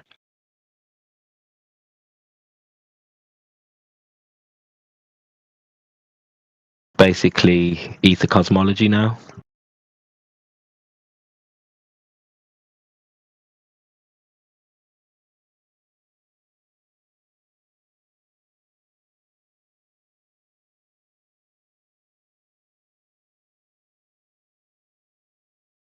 Well, not literally, but those guys.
Can I ask you guys a genuine question?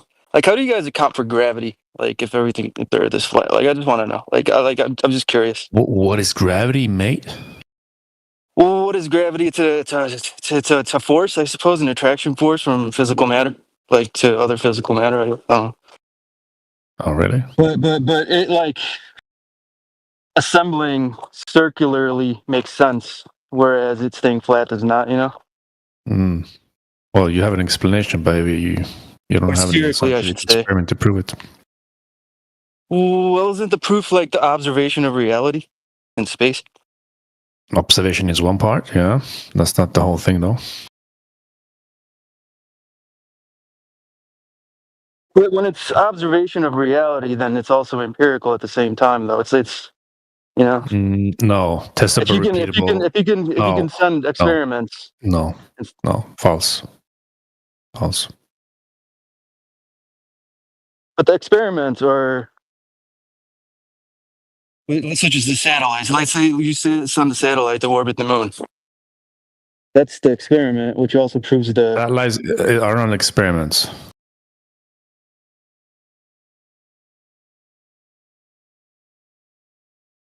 You need to look up what a scientific experiment is. Look up the scientific method. No, I understand that. I understand the scientific method. I didn't mean to get into the scientific method, but the observation is what I was kind of referring to. That's the first part, sure, or step in the scientific method. That's not the complete one. Hold on. It's not the only one. Asking you a question. I don't want to get trapped in an answering question. I was asking you. So, like, again, with flat Earth theory, how do you count for gravity, though? Like, I'm just curious. Like, I'm genuinely curious. What makes you think there's gravity? I mean, what are you talking about, flat Earth? We are just talking about surface of the Earth. It's not a model. It's not a shape of an Earth. Just flat surface. Description. That's it. A description. Okay. That's it. I don't know. What are you trying to fit in the gravity on a flat surface? Kind of weird though. It's a category error even. Like you realize that, right? Well, so why does stuff stick to the flat surface then? Yeah. What do you mean by stick? Well, why doesn't it just float away? Why don't I just float away though? Like, that's kind of. Well, you're not right. So you're surrounded by air, right? And you're much more dense than the air surrounding you, right? If you were a helium balloon, you would float away because that would be less dense than the air, right? So most objects are more dense than the surrounding medium. I see what you're saying. Yeah, I understand. Yeah, if you change the medium, then an object will behave differently, right? Like if you have like liquid mercury, it's really dense medium. You can even like float a steel anvil in a tub of liquid mercury, right? It just depends on the density of the object in relationship to the density of the medium. Yeah, much easier explanation than the globe side. And testable, repeatable, that sort of thing.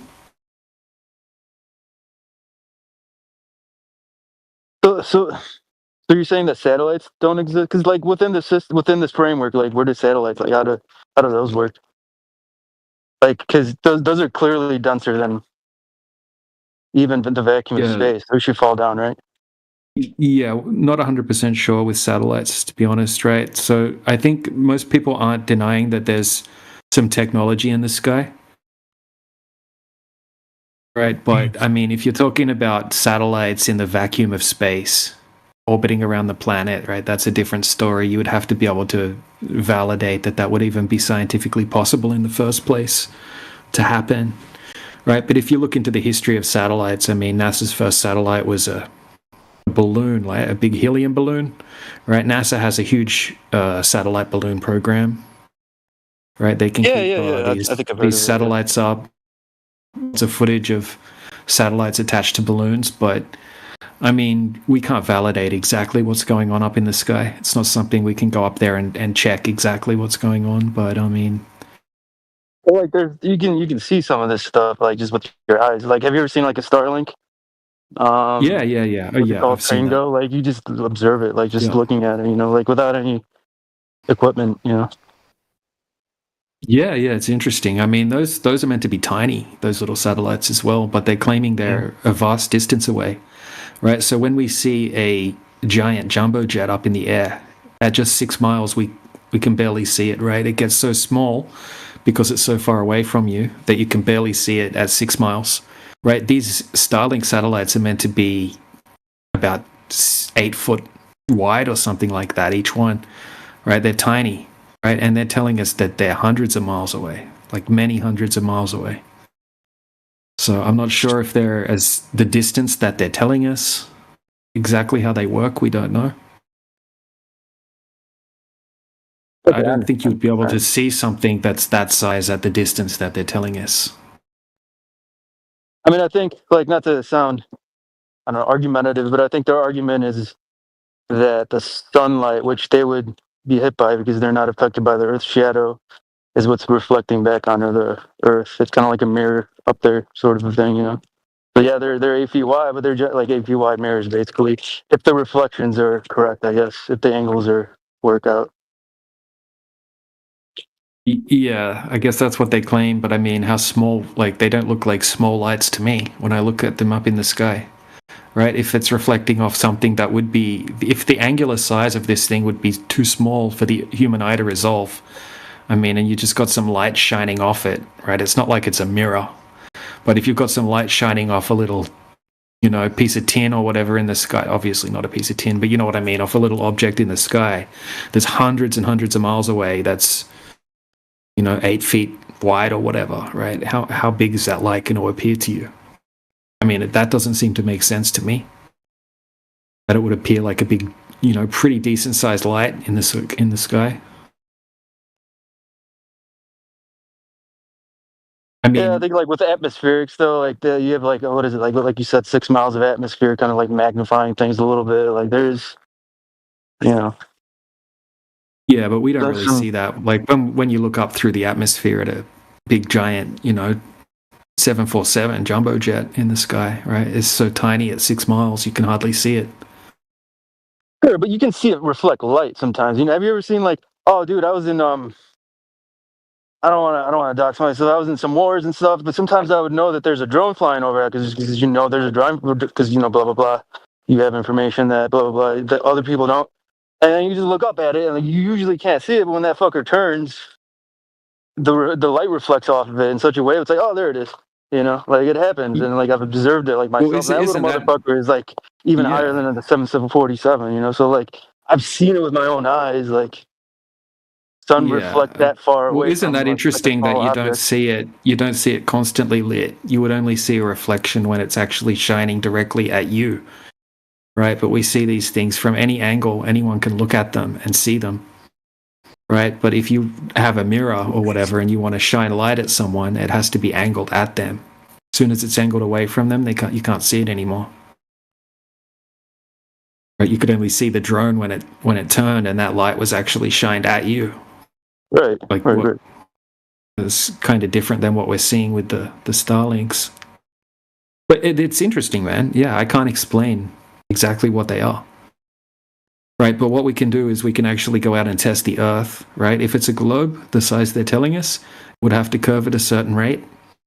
Right, and we've got countless amounts of long-distance observations that would be impossible on a globe.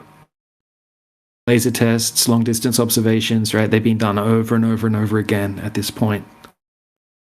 And then when we looked at the globe side, it's like, okay, who actually went out and tested the Earth for curvature and actually measured curvature over distance throughout all of history? Right? We don't find anything. It's just like calculations, assumptions.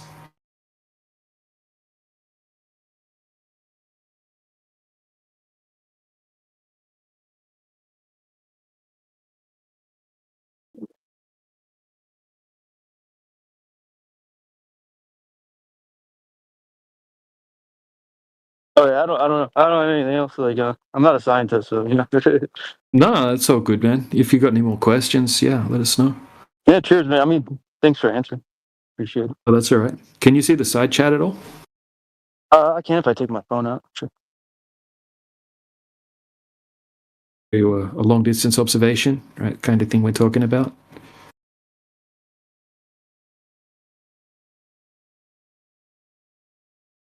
Can you see the oil platforms?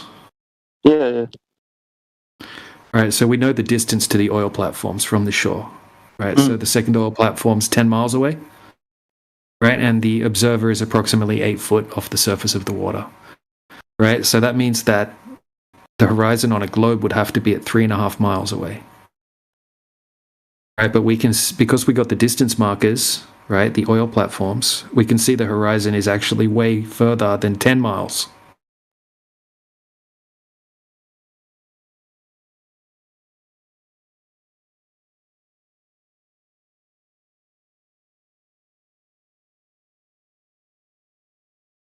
I mean, like photographs are not that trustworthy, I think, in a lot of ways, because there's a lot of like lens like dynamics and like on the edges of that lens like correction going on, and like there might be software correction going. I don't know. Like just because this is straight, I would. It's not just a photograph, right? It's a high definition video.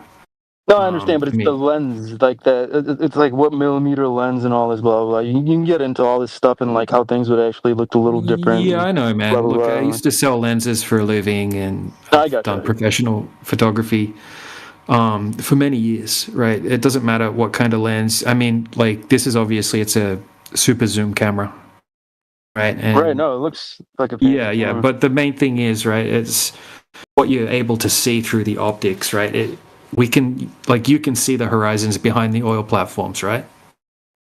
Yeah.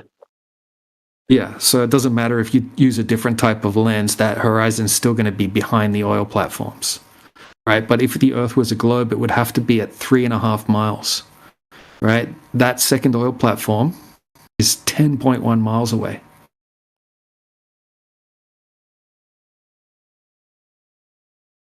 Right, so that's the distance the horizon has to be on a globe, the size that they tell us, right? And these have been repeated, these tests, right? This is just one of countless amounts of these.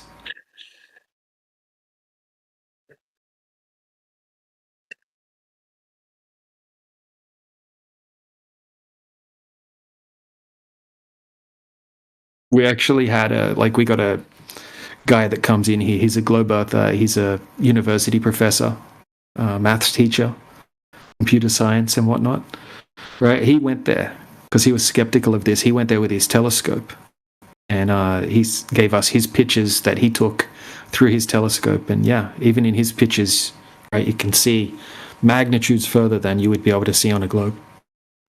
Right, and then this guy that made this video, he did it from all different heights on different days.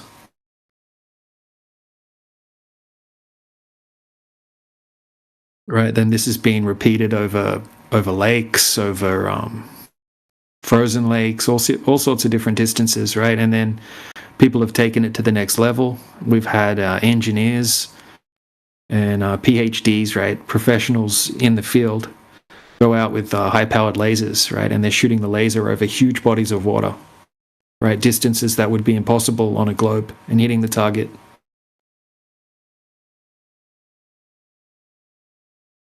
So it's a massive accumulation of different practical demonstrations in the real world.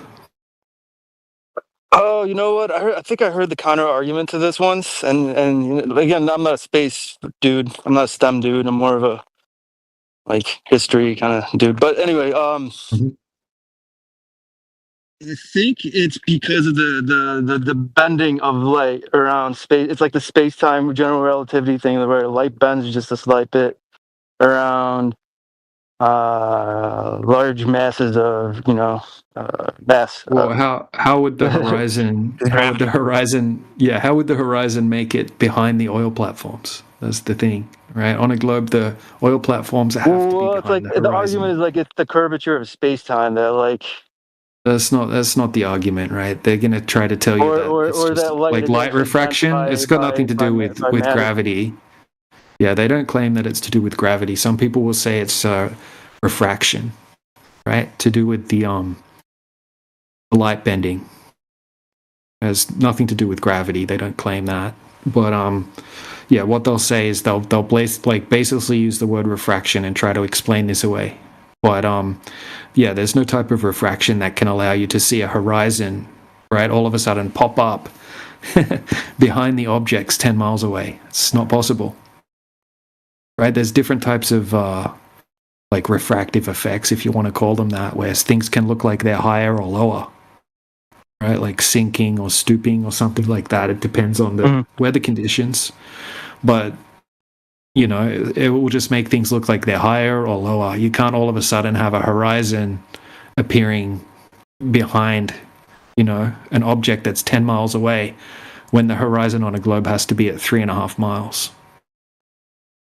Right, that's the thing here is you have to have a physical horizon on a globe. Right, and because they give us the size of the globe, the physical horizon has to be at a particular distance away. There's no type of atmospheric effect that can hide the horizon at 3.5 miles and then make it pop up again, right, behind the oil platforms over 10 miles away. Right, same with the lasers, right? The lasers are hitting the targets over 20, 30, 40 miles.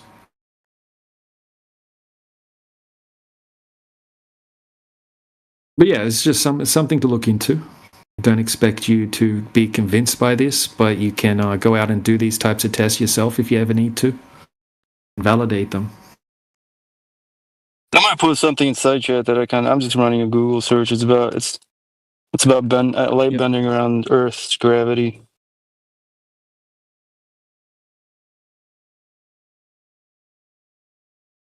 I think I've read this article. I think that's this is what I was referencing originally. Yeah, I mean, this is just theoretical physics, right? And this would be over huge distances, right? This isn't, right? Even if we granted you that gravity exists and it's bending the light, the amount that gravity would bend the light over like 10, 20 miles is nothing. It's negligible. You wouldn't even have to factor it in to these observations. What some globe earthers will say is it's like atmospheric refraction. Right, and then the curvature of the Earth will be almost nothing. I mean, over that short of a distance, 3 miles, you know. Well, actually, 10 miles would be 66 foot of curvature, right? It's quite a bit. That sounds high. Are you sure about that? Like, yeah, absolutely. Sounds a lot. Huge difference. Yeah, exactly. Most people don't think about it, but yeah, you can double check this, right? I can give you Washington University citation, right? It shows you the distances. I used to have to run ballistics calculations in the military, and I never had to account for this, and I had to do calculations over much larger distances than 10 miles. And I just never had to put it in my math, and it just worked out like to where I was hitting targets to within 1 meter. So it's interesting. Yeah. Oh, that's interesting, man. That's good information. Yeah. But yeah, 66 foot over 10 miles, right? Like we have Earth curve calculators, right? They're not made by flat earthers, right? They're you have them on university websites, and it's just a general tool, right? There's hundreds of them on the internet, right? So I'll look one up right now. Can I throw a quick comment out there about the atmospheric refraction? Yeah, go for it. You know, we have tons of pictures, and you know, most of us all have seen crepuscular rays, and so the claim is that the light is traveling through, you know, a density gradient, and it's curving, but yet we see these crepuscular rays going through the presupposed entire gradient, and there's zero refraction to those whatsoever. So there's that's interesting. That's an interesting point, man. I never thought about that. Yeah, so there's definitely something there for the rebuttal against that. Yeah, that's interesting. Yep. Yeah, that is interesting. But yeah, we definitely have different types of quote unquote atmospheric refraction, right? Different types of mirages, right? Sometimes you'll have like a sinking effect that can make things appear lower than what they would normally appear, right? Like a boat could look like it's sunk behind the horizon, right?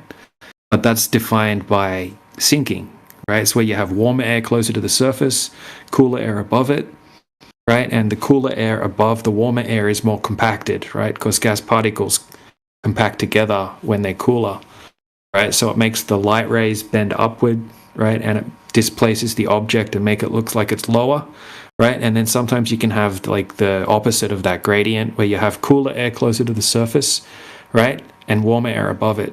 So the light's bending the opposite way, right? And that can make it look like things are higher than what they should. And that's called looming, right? It's like the opposite of sinking, right? So we have these known effects, right, that take place when you're looking, you know, vertically through the atmosphere. But none of these are going to all of a sudden allow you to see a horizon 10 times further away than what it should be, right? They can just make things look higher or lower.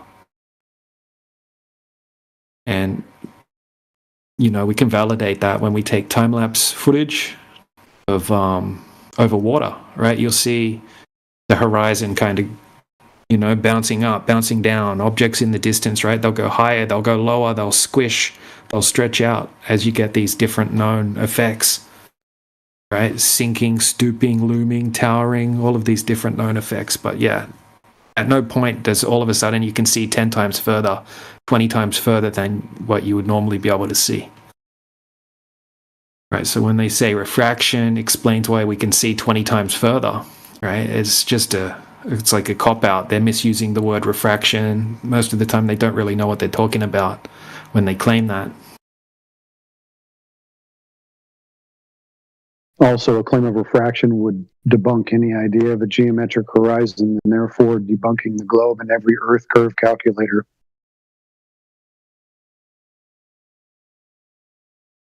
Yep.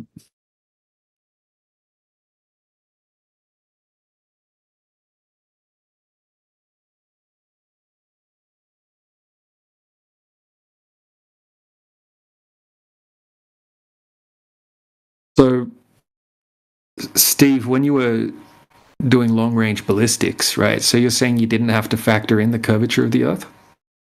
No. Excuse me. No, not at all. Oh, that's interesting. And what kind of distances were you? I was actually literally just thinking about that. I think the maximum of the 155 was 34 kilometers. Oh, that's I think that right at the time. Yeah, so that's about 115 miles. So that should have been about 99 feet of distance that would have had to account for in the math, and I just didn't have to do that. And like I said, I was just like, it just works. The math works without accounting for it. Oh, that's interesting. Yeah, because over 34 kilometers, there would be hundreds of feet of curvature. Yeah, no, that's what I was saying. Like with a rifle, you can. I mean, like even high power, like 50 caliber sniper rifles, they'll go far, but they won't go far enough that it would really matter. They'll just start dropping because of friction and stuff. Anyway, just yeah, Newton's stuff. definitely. Yeah. Blah blah. Anyway, but yeah. But yeah, that's different with ballistics. That's interesting that you mentioned that. But yeah, we actually contacted the world record holder sniper, Shepard Humphreys, right, by email. I think he did 4.4 mile shot. Yeah, he said Damn, that's a hell of a shot. Yeah, he hit the target 3 times from 4.4 miles away, 3 times in a row. And he didn't account for curvature. He didn't account for the spin of the Earth or anything like that. I mean, bullets just naturally fall over time, just, and you do have to account for that. Oh yeah, definitely. They even spin, right? Like then they have to account for the bullet spin and stuff like that. Stability than anything else, but yeah, they'd be smart. Yeah. Did you realize that calculation for drop requires the Earth to be flat because you're measuring the drop over a distance, and that distance has to be a straight linear horizontal plane to measure the drop. So even drop in ballistics is measured against a horizontal flat Earth.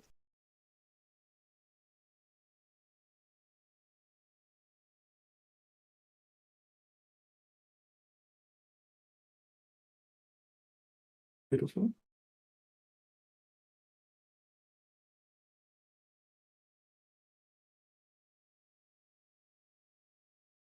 There's also a laser targeting system on the Sea Sparrow, which is a military ship, and it paints the target's line of sight over the ocean, and its advertised range, line of sight, is about 125 miles. So that means that it can paint a target across the ocean over 125 miles line of sight, which would be impossible. That's thousands of feet of vertical drop over curved Earth. So if they can paint a target line of sight, then there is no curvature to the Earth.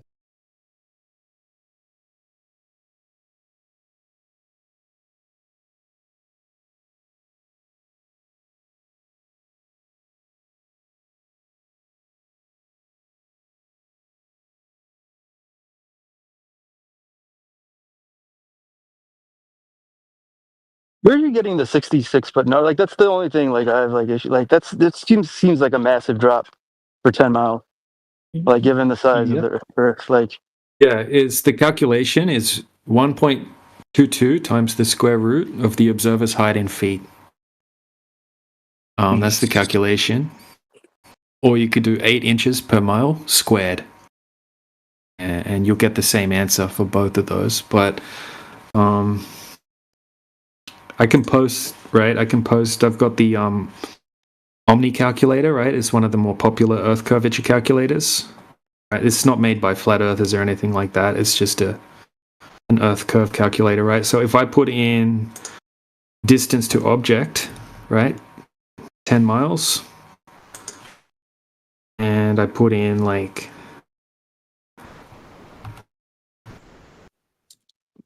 0 observer height, right? It says 66.6A, 66.68 foot of drop over 10 miles, right? And then it gets exponentially more, right? So if I put in 20 miles, it's 266 foot of drop, right? If I put in 200 miles, it's 26,000 feet of drop. right? So I'll just post the curve calculator in the side chat.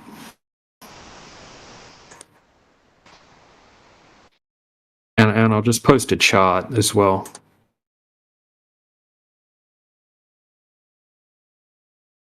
But yeah, you can double check this math, right, on ChatGPT or anything like that. It will give you the same answers. It's actually surprising. Like, most people don't think that there would be much curvature, right? Because they're always telling us, right, that the Earth's too big to see the curvature, right? We're tiny specks on a giant ball, and that's why we don't feel it moving, and you don't see any curvature. Right, because we're so small, it's so big. But once you actually look into it, yeah, 66 foot of drop over 10 miles.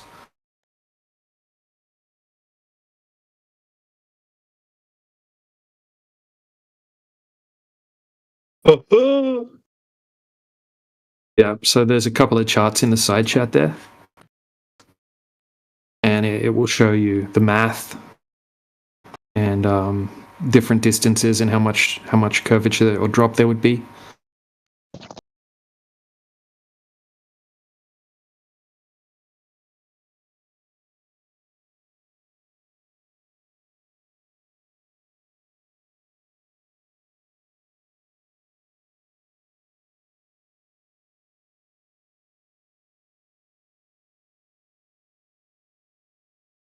Right, so that's what I mean. Like, we can go out and test it, right? Just say you find a 10-mile lake, right? You could set up a camera 1 foot off the surface of the water, right? And then zoom in across to the other side of the lake, right? So you shouldn't be able to see the shoreline on the other side of the lake, right? It should be 66 foot obstructed, approximately, right? Well, you have to take the 1 foot height into consideration. So it would be about like 50 plus foot obstructed. But yeah, you can zoom in and you can see the other side of the lake.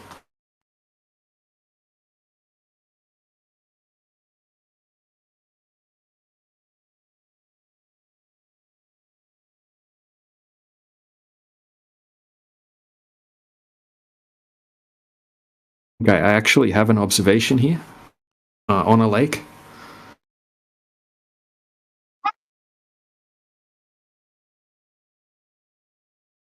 If you have a look in the side chat, right, this is a lake in Canada. And what the guy does, right, this has a full high definition video that goes along with it. This is just a little clip out of the video. Right, so he holds his camera down about 3 inches off the surface of the water. And then he zooms in and you'll see 2 peninsulas on the right-hand side. The second peninsula is 13.8 miles away. Peninsula. Right, he shows you in the video his location, and he shows you the distance markers right on Google Maps. Right, so a lot of this has to do with the eyesight levels. What I'm looking at with this calculator, because if you happen to be 100 feet tall, then the Earth's curvature almost disappears. Right, so you can calculate the distance to where the horizon should be. With the Earth calculator. Okay, I see what's happening now. Okay, all right, cheers, man. Yeah, so what happens is like I can show you, yeah. So an observation, right? So if you set up the camera at 1 foot height, then that means it should be 1.2 miles to the horizon, if the Earth's a globe, right? But when we actually do that, we can see the horizon. Pretty much brings us back to the light refraction argument. Like, it's just a circular. I understand. Yeah. Well, it's not really a circular argument because light refraction. I mean, the logic of it is it kind of takes us right back to what we were arguing about before we brought this up, like, kind of in a way. And now you're just like, well, you know what I mean? Because if you happen to just be tall and you're not like, say 100 feet tall, then like literally this argument disappears. Well, not really, because you could still calculate, right? So if you're to have a 10-mile horizon distance, right, you would have to be 65 foot high.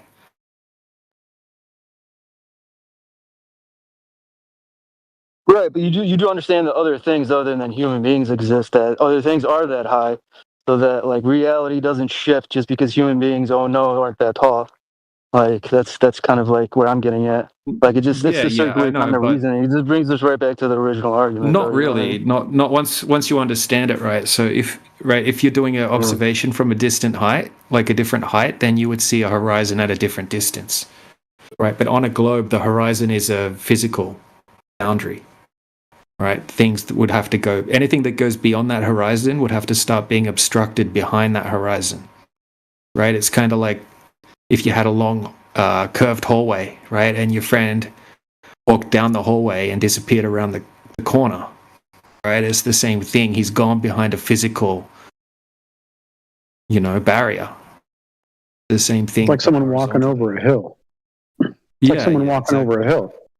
So if they go behind the hill blocking them. The Earth is supposed to be curved. So according to your observer height, there would be an obstruction like behind the hill, the crest of that hill, Sagitta, and they would be obscured. So you would have to be able to see them only by raising in altitude. But the math doesn't change. At 1 foot observer height, the horizon, the physical tangent point, the hill, the crest of it has to be at 1.22 miles.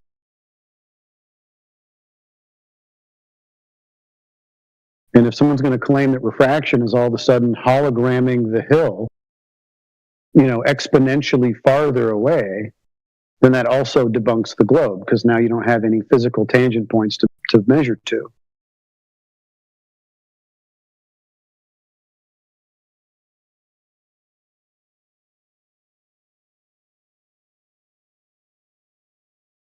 Yeah, keep going. We're listening. I like it. Yeah, so I'm just going to post another observation quickly. 1 second.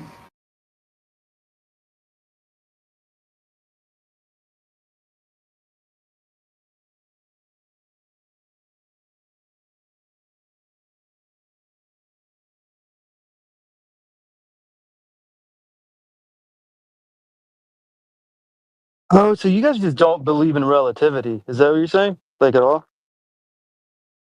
Relativity, no. These observations really have nothing to do with relativity, right?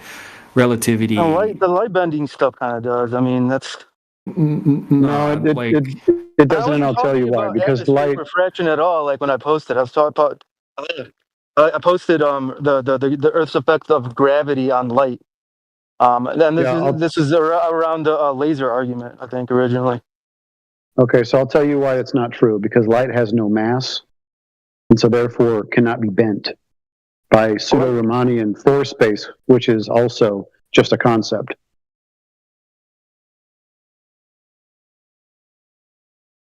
But it's not light that's bending; it's space that's bent. That's the thing, though. It's. Yeah, but there's an argument that light is being bent around stars, right, due to the curvature of space-time.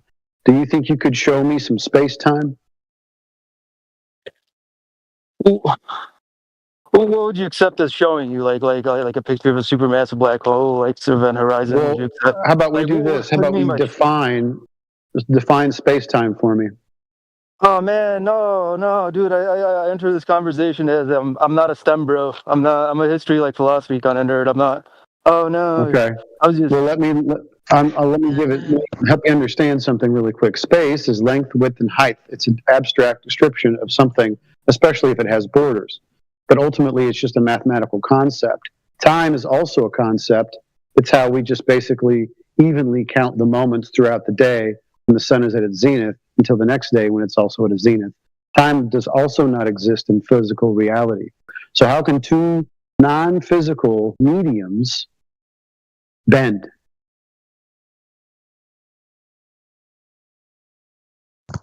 Crickets. Well, no, it's not that it bends. It's that its trajectory bends, because it's. So while photons may not have mass, they do have a trajectory, and that's what's bent. Okay, so how would anything non-physical, meaning abstract, meaning it doesn't exist in physical reality, bend something that doesn't have mass and has a trajectory? It has energy. I think is the argument. Then it doesn't. It might not have mass, but it has energy. I think it's radiation. Well, yeah, right, but that's not mass, and therefore cannot be manipulated by something that's non-physical in the first place. No, I disagree with that, because like prisms have proven that. Like prisms just prove that. Just objectively, that's not gravity. Prism. That is a refractory. But you can, is what I'm saying. You can alter the trajectory. No. Not with gravity, because you'd have to show me gravity first. Look, man, even if we granted you gravity, right, that's not the rebuttal from the globe side that's why you would be able to see that distance, right? So, right, even according to my chatbot here, right, I said, according to relativity, how much would light bend over 10 miles? Right, and it says, according to Einstein's general relativity, light bends due to gravity, but the amount of bending over a short distance like 10 miles is negligible, right? And then it goes over all the crazy math, right? And then it says the conclusion at the end, it said relativity predicts only microscopic light bending over 10 miles, right? So that, even if we granted you that... But that swings back to my argument that the curvature of the Earth is just minuscule also, like at 10 miles. It's not 66 feet, man. That's crazy. It's not. This is not our math, friend. We didn't make this up. This is the globe claim. If you're saying there's not 66 feet of vertical drop, then you are denying the globe geometry. Bingo. I'm not, though. I'm altering the math from and the observation's point of view. That's all I'm doing. I'm not arguing any other. You get us a calculator that tells us that there's less than 66 feet of drop at 10 miles. Right, so, I mean, I hate to use the chatbot, but I just put the same thing into the chatbot just for you, right? I said, how much does the Earth curve over 10 miles, right? And it says, according to the globe model, the claimed curvature over the drop of 10 miles can be calculated using the standard Earth curve formula, and then it shows you the math that it's using, right? And it says, using the simplified 8 inches per mile squared rule, it works out to 66.7 feet.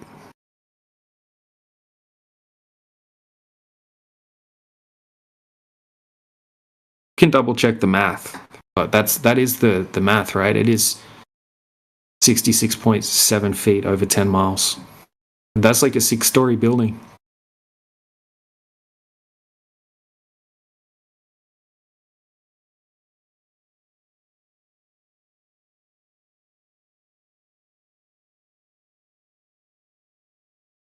I don't feel like getting my brain broken today. I'm see you guys. No worries, bro. Hey, I'm kidding. yeah, I don't look, know, man. Like I said, I'm not a STEM bro, so like I just go okay. Hold on, yeah, Stevie, before you go, can I just say, you know that 66 feet, I just asked my chatbot, and that's actually 84 cats stacked on top of each other. Just wanted to let you know. That's very, very useful information. God damn it, I'm going to remember that forever, dude. It's like 30 years from now, I'm just going to remember that for some reason. I'm going to be mad at you. Well, because you said minuscule. 84 cats, is that minuscule? Nope. 84 fucking cats. All right, later, man. That's a large tower of cats. It's funny you mentioned that. In Poland at the moment, today is actually Cat Day. What the fuck is Cat Day, bro? Yeah, man. That's the lady at the deli today told us that it's Cat Day when we were buying some like liver for the cat. Right? She's like, "Well, today's actually Cat Day." It was starting to get uncomfortable for him there, wasn't it? Yeah, it was. Yeah. Especially when I mentioned the cool, cats. I like it when people are polite like that. Yeah, he was cool. Broke it with the cats. That's relative scale for you.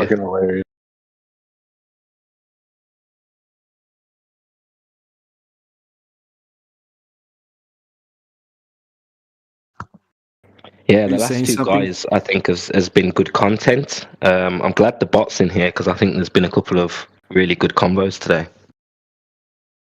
Yeah, it was good, interesting what that guy said as well. He was doing like long range ballistics over what he said 34 kilometers. And he said they didn't factor in for the Earth curvature at all, even though there would be 300 plus feet of drop over that distance. It's a lot of cats. Yeah.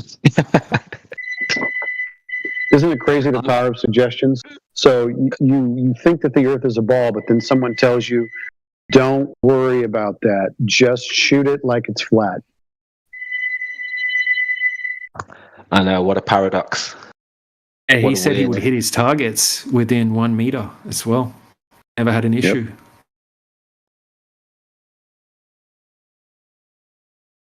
That's why I say their mantra is reality cannot be proven in reality.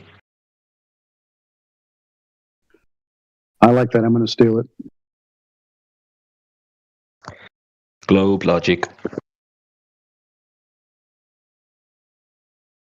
I'm still taken aback by the guy who suggested that crepuscular rays demonstrate that we're not having refraction through the temperature gradient. I thought that was very well thought out. Who said that?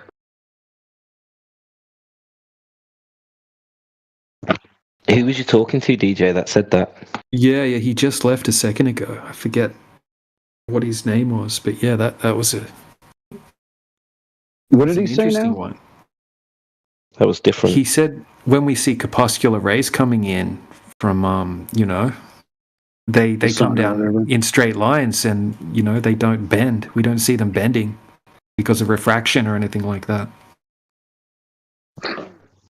Yeah, that is true. Like never, ever, ever, ever. Like a sunset where the rays are coming through the clouds. Yeah. Or wonky donkey, like the pencil in the water with the refraction experiment. Right. That's a good point.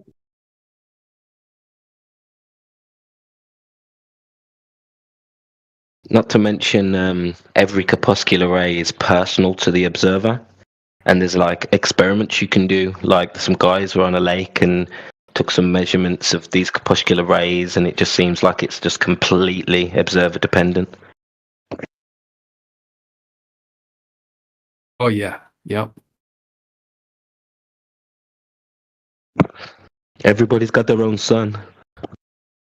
Yeah, it's interesting. Like I used to live right on a big giant lake, and when you would have a full moon, and I would look out over the lake, when the full moon wasn't there, right, at night the lake would be pitch black. You couldn't even see the water, right? But when there's a full moon, it would light up the whole lake, right? And you could see men fishing out on the lake in their boats. I would watch them reeling fish in, right? But then, if I would go for a drive just down the street a little bit, right, to the shop, I could look back at the lake, right? And because the sun wasn't between me and the lake, right, I didn't have that personal reflection, right? So I couldn't see the guys fishing on the lake. I couldn't even see the lake anymore. It would just be pitch black, right? So that lake was never even really lit up. It was only lit up for me, right? It's like my personal, for anyone that had the moonlight between them and the lake. But it's interesting because, like, let's say hypothetically there was like a rescue helicopter hovering over the lake with a giant bright spotlight shining it down on the lake, right? You could look at that light reflecting off the water from anywhere, and it's always going to be there. But that light reflecting off the moon onto the lake, it was only there like a personal light. I don't know. Probably some easy way to explain it, but I think that's pretty trippy. And I think it works similar to like the sun we see, right? Hold on, could that have something to do with distance, though? Like, the whole no. curved visual space. That's super interesting. Do you get my point, though? With curved visual space, if something is like far out, I suppose it will drop on your horizon relative to you. So could it have something to do with distance? Well, at my house, like I was right on the lake, like, and then you could see the whole lake was like bright. Yep. Right. But I'm saying the moon's light. The moon could be at the, because when you're looking up as well, you don't have the atmosphere thickness, so you can obviously see further up than you can see. But then when you see things on your horizon, it doesn't mean that they are actually. Oh, I don't know. Maybe I would only just drive down to the shop. It was just like 500 meters away. There's a giant lake, right? So I would look back and the lake would just be pitch black, like not lit at all. Couldn't see any boats, couldn't even see the water, right? Until I get back to my house again, and then it's all lit up again. It's kind of like how when you're at the beach, right, and you've got that reflection coming to your feet on the water, right? And someone else standing just down the beach can't even see that light. Right? They've got their own reflection. Yep. You can't see their light. They can't see your light. I think it's the same when we the sun, right, kind of behaves similar to that. It's just like you can see it in that your personal location, right? So if you're looking up and you see like the moon and it's lighting up a little section of clouds up in the sky, someone else like 50 kilometers away from you, right, they'll see the moon, but they won't see that section of clouds lit up, right? Maybe there's not even any clouds where they are, right? So they can see the moon unobstructed by clouds. And if they could see your clouds, they would just be black. They wouldn't be lit up at all. Kind of shits on David Weiss's little silly argument how the moon's just above the clouds. That's why it's only lighting up that little section of clouds, right? It's definitely not the case. It's just it's like a personal thing. Yeah, that's really interesting.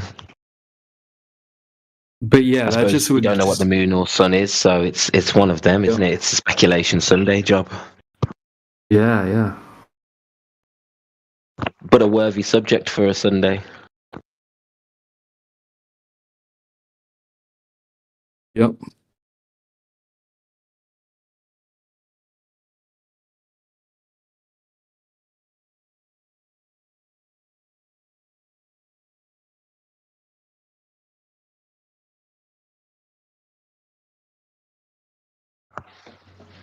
I mean, that could also be the case if it were the sun was like a focal point, like based on sort of, lensing effects. God knows what, but that focal point would always sort of depend on the angle at which you're looking at the rays, isn't it? Or the source, or whatever. Yeah, definitely. I mean, it's kind of like that. I don't know if you've seen the demonstration that David Weiss did in his living room. He set up a big giant sheet. He hung it off the roof. And then he put a light source behind the sheet. And then he stood on one side of the room in front of the sheet.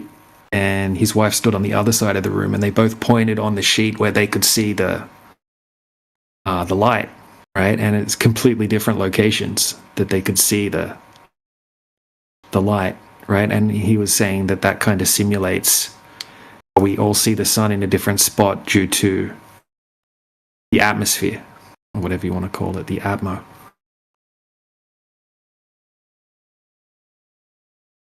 The atmo and the angle. Sounds like a poem. Yeah. We need one deck to write a poem called The Atmo and the Angle. One deck writes poems? Yeah, bro, you never heard a one deck poem? You never lived? No. Yeah, he writes poems, man. He's got one, Albi Ruhif. Is it a poem about Ruhif? Called Old Albi Ruhif. But yeah, he writes poems about all sorts of subjects.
Hey, Elmish, I love that tune.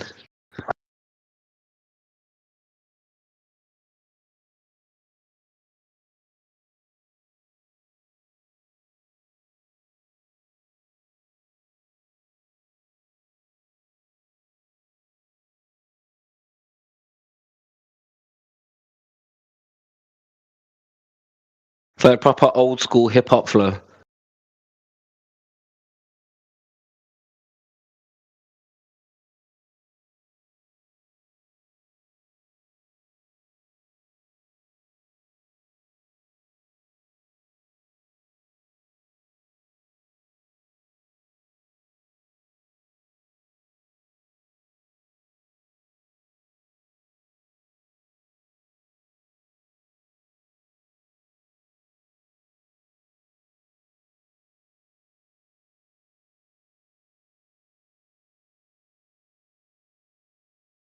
There's the demonstration I was talking about.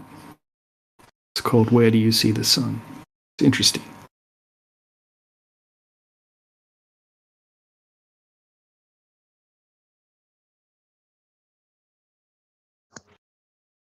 Oh yeah, haven't seen this.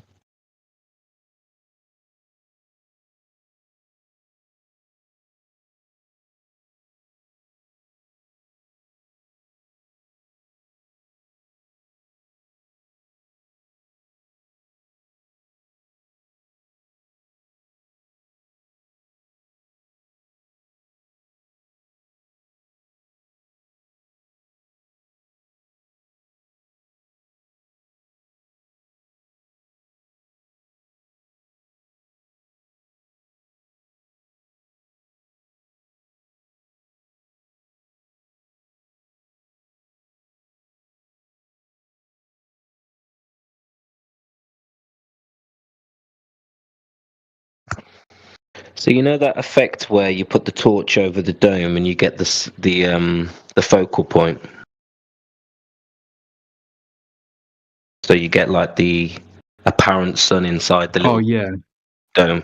Mm-hmm. Do you know what that effect is called? Like, I know it's some sort of magnification, but like, it's actually like, what do you know what the term is for that?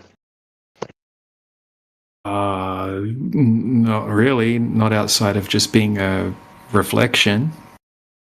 I'm sure there's a technical term for it. You mean when he's got the torch and he's got like a glass dome, and then he moves the torch? It kind of looks like a sun circling around the dome. Is that what you're talking about? Yeah, it's like a convergence, isn't it? It's like a convergence point of light or something. But like, that's not just standard. You know how there's multiple types of refraction? There's got to be multiple. Is that a magnification or something like that? What would you describe that effect? Yeah,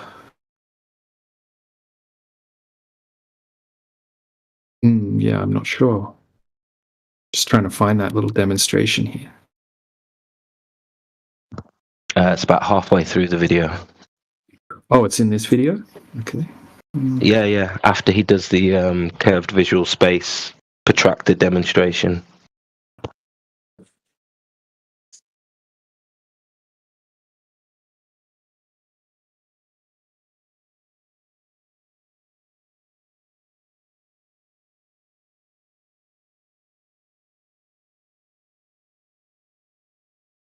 Is there globies in here at all? Goblins. Red Rover, Red Rover. Bring your spinny ideas and come on over. Hello? Who's that? Looking for globies. I'm actually looking to start a fight. Like, that's what I want. I'm looking to start an argument about the Felix Baumgartner space quote-unquote jump. Is this a heretic fanboy? What? I was heretic. Oh, is this the first time you've been here? Different. No, man. Heretic comes here all the time. He's old school. Different. Yeah. Oh, a different heretic. You guys are like never open. The only reason why I'm not in here more often is because your server over on politics is much more populated for some reason. Everybody's always. I'm usually in Learn About God, Ed J and Eon's room, just a little bit upstairs there. I'm more on the theology side of things most of the times. Yeah, we boycotted this channel for a while because they weren't giving, like, we didn't have good mod perms like we have on the other one, but we kind of crawled back in here the last few days. Did you guys message Blackout or Banshee? Nah, not for a while. Is Banshee still a moderator or admin here? Oh, probably. I haven't seen him in probably a year, but probably. I was just we busy. had it back and forth with him not too long ago.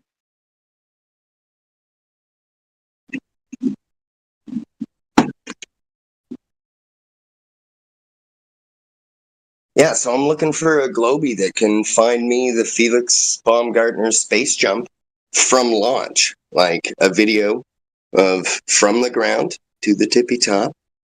And it's hilarious because A, I'm not sure they can find it. And B, if they find it, they're going to watch it first. And then they're going to be like, uh-oh. And then they're going to probably not share it and say that they can't find it. It's hilarious. Yeah, all I've got is screenshots from playground when he's up high. Yeah, you can see the crazy fisheye effects.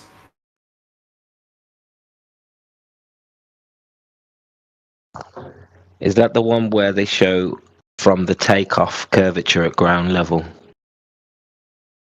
The one that the one I posted in the chat is actually from like some personal somebody that just launched a balloon. I don't know who they are. It's just a video on YouTube. That's why I showed the title of the video with the amount of views, just so people know that that is definitely the same video. They're not doctored up. It's just a simple screenshot compiled together.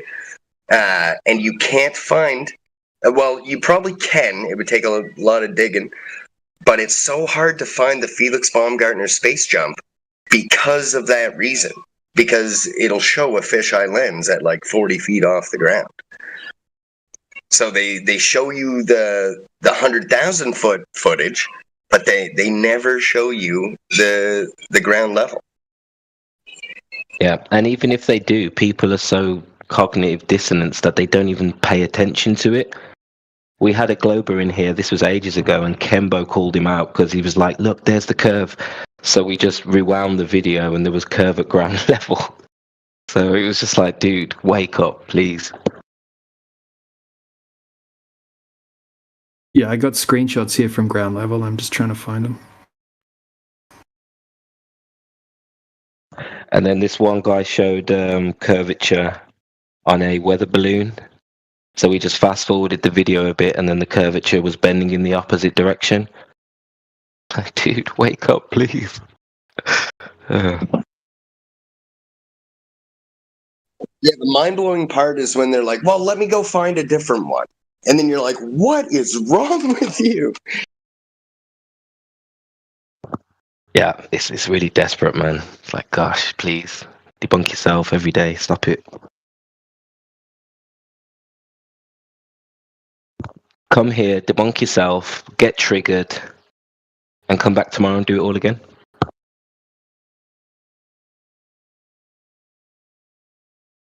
All in the name of relativity.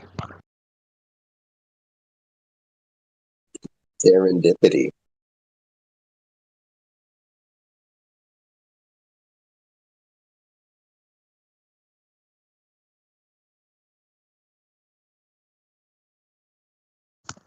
Sophicity. I tried for like 30 seconds to make that work in my head.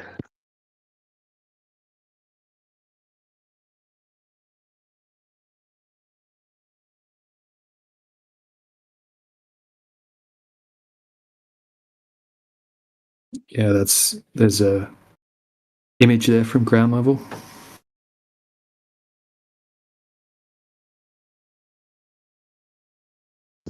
That's that good old 8 inch per inch squared.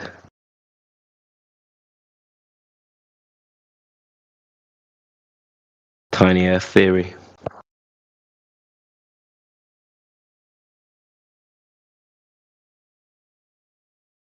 Jesus, that's embarrassing. God, that would be embarrassing. Bro, it took so much less than that for me. Like, I'm gonna be honest, man. Bodo were painting, and I was done. I was like, okay, yeah, we're being had.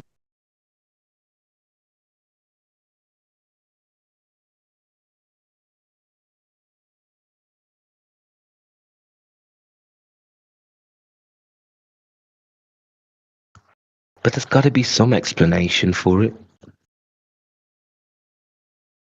Well, let's be honest, man. If minimum wage is like, let's say $12 or $10 or whatever, let's say like 12, and you work from 18 to 65, just at base value minimum wage, you never rank up, you never go down, just minimum wage, 47 years. The amount of taxes generated off that, and then you multiply that by population, that's what a human resource is at base value for the government over a 47-year period.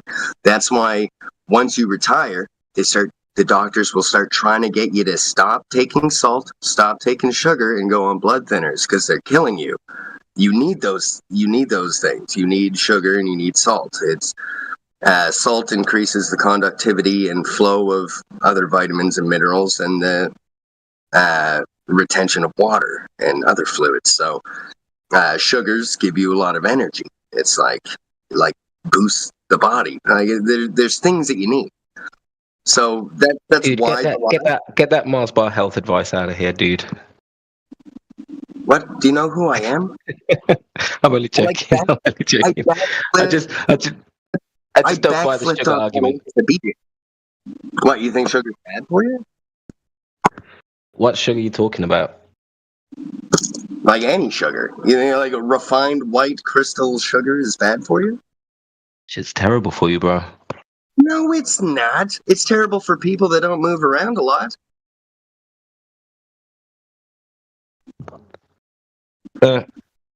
Okay, if you say so. Wait, why do you think sugar's bad for you? Have you ever why do you think refined sugar's good for you? Because the results. It's like one of the largest parts of my diet. Yeah. I know the difference when I have I'm sugar. not to argue with you though, dude. Like, yeah. You can tell the difference when you have sugar and when you don't. You can tell the difference. It's almost like math. Yeah, I feel like I get healthier, bro, when I cut the sugar out. What, really? Yeah, I'm fasting right now. I'm literally fasting right now, and I look healthier than before I started my fast. 100%. Feel healthier as well. Interesting. Are you eating lots of vegetables and fruit? Yep. Okay, well there you go. You're still getting lots of sugars. Yeah, the good sugar, the good stuff. Yeah.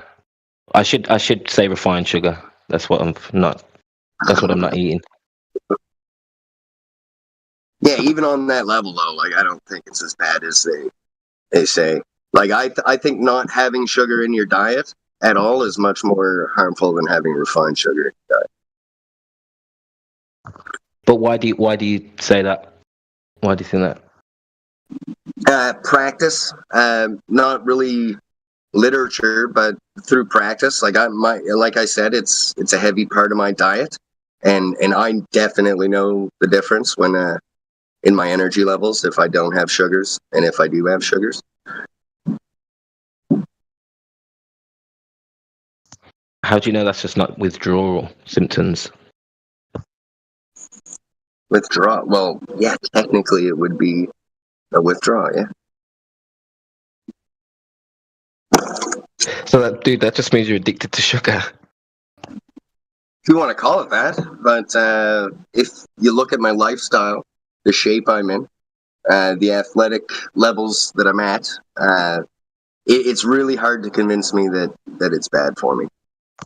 Yeah, fair play. No, fair play. If you're healthy, you're good, you're fit, you're strong, I can't argue with that. For real. That's why I said I didn't want to argue, because I feel like it is a bit of a personal thing. Everybody's different as well, and there's other Well, you got me worried though. there's other elements. There's other elements as well as food that also contribute to your health, like just attitude and stuff. I think can contribute to health. So it's not as simple as saying this is good for you and will make you healthy. I think there's a lot to it. Yeah, I agree. Because like inner dialogue can stress you out. Things you think of, worrying about the future, anxieties and dissipations, I think are really bad for the human system. They can be destructive. Like look at presidents when they enter the Oval Office. They look young, they look healthy and vibrant. After 4 years, it looks like they aged 20 years. You're like, oh yeah, stress isn't bad for you, is it? Oh, dude, you should see some of the Globers lately. They look terrible. Yeah, something's going on, dude. Even in celebrities, man. So, like, all these fake people that are running these weird dialogues, like multiple genders and like liberalism and socialism and like globe earth and all that. Like, I just noticed that a certain category of ideological individuals or whatever, I don't know how I'm trying to say this. I'm on the sugar, by the way. Second of all, like they're rotting. They're like turning into zombies. Like they're losing weight at a like disgusting pace. And if they're not losing weight, they're gaining it at a disgusting pace. And the age that's happening to them is mind blowing, and the rates at which they're dying from diseases, I think it's mind blowing.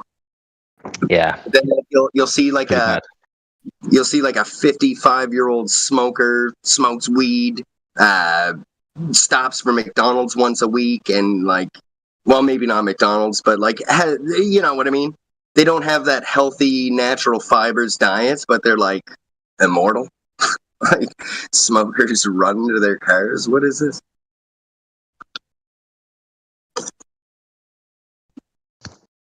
Yeah, spooky, really. Crazy, isn't it? How much little things that we don't even know about can affect our health. I mean, God knows what regional effects we have, you know, just based on what our governments decide.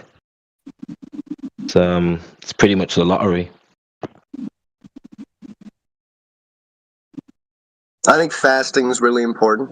I think like turning over, like for example, if I eat like processed food, like if my wife cooks toddler food, and I'm just like, you know what, I'm having toddler food tonight, and I just eat with the kids, like I can tell that my body's like, I can't live off this. Like I can tell, like, yeah, might have a little bit of flavor to it, but there's nothing in this. It's but I'm dying. Yeah. Yeah, you can tell straight away, man. And I think even like instantly you can tell. Like if you drink a bit of lemon water and then you drink fizzy cola or something, like dude, just the feeling around your mouth, around your throat, just in general, it's just instantly completely different.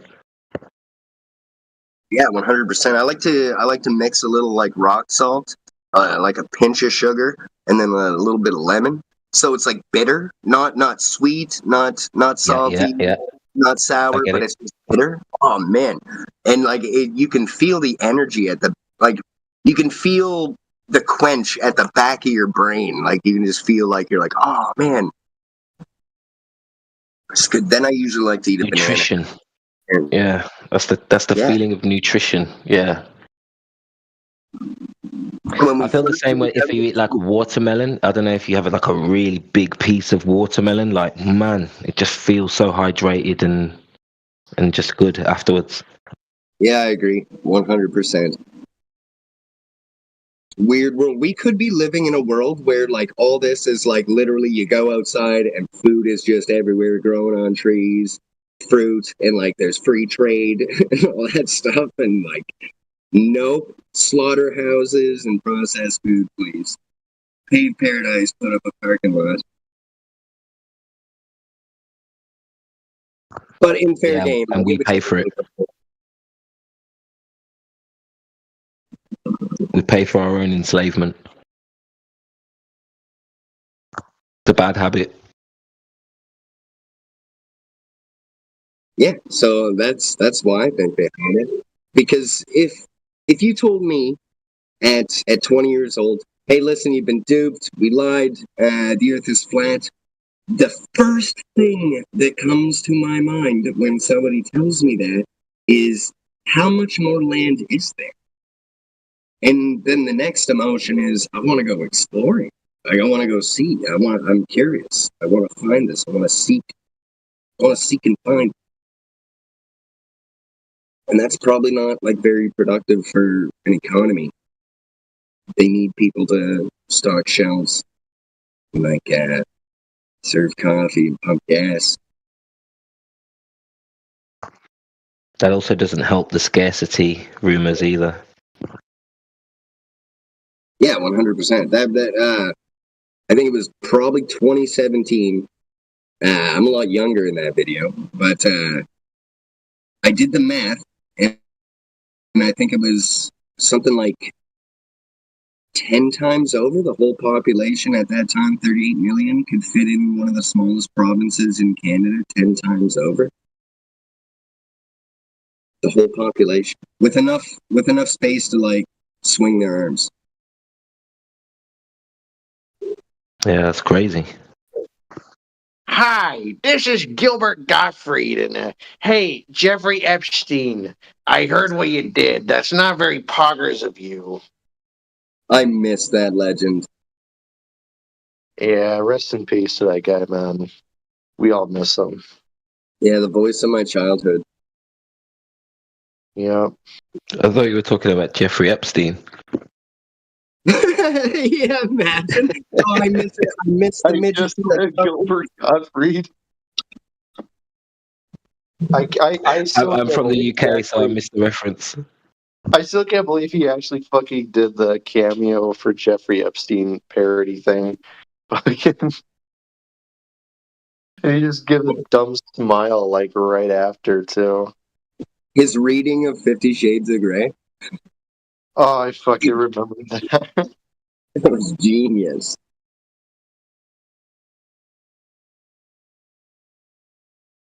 Yeah, guy's a legend, man.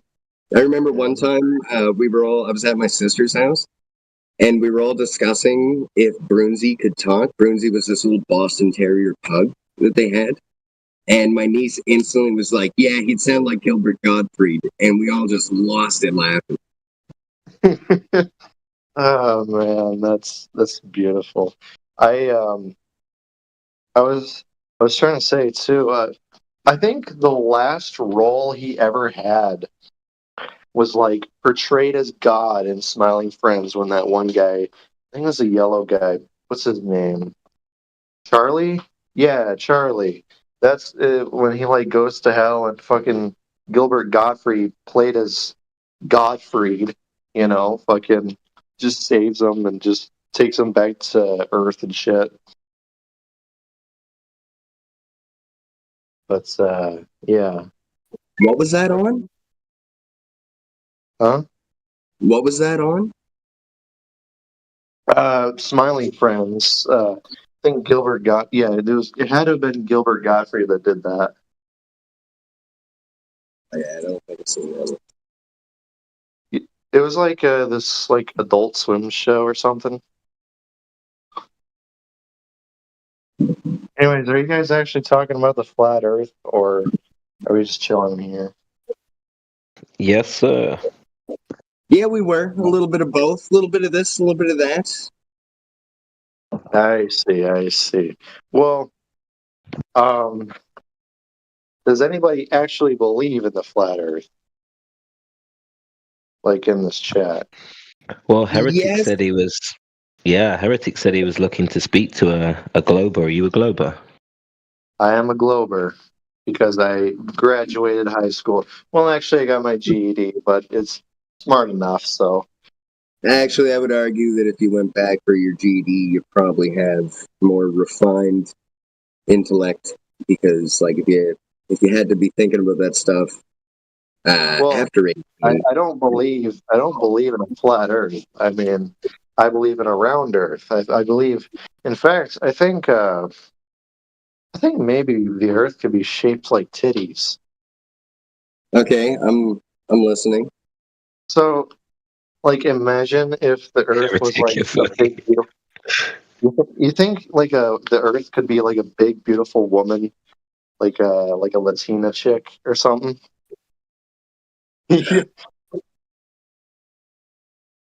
Why Latina? We don't talk about that, but Tu papi muñeño. You must be from the South. Surprisingly, I'm not from the South. I just live in a state where there just happens to be a lot of Hispanic people in the weirdest place. Not New York. It's actually the Midwest. So.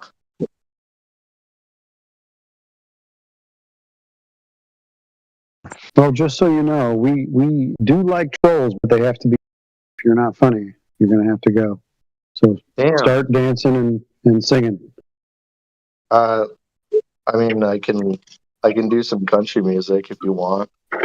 Oh God, please no. Okay. Why don't you tell us more about you? I'll spare You can have him do some arts and crafts, like drawing a stellar eclipse or marking a horizon with MS Paint. Listen. That sounds great. When I took the SAT, I'm a very smart person. I got 600. That's like 6 100s. That's an A+, right? Go. So I know what I'm talking about when it comes to the flat Earth. Okay, how good do you know triangles?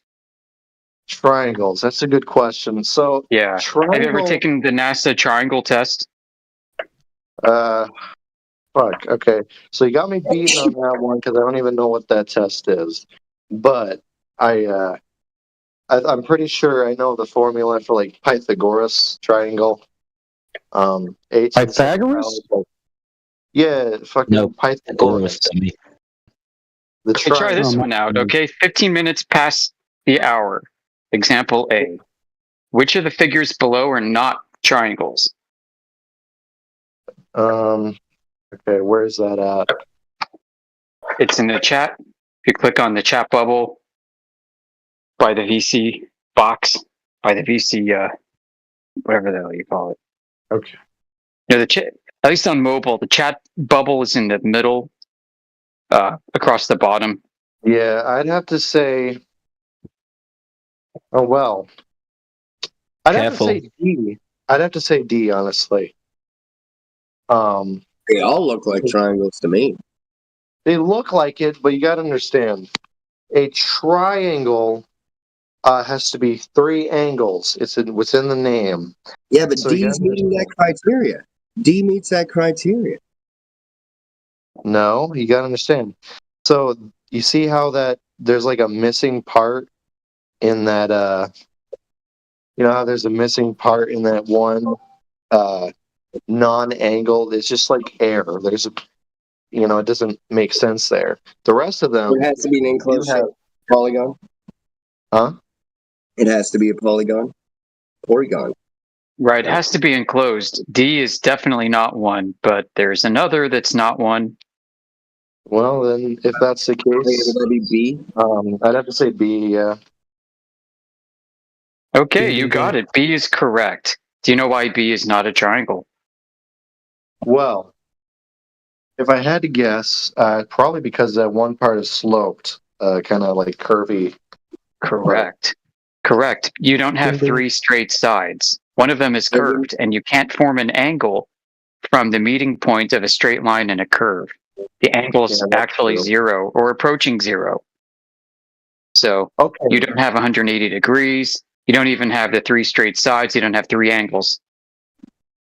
I mean, that was a trick question, but yeah, that is a good point. That is a good point. Yeah, because could you get the sum of 180 degrees off that? Like, how would you be able to measure that? Like, doesn't the angle increase or the distance increase as you go to the center of the triangle? And how can you measure that with Pythagoras? Yep. Can you measure that? That's non-Euclidean geometry now, isn't it? I don't know how this works. Donkey geometry.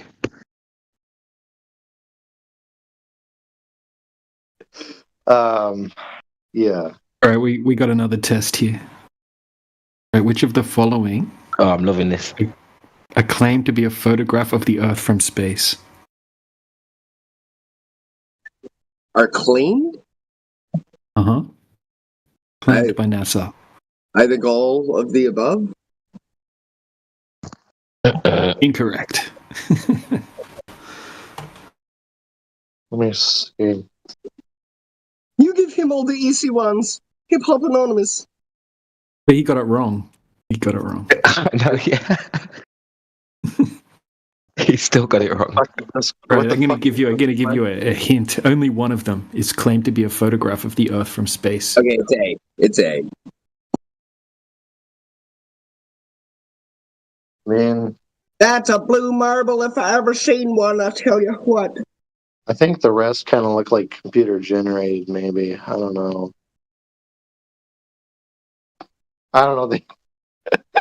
They all look fucking computer generated to me.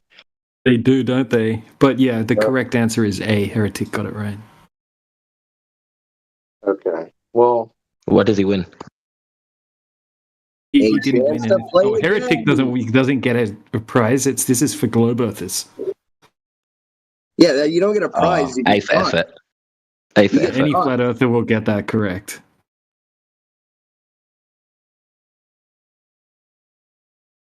All right, I got another one. Okay, what do we got this time? Back in my day, blue marbles weren't only something brought to you by NASA.